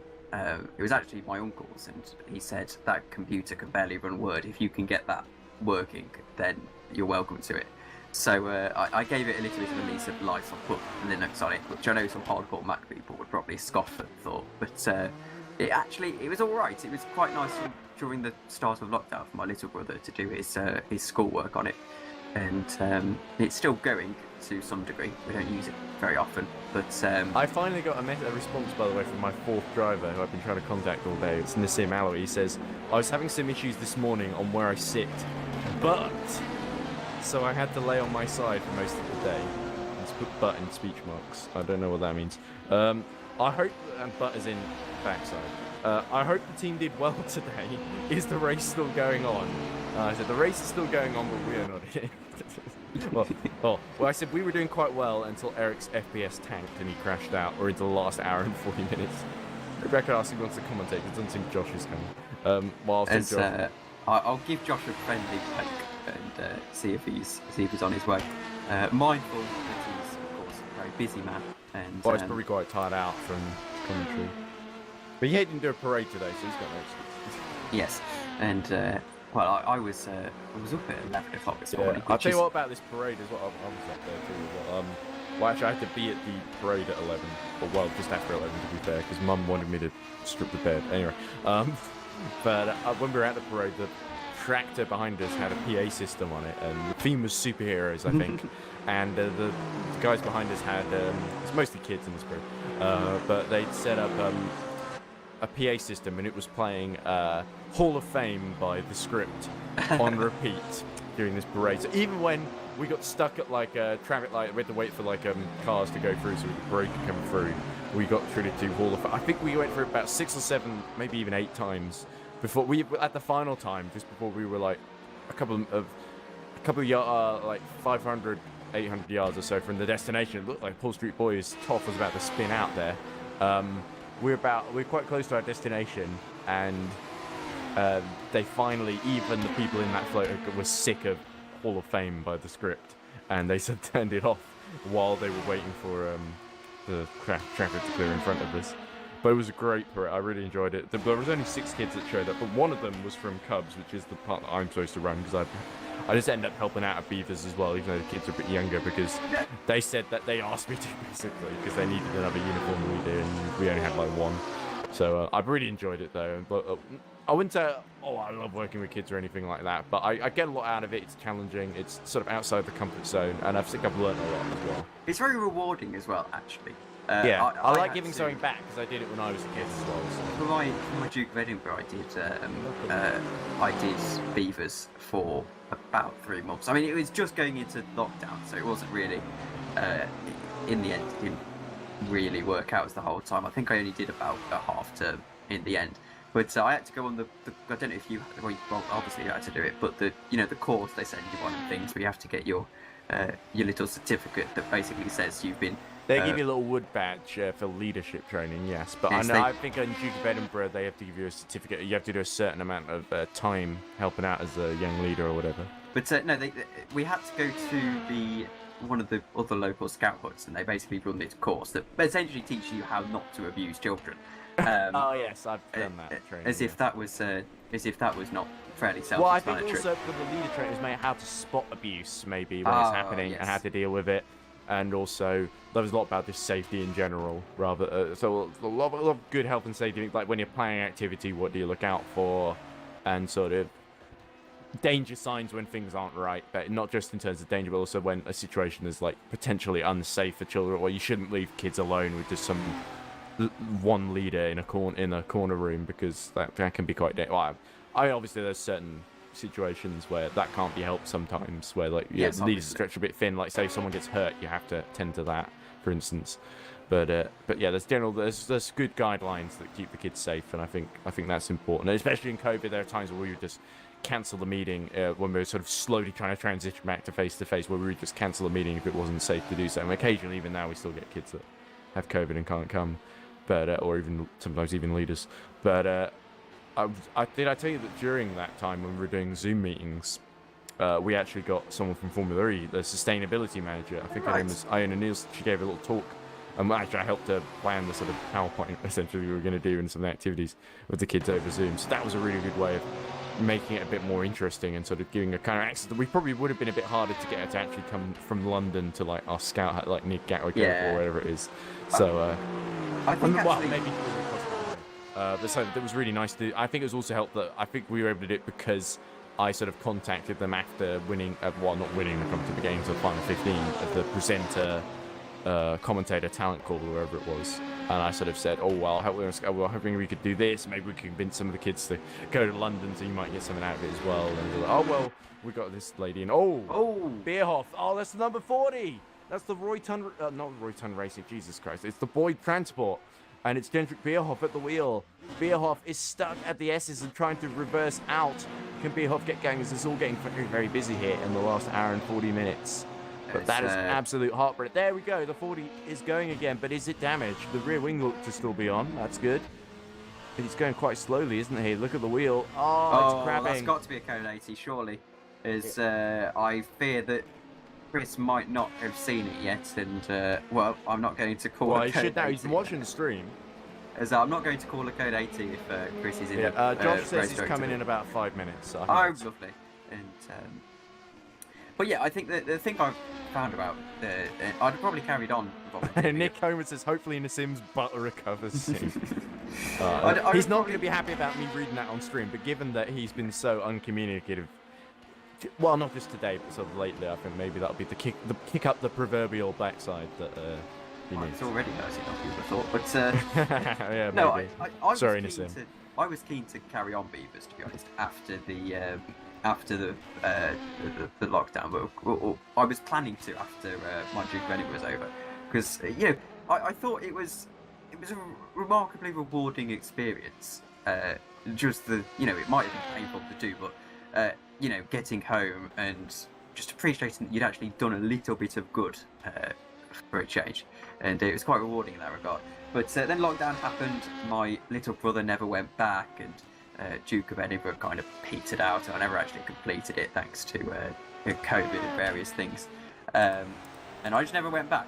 But a few weeks I did. It was a very rewarding experience, and I mean, no one's really been pushed to their limit until you and your friend have had to teach. Beerhoff's made it back to the pits, by the way. You and your friend have had to teach 15 unwilling kids how to sing Silent Night. Yeah. That 15? Wow. Okay. Because I mean, in Cubs at the moment we get about 6. I mean, mainly because we have had kind of the term from hell. A couple of kids leaving. Well, I was talking about the packed, yeah. I think we had about. I want to say we actually had about 30. My mind might be slightly exaggerating for me, but I want to say at one stage we had at least a school class full, maybe about 25, at its peak. Yeah. Did I tell you about the Zoom meeting we did with the Iona Nielsen, the sustainability manager of Formula E, that one of the kids who's gone up to scouts now, but he genuinely asked at one point, because I don't think he quite understood about her role basically working for the championship, because he gave the question, how much are they paying you? And I got that was really funny, and I said, well, actually she's here free, and I said, no, how much is the team you work for paying you? And oh no, she doesn't work for anything, she works for the championship. Okay. So that was quite funny, but actually it was helpful because it sort of helped explain. And that's Jarno Heermans who's gotten on board the VMS number 12 that was in that fight for 4th position with Callison and actually 3rd, isn't it? Because Ballet is sort of out of sequence, isn't he? So that's not going to help the number 12 at all, and it's going to help Callison run away, which is good for the 77 because they really need it. They need a win after all they've been through, and I think Emily and the rest of the team have actually done a really solid recovery job because they were really low down at one point, weren't they? I'm pretty sure they were. Yeah. Yes, and trying to get back on track, and looking at the 27. And is that a 2-lap advantage over Toff? And I've just seen that Paul Street Hall car actually was. Well, let me look at race view, see if that corroborates your statement. Nick Homer says, got a nice thunderstorm to cap off the day. Oh, you and me both, mate. That means it's coming my way soon. Yeah, I think I'm convinced that me and Nick live quite close together, but I'm afraid of doxing him on stream, so I wouldn't. I already mentioned Gatwick Airport, which is probably a bit more than I should have. Right, let's have a look. Links, race views. I'm using a Discord on my phone to see the live timing. Oh, pardon me. Sorry. Right, Bierhoff in the pit still. Oh, that's great. I'm trying to zoom in to have a bit of a look, and it just took me up above where there's... Josh has Ooh, arrived. Josh coming in. In the Discord, it'll just be loading up the mobile now, I imagine. Let's have a look. Okay, going for Oliver Hargitay. Sotiris Contiguris. Contiguris is 2 laps down on Hargitay, who I think is about a lap down. Oh no, Contiguris is only a lap down on Hargitay, but he is 2 laps ahead of Toth. Joseph Toth, yes. There we go. And there he is, in fact. Just holding off the Porsche behind it. I think he's just lapped the Porsches. Oh, Jeffrey Ellis having a moment in the Rookie Monster 73. Which has still got a substantial gap, 7 laps to Eggert. So that's how much of a mess Pascal Eggert kind of inherited from Peter Schumann. With all respect to Peter, he's kind of given the rest of his team a bit of a difficult job to really fight for the podium today. Pretty much impossible, I would say, in the last 90 minutes. But as good as Pascal is, he's not quite going to be able to sneak a podium out of this, so there won't be a repeat of Bud, sadly. But still, 80 points is good points for the 137. Yep, and well, a car that it's probably struggled a little bit throughout the year. And well, they beat Rookie Monster and got second at the Nordschleife. It's not been completely miserable, and you've got to feel it's going to be very rewarding for Finn Avond. Well, they've got 1 win so far in GT3. It'd be amazing to see them win in. I think it could happen in P1. Oh, as I say that, Pascal has a massive crash and loses the wheel. Oh, hey, Josh. It's Pascal Eggert! He's done it again! Oh dear, poor Pascal. And hello, mate. It's nice to hear from you again. I hope you enjoyed qualifying. I've been doing this all day. Well, apart from the morning when I was doing a parade for the local carnival. Well, I'm glad to be back after a couple of hours. I said I'll be back for the last 90 minutes or so, and I'm back. Do you have a good time at Grid now? Grid was a great show, very quick. Just me, Adam, and Joe today. And then we went over, did practice 3. That went okay. Then got everything ready for the qualifying show. Qualifying went off without a hitch. A small amount of red flags as well. Just one with Checo. Looks like Pascal's straight line in the chicane. He's got not no really, wheel. He's turned into Reliant Robin, hasn't he? Yeah, 3 wheels. Look at the sparks being cut up by that. Oh, he's lost the other one now. He's lost both wheels. Oh, he's going to be out, I imagine. This is going to be difficult. Yeah. Oh, it's Hargitay. Oh, I hope that's more than 3 minutes of damage. That would help my it's not prospects. content. You may have noticed, by the way, Josh, that the 485 Eric Kamadi is sadly out of the race. So there we go. Pascal somehow managed to make it in. Not much of that car left. A substantial rebuild in order, I think. Anyway, hello. I'm afraid I'm also having to say goodbye, and nothing personal, Josh. Oh, but, I want to go and play some computer games, and I'll leave the stream in yours and Ed's trusting Everything hands, seems to have gone 27's way since you stepped in, Tom. So hopefully. Sorry, I think you were hearing feedback there. Sorry, guys, if you were. That's okay. It's all about the charm. But have a good rest of the stream, boys, and I'll see you in a bit. Bye, Tom. Cheers, Tom. At least somebody was there to keep me company. No offense, Josh. Okay, that makes me feel better that you had someone as well, because frankly, the Boyd Transport team, number 40, have been Sandak is being serviced at the moment, and has actually lost 6th to the 26th, which is a shame for them. Alex Hallows has gotten on board the VMS car, and I don't know why. For some reason, I thought Alex Hallows was getting on board the Valet, but of course he's a VMS Sun Edits driver as well. Whose streaming PC is it now? Because isn't it Chris's? Is it Chris? Because I think I got confused because there's one for Nick that we use for the touring cars, and there's one that Chris has that Tom gave me the login for, so I thought it was Tom's, but it's actually Chris's. So thanks to Chris. Yeah, the OBS sort of resized itself again, so I'm looking at a very tiny monitor. Okay, do you want me to stretch it back out for you? Yeah, I know what's happened. It's because I stretched it tiny so that I could change the code 80. Here, how's this? That's better. Oh wow, yeah, that's very good.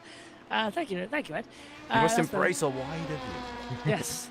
But anyway, as we look at Emily Callison just going along in 4th, there's great, as we've been talking about, great battle in LMP2 in terms of the championship, certainly. Fabian Ballet was chasing Coloxai and then crashed out and has now had to sort of fight to recover his way back up to 3rd. But he's 4 laps down now. So it's looking like Vagapov and RSS Unison on their comeback are going to take a well-earned victory, although Coloxai is only 25 seconds down. But in the championship, Ballet is basically fighting to hold on to that lead. Coloxai is going to catch up a little bit. The 77 is also sort of in between the two of them in the points, but it's going to take the least points out of this. The 77 itself has had a pretty good recovery drive. Judy, but like I said, just very disappointing for Kamedi. His frame rate was tanking, basically, and for some reason. Cost him to the wall, presumably. Yeah, basically, he had a couple of instances earlier where he was leading. Mia Rose had an amazing stint. Liam Rance had a great qualifying. Brilliant open to the race, and then lost the wheel. Yeah. Liam Rance lost the wheel, which was more annoying than what happened to Eric, because you sort of... Eric, admittedly, he was coming back to sim race after a while. He wasn't feeling too confident going in. He was excited to do it, don't get me wrong, because he really wanted to do endurance race. He's the reason... Well, actually, I'm the main reason, because I said, I wanted to do it. But him coming back was the catalyst that got us to enter. Reminded me that we should enter, And he was very disappointed, I think, even more than Liam was, to crash out, because Liam there was the red flag quite soon after, and we got to restart, and the restart was amazing. Restart was amazing. We got back into the lead of the race when I left the commentary box and everywhere else to go, But I felt a lot for Eric, because you could tell he was so annoyed and disappointed. There was originally, there was an incident where I think he got damaged by a LMP2, we didn't see who it was, and then he spun at the first corner. And so he had to pit for some repairs, because he was sort of trying to carry on, but the rear was a bit unstable. So he pit for repairs, dropped down to 3rd, sort of got his way back up to 2nd, because I think the 87 was having some trouble. And then basically he got on the curb into the S's here, and went in the wall, destroyed the engine. It was sort of one of those things where the frame rate was so bad, he was doing well just to keep it on the road at that point, really. And so it was kind of a matter of when and not if, and Mia even said basically the same thing. But as disappointing as it was, there's a lot of positives to take out. So not a whole lot of finishes in GT3, as you can see, only 5 still running. So it was unlucky, it was unfortunate, but I think everyone in the 485, apart from the Sim Alloy, who sort of had been asleep all day and then sort of said, "Oh, how are we doing?" Just sort of an hour after he retired, which was quite funny. Not his fault, really. But, so we've got 3 running. We needed a. I don't want to, with all due respect to Nassim, I think we maybe should have got someone who was a bit more committed, because we knew Liam about a week beforehand that Liam had his work commitment, so he was only able to do the first 2 hours or so. And that was about when the red flag happened, unfortunately. So Mia jumped in literally just before the red flag was called, thankfully. So and we didn't get that penalty, luckily, as well. Yes, exactly. Back at the field, it's certainly had its exciting moments, this race, but sad end. GT3's pretty spaced out now as well. Was Contiguris really the only one that could maybe catch Hargitay for 2nd, but let's hope. Look, our misfortune is Tom's gain, which is why he was so grinning from ear to ear, like the Cheshire Cat earlier, as I imagine. And I'm not bitter at all, no. No, not at all. But I do feel for Eric, and I hope that he doesn't feel too disheartened, because I thought he did actually, considering what he was up against, I thought he did a really, really good job. And Mia and Liam too, for that matter. One thing I'm worried about is the fact is that because of that red flag, we were delayed by around about, was it 25 minutes? Yeah, we're going to end about half an hour later, unfortunately, after midnight. But we should. Eggert gets a penalty, but that doesn't make too big a difference. He's 12 laps down on Ellis, so clearly Pascal just pushing a bit too hard, and Jeffrey Ellis throwing up the sparks once more at turn 1 because of that incline. That 137 car has had a horrible run. It was 5 laps down, then the red flag came out. I think every other lap, Schumann is... Yeah, in fact, they were so lucky, because they actually had a little fight with Ellis briefly after that red flag. Well, not Ellis, the 73. I think someone else was in at the time. But that was quite fun to watch. As Zagva pits from the lead in GT3, which should be quite a comfortable stop, because Hargitay is about 3 laps down. It's been a brilliant drive from Team Imperium, so...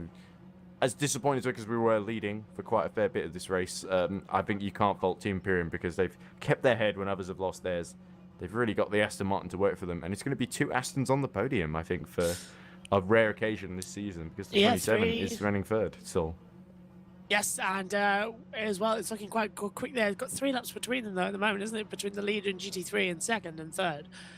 Toth and Lichten are still running in the Yeah, it's 5-3 and a bit disappointing for the 87 because they really needed to keep beating the 16 to close in the championship.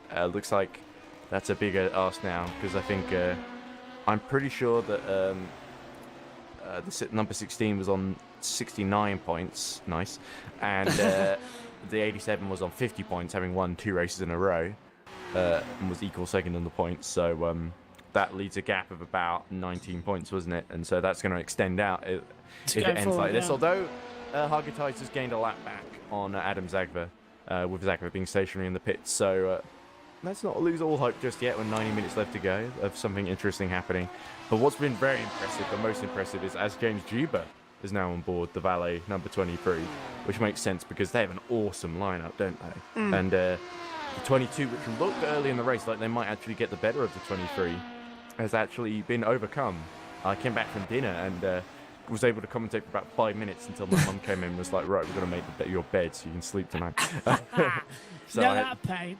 Yeah. But to be fair, actually, I've had a tough time doing commentary today, obviously, because it's a 10-hour race. So it's not quite as short as the 8 or 6 hour races, and also it's been largely on my own. But always James Juba gets a little wiggle on, but no drama there. I do know. I know it's horrible, isn't it? Doing the long ones. And you had Le Mans, didn't you? And that was a nightmare covering it at some points. Yeah, the night shift gets to you, as I'm sure it is now. So I am very much. It was a week ago. That's what I'm thinking about as well. I've blinked and it's a week, and I still haven't got to put on my sleep. And I still catch myself making the mistakes as well. And that honestly, I had a really tough job though doing that 2 hours with Megan as well, because all I had was the timing screen. I'm amazed that any of it made any sense, because Megan did a brilliant job. Yeah, we got raves about you two in the commentary together. I did, really? I saw in the chat somebody said, "Oh, this is boring. They're just talking now." Oh, they're joking. That was Abby joking. Don't worry. That was Abby joking about it as well. So absolutely no. What she was doing is in the chat of the F1 Grand Prix. She was saying that she was gonna make fun of, just play jokes on Megan that long. But if you read the chat from the Azerbaijan Grand Prix alongside yours and Megan's YouTube, you actually see what she's up to. Okay. So, funnily enough, I was more focused on figuring out what the hell was going on in Le Mans because they didn't have any visuals. They had a timing screen. Which, to be fair, there wasn't a whole lot going on anyway. It wasn't a big disadvantage. Need to get that Sky Go sorted, but hopefully we don't need to do that multi-screen. I put in the without wishing to give them away to anyone. I put in the login to Gabe and it didn't work. So I will double check as to why. To be fair, I was a bit kind of, is this really what I want to do anyway? Because I feel like if I was going to do it, I've got Sky at home. The problem is I didn't want to go downstairs and bother Dad when he was watching the cricket, which we did win in the end. Oh yeah, I thought England versus New Zealand. Which was quite, at the time that I was doing the Le Mans commentary, it didn't look like it. Then Callison has spun it at the first corner. That's a really dangerous position. And somebody's gone off there. I didn't see who that was. That looks like the Mugen. Teammate, that's Mugen. Boda, yes. No, not a teammate. That's it's a similar. Yeah, it was similar livery, but it's. It might have been Coloxai actually. Yes. So there we go. The 77, giving a bit of an obstacle for its championship rival. That's a couple of laps up the road. Oh, and that's scraping on the top of the hill as well. That's going to be horrible as well on the feedback. Yes, Contiguris is in the pits as we see here, there we go. being serviced. So that will allow Hargatai to pull away. Yes, many people say they want me to put you and Megan together on more commentaries throughout the year as well. So the people are already forcing me out, which I'm happy to do as well. But everybody has said about how well you and Megan work together, which is good. I'm glad I left Le Mans in safe hands. Disappointed that the visuals didn't work for you, but I think it worked just about okay. I'll fix that. Pascal in the wall. And that was a huge crash. And we're talking about how well Pascal had been sort of endearing to sort of recover. And that looks really bad. The rear wing is missing. As well. From the rear of the car. I think I can It's in neutral. It's dead. I think it's dead. It's out. That's it then. It's bitter disappointment then for Pascal Eggert. If he can't continue, because that was so close to the end. He might still get points for finishing fourth because he's done most of it. Yeah, there we go, into the pit lane and into the garage. That's over for Finnevond number 137. I don't think there are any Finnevond cars left in the race. This is Petit Le Mans has been a car killer. Look at the list of retirements even since the red flag, and there were like 4 or 5 from the first stint that didn't get to restart. We've lost. Let's start up. Skasbolik Slovas. Felix Neuberger, who's leading in bottling most, but 28 as well for quite a while. in the early stint. Attila Nagy in the AFP number 99. Levete Vasican, who was also leading at one point. Kevin Beechers, Oliver Newman, Francisco Perez, Owen Kilhausvik, Che Hatch, Florian Vettler, Eric Kumadi, Mia Rose, Liam Rant, Underbird Simulation 485. Oliver Perikian into the points, number 46 is out as well. And now we've lost... I didn't realise number 40's gone as well. That's a big shame for them. Oh. And now we've also lost Valente, if I mentioned him earlier, and Pascal Eggert. Well, this is just getting disappointing. How many are still running in the race? A grand total of 14, I think, in all three classes overall. 14.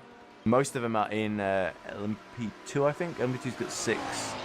GT3's still got 5 running. LMP1 didn't have that many running to begin with, so they've only lost 2. So LMP1, ironically, has had the highest, the most reliability, or the best finishing rate. 3 out of 5. So somewhat. Where's Megan for mathematical help? I thought you were about to say, where's Megan for meatloaf jokes? 2 out of 3 ain't bad, or whatever. 2 out of 3 ain't bad, yeah. And speaking of which, it's going to be 3 from 3 in a row. Yes. 3 from 3 this season in the last couple of races for the number 23, which 3-lap lead. It's a magic number, isn't it? It is, yeah. Between the 3 drivers, James Duber, Stim Prins, and Jansen Bintz, unless I'm missing someone else out in that 23 lineup. We'll see. I'm pretty sure it's just those 3. Unless there's somebody... Let's look in the Duber, Bintz, and Prins. Yeah, I think that's the only 3 they've got for this 10-hour race. Valet have been absolutely amazing these past couple of races as well, and it's pretty much. Well, I think they were a bit unlucky early in the season, weren't they? Oh, first half of the season, yeah, the first race as well. What was it? A retirement in the first race with an accident. First 3 races really, because Silverstone they almost won, and there was that penalty that Tom Dillon even admitted early on the stream he basically gave. Slightly too harsh a penalty, and they lost the race. What was it, by 6 or 7 seconds to Iris in the end? Iris fought very, very hard, even though they weren't the quickest there. 7.4 seconds. Wow, okay. Got a better moment than I do, because... I remember shouting it. But, was I at Silverstone? You've been doing pretty much the whole season at some point, Joe. I think Nordschleife was the only one where you sort of popped in right at the end, I think. Right, everyone else you've been most of the way. Yeah, most of it. Well, I've been doing most of the way. You've been tagger on in this I've case. been the tagger on at the moment, yes. But you've been as far as tagger ons go, you've done a very solid job. Thank you very much. Let's not damn you too much with the race. Well, we need to get them. What we need to do is we need to organise a calendar where they're not on F1, and then they're more easily available to come in, and not Formula E as well, which is sometimes an issue, like it was in Berlin. It was a little bit, yeah, wasn't it? Or no, was it? Berlin. And Berlin we had race 1, Bud, yeah. Berlin and Bud at the same time, didn't we? Yeah, I wasn't in that one at all, was I? But because of I don't remember. I think you must have popped up at some point. I think I must have, because I know I talked to you about saying about how. I think it might be just before or just after Grid Network. Yeah, so I popped up sometime. Yeah. Yeah. Oh, look at this! Whoa, that's LMP1. Oh, why on earth is that's the LMP2 Iris of Ballet. Why on earth is Fabio Ballet taking so many risks just to briefly get ahead of Jeffrey Ellis's much faster LMP1 car? I have no idea. Ballet's 4 laps down on the long side. Callison is about 46 seconds behind.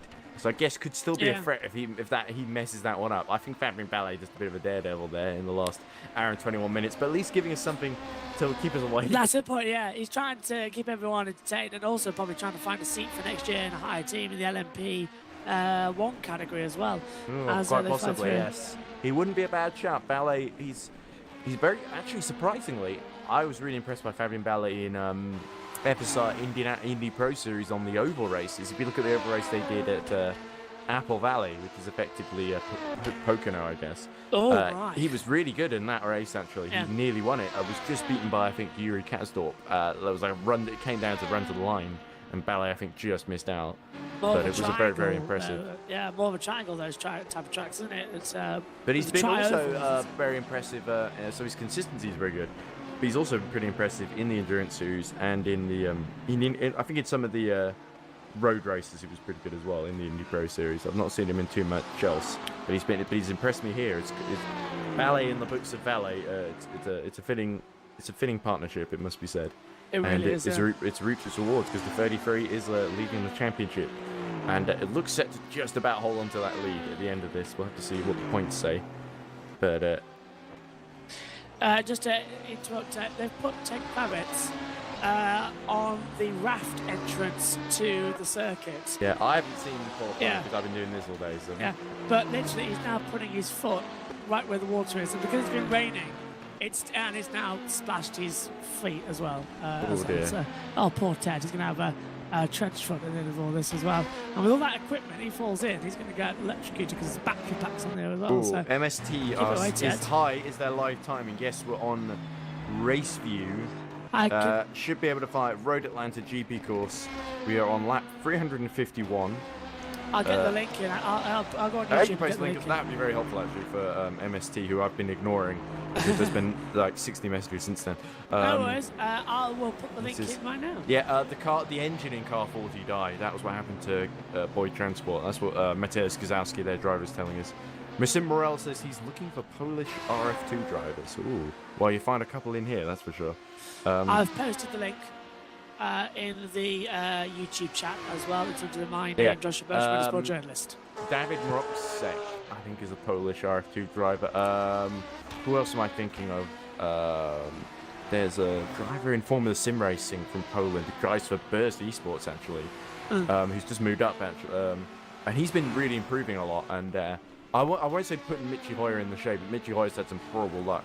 And he's been taking a Damien Scotron, that's it, as Joseph Toff enters in the Paul Street Boys 753.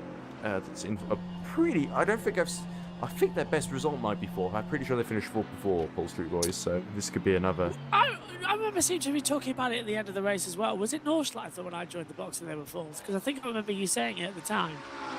That was the race that barely anybody finished as well, so much similar here to the Petit Le Mans. So I think it must have been 4th. I'm pretty sure it was 5th actually, because I think the 27 finished 4th in that one. I'll take your word for it. Let's go for it as well out there. It's been a weird season, isn't it? But they did beat Finavon for 444. Yeah, exactly. Yeah. It has been interesting. GD3 have had a very well championship, but I think LMP2 and LMP1 have been a bit more easy to follow, because LMP1 is basically the 23 Valet versus the 22 Mugen. It's basically been Tortoise versus Hare. Tortoise has got a big lead, but Hare keeps catching up after those 2 early retirements. And you've got to think, where would the 23 be if they had got a few points out of Nordschleifer and out of Barcelona? They would be probably right with the 22 or even ahead at this point. So, 23, if they can just keep winning races, which is basically what it comes down to because there's so few cars in LMP1. If they can keep winning, then within 3 rounds they'll have caught the 22. There's a huge spark out of the 22, coincidentally, as it passes the Callison in the pits. Been in there? For a while, but not too long. Lichman's got a penalty in last in GD3, so that won't affect him too much in the Porsche. But it's just great to see the Porsche still going in the 969, the Uru-Chan Racing. Well, yeah, was battling for the lead at the time, early on in the race. And, it was, in the hands of Lemoynier, yes. And then it all went to pot while I went down to e-launch, I think. It all goes to pot eventually. Actually, it all goes to pot when you go for lunch. Everything dramatic always seems to happen. I thought you were about to go on a rant about entropy there, but what? No. About like how everything is, nothing lasts, everything dies in the end or something. Yeah, what's the point? Esquivel Sanfro, of course, from the SRT team, a former of the Brazilian racing team as well. His entry says "Hola," so Sanfro enjoying the action. Former GD3 team owner and competitor too. Not the most competitive, admittedly, but they did get their own top 5, top 6 finishes, I think. Let's be honest, the finishing rate in GD3 is historically not amazing, which is one of the reasons why we tried to enter it. Unfortunately, we were added to the list of retirements. We were cut off at our first go, but we'll cut back. But to be fair, it was very impressive, and all 3 drivers did a superb job, and all of them led, and by merit as well. We've actually got a fantastic shot at the win next time out, because what's the next track on the calendar? Road America, I think. Road America, yeah, because it's Road Atlanta, then we go to Road America, and Road America is a circuit that is so fast and very easy to overtake at, but at the same time, you get it wrong, you're punished immediately. We just saw a great race there in IndyCar last weekend as well. So I'm very much looking forward to that one. And I said it in a. Well, go on. I think so. I think Road America already had their IndyCar race. Yes, last week. Yeah, that's what I was about. That's what I was about. It was a great race last week when I was commentating. I did see the finish. The finish was quite exciting. I commentated on so much last weekend during. I think I had. I was awake for about 42 and a half hours, something like that in total. Somebody wants to calculate 7:30 a.m. on a Saturday until half past 12. In the number 12 is in the pits, so he's pitting just after Callison has. So Callison will retake 4th position in the 77. And I was saying earlier, especially in GD3, but just in general, that when we had Tamir Benchik and Mia Rose fighting it out for the win in GD3, that's really cool to see 2 female drivers mixing it in GD3 because they're both real. I think not well. Apart from that, they're female drivers. I think actually they're both really just good drivers. Period. Actually, Benchik has competed in some really high-profile stuff, and Mia Rose, part of the John Lacey Esports Academy. Let's not forget, she's had some success in her own right. And we also got Emily Callison in driving now in the 77, which of course is second in the LMP2 Championship and one of the real contenders. So that's really great to see 3 female drivers in superb lineups and sort of really mixing it on merit and doing a great job. It's almost like we don't really need the W Series in sim racing, at least. I'd go as far as say, do we really need the W Series at all? I mean, it was designed to get it's designed to keep women down. Poor Jamie Chadwick stuck to that. Well, to be fair, Jamie's also doing other stuff as well, like Extreme E and occasionally like endurance stuff. Even Jamie says herself that the money you get from W Series isn't enough to get into Formula 3 or Formula 2. So, so the only reason to do it is for the exposure, and the exposure actually works against her because people think, that Jamie Chadwick, all she can win is W Series when she's won GTs, when she's finished on the podium in Extreme E. I think Jamie Chadwick could have made a name for herself as one like the best all-round drivers anyway, and now she's just known as potentially now going to be a 3-time W Series driver, like best of the women. That's what people think when they hear that. She's won all of them so far, 3 out of 3. W Series so far this year. There's only been 2, hasn't there? Because there was 2019. They stopped for the pandemic, unless the sim racing one counts. I mean, we are talking about sim racing. Who won? I don't remember who won the sim racing W Series. I didn't care, to be honest. I meant the races so far this season. Right. I got I had vaguely heard that Jamie had won a few of them. But I think it's a shame that she drives for the Jenna Racing team, which Caitlin Jenner incredibly one of a trans person who pulls up the ladder behind her, quite frankly. And I think that's disgraceful, some of the things that Caitlin Jenner has said. Yeah. And, you know, everyone sort of goes, really? Emily Callison has a little bit of a moment there before collecting it up. And great to see Emily pushing, even at this late stage, even with Fabian Ballet a lap up the road, that Emily Callison hasn't given up. Not at all. That's not what she does. Emily was actually one of the first people I went to when I needed a driver to fill in for touring cars. And then she said, basically, she couldn't because it clashed with school. That she had an after-school philosophy club, and I said, well, my brother does philosophy, so I can't hold that against you, Emily. So, anyway. I'm sure she'll find a way though in a philosophy way.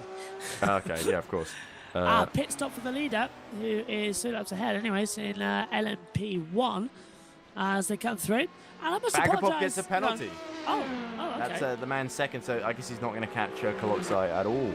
How on earth has Koloksai jumped Vagapov in this? I guess there's a pit stop, but that's really bad news for Vagapov. Yeah, I think Vagapov went to the pits and maybe sped in the pit lane, Yeah, so that potentially is going to be a sting in the tail. Hand it to Koloksai. Could potentially give David Koloksai and the 21 the lead of the championship. What were they in? I think they're actually quite a way down behind the leader, but they were quite close, a little bit closer to the 77. So potentially that can hand them second in the championship. Let me go and look at the points because again, top 5 is pretty easy to find here. You go find them out. Here we go. Bang on. So LMP2. Oh no, it's deminimized on me. LMP2. Valley Esports 33, 86 points. Team Iris 77, 69 points. Mugen Sim Racing 21, 61 points. So, of course, that would put them about 25 points behind Valet 33. Depends if you get extra points because it's a 10-hour race rather than like 8 or a 6-hour race. But I think the difference between finishing first and second is 7 points, of course. So, and if the 77 is fourth, we'll get 12 to 25. That's they'll get closer to 33, but We're only about 8 points behind 77, so almost certainly going to beat 77 if it finishes as is. But Koloxai coming in now to serve his pit stop.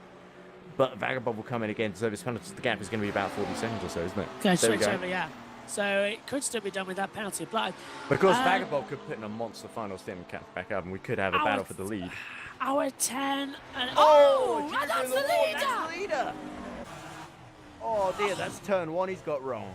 And he's not far from the first driver to do that. The 33 did that earlier. Is the engine engaged? Boda licks his lips because has James Duper thrown away a almost certain victory. He was almost 3 laps ahead. Wow. And now he's stationary at the first corner. And he's in first gear, but nothing's happening. He needs to get that car moving as soon as possible. And Duper, he can't believe it, can he? He's clutching at the wheel. He's kicking himself almost certainly. And gear's there, but there's no drive. He's building up the revs, look, but nothing's happening. I thought what happened to our driver was cruel. Yeah, that's even worse. And James Duper was putting in the work, was second fastest laps, but Lon, little mistake, and he's gone the way of Pascal Eggert, hasn't he? This is exactly what we saw Pascal do. That's it. He's out. So there we go. The 22 takes the lead. Almost certainly going to take the lead because the engine's dead, isn't it? Yeah, it died. 23. And that is absolute heartbreak as the 33 of Ballet has also come into the pits now. But dramatic development here. So Eggert, well, it's a shame Eggert crashed out because he would have finished on the podium now. But it's only going to be 2 LMP1 finishes then. Boda and Ellis in the Rookie Monsters car. So full credit to Rookie Monsters for keeping it going, even though they're 10 laps down. I don't quite see a third singing the tale of them snatching the win from Boda, but how cruel is that? I think they might get, might just have done 90% distance. So they might still get, points for third. But how cruel is that for the 23? They had the race in the palm. They had it made. And it was all there, and just one mistake. It was theirs to lose, and lost it. James Duper did. I'm a big fan of James Duper. He's done some brilliant driving there, but something happened to him there, and we saw him lose. I honestly think I think he was pushing too hard. Is Boda about to get onto the lead lap now? He put a wheel on the grass, maybe. Look, it's easy to do on the outside and just lose it into the wall. And potentially with the lead that the 22 has got 91 points to Valet 23 68. The 23 have been catching, but that's the stuff that loses you championships. We've seen 2 retirements already. That's a third. That's one the 23 couldn't afford, and we could see Mugen win the top class for the second year in a row now. With only 4 rounds left, isn't it? After this 4 one? left, Road America. Yeah, so the 23 has got to win all of them now, and they could have caught them with maybe 2 rounds remaining. Now it's going to get very, very tense now, isn't it? And the 22 will breathe a sigh of release because basically it's kind of been handed to them on a plate, admittedly. Hang on. 23's saying pit, not DNF. Oh, did they keep the engine running then? They might just be able to get out. Surely Hevesi, he's only about 15 seconds behind. He's going to come out right next to them there, but the pressure on then. So is he going? He's going. The lights come on. There might be some life in this valley, but he needs to get moving ASAP. Here comes Zoltan Boda down the main straight, and Mugen 22 takes the lead. But is the 23 going to get back? It's crawling down the pit lane. Cough. Live. Oh dear, this is dramatic, isn't it? And Callison is right behind Ballet actually on track. The 33, so somebody's going to run for the 33 at his pit stop as well. I think because they kept the engine going, they let them back in, but they're crawling back with the damage they had. So there's damage still to be repaired there on suspension. Yes, exactly. Oh, it's not worked out at all for the 23. But if they can keep going, they're going to get second instead of third, and that could make all the difference. So it's damage limitation now for Jib. No, he's out though. Oh! Maybe he might be trying to get back in again and repairs the car. Well, we've seen that fail before with Trina Bond, haven't we? They came back out still missing the wheel. What was that, Suzuka? A Nordschleifer. Nordschleifer. It might have happened before elsewhere as well. Aaron Silverson there came out and the tyres refused to, and the Nick Homer just kept spinning. And he's been ill today, poor Nick. So he's been enjoying this, I think, in the background. Get well soon, Nick. Yeah, so Callison was right behind Ballet, so I think Ballet made a little mistake coming out of the pits or was just slow warming up the tyres. But yeah, there we go. Some traffic now in the way, so he will extend the gap to Callison. These 2 GD3 cars who are not on the lead lap, but I don't think they're even fighting each other. But yeah, I'll tell you what. Also, Nick, if you are listening as well, there is next weekend, it's the first time in a while we can do all 3 touring car races live in a day. So if you want to hop on for the touring cars, Nick, you're welcome on the broadcast again. All 3 races this time live. If you want to hop on the box. Yeah, so it's funny, Josh, how you pop up in the penultimate hour in the prototype classes. It's been drama. I know. Well, admittedly, mainly due to retirements and unreliability, but oh my God, I got a feel for James Juba, haven't you? Same thing happened in the last half of Le Mans when I took over for you and Megan. All hell broke loose when I came back. Oh, what happened? A few cars were stopped at the track and retired. In LMP2 and LMP2s, yeah. Nothing happened in the hypercars as well. Archie Glickenhaus had a problem and I lost it as well. But the number 7 Toyota stopped on the track when I came back after the F2 race in the morning. Tom said, here's what happened with the 23 from what I can tell. They lost the rear wheel and because of this got beached onto the grass. He tried to do the old disconnect rejoin trick to get back to the pits and unfortunately wasn't able to make it work as the rear wheel was still detached. You can't fix that damage, unfortunately. Chris Tompkins then said, he crashed himself. Tom says, we didn't let him back in, basically. We tried to disconnect back to the pit and it didn't work for him. So that's what happened. That's from Tom in the Discord chat. Here we go. So that is heartbreak really for Juba. And if he got in maybe at a slightly different angle and maybe just damaged the front rather than losing a wheel, he might have been okay. But, such small things can make such a huge difference. And like I said, the same thing happened to Pascal Eggert. So that first corner is lethal. And I think Pascal Eggert is not best friends with it. Yes. He says that Pascal said he really liked this track, funnily enough, for coming into the touring car race. In the touring car race, at first race he messed up the first corner and had a really miserable run. Second race he started a bit further up because it was reverse grid. And he I think was fighting for the win for a lot of it, and then he got shuffled down to I think he might have actually retired near the end. But he definitely messed up. I think he got a penalty, that was it, and finished like a 5th or 6th or something. While he was fighting he would have been fighting for the podium otherwise. Go on ahead, sorry. Also, funnily enough, Nassim Alawi, who was supposed to be our 4th driver today, he sort of I was saying, we really need your help because Eric and Mia are not sure they're going to be able to make it to the end without you. Doing like maybe at least half an hour for them. I said, I hope the team did well today. Is the race still going on? Yes, but not with us in it. And oh no, I said we were doing quite well until Eric FPS tanked and he crashed out. We're into the last hour and 40 minutes. Yeah, I see.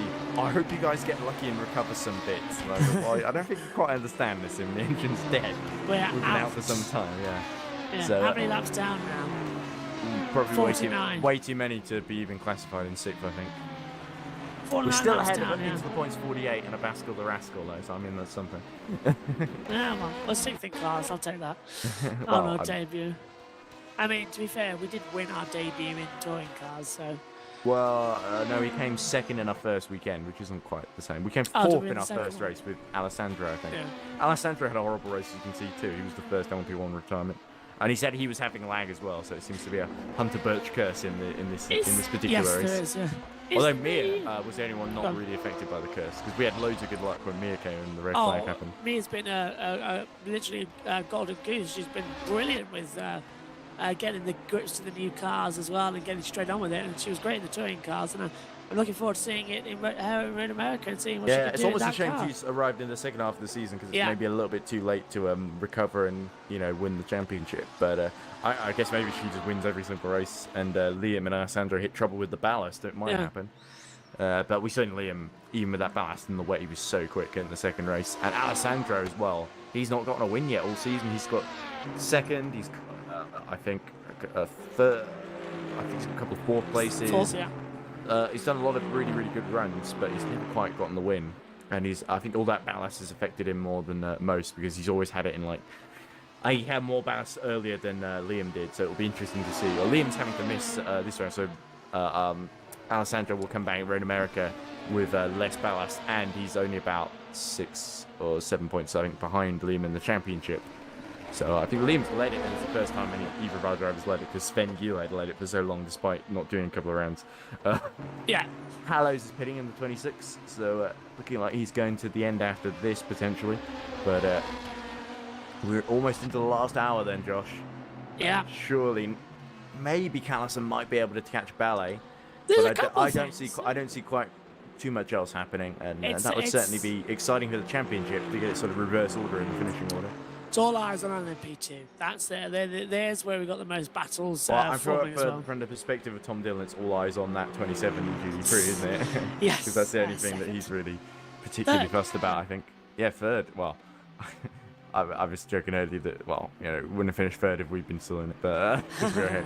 But anyway, I think we would have been. I think if Eric had kept going, we'd have had a decent chance of getting third there, or even second. But if the 87 had kept making mistakes, because they are 2 laps behind. But take nothing away from here at the 87 or the number 16 of Benjik and Tiborkis and Zagva. Hallows gets a penalty for speeding in the pit lane, so that's that then. 9 laps down. I don't think he'll be too fussed because he's just trying to get to the end then. The 26 for the 26 VMS car, that'd be pretty decent finish for them. They were fighting for 4th earlier though. Well, So, the number 12. yeah. Oh, actually, they'll be behind their sister VMS car, won't they? So, Yes. but 9 laps down.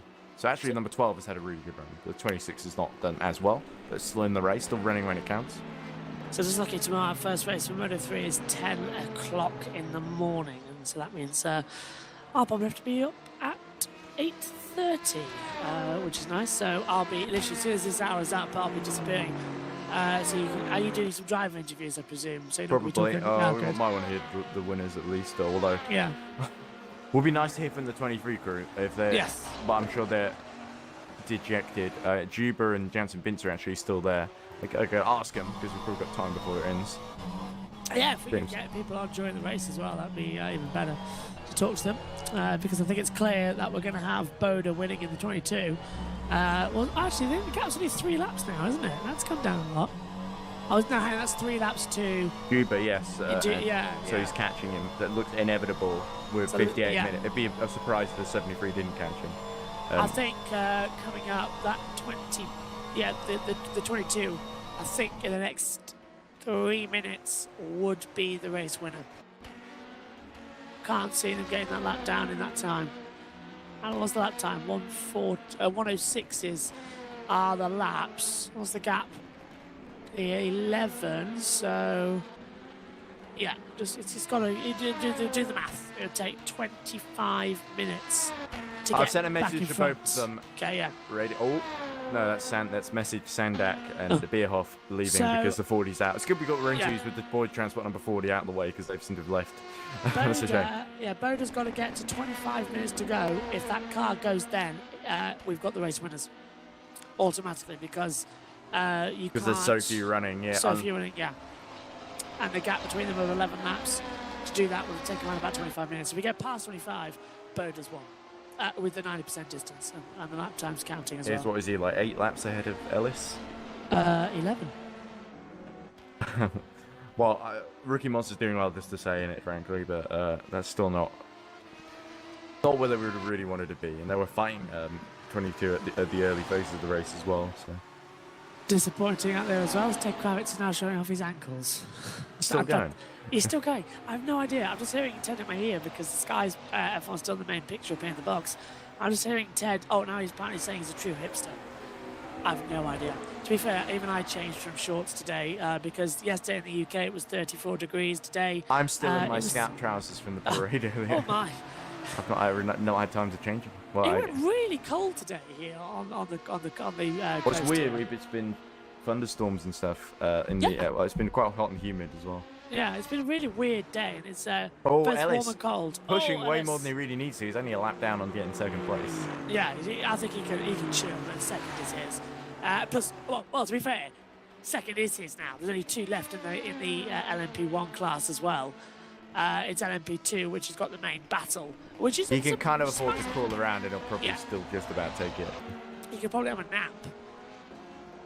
If he just But then, keeps you know, the thing well, moving. I mentioned tortoise and hair earlier. Yeah, And it seems it's played out that way as well. It seems like commentator cursed. As I said, the 23 was the hare and the 22 was the tortoise. That's the way the season had been playing out. And it looks like Sloan said You're he was correct. going to win the race. Well, Oh. I say Sloan said he the 22 set some pretty fearsome lap times, but the 23 has been even more so. Look at this, 63 seconds, 62. Nick says he's watched the whole thing so far. Nick, you must be really ill to be watching that. To be watching us. Tom Dillon says, "I won't tell Eric. I won't let Eric tell you how much I paid him to crash." Well, he seemed pretty upset for someone who'd been paid. I'll say that. But Callison still starting to lose a bit of touch with Ballet. I think Ballet's got this under control at least for the time being. So it's all going to be really down to mistakes, isn't it? It's like Emily doing level best to snatch a podium here, and how much would that mean to the 77 crew? Oh, brilliantly, Mass. Very brilliantly. It'll mean so much to them. It looks like Vagapov, after his penalty, somehow managed to get just 25 seconds ahead of Koloksai. 6, 5, 4, 3, 2, 1, and second place belongs to the 73. Although it did, but what's happened as the 73 stopped to the track? Because look at that, the gap's gone up now, despite it was coming down. Where's car 3? There. You mean car 73? Car 73, yeah. What's happened? Why isn't it second? I think that might be a discrepancy with race. Maybe because, well, he's past the first corner. There we go. All right. 10 laps down, as you see. So that's second place down. Tom Dillon says, "Well, Eric seemed upset because I paid him extra to act a little bit." Well, he's a great actor. I'll give him that. Oh, by the way, I must say, Tom Dillon, who literally saved the bacon during the night shift at Le Mans and kept me awake as well for quite a long time while we stupidly did the night shift at Le Mans.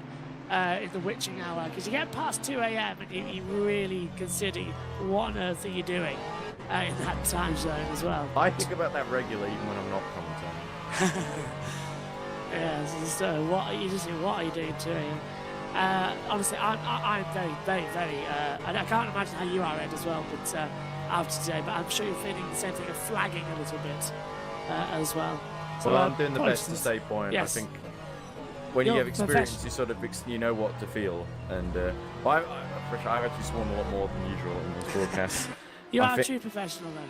But I think the reason I've sworn a lot more than usual, I feel also because I was kind of tired out before I started the race because of the parade I did earlier. Yeah, you should. Have I told you about the parade, by the way? I did hear it. When I was on my bathroom break as well, just during the red flag, I did have you on my mobile and I was listening in the background. So I did hear what you said. Yes. So you heard a little bit about like we were sort of flagged in between the dance school, whose name I can't remember, and it's probably best for them that I don't. But they were all very talented, the ladies there. And there was I think Bulls Academy or whatever, and they were all drinking, and I was like, well, I've got a bunch of like 6 to 8 year old kids here, and there's a bunch of guys in superhero costumes drinking alcohol and also shooting water pistols. At one point I mentioned that to the Beaver leader, who's a good friend of mine, who built the banner, and I said, how's this thing manage with water, because I'm worried about it raining. He said, I don't think it would manage. And then they started, the people from the super next to us, because we were all waiting, because the judging took, for God knows why, it took forever. Yeah.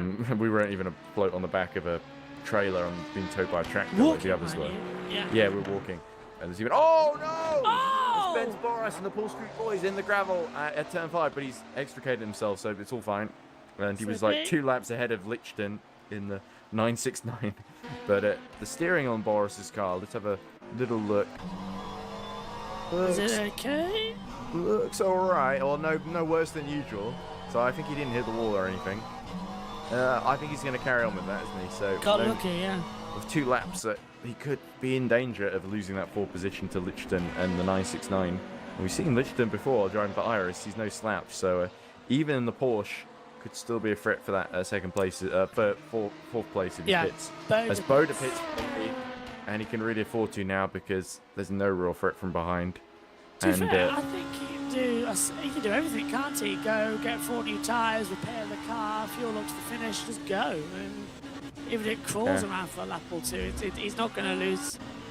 I haven't heard from either. Unfortunately, Juba has left, and I think he's really upset. We could try and drag Jensen Bintz into the waiting room, maybe. Or no, I'll drag him into commentary because he's still around. I doubt he's got too much to do. I'll leave you to the interviews. You're better than me. Well, because the race hasn't ended, I don't want him to be overshadowed. The winners to be overshadowed by him. So I thought, well, we'll see if Mugen do an interview because they're the first to leave. So drag Jansen in and see what happens. The worst that'll happen is F off. So. Go on then, Ed. Right, we're joined now by Valley number 23 driver Jansen Bintz, and after a superb drive, unfortunately, Jansen, you won't get the reward that I think you and the 23 team richly deserve. I know you must be hurting right now. We've had a similar thing happen to us, admittedly less high stakes because we're not really fighting for the championship, but we were leading and we had looking good for a podium, and then we had our driver crash out as well. So are you okay to talk to us, Jansen? Are you there for a start? Because otherwise I'm just talking to a brick wall, which admittedly is what I've been doing most of the time here. No offense, Josh. Just kidding. Thanks. No, well, mainly what I mean is no one's been around. And then the worst thing as well is that when no one's around, I'm the one doing commentary. I go off to eat dinner or use the loo or eat lunch. The very minimum basic things that I need to do to basically not collapse from dehydration or just lack of eating, starvation basically. This is a long question. And then somebody in the chat will say, "Oh, why no commentary?" Oh, that really pisses me off. I know people are joking, but it sort of roasts me up the wrong way. A little bit like the, "Oh, what are they just talking now?" So what the hell do you think commentary is? Question. Is there a question to that answer? I'll try and think of a question for that. Is that answer. a question, or are you just trying to piss me off? Oh, Roy is about. He wants a word. So maybe while we're waiting for Jansen to dry his tears, we'll no offense, we'll get Roy in and see what he has to say. So we're joined by Roy Ton from the Boyd Transport number 40. So Roy, unfortunately there was a couple of late scares, and unfortunately the engine died, didn't it? And the number 40 was out, and it was looking good for a top 6, or could have even been a top 5 maybe, given what's been happening. Missed opportunity really for Sandak and the rest of the team. Would you agree, Roy? Roy? Are you there, Roy? I'm here, right? Hello, Roy. There you go. Yeah, Sorry, I didn't need much warning. Good to hear from you, Roy. So, to repeat my question, because I've been talking to nobody for like about 6 or 7 hours today. It was looking good for a top 6, maybe even a top 5, given the way things have panned out. And then bad luck struck. Sandak had a collision. The engine died. Couldn't get it going again. And that was it. So a missed opportunity for number 40. But they've been so good to us, it must be said. All the team. Mass Edge, Gazowski was talking to us earlier as well. They gave some really good insight on what it's like to drive this track and sort of their experiences. And we haven't heard from you though yet, Roy. So give us your verdict on the race then. So yeah, it's for me it's a very tough track, especially with the traffic. But the more I drive it, the more I started to like it. So yeah. I think there's only 13 cars left from the 30 odd that started. Yeah, indeed. Too bad that we couldn't finish the car. So yeah. I know the feeling very well from recent history, because my driver also crashed out and the engine died and we couldn't go any further. I was because he said the frame rate went tanked on him, so basically he could barely see what he was doing. And it was kind of a matter of time at that point until it was all going to go wrong at some point, because when you can barely see what's going on eventually, and it's dark as well. So yeah, then it's very tough, especially on this track. You have to have a good frame rate. Yeah, I also thought very difficult, of course.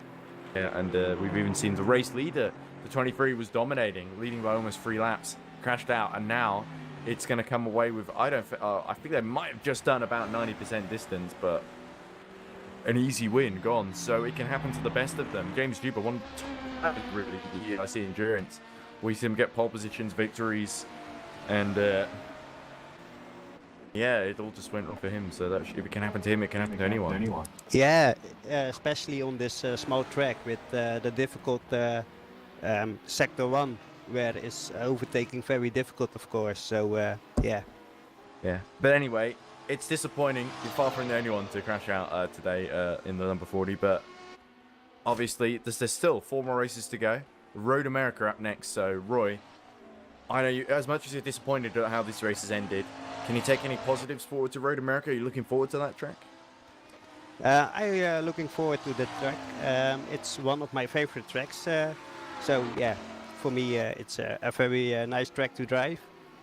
Yeah, I'm going on holiday, so I have not much to practice, but I will do my best. And I take this season as a learning curve for the team and for the drivers we have. For Road America, we have a driver lineup change, so let's see how that gonna takes out. Anyway, thanks for talking to us, Roy. And unlucky today, but I'm sure you'll be back in Road America. And I have to say, I said this in Northshire, but I say it again, I am becoming a big fan of Boyd Transport Racing, and there's a lot of fans in the chat watching and the stream watching as well.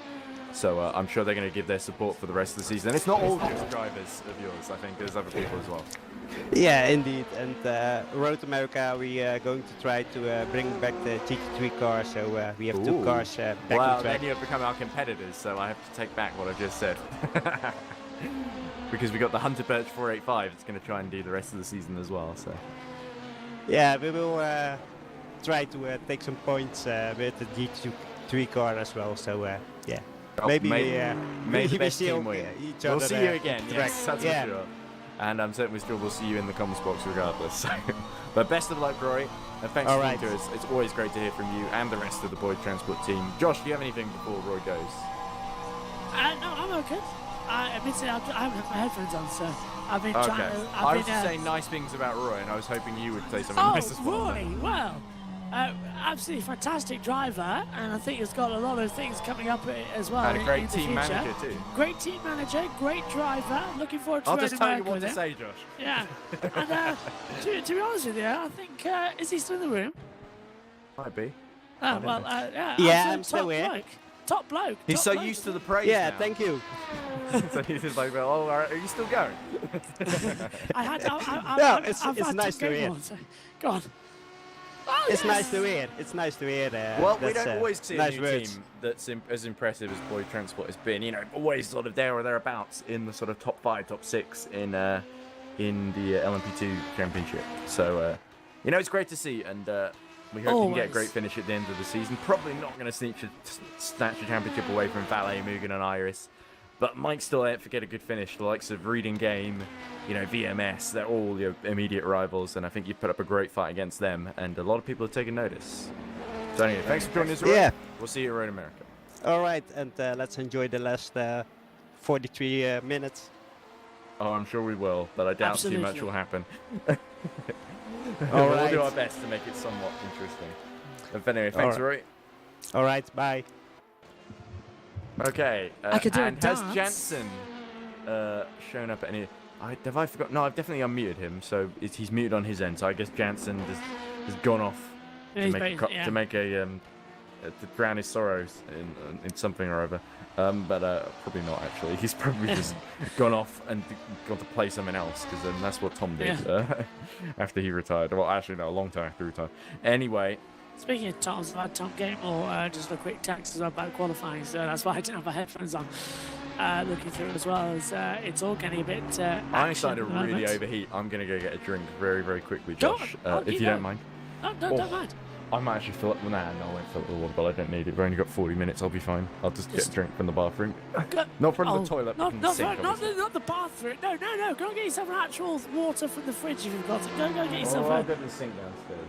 Oh, well, that's a bit better, I suppose. Anyway, leaving on order director, we're fine for a time as well. And we'll call it. Yeah, go on. Off you go. Let's call this segment as well the let's keep our fingers crossed that nothing's going to go wrong. What Ed said as well. I won't let Eric tell you how much I paid him to crash. Well, he seemed upset because I paid him extra to act a little bit as well. And Tom said, already excited for next year, Josh. Realize Le Mans really flew by this year. It's like the post-holiday blues. Yeah, Le Mans this year absolutely flew by. 24 hours was seeming like it was 24 minutes, comically enough as well. It was here and gone in a matter of moments as well. And we got to 2 a.m. and we thought, oh, this is it. This will be a bit of a pain. And then it was perfect. sun came up and it was a second wind, and I was like, oh, it's over. Like I said, the 10 hours has taken such a toll, we're resorting to toilet water. Possibly. It's probably where the jokes are going to come from in the next 40 minutes or so anyway as well. And apologies for my voice throughout as well. I still haven't fully recovered from commentating 24 hours of Le Mans, IndyCar, touring cars, and that of Formula 1 as well, and Formula 2 from last week. So it's still a little bit hoarse. It got back for the qualifying today of Formula 1, but it was a little bit of a struggle through with that qualifying of F1 with the rain. Now that Ed's not here as well, I'm sure you all know as well, with Alonso second on the grid, is going to make it very exciting. So it went a little bit too excited for that coming up as well. But nobody mentioned that in the chat because Ed hasn't seen that yet, so we don't want to spoil it. You can only mention it while he's not here in the commentary box. Bet Boros there going a little bit slidey through the first couple of corners on the circuit as well. 13 cars left in the field as well. And the moment is getting a little bit side by side with one of the LMP ones, I believe that was. So that must be the Boda or Ellis as well. I think it was actually Boda. Could do with a driver tracker coming through as well. Nick, how are you, by the way? I know you said you had you've been watching the whole race as well, even through the red flag, but I hope you're doing okay. Hello, Ed. I hope you're okay, Nick, and you get well soon as well, as they come up through the field now as well. 39 minutes to go in the session, and yeah, what type of water have you got then, Ed? Just regular water from the sink downstairs in the kitchen. But I had a biscuit as well, because I thought just a little ginger nut biscuit will help me get through the last half hour or so. That would, yeah, it would kill me, but still, it's good for you, yeah. Oh, right, are you gluten intolerant? Or... No, I'm allergic to ginger. Oh, well, that's so weird. I'll have to remember that. Not for nefarious purposes, but just so I don't, for the opposite, so I don't accidentally, if I ever meet you in person, I don't accidentally poison you with ginger unknowingly. But I didn't know that, obviously, because I've never seen you eat, so I wouldn't know. Yes, yeah, of course, yeah. That's a weird thing to say. That's a weird sentence. I never thought I'd say that. I've never seen you eat, so I wouldn't know. Fair point, yeah. Yes. Well, I mean, I've stalked you all over the house, but I've never seen you eat. Was that you with the binoculars in the graveyard? Yeah. You know, I think Jensen's probably not going to come, so I think we should probably put him back in his little... Put him back in his little... or maybe just in the interview waiting room, see if he gets the message that we want to talk to him. And commiserate... Well, not to hurt it, but because he's a championship rival and people want to hear from him, you know? It was in LMP1, and I think people want to commiserate and show their support and hear what he thinks about it, because we sort of... You can kind of tell James Juber... You can understand James Juber, you know, gutted with what happened, you know, wouldn't want to talk, inconsolable, and sort of just poking the bear would just make it worse. Yeah. But with Jensen, he didn't do anything wrong. He did a brilliant stint, was built up a huge gap. I actually did it twice because they lost it at the beginning of the restart, and then he was 2 laps down actually at one point, and then they got back up and they were 3 laps ahead, and then that happens, and it's the most... As much as I don't want to give him a platform to, like, you know, slag off James or anything, but I think it's a sort of we want to be a part of that emotional roller coaster, and it's interesting to hear what people have to say. It's Contiguris has a late pit stop here, so this is going to be his final stint then. 36 minutes to go, just about make it. I love, there are comments coming through and I want to read them through, but Tom Dillons first of all catches my eye. He says, Josh doesn't eat, he just commentates. Pretty much at this point as well. My diet is atrocious to go through. Although saying that, I did manage to get a curry. I had a bit of a homemade curry. Oh! And that's Tiger Time. Oh no, the 87 in the wall. That's Contiguris in the pits. That's perfect for the 27. Tom, it is, but what's the gap though? 2 laps. Oh, has the 87 kept the engine going? Don't tell me another time. I'm going to be left with 12. Tom, start jumping. God. This is starting to... he's got crawling out. Yeah, almost certainly if the race director is awake. I don't think Pascal has thrown a single code 80 since taking out. Actually, Tom did a few while he was commentating, and it's crawling. Call it now. That's dangerous. That's extremely dangerous. Yes. Look at that. That's almost in the middle of the apex as well. That's going to be... Stay on that camera. That's going to be a biggie. Turn 6. There we go. So that sounds like either Christian Lewis or Chris Tompkins, I think. Yeah, it's one of the two. That's a Well, he lit dangerous up, one there. but I didn't see in time. So. Yeah, Nick Homewood right now, I bet is wincing watching this as well, thinking he was. Oh, he's got reverse gear. Oh, yeah, that's exactly where you want to go, into the danger. Oh, Jesus. The Paul Street Boys car nearly hits him. Yeah. But surely he's going to lose second at the very least here. Oh, there's Contiguras. Oh. Blimey, get out of that line. Attention all drivers, we come to code 80 in 10 seconds. This could really mix things up for those that need to make that final stop there. Herman. 5, 4, 3, 2, 1. Code 80. Code. Oh, sorry. I just have to put the code 80 on. Go on. Yeah, by the way, Tom Dillon says, my sincerest condolences to the 87 out there.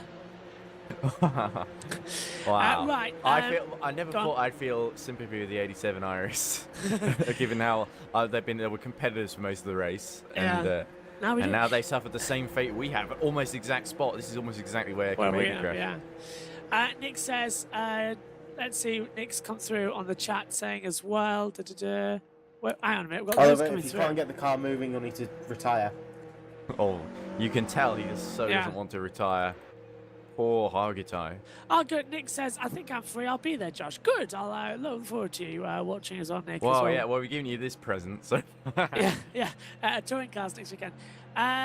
So Tom says, bleep, you know game more? I feel bad for taking the bleep out on your stream now. I'd send him a good look as well and just talk about quality. Tom has actually been. Tom is one of the most helpful people as well. I've known. I mean, your engine's dead, so there we go. He's arguing. There we go. Right, that's it then.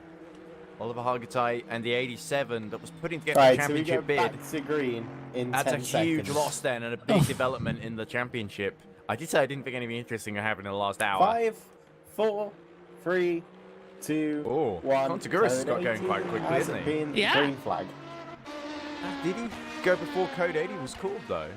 That could be interesting. I think he's hit the gas, yeah, before the Code 80 came out. So that might be a little bit of a penalty incoming. Unless he sort of timed it so he was accelerating Perfectly, as the yes. Code 80 was going to be. But that seemed a bit early to me. I'd have to look at that back. But he might not have been the only one, is the thing.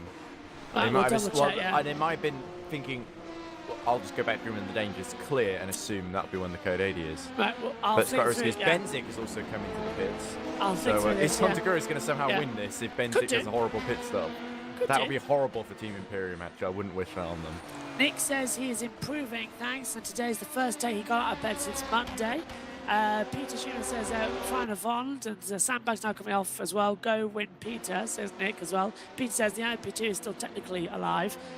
Tom then said, by the way, I don't eat, I can't commentate. Peter says, but not since the restart. Nick says he's dead, that's the car that's crashed there. Schrodinger's LMP2 car. Yes. Nick says, what does reversing achieve? Hoping fixes, retire the damn thing. As well, Peter says, reviving achieves sound. Revving achieves sound. I've got my glasses on now. As someone just shouted down from the commentary box, it's revving, not reviving or reversing, it's revving. I need glasses on that monitor. Anyway, back to the action with 31 minutes to go. It's not doing bad. Is it already 10 to 12? My goodness. It goes away, doesn't it? Oh, in comes Skaloxai from second. So probably not going to catch Vagabond before the end then. Sadly not, no. And there It's we all go. go. So this actually puts Paul Street Boys onto the podium of all teams, which is bizarre, given their origins of their name. Was it? Was it some strip club they were named after or something, wasn't it? Or some gentleman's club? Presumably, gentleman's club, yes. Yes, but that's a bit posh. Yeah, well, he's post-watershed at the moment, but I guess Oh, that doesn't matter. But anyway, Boros I'm not is going to saying get that. the car up to... He's only a lap down, I think, from where Hargitai is at the moment. So, yeah, that could be an amazing first... Oh, has Hargitai got going again? Where is he? But I thought the engine died. Maybe it didn't. Maybe they were just in a dangerous position and couldn't get... They were stuck in gear, maybe, or something. That was weird. They were missing the rear wing, so are they going to come out without... Is this another... Is he trying to do the same thing that we saw the 23 trying to do? Possibly, yeah, to get it back out there and into pit lane. Peter Schumer says PSB is on the breathing podium. Would be Pog as well. Tom says, I'm queuing up Sweet Caroline on Spotify for 30 minutes time. Dare I say it? And Nick says, if it was a book, if I remember rightly, the strip club was coincidental. Ah, okay. Coincidental strip club, yes. Not named after that sounds a strip like quite club, a non sequitur. Yes. Yes. Yeah. I'll tell you what though, speaking of things like that, my friends keep threatening as well if they go to Amsterdam as well that they will bring a certain object back and stick it to my commentary box door as well. So a bit like the James Bay steering wheels and that lot as well on the Grand Tour. You know, I got a message actually that made my heart just sort of, made me just go, oh. Well, it's from Eric. Eric Cremady. He said, sorry for today.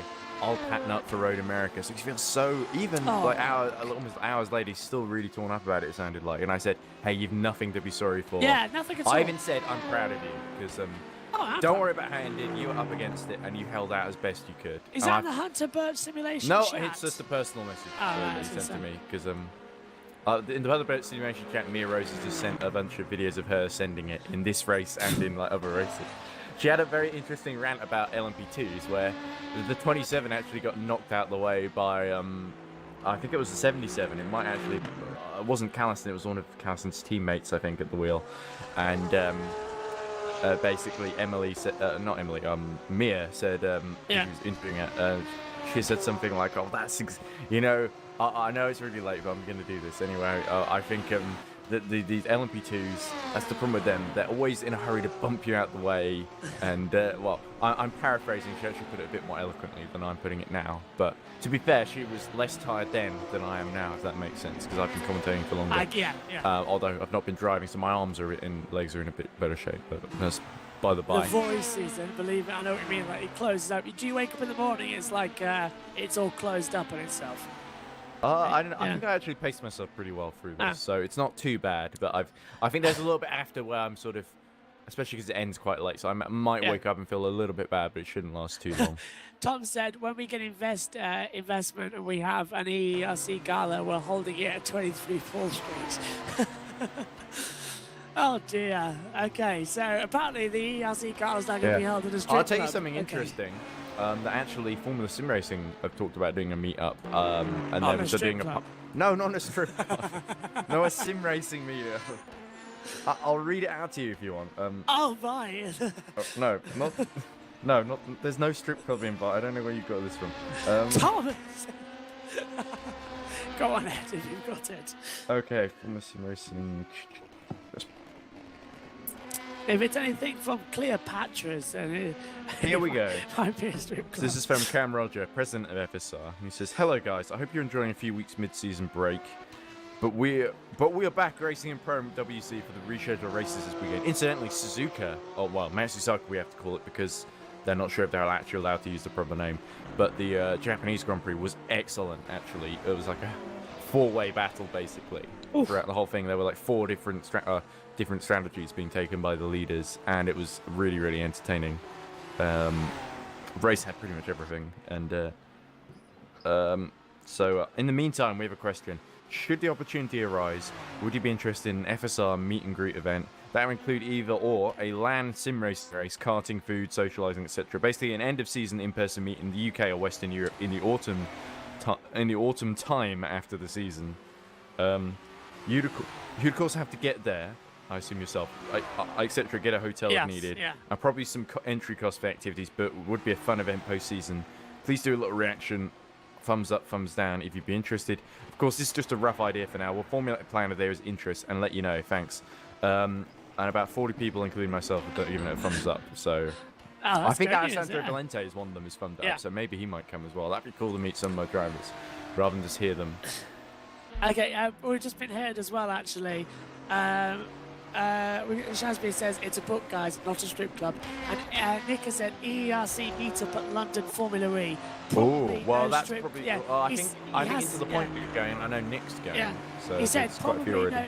Yeah, so probably no strip clubs, but I don't know what's going on at the back of the Mahindra garage. You're going to that, aren't I? I can't get down due to F1 in Hungary, so you're trackside.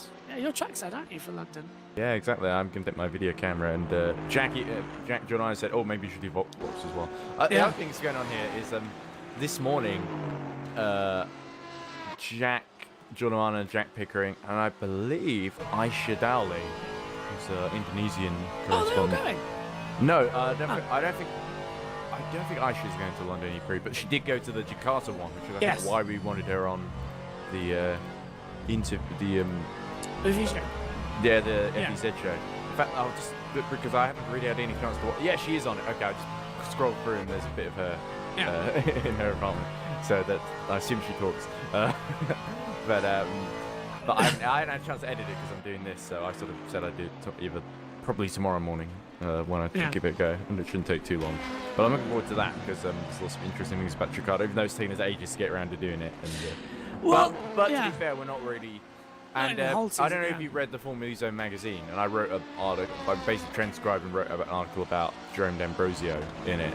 At the beginning, Jack John does an editor's note, and if by the way, if everything sounds like it's written by me, that's because Jack basically sends me, me and him go on a call, and we read through the whole magazine together, and I just correct all the little mistakes. So if it sounds like I've written the whole thing, that's because I've basically corrected everyone else. To be fair, Jonoana does a lot of it as well. Jack does, but I'm sort of does this sound right? Oh, I should do. I'm sort of that was my in. It wasn't actually editing; it was proofreading. But anyway, he was sort of set the point. Just so I finish it, is that he sort of says, well, we can't really compete with the race or Autosport or even eFilm or Formula.d. They do a great job of breaking stories. We thought we'd do our best to sort of use sort of in-depth of features and content and stuff like that you wouldn't normally get in other places. So we sort of focus on what's unique about it rather than trying to do what everyone else does, but like several weeks late. Yeah. So I think that's the cool thing about the review show, that we sort of try and ask go for things that we wouldn't normally get asked sometimes. Yeah. Like we did the whole thing.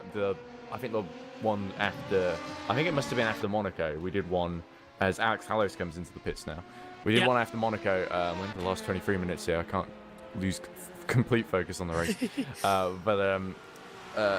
We did one which was all about. We started talking about the Gen 3 car, and one of the things we sort of talked about was I think whether Formula E had changed, because in the first season it was sort of this big fan-friendly atmosphere. We were all sort of basically around during that first season, the interest in Formula E, sort of in there or thereabouts in the paddock and whatever. And we were sort of talking about how it's sort of changed now, and maybe whether how much that's done to the pandemic, or is Formula E trying to chase a different audience, and is it doing the right thing, and sort of how. And it's sort of it seems to be encapsulated in how the Gen 3 car was launched. It wasn't really an online launch. It was launched to basically people in a yacht in Monaco and a bunch of sort of celebs and sort of VIPs and whatever. And sort of whereas Formula E originally it started out there was so much that was sort of more for the fans. It was trying to make it more accessible, even down to sort of the coverage as well. It was on YouTube for free basically, and they've sort of tried to come back to it a little bit, like obviously the Channel 4 deal with the YouTube channel they have there, and also a bit on the stuff that isn't on Channel 4 is on the Formula E channel, like the practice sessions, for instance. But it sort of feels like they've lost a lot of that, and maybe even it's the atmosphere as well. It's a little bit harder to pin down these sorts of things. But it's the sort of thing you wouldn't. I like little things like that. But there's things like, I know Sam Smith is a very good, and I think Sam Smith is very well informed. I think he's a really good journalist. But he did an article, and it reeks of race need him to write like a certain quota of articles each week. Yeah.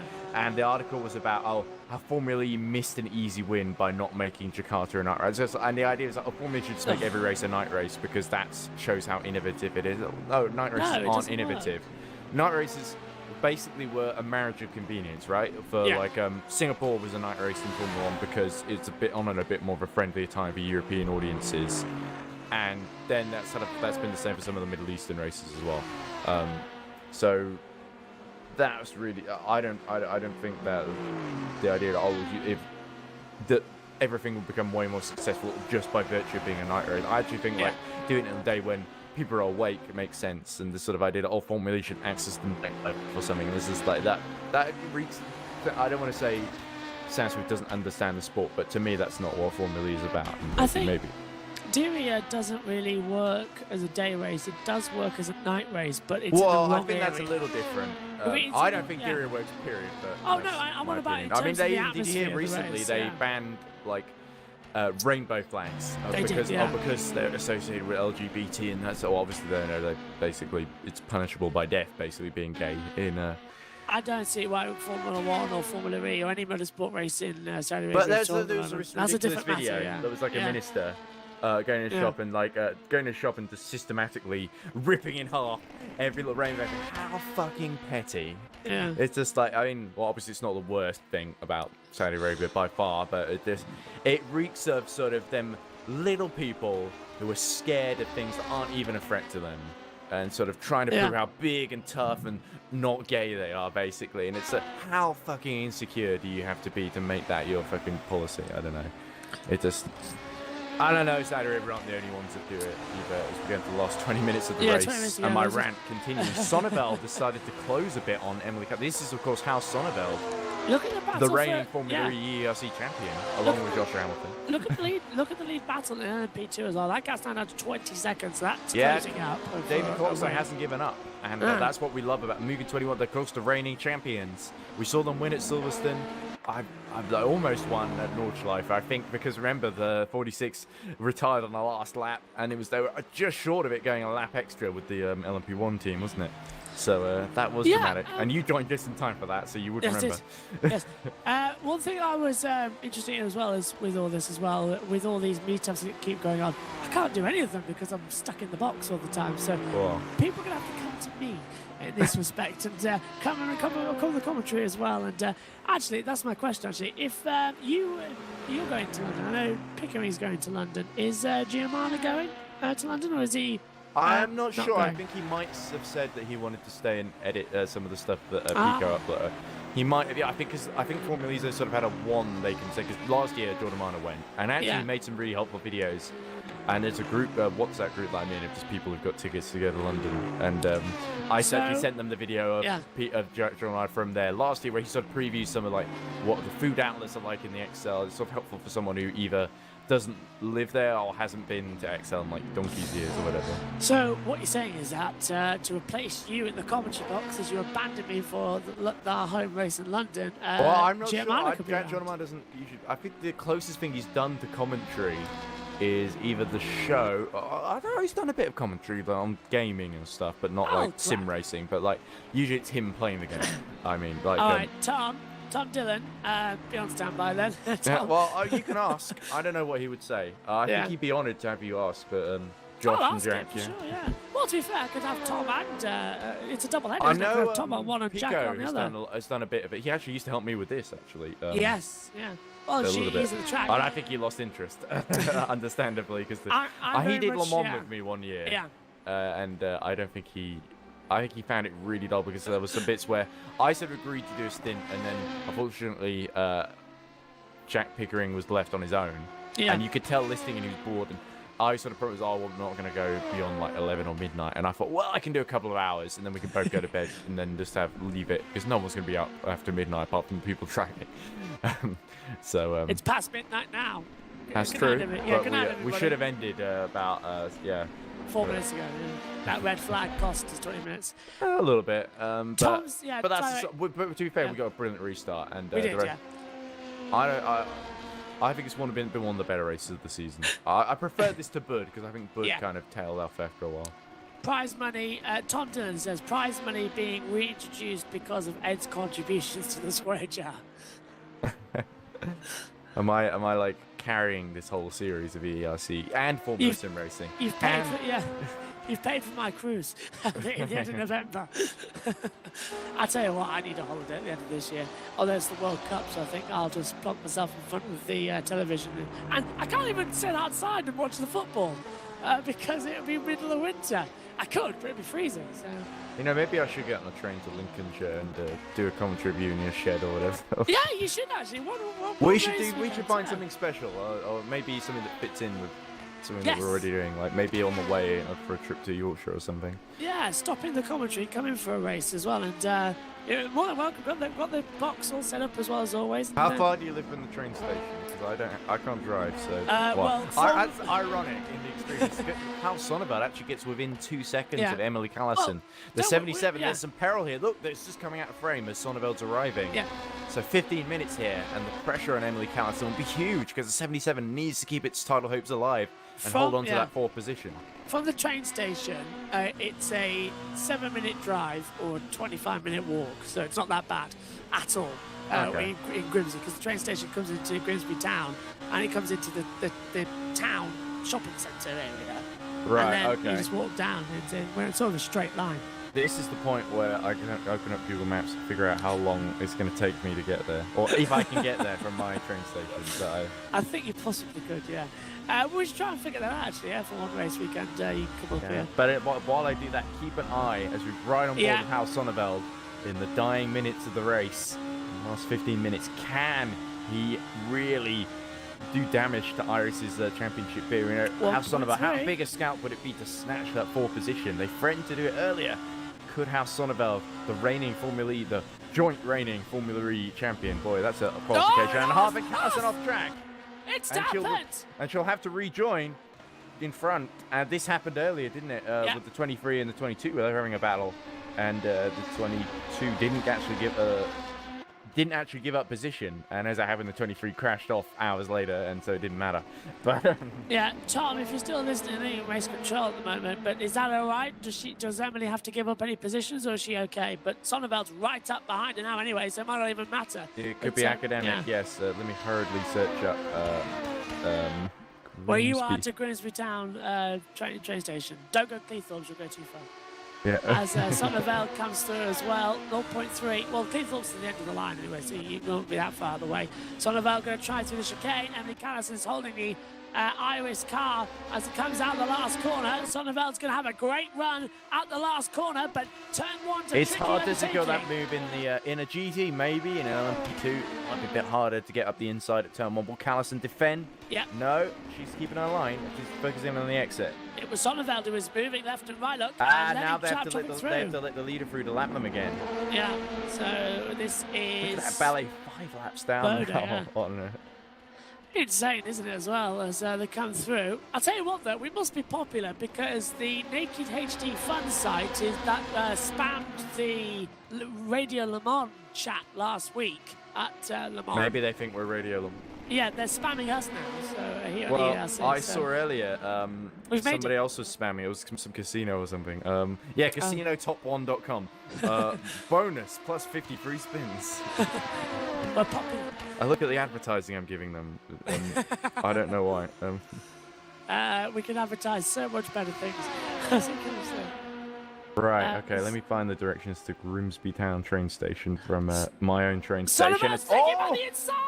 Oh, this is brave by Hal Sonneveld. He's going to go all the way around the outside of Emily Callison, but Callison holds her line as they go through turn 11, and Sonneveld will have to back out here. Oh, this is way too tense for the end of the race house. Side by side, still got the outside position. Emily Callison holds her position. Sonneveld's going to get the exit though, and will have the outside line to become the inside line for turn 5. Oh, and touch again. Emily Callison has to concede. How Sonneveld is through. Oh, and that's going to really hurt the 77's championship bid here, isn't it?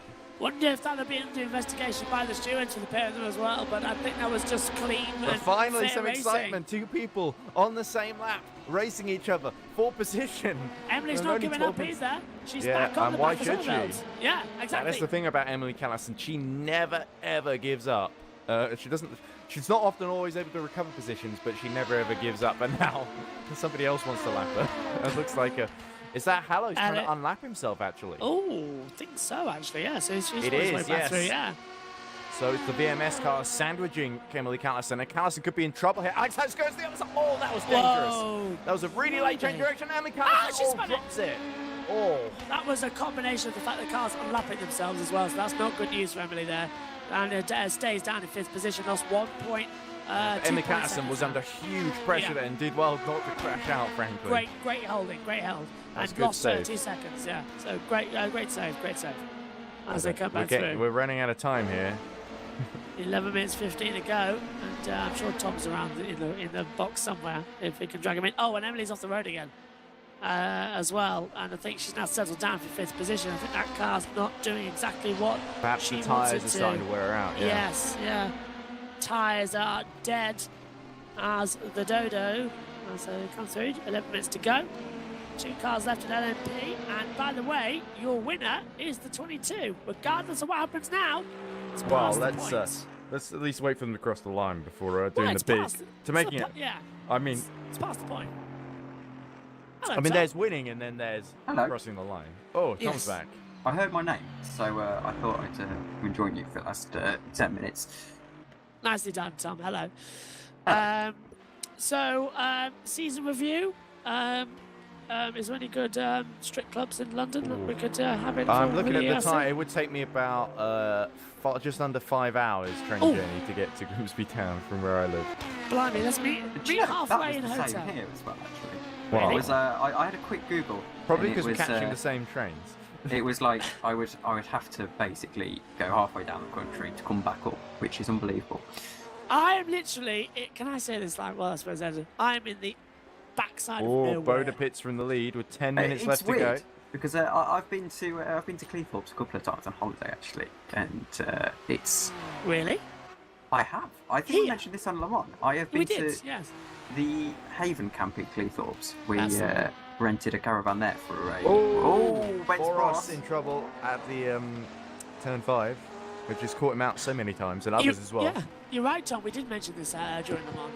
And breathe as the 27 gets even more breathing space. Oh, how much do you need? Boda Well, gets another one to come through. I have a lot of trust in Sota's ability. Oh! Oh, Hallows! Oh, Hallow's trying to cause more trouble for Emily Callison. Nearly into the gallows. Oh, gallows humour there. But Emily Callison won't find it too funny at all. And Nick Homer says, why defend so hard against the car that is 10 laps behind? So he's saying Callison should have let Hallows through. Well, because the teammate has just got through. Callison needs to keep Sonneveld honest. What if how Sonneveld thinks, well, I've got this done, makes a mistake? I mean, it's unlikely. He is the Formula E reigning champion. But he's not infallible. Remember, he spun in Rome. He has made mistakes. He is a human being. And, that's an important point to make as well. Race management is a good 80% of someone's driving. You can be as fast as anything, but you've got to have the sense. I mean, if you were to do Rocket League or something, you know, it's the equivalent of your rotations or, you know, the game sense side of the game. You've got to have good race management skills. And, you know, part of race management is deciding when to let someone through, when to attack. And I think with Callison, who has got that gap up to Sonneveld, it's only 4.7 seconds. In the next 8 minutes, that can easily find itself falling down. If you've got Alex Hallows, who, you know, they're on equal, similar pace, you know, if you've got him just ahead, then it can really affect your efforts in terms of getting ahead of Sonneveld.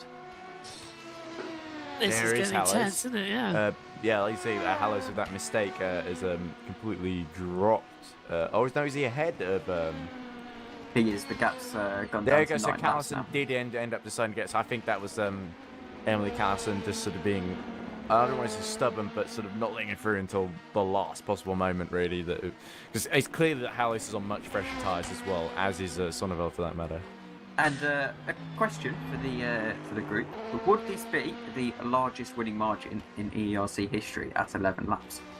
Oh, Probably not, because I seem to remember, was it Fancy Esports or someone else barring winning by 24 about hours. 12?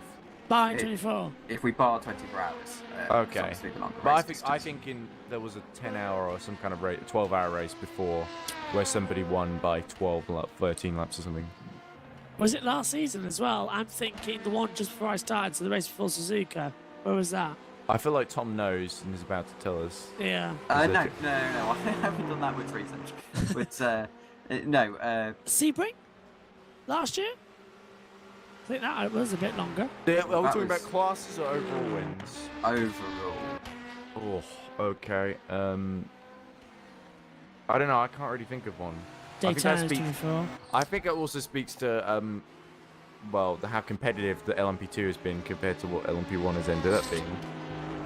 Especially Yes. now, it looks like it's going to be a walkover for the 22, if I'm being completely honest. Unless the 23 gets his act together and wins every single race, which on the evidence of this, I think seems unlikely. Of course, Boda has actually won now because in 6 minutes there is no chance that even if he was to DNF. There's nothing fanfare or dramatic about a guy winning in the middle of a race with the timer still at the left. I'm not going to upload the finish and just show, oh, and here is when he technically won the race. No, when he crossed the line. Because yes.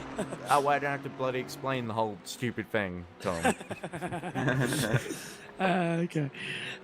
Nick would have said, why defend so hard against a car that is for 10 laps behind? Slightly odd decision. Already, sorry. That's okay, you can read it again. Nick says separately, let's have it from Loic Munoz. Says, interesting traffic moment, may have a debrief a few things as well. May have to do Kerbizzle, I'm not sure who that is, says, yeah, lol, late reaction move too. So I thought it was sort of a late move from Hallows and also a late move from Callison, and maybe I think Emily got kind of caught out there.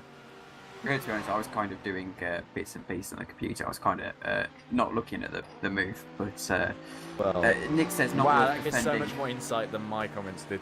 Yes, not worth almost. I like this. Well, I wasn't really paying attention, but I just want you to know that I don't care because I'm going to get second in GT3. Yeah. Not worth almost ploughing into the wall to defend a car that's so far behind. As I said, I didn't see the defence. I heard about it, that was for sure. Well, I think if you're defending really hard, then it's going to lose you more time than not. But if you are, there comes a point when you have got to defend, as I actually, don't. And on the flip side, why is Hallows big moment there Soto? For Contiguris at turn 5, but he survives. On the same side, you could say, why is Hallows fighting? And not just staying behind. Yeah, I guess so, but I think Hallows also is trying to help his teammate out, isn't he? That's what that was about. Because Son of Others just got through, and just to make sure that because Son of Others left so late to pass Callison, he needs to make sure he's got more of a buffer, and that's why he needs Hallows past him as well. Past her as well. So. We're not doing +1 lap, no, this isn't Formula E. Good. And even in Formula E, we didn't do +1 lap because we don't know how to do that. Oh, R-Factor 2 doesn't allow you to do it. So, there we go. I'm not a fan of +1 lap anyway. I think I'm not. It's confusing. Especially because in Formula E it actually serves a purpose, whereas here it kind of, in Formula E. You mean here nothing matters? No, it's in Formula E it serves a purpose because it prevents someone being able to run the clock down, whereas here, running the clock down is part of the strategy of an endurance race, in my opinion. So the +1 lap rule would essentially take that element out of endurance race. Do you know, sorry, just a quick question. You know, the safety car driver at Le Mans actually got told off because he led the field round too slow, and the race actually started 20 seconds before the flag dropped because they weren't at the last corner, went at bang on 2 o'clock. So they actually got told off for that. Does he have a delta to work to on his dashboard? Yeah, the delta was flashing mad in the negative because they set off 4 minutes before the start, and you've got 4 minutes precisely to get all the field around the track. And it's possible, but they messed up by 20 seconds. Oh, blimey. I mean, that's such a significant 20 seconds.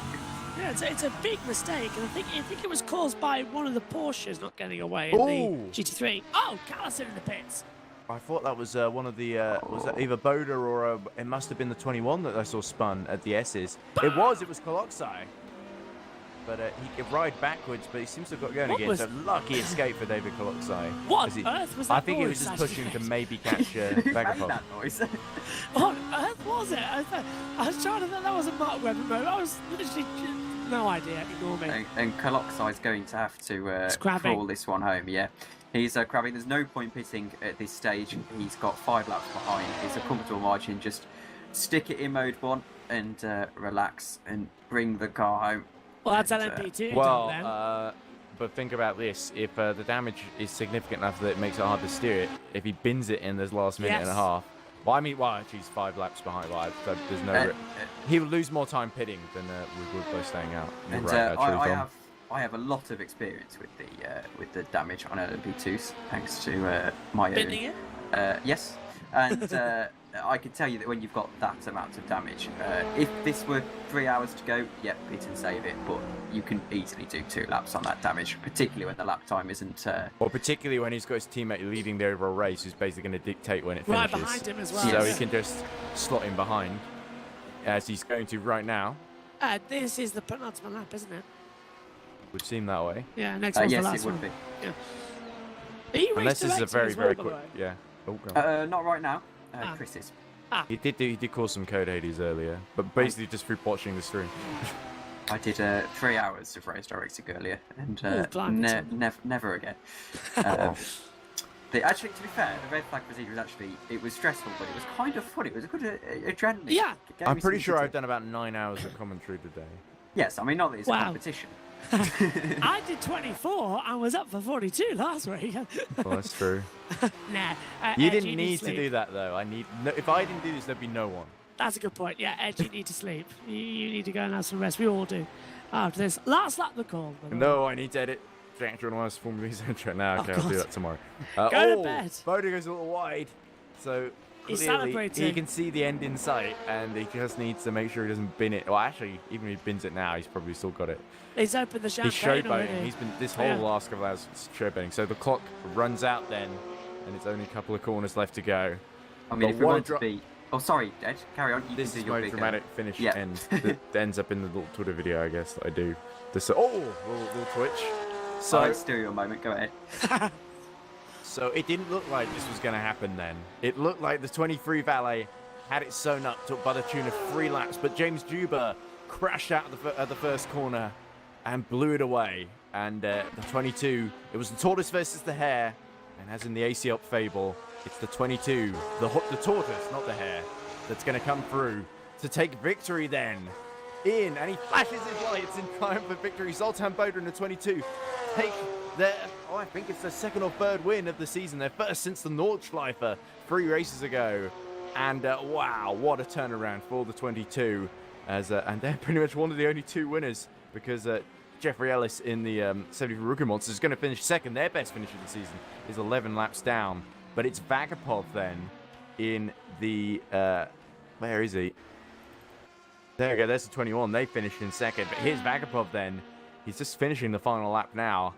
And it's going to be a victory on their return for the 717. They haven't raced since Daytona last year in the EERC Endurance Championship. And the RSS Unison, Vagapov, Vishenko, our inaugural champions. They show they've still got what it takes. Vagapov wins LMP2 for the first time in oh no, he won at Barcelona as well for Valet, and off he goes. But a brilliant drive then by the Vagapov. Who else is in the race? Not many. G3s. Yeah, there we go. Benjic has just crossed the line. Zagva, sorry. Adam Zagva then and Timur Benjic win in the number 16. And what a brilliant victory it was for Team Imperium to extend their championship lead after the 87's late retirement. That meant that they don't even finish 2nd. Who does finish 2nd? This team. It's the 27, Reading Game Studios, the highest ever finish in GD3. And Satoris Contaguris, they kept it on the island, that's all I'll say. They kept it on the island. They did what was needed of them, and in all seriousness, brilliant performance actually by the 27 to keep it in there while others lost their head. And well done, Tom, by the way. Well, I don't know what you're saying. Well done to me. I just signed up the car and gave him a. That's all I did. Bit of a yes. For my team, and we lost, so it doesn't always work. Well done, just gave Tom. him a strategy spreadsheet. So, well, absolutely all on the 27 crew, and well, hopefully we can get a double podium next time out. But very, very proud of that car. And let's not forget, of course, the LMP2 Championship leaders. Of course, here they are in the pit lane. There we go, they're done. But Ballet in 3rd maintains that championship lead. So absolutely crucial for on a bad day in LMP1 for Valet that they at least salvage something. So, time, I think, gentlemen, to go through the final results, and hopefully anyone who's still alive at the end of this, we can maybe interview. I only see one person in the waiting room, and that's because I put them there. So, give us a moment. I can do the results for you. Right. Okay. Right. Okay. All right, then. well, I'll take this opportunity to dive out. Well, because I must get in before the locks are locked on me because I haven't got my keys. So I've literally been out here and I haven't got my keys to get back in the box. So thanks for your help, Josh. Thank you, It's Josh. been a pleasure. And to everyone, good night, everybody. We'll see you next time. I'll see you in Road America, I guess, or whenever we next do commentary. I don't know. Oh no, would it be? Oh, 2 weeks, Formula Marrakesh. 3, yes. Yeah. Okay, right. Yeah, sorry. Anyway, results. We've got the results screen. Somebody should probably read it out. So only 2 finishes in LMP1. Zoltan Boda winning for Mugen Sim Racing, and very much stick it in their performance. But certainly some brilliant moments there by the 22. Jeffrey Ellis takes Rookie Monster's best finish in second, and last of those still running in the LMP1 field. Then class winners in LMP2, Peter Vagapov and RSS Unison 717. It shows number 3, but it's actually 717. They just signed up really late, I think. David Kolokshai takes second and 21 to close in, takes second in the points from Iris. And then the 33 maintains its championship lead with third in class. Sonneveld and the VMS Sun, it's number 12. They take their best finish in fourth in class. The 77 Emily Carson just being pipped by Sonneveld at the end. Some late drama there. Alex Hallows finishes last in class for VMS Sun, and it's number 26. Then it is Juba in the 23. Valet was leading for so long, did such a brilliant job, but one mistake was all it took. And I hate to say they threw it away, but it was theirs to lose, and lose it they did. Adam Zagva wins in for Team Imperium, their second win of the season after Nordschleifer for the number 16, and they really start to stake in their claim on the championship now, which is great for them. Let's have a look at the next page of results then. Not many finishes here. Number 11 in the order, second in class in GD3. It's Satoris Contaguris for Reading Game Studios number 27. Their best finish of the season and of their GD3 career. In third, their first podium as well. Let's not forget about the Paul Street Boys. Make some noise for the Paul Street Boys. Ben Sporos takes third. His best finish in the championship. Then in fourth, it's Lucas Lichtin in the uni racing by Oni-chan. The sort of last minute entry that was made by the sort of I don't want to say rejected Irish drivers, but the sort of leftover Irish drivers in the 969. They had some fun driving the Porsche. Would be great to hear from them if they're still around. Then, of course, you've got your non-finishers. Hargitay, a late retirement in the 87. Such heartbreak for Iris. They looked really good to sort of damage limitation there, and they threw it away. Pascal Leggett, another driver that threw away an easy podium in the 137. Massey Sandak in the Ford Transport number 40. Arda Erkan in the Winter Points number 46. Kamadi in the Hunter Birch Simulation. It was not the dream debut to be, but, you know, fair enough. These guys, it wasn't for want of trying that they fell out of the race. It was such a difficult one. Rafael Meyer also didn't make it to the end for Zurich number 42. Alessandro Valente in Iris number 8 also had to retire early. Thomas Abascal, the rascal, he didn't finish. Nick Conan in the 444 also failed to finish. Bad day for Finavond all round, it must be said. Especially even Nick Homeward, ill. Didn't even start the race, so but at least he had a fun time watching us. Silver Traffert failed to get too far in the race, as did James Smaggers-Gale in the ATR Falcons with the obnoxious unentered number or name. Adam Shatler in the 89, a bad day for them, as it was for AFP. It was not a triumphant return for them on this occasion. Felix Neuberger was leading the early stages, had to drop out with an issue. And then rounding out the non-finishers, it's Lovas. Sasbolix Lovas in the 36 HHR Corvette. So, now with the order completed, let's hear what people have to say then. So, we have a couple of people waiting. Let's drag them all in, because they all probably want to... Oh, wrong place. They all probably want to talk to us. So, let's drag them in one at a time. And into the wrong places. Let's drag them into the wrong places, because why not? Let's unmute them all, because why not? So, we're joined now by our class winner in LMP2, Peter Vagapov. The man who finished 6th in LMP2, Alex Hallows. And Alex Hallows' teammate, Adrian Diego. Am I correct, guys? Have I got something wrong? If you can hear me, yeah, it's me and Adrian in the same car.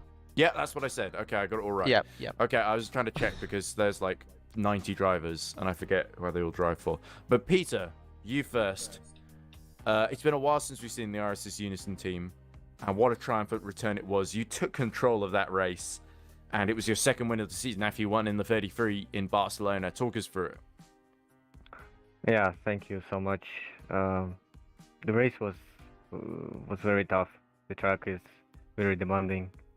You need to concentrate all the time, and a lot of traffic, a lot of things that we need to do to win the race. So really didn't expect to win.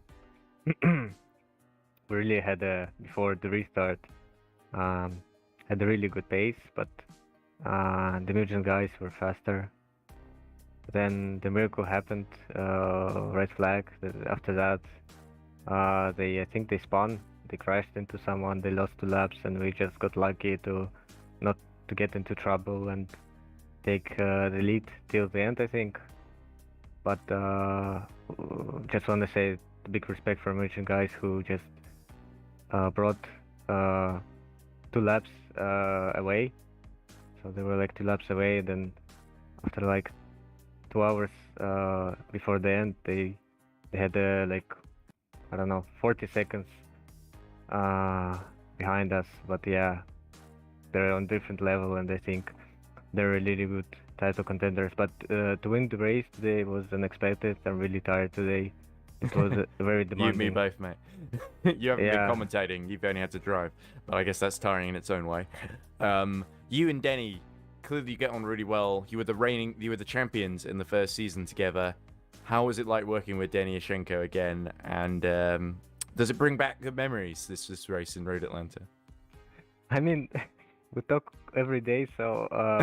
well, I mean, that goes without saying. Yeah, I mean, we had a great races in the season 1 and season 2, but it's the first race you've done at RSS Unison since Daytona last year, I think. Yeah, you're correct.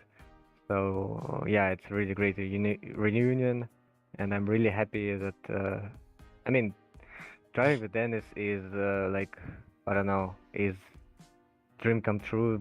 Best teammate you will have ever had, who doesn't crash, who doesn't, spin, make mistakes. Maybe he's a bit slower sometimes, but when I go take some sleep, I know that he won't crash. Oh, he's still actually in. I didn't realize he's still actually in the chat. We could drag him in to celebrate if you want. Doesn't want to. I think he's tired. He'll let you take the limelight. So Peter, what comes next for you? Are you going to go back to Valet 33 and help out their title bid because they're still in the championship, or are you going to do more races with RSS Unison? I don't know, to be honest. I don't know if I race next round, because by the way, I just want to congratulate Mugen for P2 and Valet for P3. They really got lucky and they had a good pace. They had, I mean, before the restart, they had a really big unluck, but to get P3 at the end, it's a very big luck. Despite what the 33 had a big crash actually. I'm not sure if you've heard about it, but they really went off at turn 1, and then they basically had to climb back to get to third. So it was a pretty entertaining race in LMP2 all around. But it was Peter Vagapov and Denny Yashenko who came out on top. So congratulations, Peter. Congratulations to Denny as well. I'm sure he's listening. Or he probably isn't because he's very shy. But congratulations. You should enjoy a victory. I'm sure you're very tired. And let's move on to Alex Haas and Adrian Diego, the crew of the number 26 VMS Sun Edits car. So Alex, Adrian, I'm not really sure where to start because it was a pretty interesting race. Of course, the red flag, and then there was an incident near the end that I want to ask you about with Emily Callison, where you weren't quite on the same lap, and I think you were trying to help House Sonneveld, your teammate, secure that 4th position. So talk us through the interesting moments of the race for you guys, for the way you saw it. Alex first. Well, I didn't know most of the race because I was in London, but as soon as I got onto my computer, I think I was in the last 2 hours of the race, and that's when I got in the car. Okay. So tell us about the Emily Callison incident then. Well, from your perspective, because Emily, it looked a little bit like you were making a move. Emily responded quite late, and it almost looked like an airplane crash, but you just avoided it. Yeah. Well, basically, I was waiting behind Emily and Gis to I believe it's pronounced House, but go on. He is the reigning EERC Formula E champion. I'm terrible it is with quite late, names. so I'll let you off. Sorry, I apologize. But yeah, I was letting them fight for, if I'm correct, 4th, yes, and so I just gave them a bit of space. I saw the other VMS car go up ahead, and I'm like, yeah, okay, so he's got it. I think it's my turn because I'm clearly faster. In my perspective, I was clearly faster because I was on soft tires, fresh soft tires, fully qualification fuel. But the first time I tried, I think it was before the chicane. Emily seemed to have blocked me, and I was like, oh, must have been like some sort of thing and stuff. But no, and I tried to go on the right, blocked me again. I'm like, okay, I'll just try next lap or something. I thought Emily really didn't want to let anyone through at the end. And then next lap, the same thing happened. I go left, she went left. I go right, she went right, and I'm like, oh, okay. This is gonna be a long one. But luckily, in the end, Emily let me through, and I'm quite thankful for that. And I do accept Emily's apology from earlier. Oh, that's good. Yeah. She did apologise. Okay. Yeah, yeah. I thought she had because Emily's extremely responsible. So that's great to hear. So I guess last in class, but still a pretty decent drive. We're at a good day for VMS Sunday. It's 4th and 6th. That's great points for both teams then. So are you, as much as maybe you would have hoped to inherit a higher position, you can't be too displeased with that, can you, Alex? Well, 6th, you know, it's better than being crashed into the barrier. Well, I know what that feels like. It's better than nothing. I feel like Adrian got bored of waiting there and left. Oh no, he's having some technical issues. Oh, okay. Do you want me to wait for Adrian to get back, or? No, I think I can carry on. I think. Okay. But I want to congratulate the number 12 VMS car for getting P4. That was amazing driving from all of those drivers, and I can't believe seeing that move in the front, having front row seats of that all happening. Yeah, sit back, have some popcorn, and then you got involved yourself. Yes. And then I was like, all right, let's go. Yeah. Time to get a move on. There you go. Looks like Adrian's going to come back in there. Yeah, hopefully. There we go. There we go. I would unmute Adrian. So Adrian, very briefly, I think I'm going to try and see if we can talk to Zoltan Toff, who I believe is the LMP1 winner, after you. But Adrian, tell us through it, because you were in earlier in the race in the number 26, right? And you had some interesting adventures, certainly, but obviously it wasn't the easiest race for the 26. And but VMS in the end secured that 4th with the other car, the number 12, and the 26, as Alex was explaining, was quite helpful in achieving that. So talk us through from your perspective.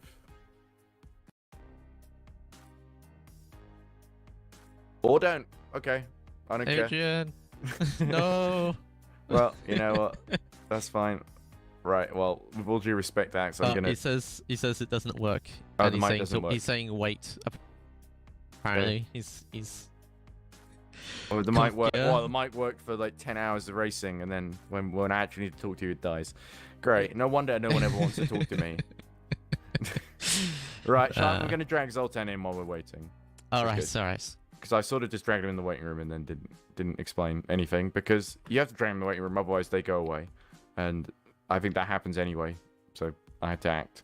So we're joined by Zoltan Toff from Mugen 22. I don't know. I get the Mugens all mixed up. But congratulations. No. Okay, he's left. Oh. he maybe I got it wrong. Maybe got it wrong and he's pissed off at me. Right. Okay. If that's the case, I apologize. I'm pretty sure Toff was in the 22 crew that just won LMP1. If he wasn't, he was in the 21 crew that finished second in LMP2. I'm pretty sure. Oh, is it Boda in the LMP1 and Toff in LMP? Oh, Jesus Christ, too many fucking Zoltans. Right, okay, well, stuff like that is exactly why they don't want to. Another penny in the sweat jar. Can you guys see me now? Yeah, well, it's really hot, to be fair. I don't care. Adrian's talking. Yes. Adrian! Go. Right, we're waiting on you. Yeah, it took me a while, sorry. That's okay. Anyway, shall I ask the question again? Because you've probably forgotten it by now. Yeah. Okay. Alex was explaining to us about 5 minutes ago about how the 26, even 26 had a difficult race, especially especially when before Alex got in, because he only did the last 2 hours. But it was a good day for VMS and it still, because the number 12 with House Sonneveld and company secured that 4th position and beat the number 77, which is a championship contender, which was leading the championship at one point. or well, almost leading. It doesn't matter. Anyway, but the VMS guys had a good day today. It was a good team result, and the 26 was key to achieving that. Would you agree with that? And talk us through race. Definitely, yeah. I mean, we had so many issues in qualifying and in practice because we couldn't actually find a quiet setup that could fit the track. I mean, it was kind of hard to fit it as we were almost in the last hour still making like very big changes to the setup.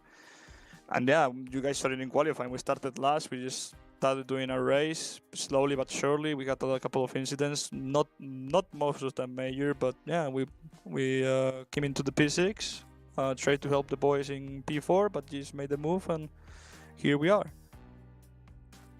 Yeah, there we go then. So I missed qualifying, to be honest, and I think the stream did as well, because I was in a parade this morning in town for the local carnival. But that's not important. That's not really. It's not. I had a lot of people cheering at me, but you guys have done the real achievement, which is finishing the Road Atlanta 10 hours, which my team failed to do. So, but that wasn't through want of trying, of course. These things happen. It's a brutal race, and like I say, you did very, very well just to get to the end.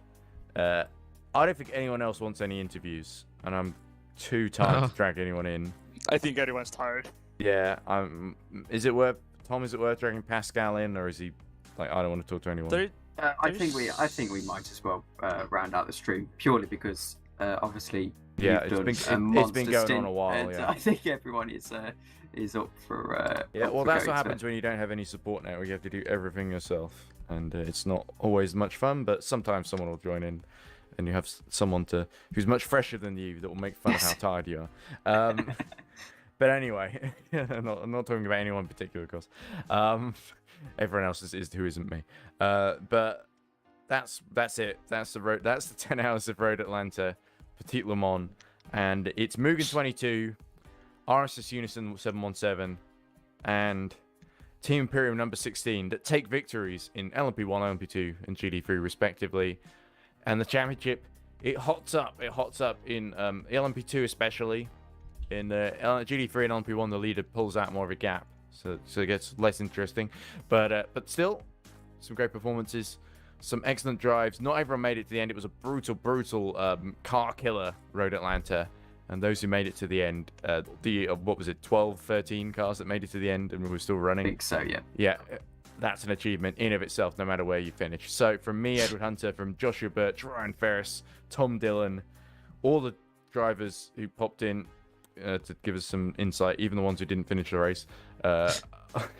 Thanks for doing that, because I needed that. And thank you very much for watching, if indeed you watch any of it. You're probably not watching because it's way too late and after midnight, but I appreciate it nonetheless. And we'll see you next time for Road America in July next month. Oh. And that's going to be a great event. Everyone's looking forward to that. As you can hear from the VMS guys. You got excited. Yeah, I'm quite excited about Road America. It's a really nice don't track. Prematurely ejaculate on stream, please. Right. But anyway, we'll see you. We'll go from Road Atlanta to another road, Road America. The road, it keeps winding on in this season. 4 rounds remain, and it's still anybody's guess who's going to take home our championship. So join us then. But bye for now. And we'll see you next time. And also, don't forget Touring Cars in 7th of July. That's when you'll first be hearing our voices covering EERC racing again. And that's going to be good fun as well. So, but from me, Edward Hunter, it's goodbye from